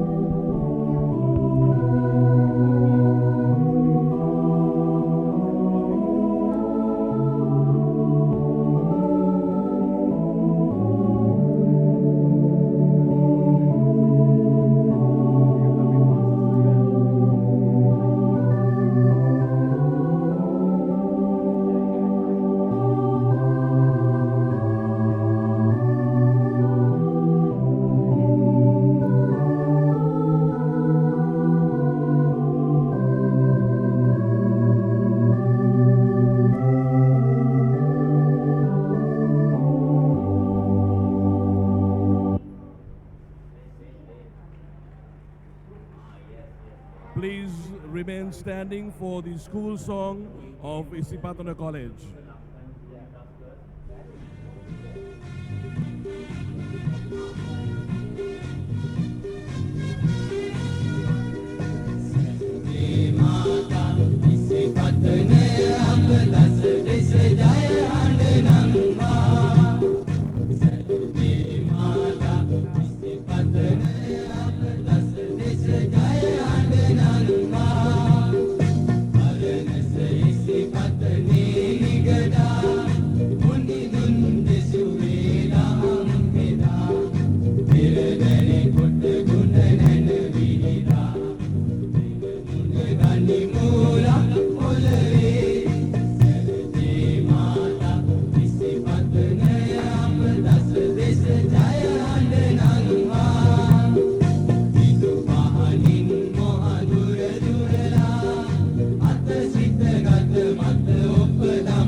Plenty of support for And both now the teams. following guests will be introduced to the two teams. In the stands, St. Joseph's, of course, will be looking to go one better than they did last week. And here's the Honourable Minister of Sport, Mr. Dasari Jayasekara, meeting Vinul Fernando's team. Big rugby fan, big sports fan himself.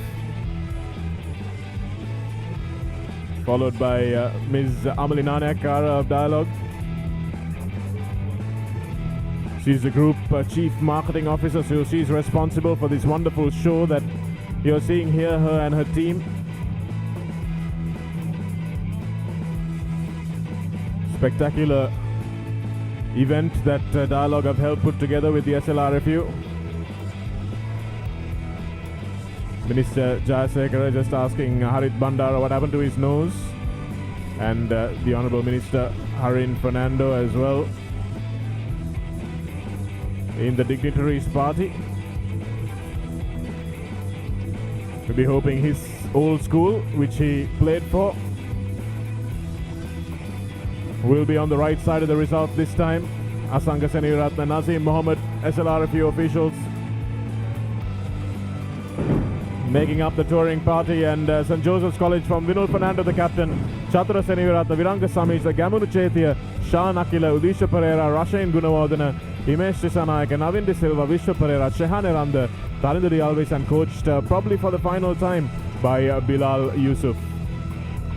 And Isipatana College through Sumudu Rankotge, Manuka Rubueru, Devin Gunaratna, Harit Bandara, Randy Silva, Chamod Fernando, who will take over captaincy duties, Ravindu Hettiarachi, Nadishav Paranavitana, Hettiarachi, Seniviratna Dasanayaka, Nanditharatna, and Nilufa Ibrahim also before he crosses over to the team that he's playing against.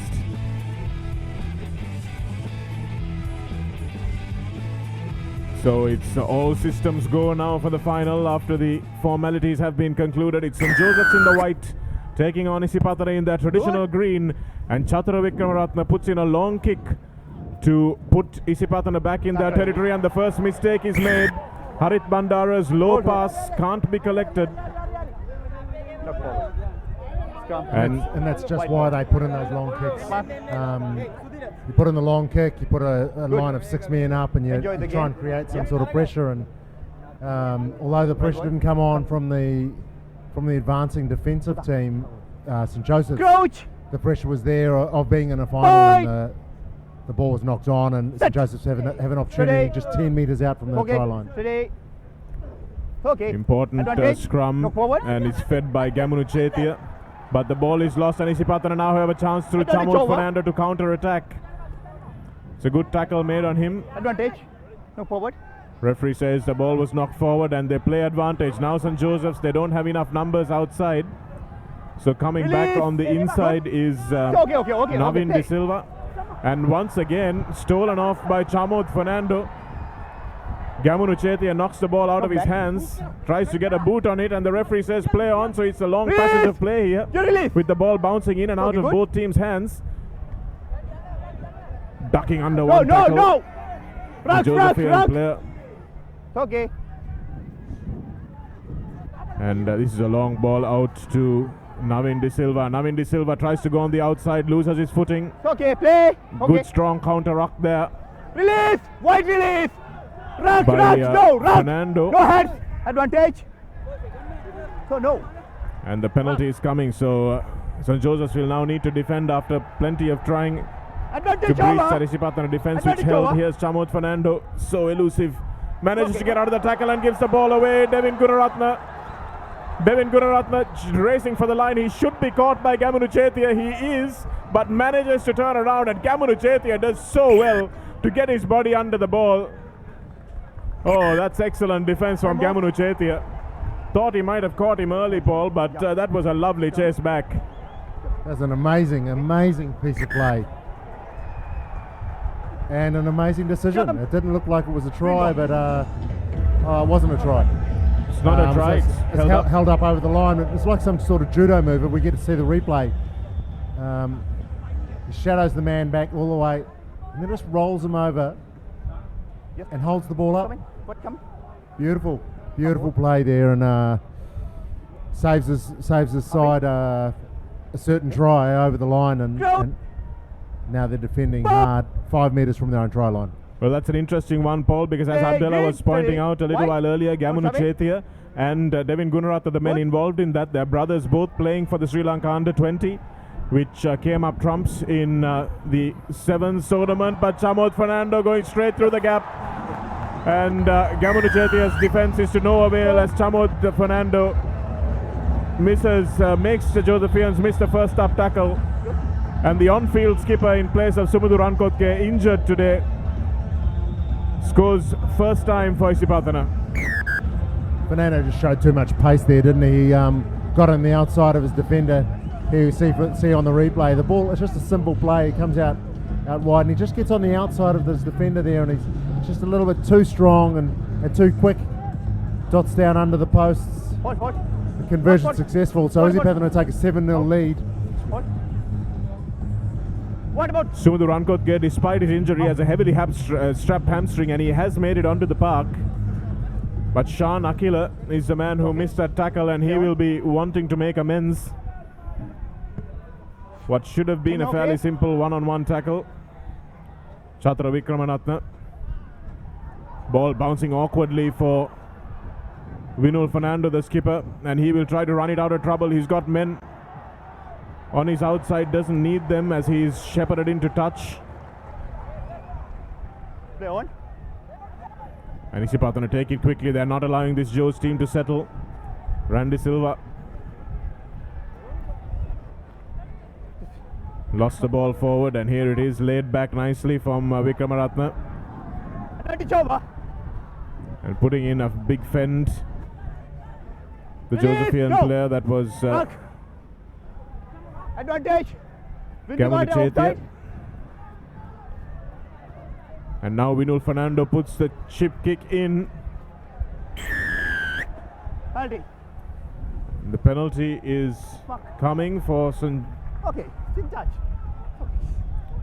For St. Joseph's. Not sure what that decision was. Line offside. Maybe it was up offside or something that we didn't see in that camera angle, that's for sure. The referee pulled it back from about where the kick was had taken place. Maybe he saw something off the ball that escaped our eagle eyes. Line out. But I thought if you're going to put a chip kick in like that, maybe just try and draw the defence towards you a little bit more. He sort of took the kick. He could have taken himself forward 2 or 3 more metres, and then just before he hit that line, then put the kick in. They would have given himself more of an opportunity to regather the ball, but they still have the ball in the line out here for St. Joseph's. Well taken there in the front by Navin De Silva. And now Vinul Fernando. Vinul Fernando tries to go through 2 defenders, and he was well met by the Isipatana defence. Holding the ball. And holding on, says the referee. And that was good defense from Isipatana. Whether they were on their feet when they went in to collect the ball is another question altogether. Well, it looked like the player wasn't holding on to the ball because the ball was released and the Isipatana man had the ball and was able to bring it away. But wobbly old kick that doesn't find touch. That's a mistake. So Gamunu Chetia now, lovely little double step there. And here's the big man, that's Tarindu Dialvis.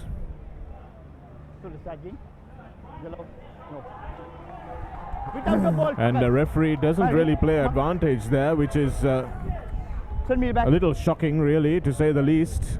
He calls it back in the middle of the play, and Devin Gunaratne has to sit down for what was a fairly innocuous charge.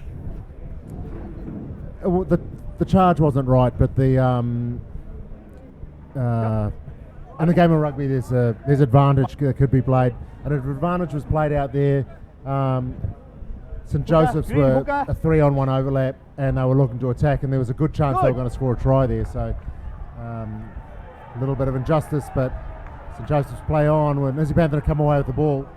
Randy Silva does really well at the front of that line out, the fly half. Executing a good forwards skill set there.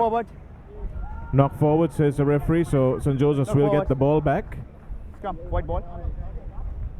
I really don't understand how when one player is being lifted, the guy who's not being lifted in the front manages to steal the ball.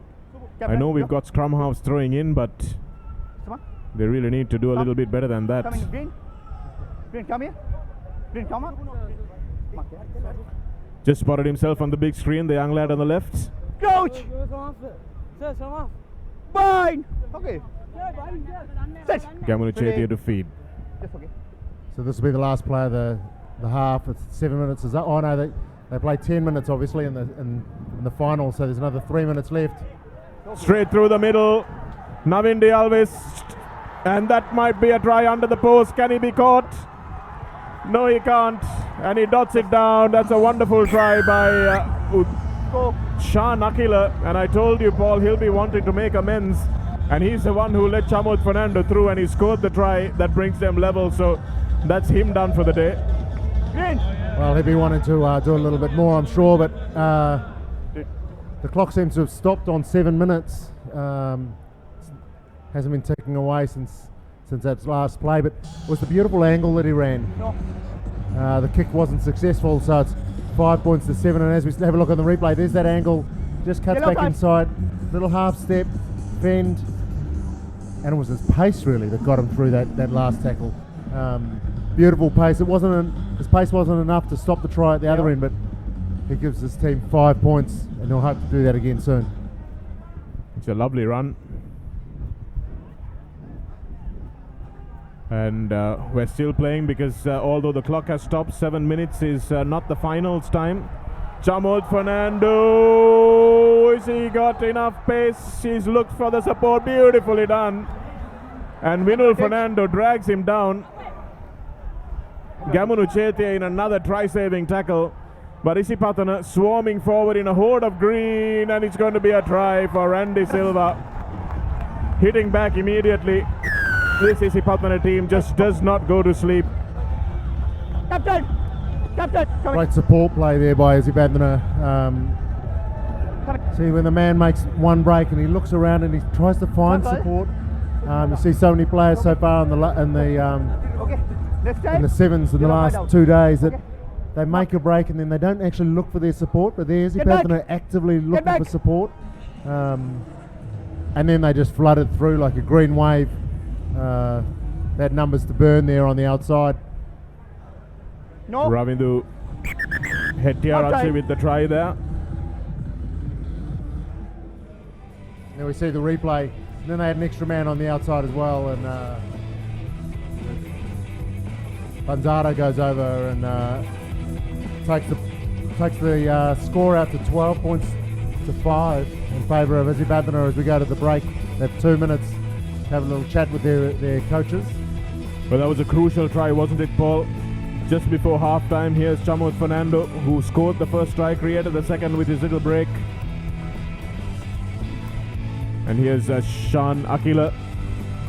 Lovely little step round the last defender. Harit Bandara sweeping, had no chance.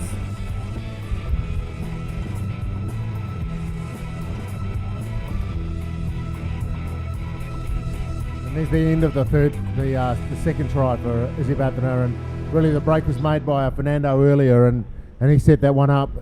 But then it was the attitude of Izzy Bathana, where they always come and support their players and try and flood the area once an initial break's been made. And we've spoken about it before, it's not just physically being there, it's the attitude of wanting to be there and wanting to back up their teammates. Nilüfer Ibrahim getting some last minute advice from his forwards coach Terence Henry. Goes back to his key player Chamod Fernando and tells him what he expects Sumudu Rankotge with that hamstring. Green. Coach Bilal Yusuf also very animated in the huddle for St. Joseph's. White But you could see captain. the team spirit of the Joes. Okay, you. This means a lot to Air them. 1. Air 2.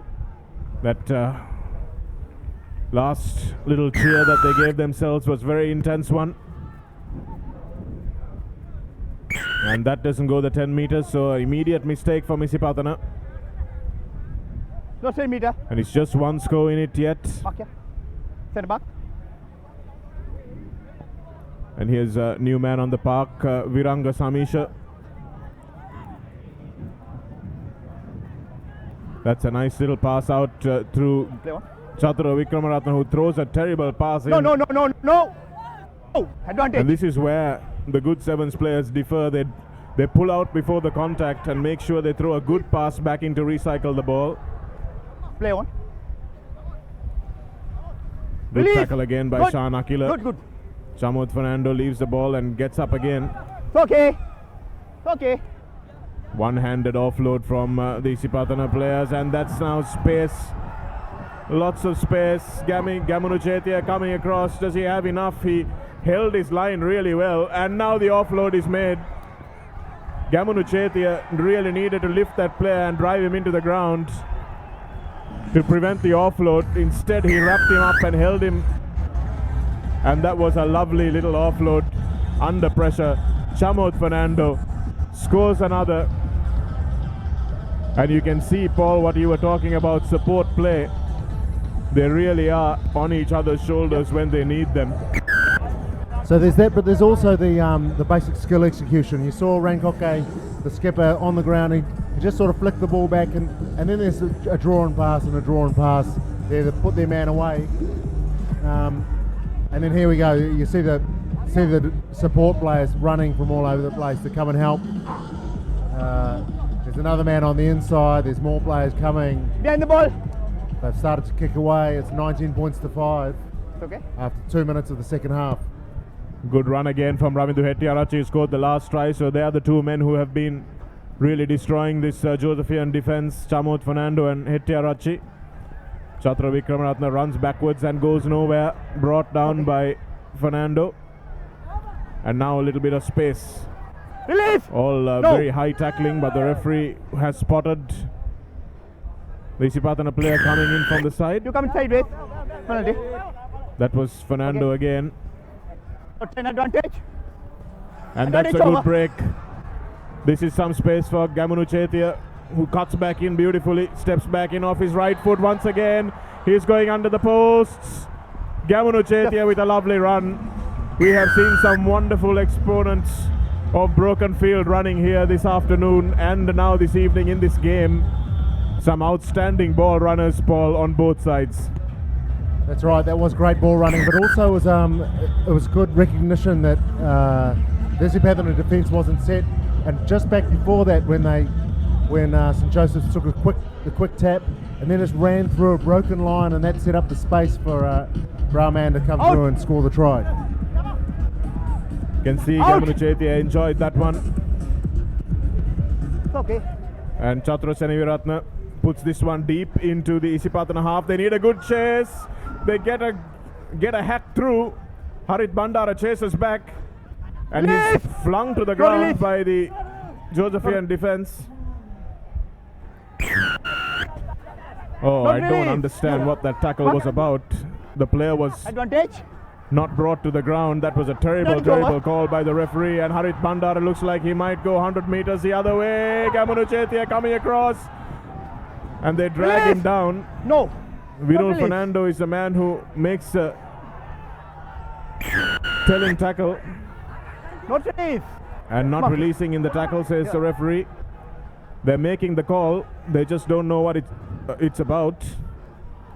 And straight through the middle goes Randy Silva. The Josephian defense is out on its feet. And that might just be the ball game. Well, it's after 4.5 minutes. The players are really emptying the tanks here. There's a lot of effort going in. Players sprinting 50 and 60 meters and then running each other down. And the kick just through. It didn't look like it went through, but that's an optical illusion, everyone. That actually did go through the lines. Number 2 out.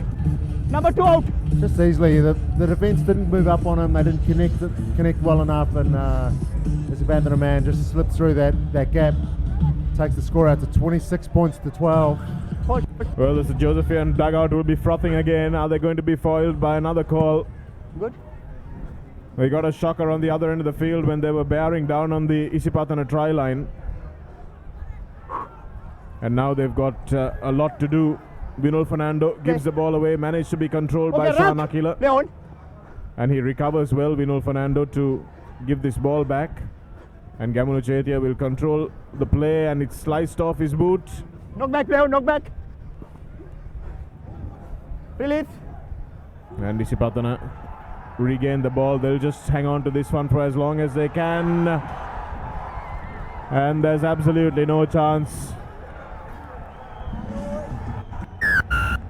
Stepping and accelerating Paul has been outstanding from this Isipatana team, and this man has been an absolute thorn in the side for St. Joseph's and every other team he's played against. He cut Royal into pieces in that league knockout final that was played on this ground. He seems to enjoy running on this ground, and it was a fantastic finish from Chamut Fernando. Scored the first try, created the second, scored the third, and now a fourth as well.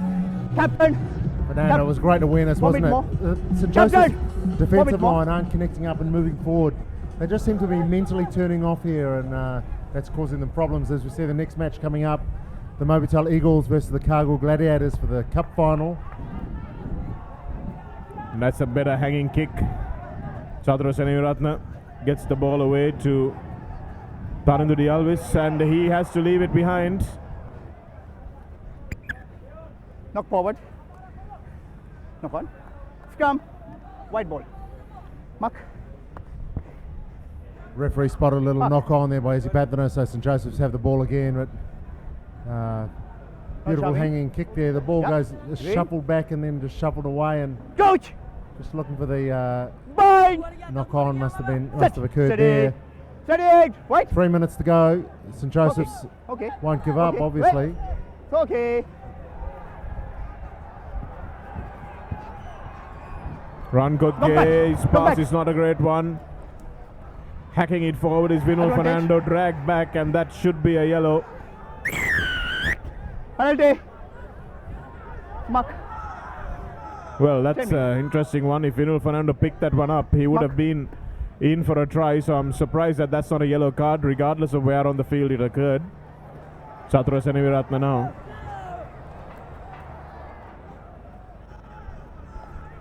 And here's a nice ball out, and it's well picked up by Gamunu Chetia.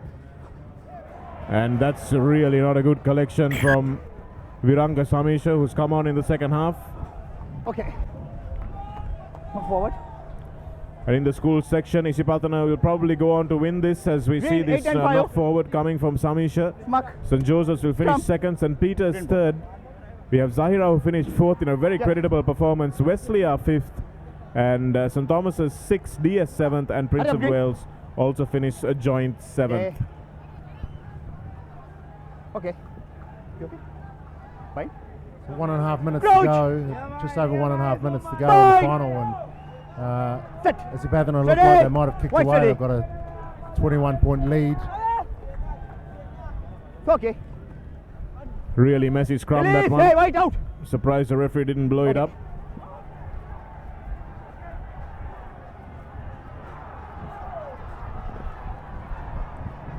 Good cover tackle there by Vinul Fernando, who has been outstanding in this match, been full of running. Look forward. So much fitness. Buck. Scrum. It's a beautiful copybook tackle. Tries to get back onto his feet, and it looks like he might have just knocked the ball on there, and that's what the referee's assistant was saying to the referee. Just a little tiny knock on. Come here. So it looks to form up the scrum. 40 seconds to go. Coach! Bind! Set! Steady! Good. Gamunu Chetia palms it back for Seneviratne. Gives the long ball out to Sean Akila, the try scorer for St. Joseph's. He's isolated, and Isipatana do really well, but not sure whether that man was on the ground when he played the ball or not. Okay, no tackle. And here's another great burst from Isipatana. And referee spotting the holding on. No. Good. Advantage. Sean Akila is nowhere near 10 meters Isipatana defense. Gamunu Chetia now. He's done so well. Bursts away. Realizes he's got 2 men to beat. Gives the offload to Vinul Fernando. Picks it up beautifully off his bootlaces. Chatura leaves it on the ground and knocks it forward, and Gamunu Chetia plays it from in front of him, so the referee says that's a penalty. That's a very correct call. As we see the replay there, what I'm loving about the St. Joseph side is the tenacity and the fight that they've got. They're 21 points behind. The time's up on the clock, but they haven't given up, and they just keep on coming. And Patna joyously punch into the air as they've taken the final of the Schoolboys Sri Lanka Super 7s powered by Dialogue. Well, the Sri Lanka Super 7s champions in the school section. Isipatana deserved winners of this final. They had a bit of the rub of the green, if you'll pardon the pun, but it didn't matter because it was a convincing win in the end, 33 points to 12. Chamod Fernando clearly the man of the final, an outstanding win. And Nilufar Ibrahim has coached his last game for Isipatana, shakes the hand of the man he will be taking over from, Bilal Yusuf, as he crosses over from Havelock Town to Maradana to take over St. Joseph's next year. And Isipatana have added pretty much all the silverware on offer, except of course that first tournament of the year, the 7s title, which they couldn't annex, but this one probably means more because it's by the team that will do battle next year. Kushan Indranil, their captain from this 15th season, joining the huddle. But an outstanding tournament from Isipatana, and all credit to St. Joseph. They fought hard, Paul, but just couldn't make it over the line. Yes, that's right. St. Joseph's do need full credit because they showed great spirit and tenacity, as we've already spoken about. But Isipatana, their attitude, their skill execution, their fitness as well, held them in good stead and got them win in the end, and they take all the spoils here at the Sri Lanka Super 7 Schoolboy Finals.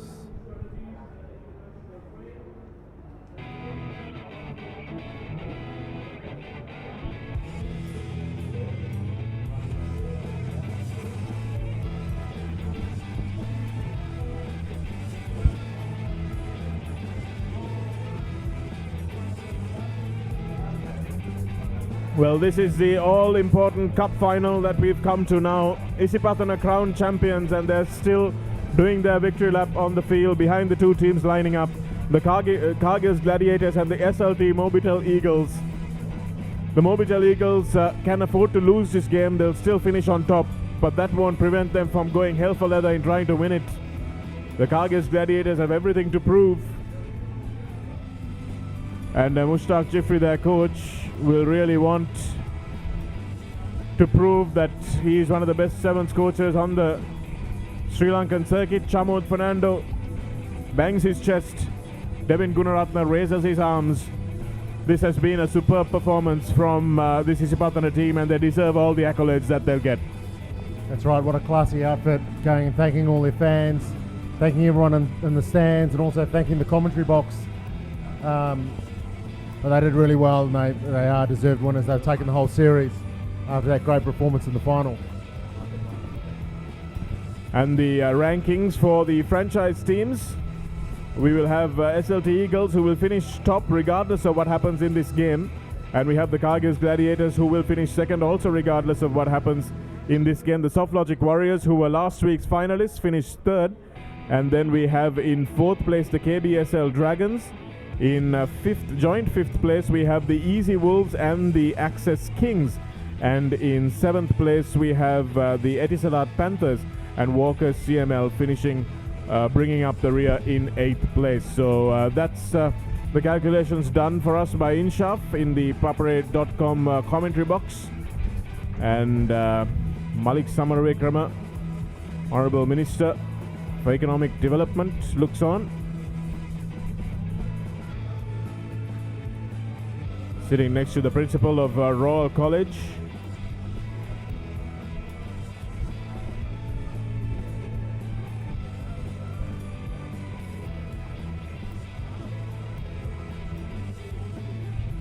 President of the Sri Lanka Schools Rugby Football Association, he is. As we wait for the formalities to begin this game, all-important match refereed by a foreign referee. Could perhaps have utilized him for both finals. Paul, you think? Is it too much to blow 2 sevens games back-to-back? Well, sitting in the commentary box, I think it'd be easy to do, but look, they've obviously made a decision to keep him fresh. There were a couple of funny decisions in that schoolboy final, and but they'll have to let that go now, St Joseph's and as about to know. But as we head into the final, and you can hear the World and Union ringing through the stands, and that's a tune they play for the Rugby World Cups and all rugby fixtures around the world. So it's good to hear it being played here in Sri Lanka as well. It has been a real fiesta of rugby this tournament. With SLRFU putting it together at quite short notice, it must be said, and they've really outdone themselves. Of course, could not have done so without the power of dialogue. And this is the Deputy Minister of Defence, the Honourable Ruwan Wijewardena.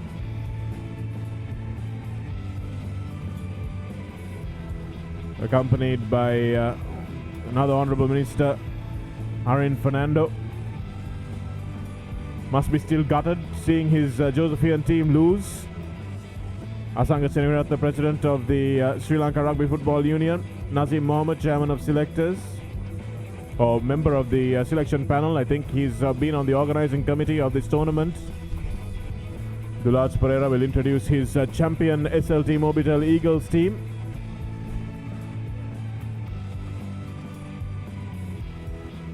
Suranga Pushpakumara probably playing his final tournament in the sevens format at least. He's been around for a long time, Suranga. Pukke, as he is known to his mates. Poor old Mithun Hapugoda just recovered from a knee injury and then busts his arm. Dinesh Kumara.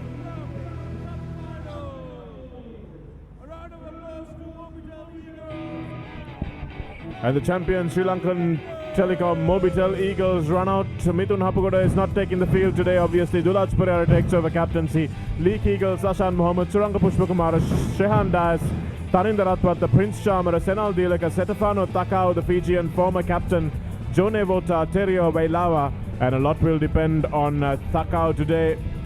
Kargils Gladiators from Richard Dharmapala, Dinusha Chaturanga, Buoneku Dangamu, Tirina Vijayasinghe, Tusita Samaratilaka, Ganidu Lakshan, Radhisha Seniviratna, Richie Dharmapala, Nivanka Prasad, Nimani Nangusa, Amenoni Nasilasila, and Emosi Mulevoro of Fiji. That's the foreign contingent for the Kargils Gladiators. Dinusha Chaturanga challenging straight away.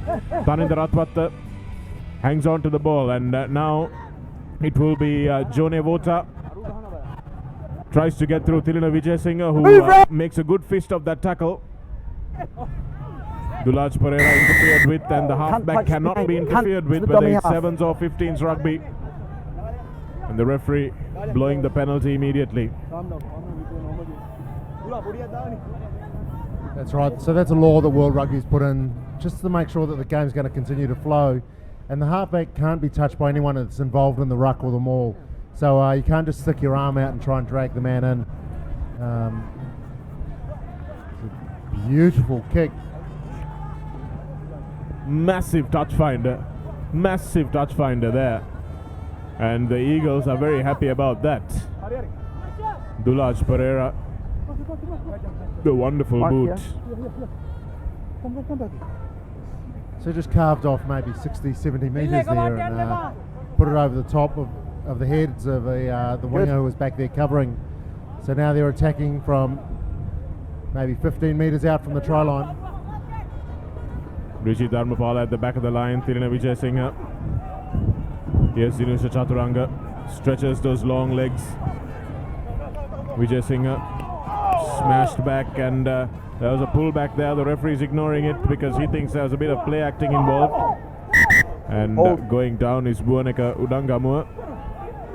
Just take away. Cargill's Gladiators. Pulling down. Blue pulling back. Supporters. Okay, which number? Oh, it's the number 12. Number 12.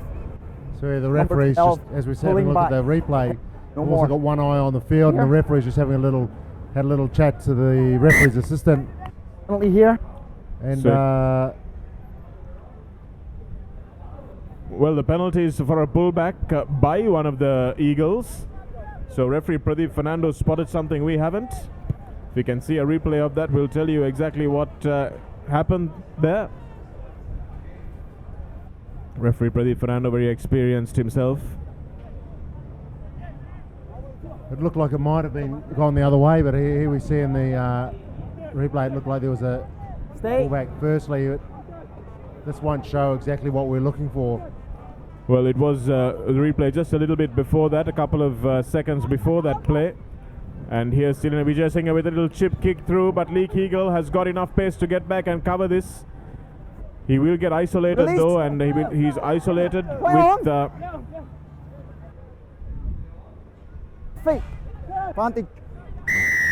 You've gone off your feet. I think it was Emosi Mulevoro who forced that turnover. It was. And smartly put his elbows on the floor, got a little bit of leverage, but did it in a flash. Thirina Vijay Singh.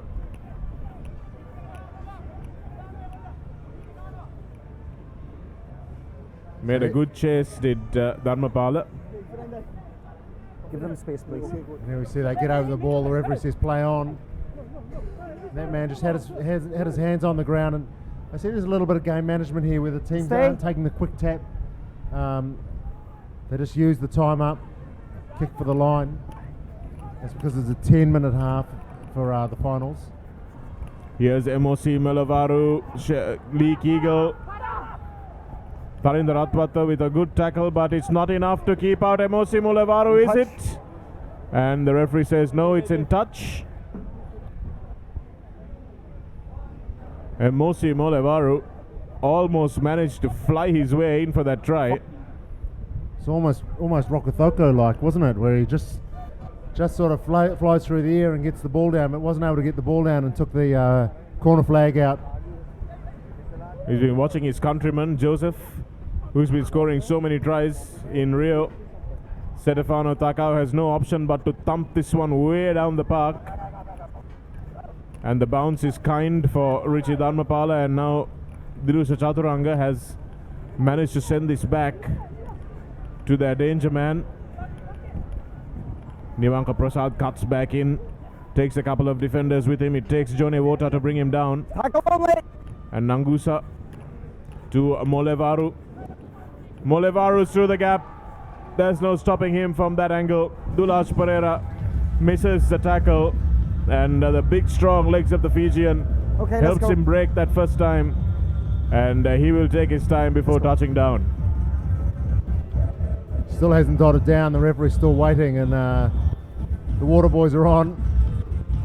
He dots down now, and that's the try. So now they have 40 seconds from the whistle going there to take the conversion. But that was all brought about by his acceleration, where he moves the defence across, and then all of a sudden he stops and the defence keeps moving, and then he's able to cut back through and create a half hole for himself. So difficult to defend against. Here we see he takes the ball here, accelerates, defence moves, then he stops, and the hole opens up and he can go through.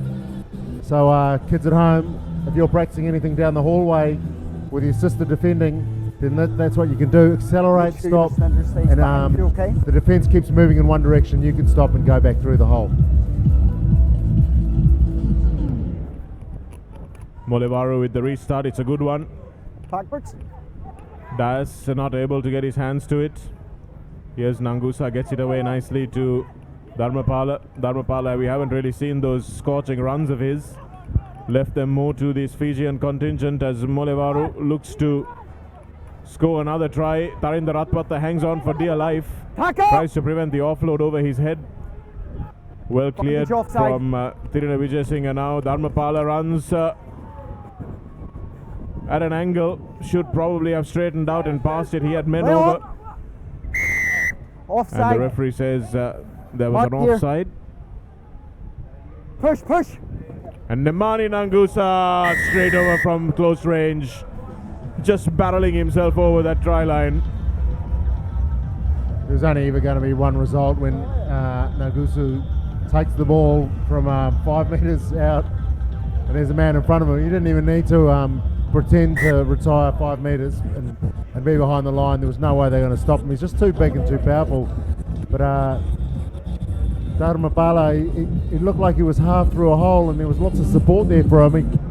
If he could have made the support, they would have done well. And that's where the Eagles, they just got up off a little bit offside. Big man takes the ball, Maori sidestep, over. Tarinder Ratpatha is no real slouch as a defender, but made him look pretty ordinary there. Nangusa just too much power, body position brilliant as well, and from 5 metres out, Nivanka Prasad puts a massive hit on Dulaj Pereira, manages to lay the ball back well. Ratpatha now with a lovely ball over the top to Leek Eagle, but nicely shadowed by Molevaru. And that's a nice break. Ratpatha now looking for the switch.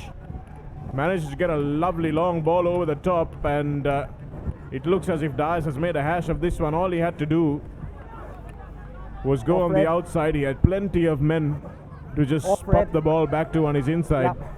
But Shehan Dias doesn't make the best decision in the world. Mark?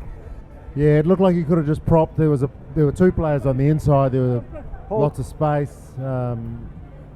Just wait. But they managed to fluff that. Comes back and it's now a line out. Minute and a half to go in the first half. Advantage And over. that's an overthrown line out again. Buaneka Udangamuat makes the most of it. Tirina Vijayasinghe. Advantage offside. You two are offside. Offside, says the referee, or those players were in front of Tirina Vijayasinghe when he took the ball. And now for the first time in this game, Setafano Takao puts his ears back. Lovely offload to Dias. In fact, it's Prince Chamara. And the Eagles score their first try. So the Kyrgyz Gladiators, the number 2 ranked team, they can't make a dent on the championship, but they will dent the pride of these Mobitel Eagles if they can't finish this one off. While the Eagles have started to come back, and Setafano needs to be involved in something if they're going to come storming back into the game. It's now 14-5 with still a kick to come. You have 15 seconds. It's not too late. There's still 20 seconds to go in the first half. And then there's another 10 minutes. So there's a long way to go in this game of sevens. Beautiful conversion. Dissects the posts. So it's 7-14. 10 seconds to go. And as we see the replay, Setafano, he just recognises that the defensive line's not set. Cuts it to ribbons, puts the ball outside to Prince Chamara. Prince Chamara does well. Just gets on the outside of that man, and so that's 7 points, and the Eagles are on the board. Lovely conversion from Dulaj Pereira. You never know whether that will be something that comes back to haunt the Gladiators. Backwards! And not a really good clearance from collection from Dharmapala, and that's the 10 minutes up. So regardless, Half-time whistle will be blown, and the Mobitel Eagles don't get a chance to exploit that mistake from Dharmapala. So here you can't play man on the ground. And then he played the man on the ground. It looked like you have to wait till the man gets back up onto his feet. It's half time, so that won't be penalised, but that's just something for people to watch out for as we see the replays of the try scoring action. The go, the stop, the prop from Molevaru, Emosi Molevaru. Dharmapala probably a little frustrated that he hasn't got on the score sheet in the last couple of games. There's Nagusa, he takes a quick tap, Bang. drives over. You could almost hear that up here in the commentary box, that contact, and here's Takao involved in the only thing that the Mobitel Eagles have done attack-wise. Lovely offload to Prince Chamara, who only has to go around Nivanka Prasad, which he does with ease.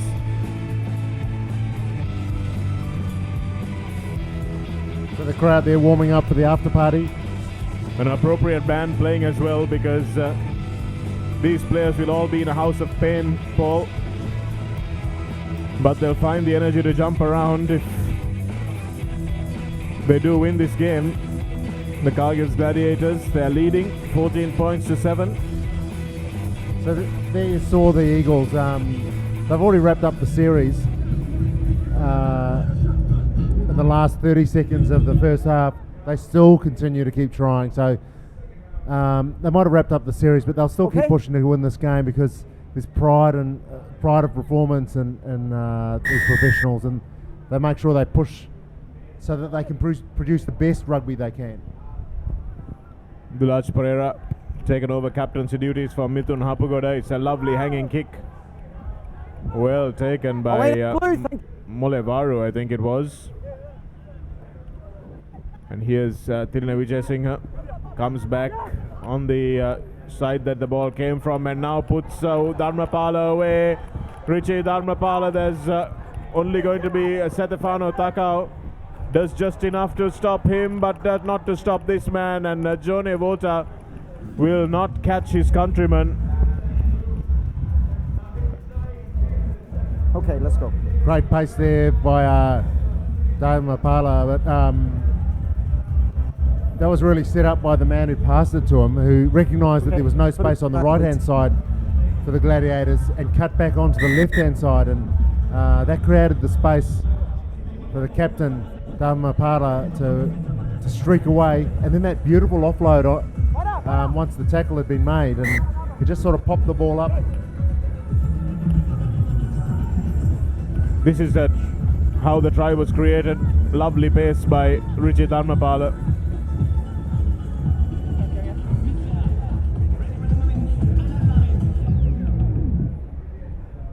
The mysteries of that offload was just obscured by the post, but let me tell you, it was a beautiful, beautiful little offload off the ground into a support player. Looks like that was Mosi Molevaru who scored that try. And Setefano now with the ball. Advantage. Just gets his ankle tapped at the last moment. Fighting his way now. The former Fijian captain is annoyed. His team is down and he doesn't like tackle. that. The tackle is high, says the referee. And now his compatriot Johnny Vota, the lovely dummy, looks for Shane Keegle, for Glee Keegle on the inside. Dharmapala does well to get in the way of that pass. And Johnny Vota gives it to Dulaj Pereira, who will dot down. And there's plenty of time left in this game for the Eagles to come back. Senal Dilaka and Suranka Pushpakumara watch nervously from the dugout.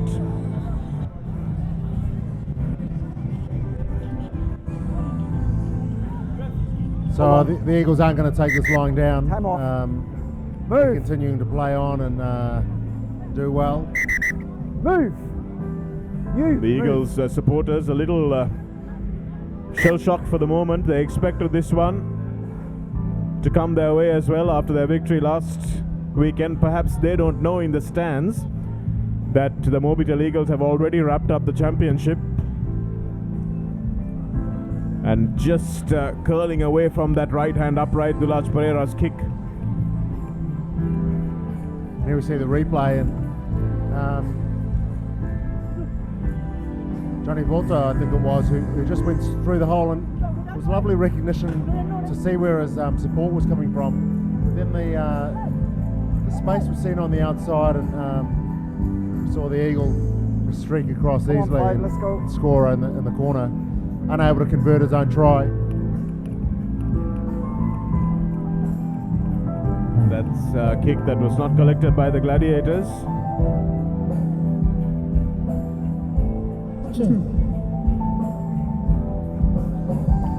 Clearly Eagle supporters there. Mark here.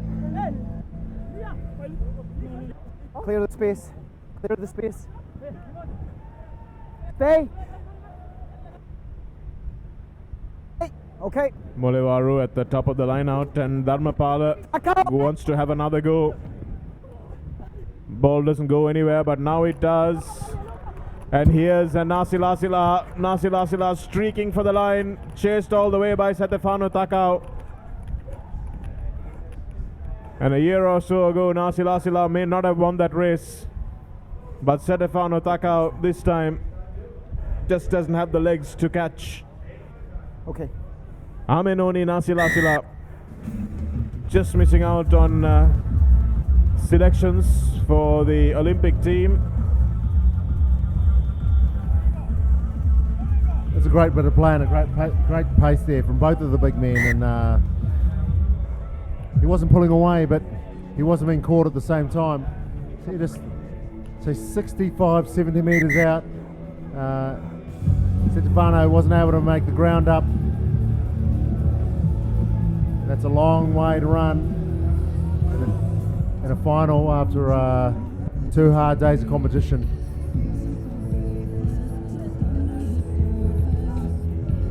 Just wait, time's off, okay? No time to stop. The supporters getting intense and passionate about everything. It's a great turnout for this Sri Lanka Super Sevens. Here's Dulaj Pereira.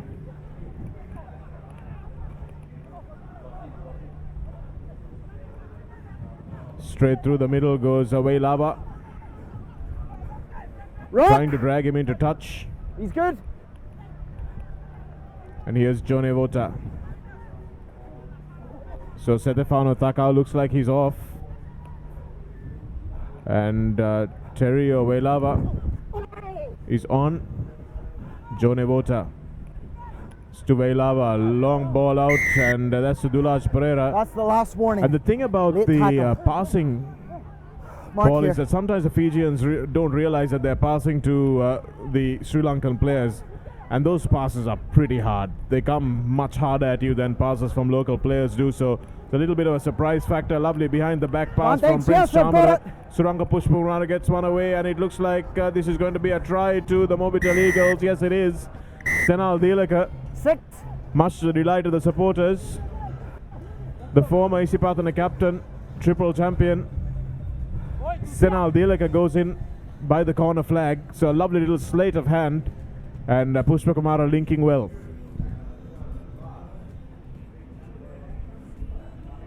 And after the fact, there's a yellow card.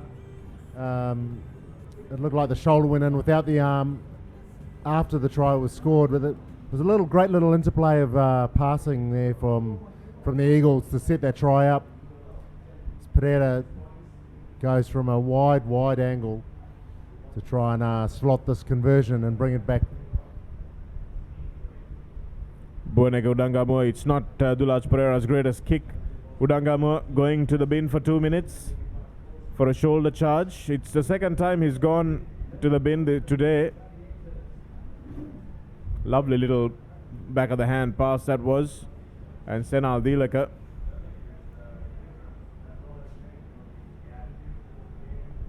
There's a great little in and away, and it looks like he had a little scream as he was going towards the line. He knew he was going over. The Dean family watch on anxiously, as they have for as long as I have been watching rugby. Roshan Dean, former referee himself. It's a lovely pass from Suranka Pushpakumara. And that's the shoulder charge that referee called on Buanaka Udangamua. And you could see how he let the play go on, Paul, before he blew that up. Molevaru looking, Nasilasila rather, looking for Molevaru. Pushpakumara is sweeping, and he says that there was no arms in that tackle. And Senal Dilaka accepts his mistake with a hand of apology to the referee. It looked like it was a close run thing. Like the player just got the kick away just before he was taken. So now they're just running down the clock a little bit. There, the kick just goes. Well, that was, I thought Dilaka was already committed. Could perhaps have pulled out. And don't forget, you can catch the Papare on all those social media platforms: SoundCloud, YouTube, Instagram, Twitter, Facebook, the whole lot. Sri Lanka's #1 sports hub, bringing you the Sri Lanka Super Sevens powered by Dialogue. And this is the cup final. The Mobitel Eagles will be the champions, although Cargill's Gladiators may just win this game. This lead looks a little bit too much for the Eagles to assail.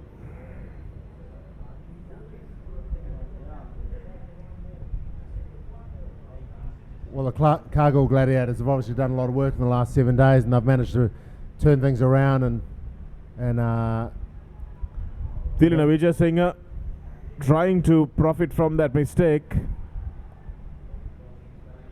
and Vailaba thought he was going the other way, but the referee saying no, there was a knock forward there, mate. Have to bring you back. They set up the 10 minutes is up on the clock.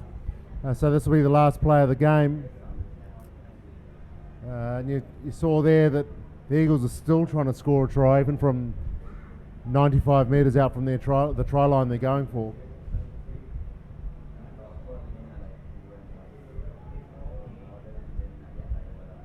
And that's going to be a yellow card.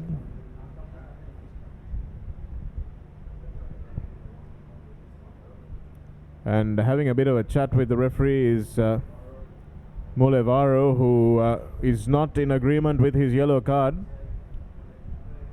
Well, he wouldn't mind that because there's 2 scores in it and just a few seconds left. And that's the game done and dusted, and the Cargill's Gladiators are the champions of the second leg of the Sri Lanka Super Sevens. Doesn't make a difference to the final result because the Mobitel Eagles will take it. The Gladiators will finish second, but Mushtaq Jifri and his team will be very happy with their performance this time around as Nivanka Prasad high-fives his teammates. And Jifri, that's the coach over there, makes sevens coaching his forte, and he will be very happy with that result of the defensive performance put in by the Cargill's Gladiators. Yeah, the Cargill Gladiators, Shanaka, they should be happy with that performance. They've been dangerous all weekend. They've been strong in contact. They've been direct with their running.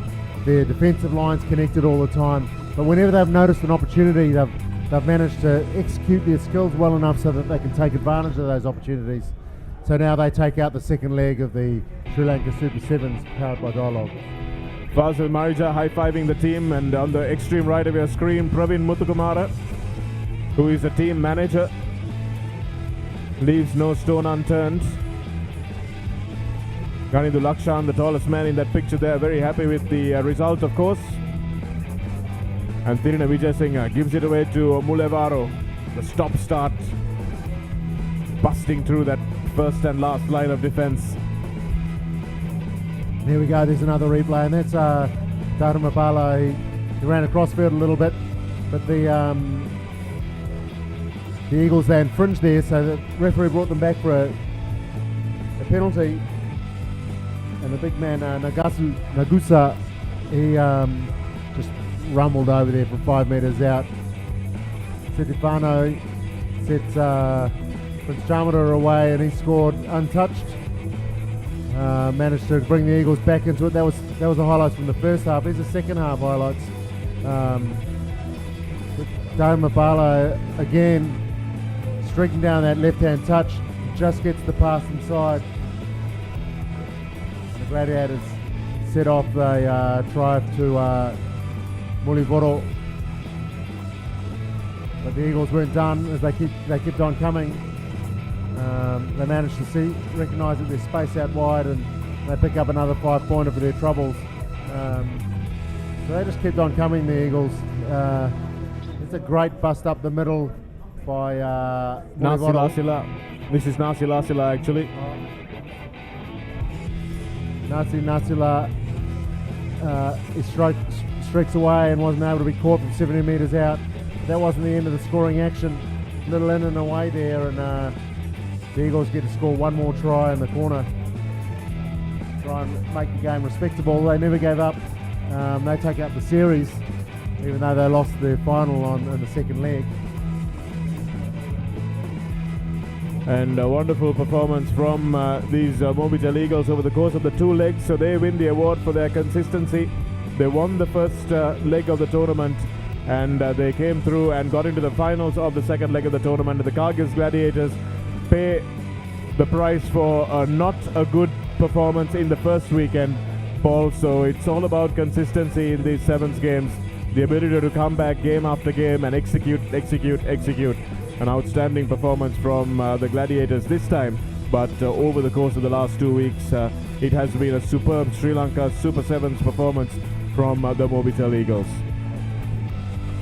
Yeah, and I've got to say it's been a superb performance by everyone involved with the Sri Lanka Super Sevens, powered by Dialogue. The colour, the action, the fireworks, the dancers, the performers. There's been drummers. There's been a little bit of Bollywood. There's been some great action on the field as well. You can't forget the extra time game between Zahira and St. Peter's. That was a nail biter. There was this game, but what I noticed most about the rugby that was played is that teams never gave up. Even teams that were at the end of a drubbing, they didn't give up. They played right to the end of the 7 minutes, or in the final they played right to the end of the 10 minutes. And learning how to lose is as important as learning how to win. Competing right to the end, giving your best, regardless of the scoreboard, is an important lesson for all players, especially for the schoolboys, but these professional sevens players, they know that already. Yes, it's been a good show from our foreign contingent of players as well. We had some outstanding players, the likes of Rohan Perry, Australian under-21 player. We'll probably see him on the world stage in a short while, and of course some of these players who just missed out on Olympic selection, guys like Nasilasila, Seuloni, and of course Pio Tuai, who's also been described by Fiji coach Ben Ryan, Abdullah tells me, as the best player he's ever coached. That's no small compliment from Ben Ryan, because he's coached a lot of brilliant Fijians. Yeah, and who can forget the Fijians and what they've done for sevens rugby, and it was deserving that they took gold this week as well over in Rio. Such a humble nation, and doing their nation proud, the sevens team, and so they now got a national holiday every year to celebrate that victory, and that's the reach that sevens rugby has all over the world. It creates national holidays for countries, and brings players from all over the world. Sevens is now played in Spain with distinction. Spain did really well in the Rio Olympics. You've got Brazil playing. So those are areas that 15 aside can't go to, that sevens does manage to get reach.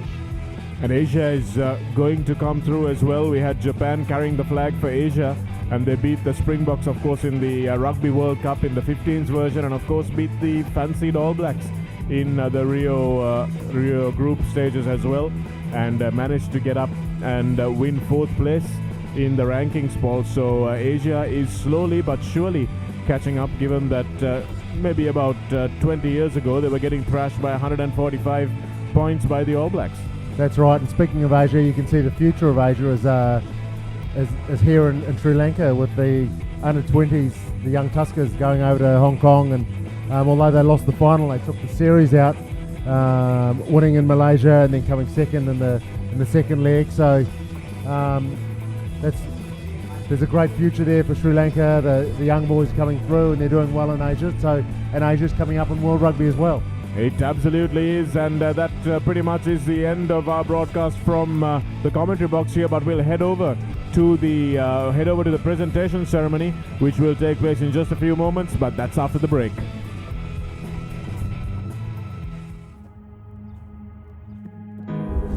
I am every moment I have ever lived. I am counting stars. I am reaching for them. I'm unstoppable. I am you. Together we are every lap, every finish line, every possibility. Together we can change the world. Rio Olympic 2016, live on Star Sports Network on Dialogue Television, Sri Lanka's #1 television experience. Hemar, Udari, Jackson, Pubudu, Sanat Gunatilaka, Chailat Manoratna Ranganen Saha, Bhatya Santoshke Sangeethayen හැඩවුණු ප්‍රවේගය. දැන් Dialogue Television 7th Circuit Channel ඔස්සේ.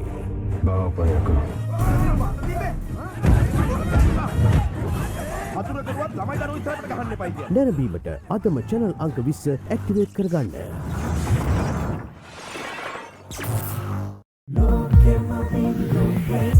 Michael Jackson burlesque movie. Malvane ginna sanga. Navala pitiye ureni me. Sedavatte lege Bob Marley. Endarango pila, lopura sexalala. Loke matende the video play. Yapana ye Rajinikanth. Yapana ye Rajinikanth. Kottabe Shahrukh Khan.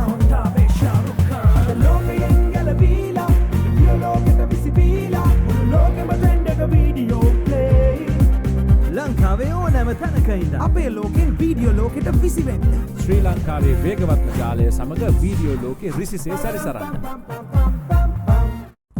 Dialogue Television introduces Dialogue TV Go, now on your smart device. Anytime, anywhere, any network. Choose from over 40 channels with features like Rewind and Catch Up TV for absolutely free. Download the Dialogue View app on your Android device and click on Dialogue TV Go, or search for Dialogue TV Go on your iOS device and click Get to download. Your favorite show wherever you go. Dialogue Television, Sri Lanka's #1 television experience.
Thank you. Thank you very much and welcome to the glittering for this wonderful Sri Lanka Super Sevens 2016. Can we have a round of applause for everybody here? Big hand, come on! It has been 2 weekends of intense rugby, and of course the finals weekend, the toughest of them all. There is no place to hide in the middle, and today we saw what it means to be absolute warriors and gladiators in the middle. Wonderful to be here, wonderful for the players, and wonderful for the spectators too. We have a wonderful award ceremony to add to that long list. And for the Sri Lanka Schools Super Sevens, powered by Dialogue, we have the award ceremony coming up now. On stage, please, could I have Mr. Lasita Gunaratna, Vice President, SLRFU, Mr. Nazim Mohammed, Secretary, SLRFU, Mr. Harsha Samaranaika, General Manager, Brands and Media, Dialogue, Asiata, PLC, Mr. Kumar Singer, Director Marketing, Singer, Sri Lanka, PLC. From Commercial Credits, Mr. Rajiv Kasichetti, the Director. Sri Lanka Insurance, Union Bank, Mr. Alex Lowell, Deputy Chairman, and of course, who are we as well. On stage, please, gentlemen.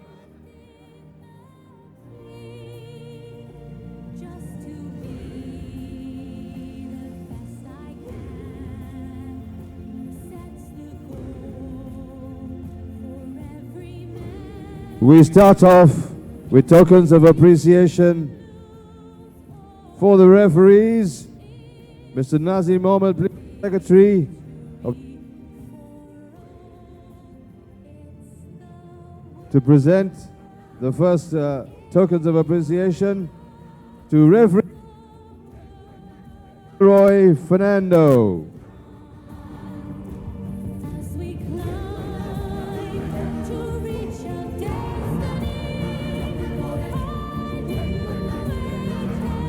Big hand, please, for Dilroy. He's been yeoman service as a player, and now as a referee, and then as a referee manager for the ARFU, which is the Asian Rugby Football Association. Referee, Mr. Dinka Peres.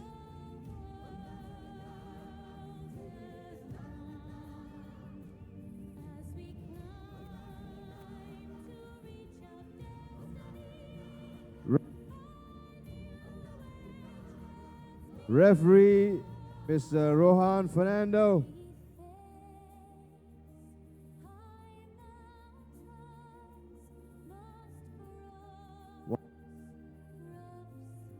Wonderful to see. Thank you very much, Mr. Nazim Mohammed. Second set, could I have Mr. Lasita Gunaratna, please, Vice President, SLRFU, to present to our visiting referees, Mr. Abdul Hanan, Singapore. Wonderful to have them across the water.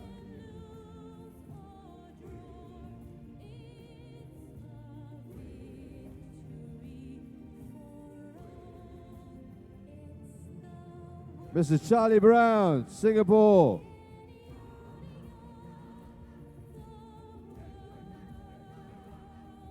Mr. Charlie Brown from Singapore as well.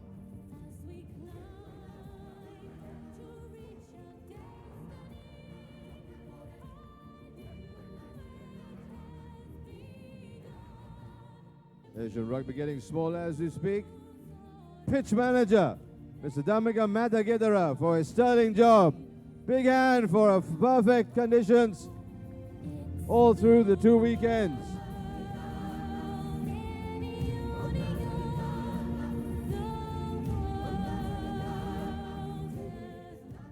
Could I still have Mr. Lasida present? We start with the school trophies now for participation. And we can have the captains only, please. In 6th place, we have 3 6th places.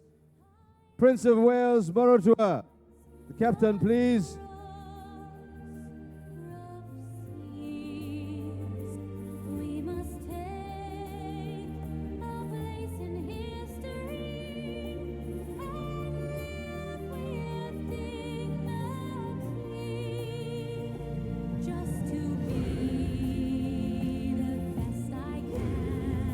And the club trophy, club 8th place, Walkers Vipers. Captain, please.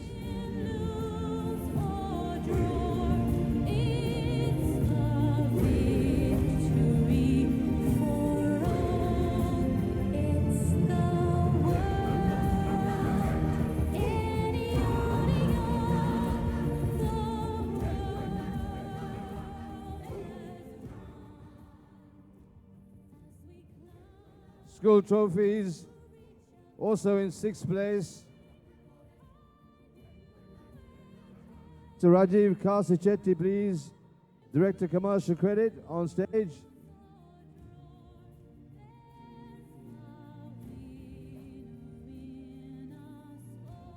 Mr. Dasas Gururatna will hand over the next set.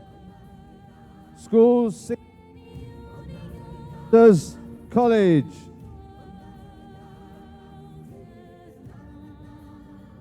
Sixth place, St. Thomas's College.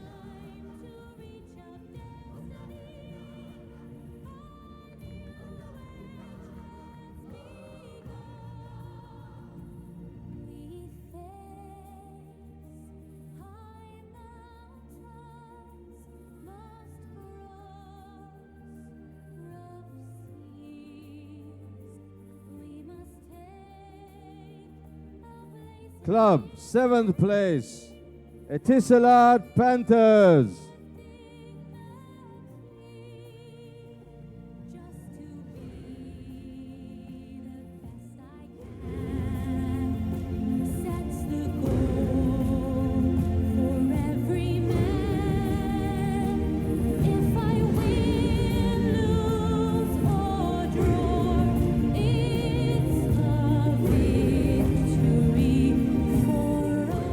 Very much, Mr. Nasim Mohammed, please to present the next tokens. Schools, 6th place, DSN Aika College.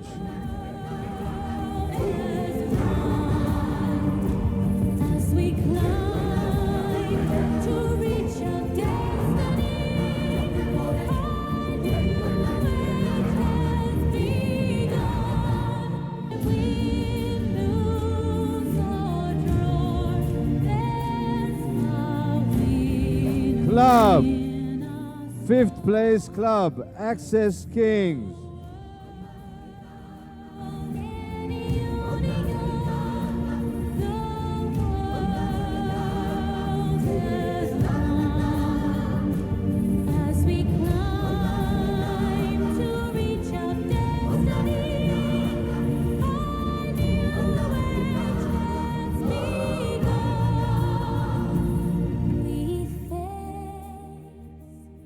Mr. Nasim Mohammed to present the next set as well. Schools, 5th place, Wesley College.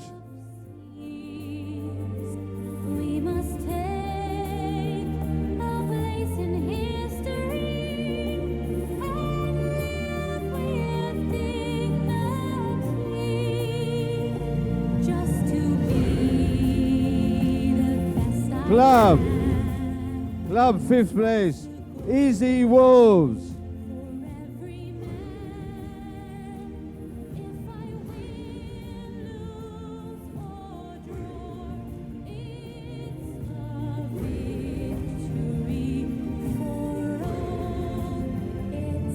Thank you very much, Mr. Nazim. Could I have Mr. Harsha Samanaga, please, General Manager, Brands and Media, Dialogue Asiata PLC.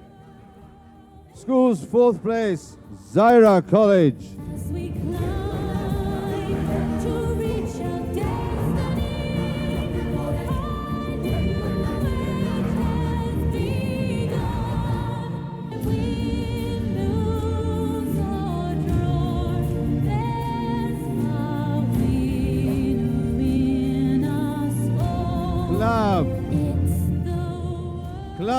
4th place, KBSL Dragons.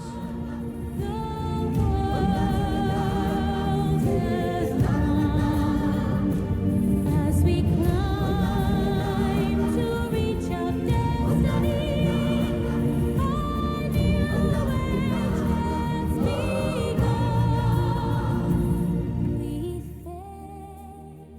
Gentlemen, thank you very much indeed. Thank you. To present the next set of awards, which is the special award segment for performance in the middle, could I call on the Honorable Harin Fernando, please, Chairman, Sri Lanka Super Sevens and Minister of Telecommunication and Digital Infrastructure, on stage, please. Also, Mr. Shalika Vijay Singha, Ideal Two Wheelers Manager Marketing.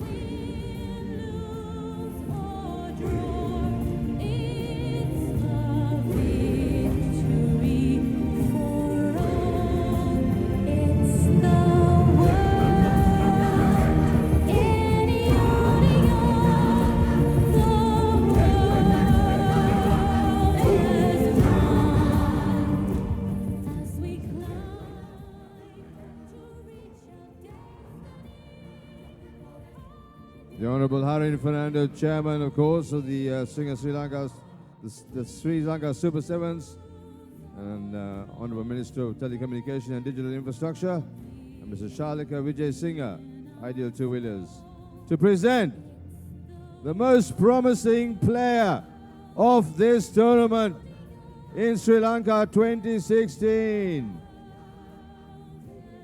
Kavindu Pereira, KBSL Dragons.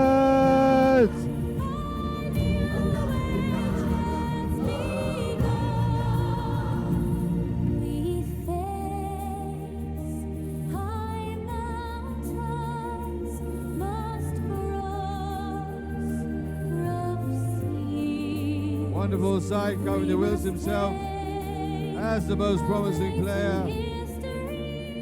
A motorcycle to take home. Well, he's going to ride it home for sure. Well done.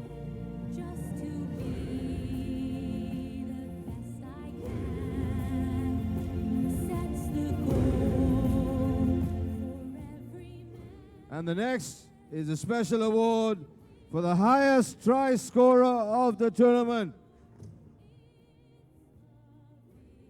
That sounded promising. And he also picks up a motorcycle.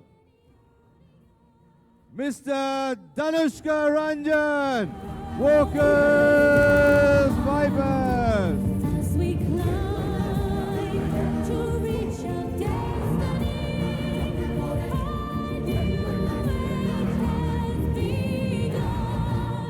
we lose or draw. There's a winner in us all. It's the world. Thank you very much indeed. Danushka scores 16 tries. Honorable Minister, you have to stay on stage, sir.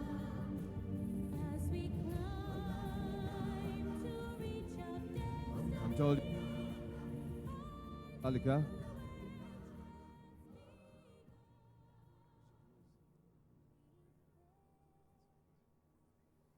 Thank you very much indeed. Danushka Ranjan scores 16 tries. And now we move on.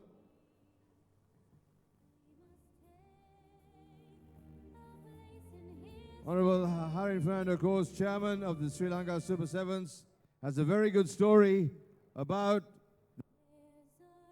the All Blacks World Cup Champions shirt, which was up for bids. And I also have to ask him to say a very few words on exactly how it came about. Actually, it's a gift that I got from the All Blacks when I went for a visit. So I wanted to gift it for, I want this tournament to be more meaningful. So I thought the team that has done justice for Sri Lanka has been Isipathana College. My school is St. Joseph's College. Unfortunately, Isipathana College beat my school, St. Joseph's College, but I always believe Isipathana College is the best school who has always done best for rugby. So I think they have done far better in rugby without a college rugby ground. So I think we deserve to help them with tournaments like this. There are lots of schools, Science College, CWW Kannangara, St. John's College. There are lots of rugby schools. Tournaments of this nature should help schools, of nurturing schools of rugby. So this is what we want to do, help schools who are coming up. This is what the whole meaning of this kind of tournament. So I want to do the start of this. So that's the whole meaning. Big hand, thank you very much indeed, sir. Wonderful. And of course, the bid was 5.1 million rupees.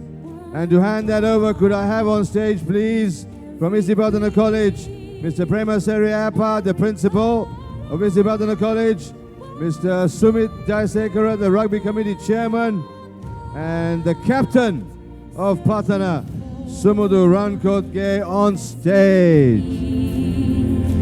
I will find what I can be. If I win, lose or draw, there's a winner in us all. It's the world in union. The world is one. As we climb to reach our destiny, our new age has begun.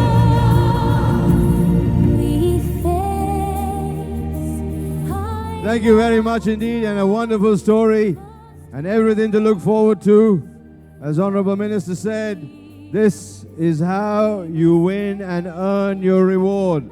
The hard work that Patana has put in over the years, winning them the first award.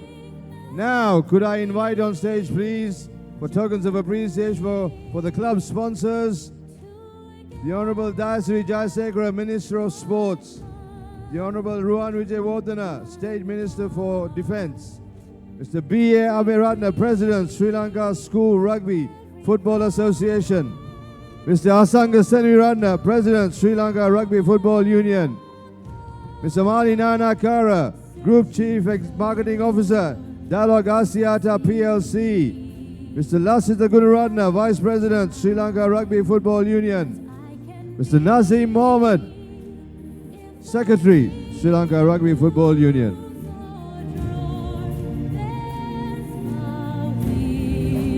In us all, it's the world in union. The world. Tokens of appreciation to be presented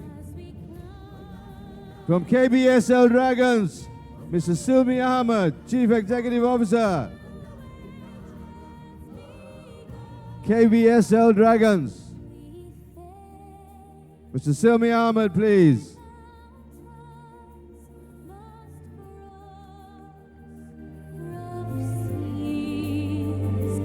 We must take our place in history and live with dignity. Thank you very much. Soft Logic Warriors. Nia Ratnayaka, Director of Operations here, Asri Central.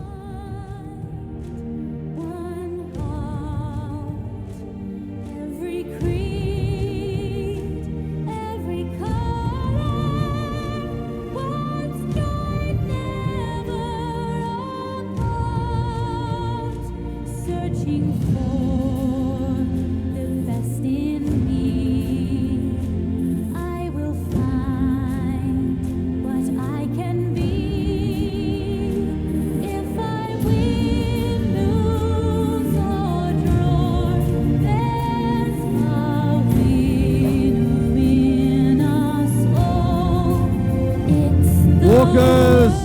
Vipers, Jehan Amaratunga.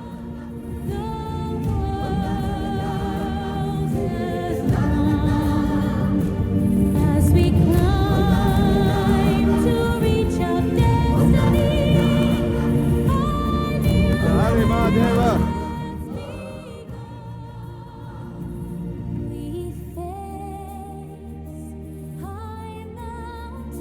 Mr. Hari Mahadeva, Chief Executive Officer and Director. we must take a place in history and live with dignity. Gathering Etisalat Panthers, Udara Gunasinghe, Brand Manager. every creed, every color, once joined, never apart, searching for the best in me. I will find what I can be if I will. Mobitel Eagles, Nalin Pereira, COO. In us all, it's the world in union. The world is long as we climb to reach our destiny. Cargill's Gladiators, Ramesh Rahim, Deputy General Manager, Cargill's Bank. Must cross rough seas. We must take a place in history. Cargill's Gladiators, Mr. Ramesh Rahim, Deputy General Manager, Cargill's Bank.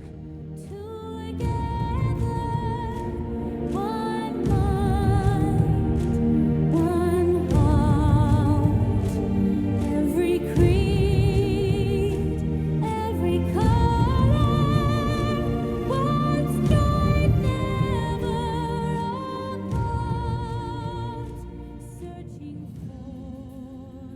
for. Easy Wolves, Shafraz Hamzadeen, Executive Director, Asia Pacific, MD, CEO, Sri Lanka, Maldives. Easy Wolves.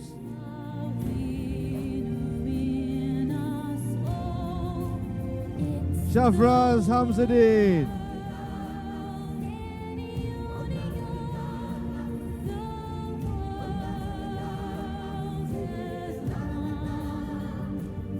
As we climb to reach our destiny. Access Kings. Ravindra Vedakapola, Executive.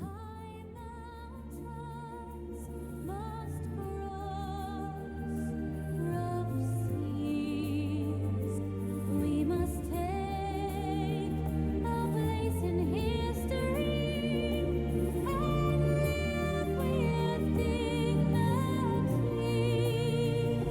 Gathering together, one mind, one heart, every creed. All right, we now move to the main trophies. The school Super Sevens powered by Dialogue. Second runners up, St. Peter's College. To present the medals, Mr. Asanga Seniratna and Mr. Denzil Darling on stage, please.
And to present the trophy, Mr. Asankashani Ratna, to St. Peter's College, second runners-up.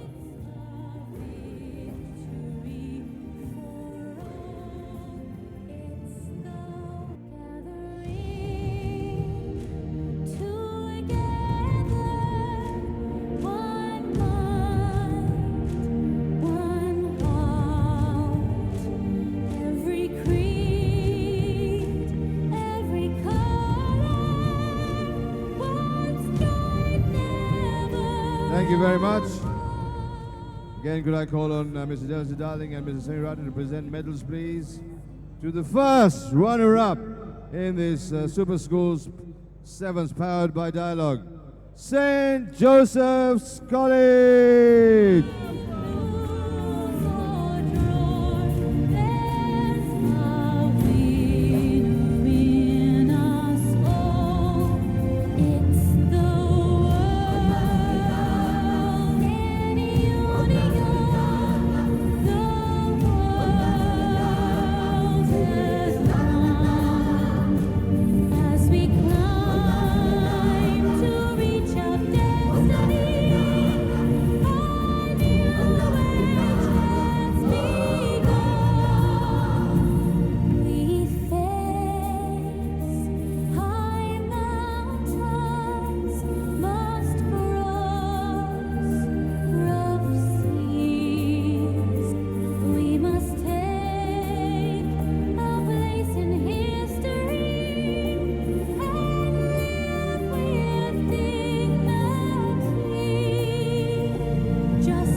And the trophy.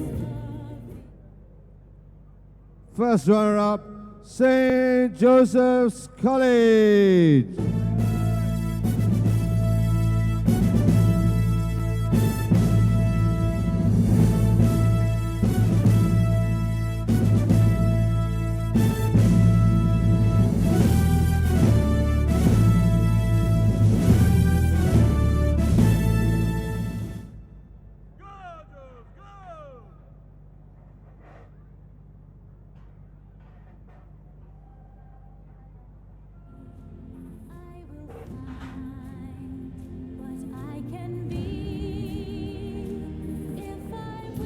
Well done, St. Joseph's. Thank you very much indeed.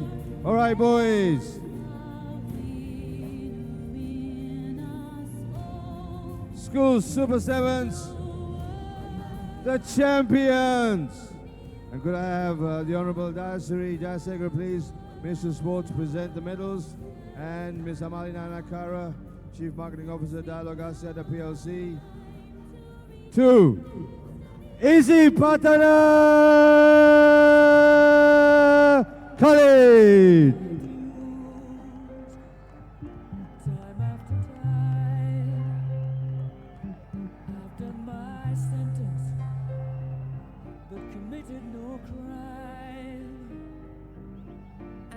Mistakes, I've made a few. I've had my shadows and kicks in my face, but I've come through. I need to go on, on. We are the champions, my friends, and we'll keep on fighting till the end.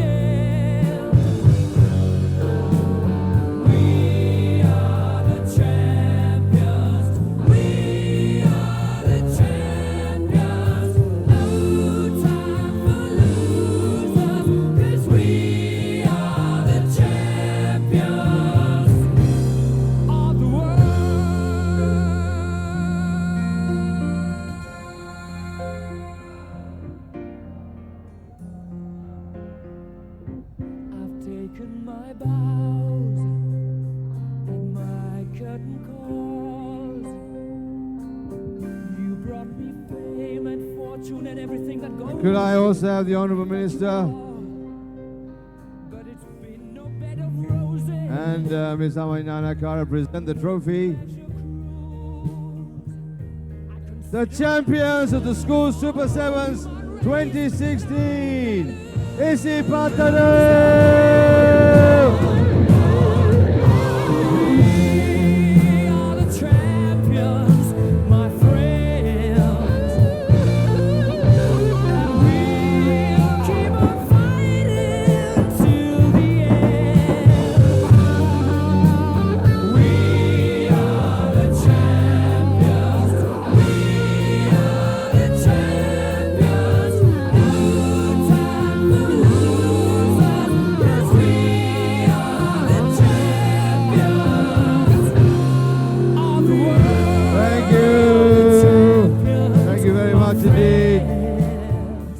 Thank you, boys.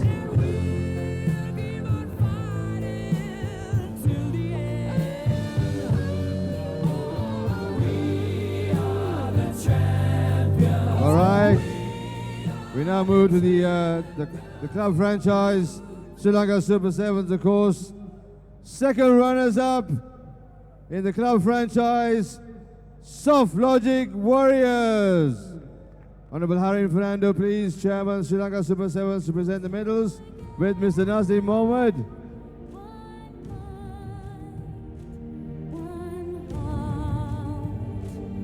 Every creed, every color, once joined, never apart, searching for the best in me. I will find what I can be. If I win, lose, or draw, there's a winner in us all. It's the world in union. The world is one.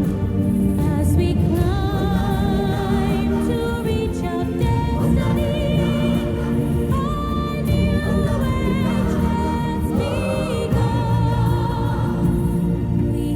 Could I call on the Honorable Ruan Vijayawardena, please, State Minister of Defense, to present the trophy. Second runners-up, Soft Logic Warriors. in history and live with dignity,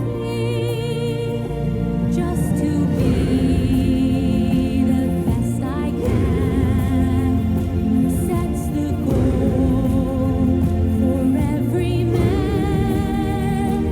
If I win, lose, or draw, it's a victory for all. It's the gathering together. All right, thank you very much indeed.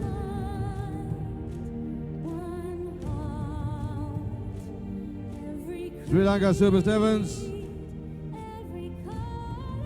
First runners-up of the, please, the Minister of Sports and Mr. Lasisa Gururatna, Vice President, present the medals. Cargill's Gladiators. I can be.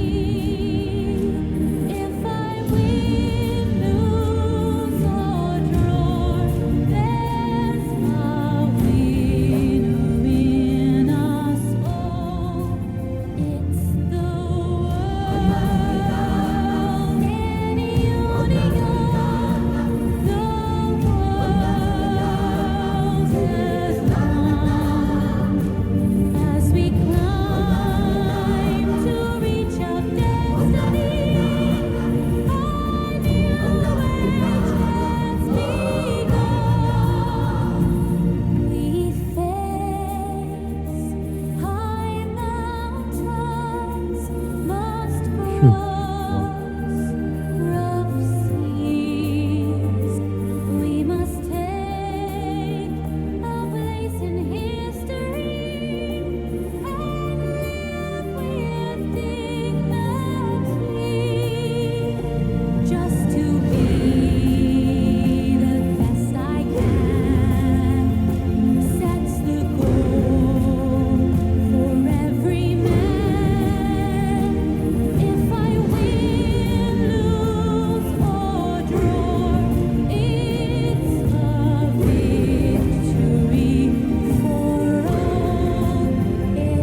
to present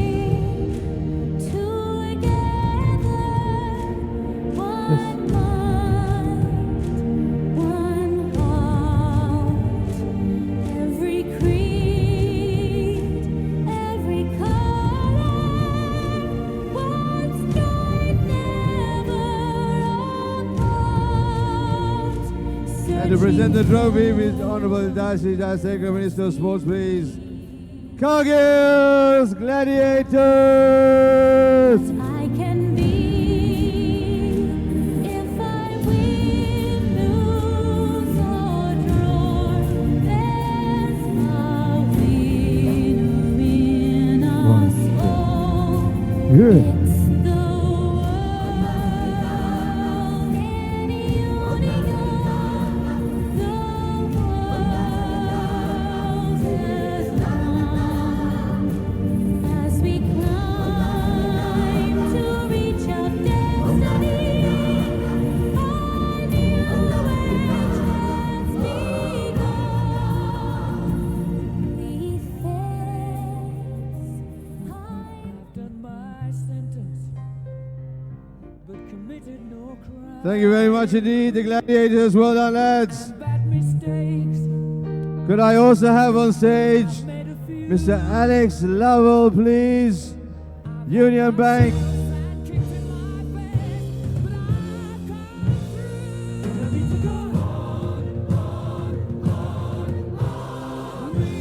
Glad to have all the support.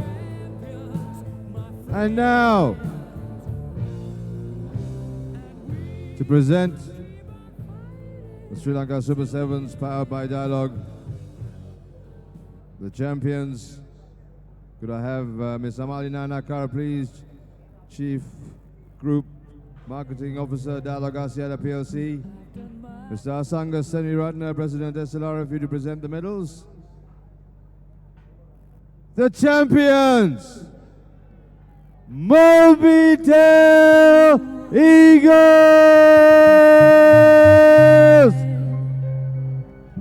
I've done my sentence, but committed no crime. And bad mistakes, I've made a few.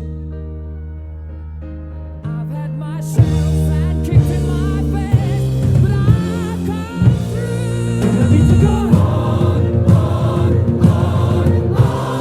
We are the champions, my friends, and we'll keep on fighting till the end. We are the champions. We are the champions. No time for losers, 'cause we are the champions of the world.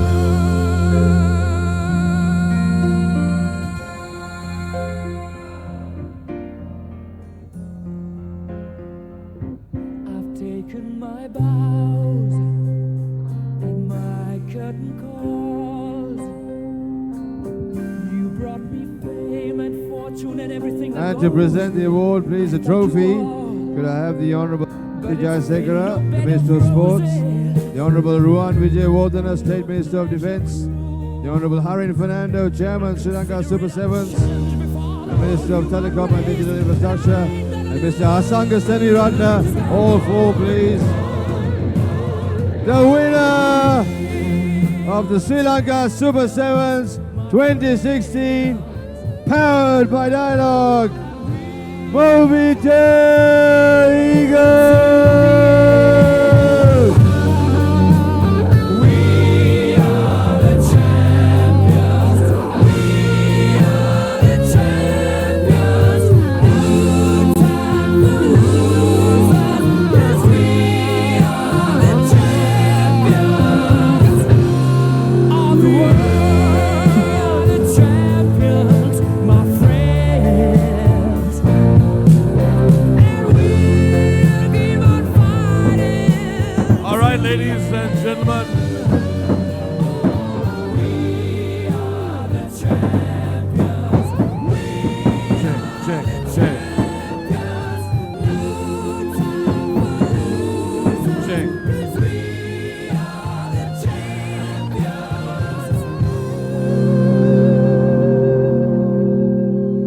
now, ladies and gentlemen, to present the theme song, Sri Lanka Super Sevens. Please welcome the composer, lyrics and the vocals, all done by this wonderful individual. Please welcome Shane Singh.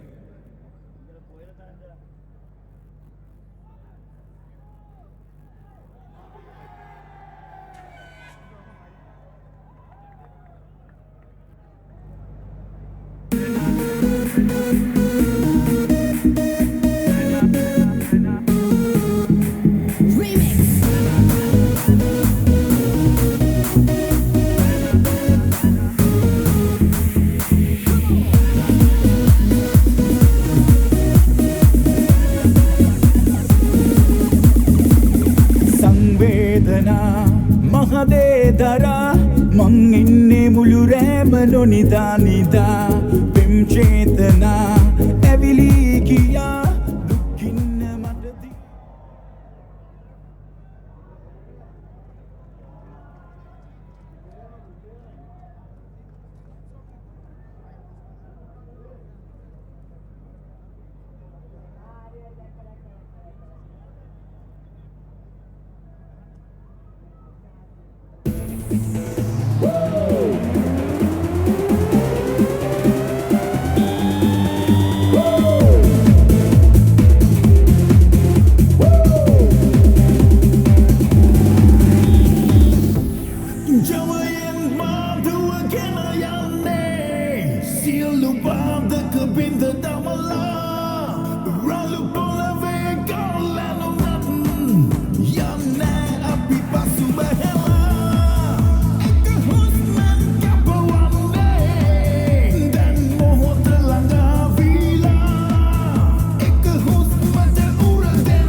Everybody up!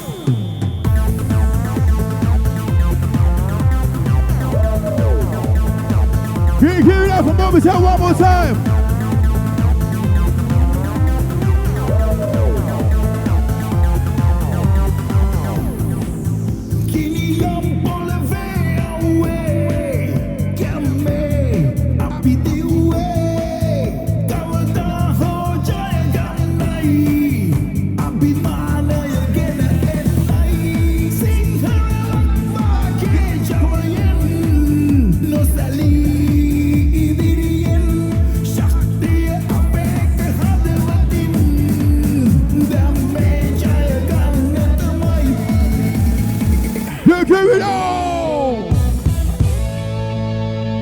Thank you. Give it up for Moby Town one more time. Thank you.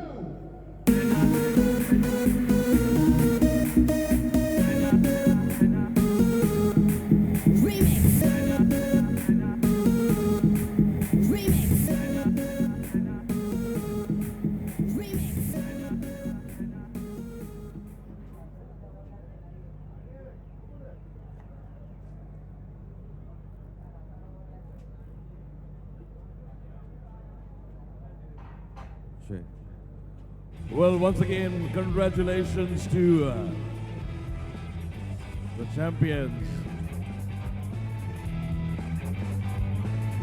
Right, the after party starts off now, so make sure to stay on and enjoy the evening.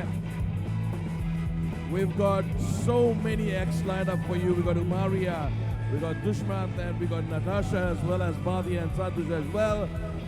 Thank you so much. Make sure you stay for the after party and enjoy. Have a wonderful evening.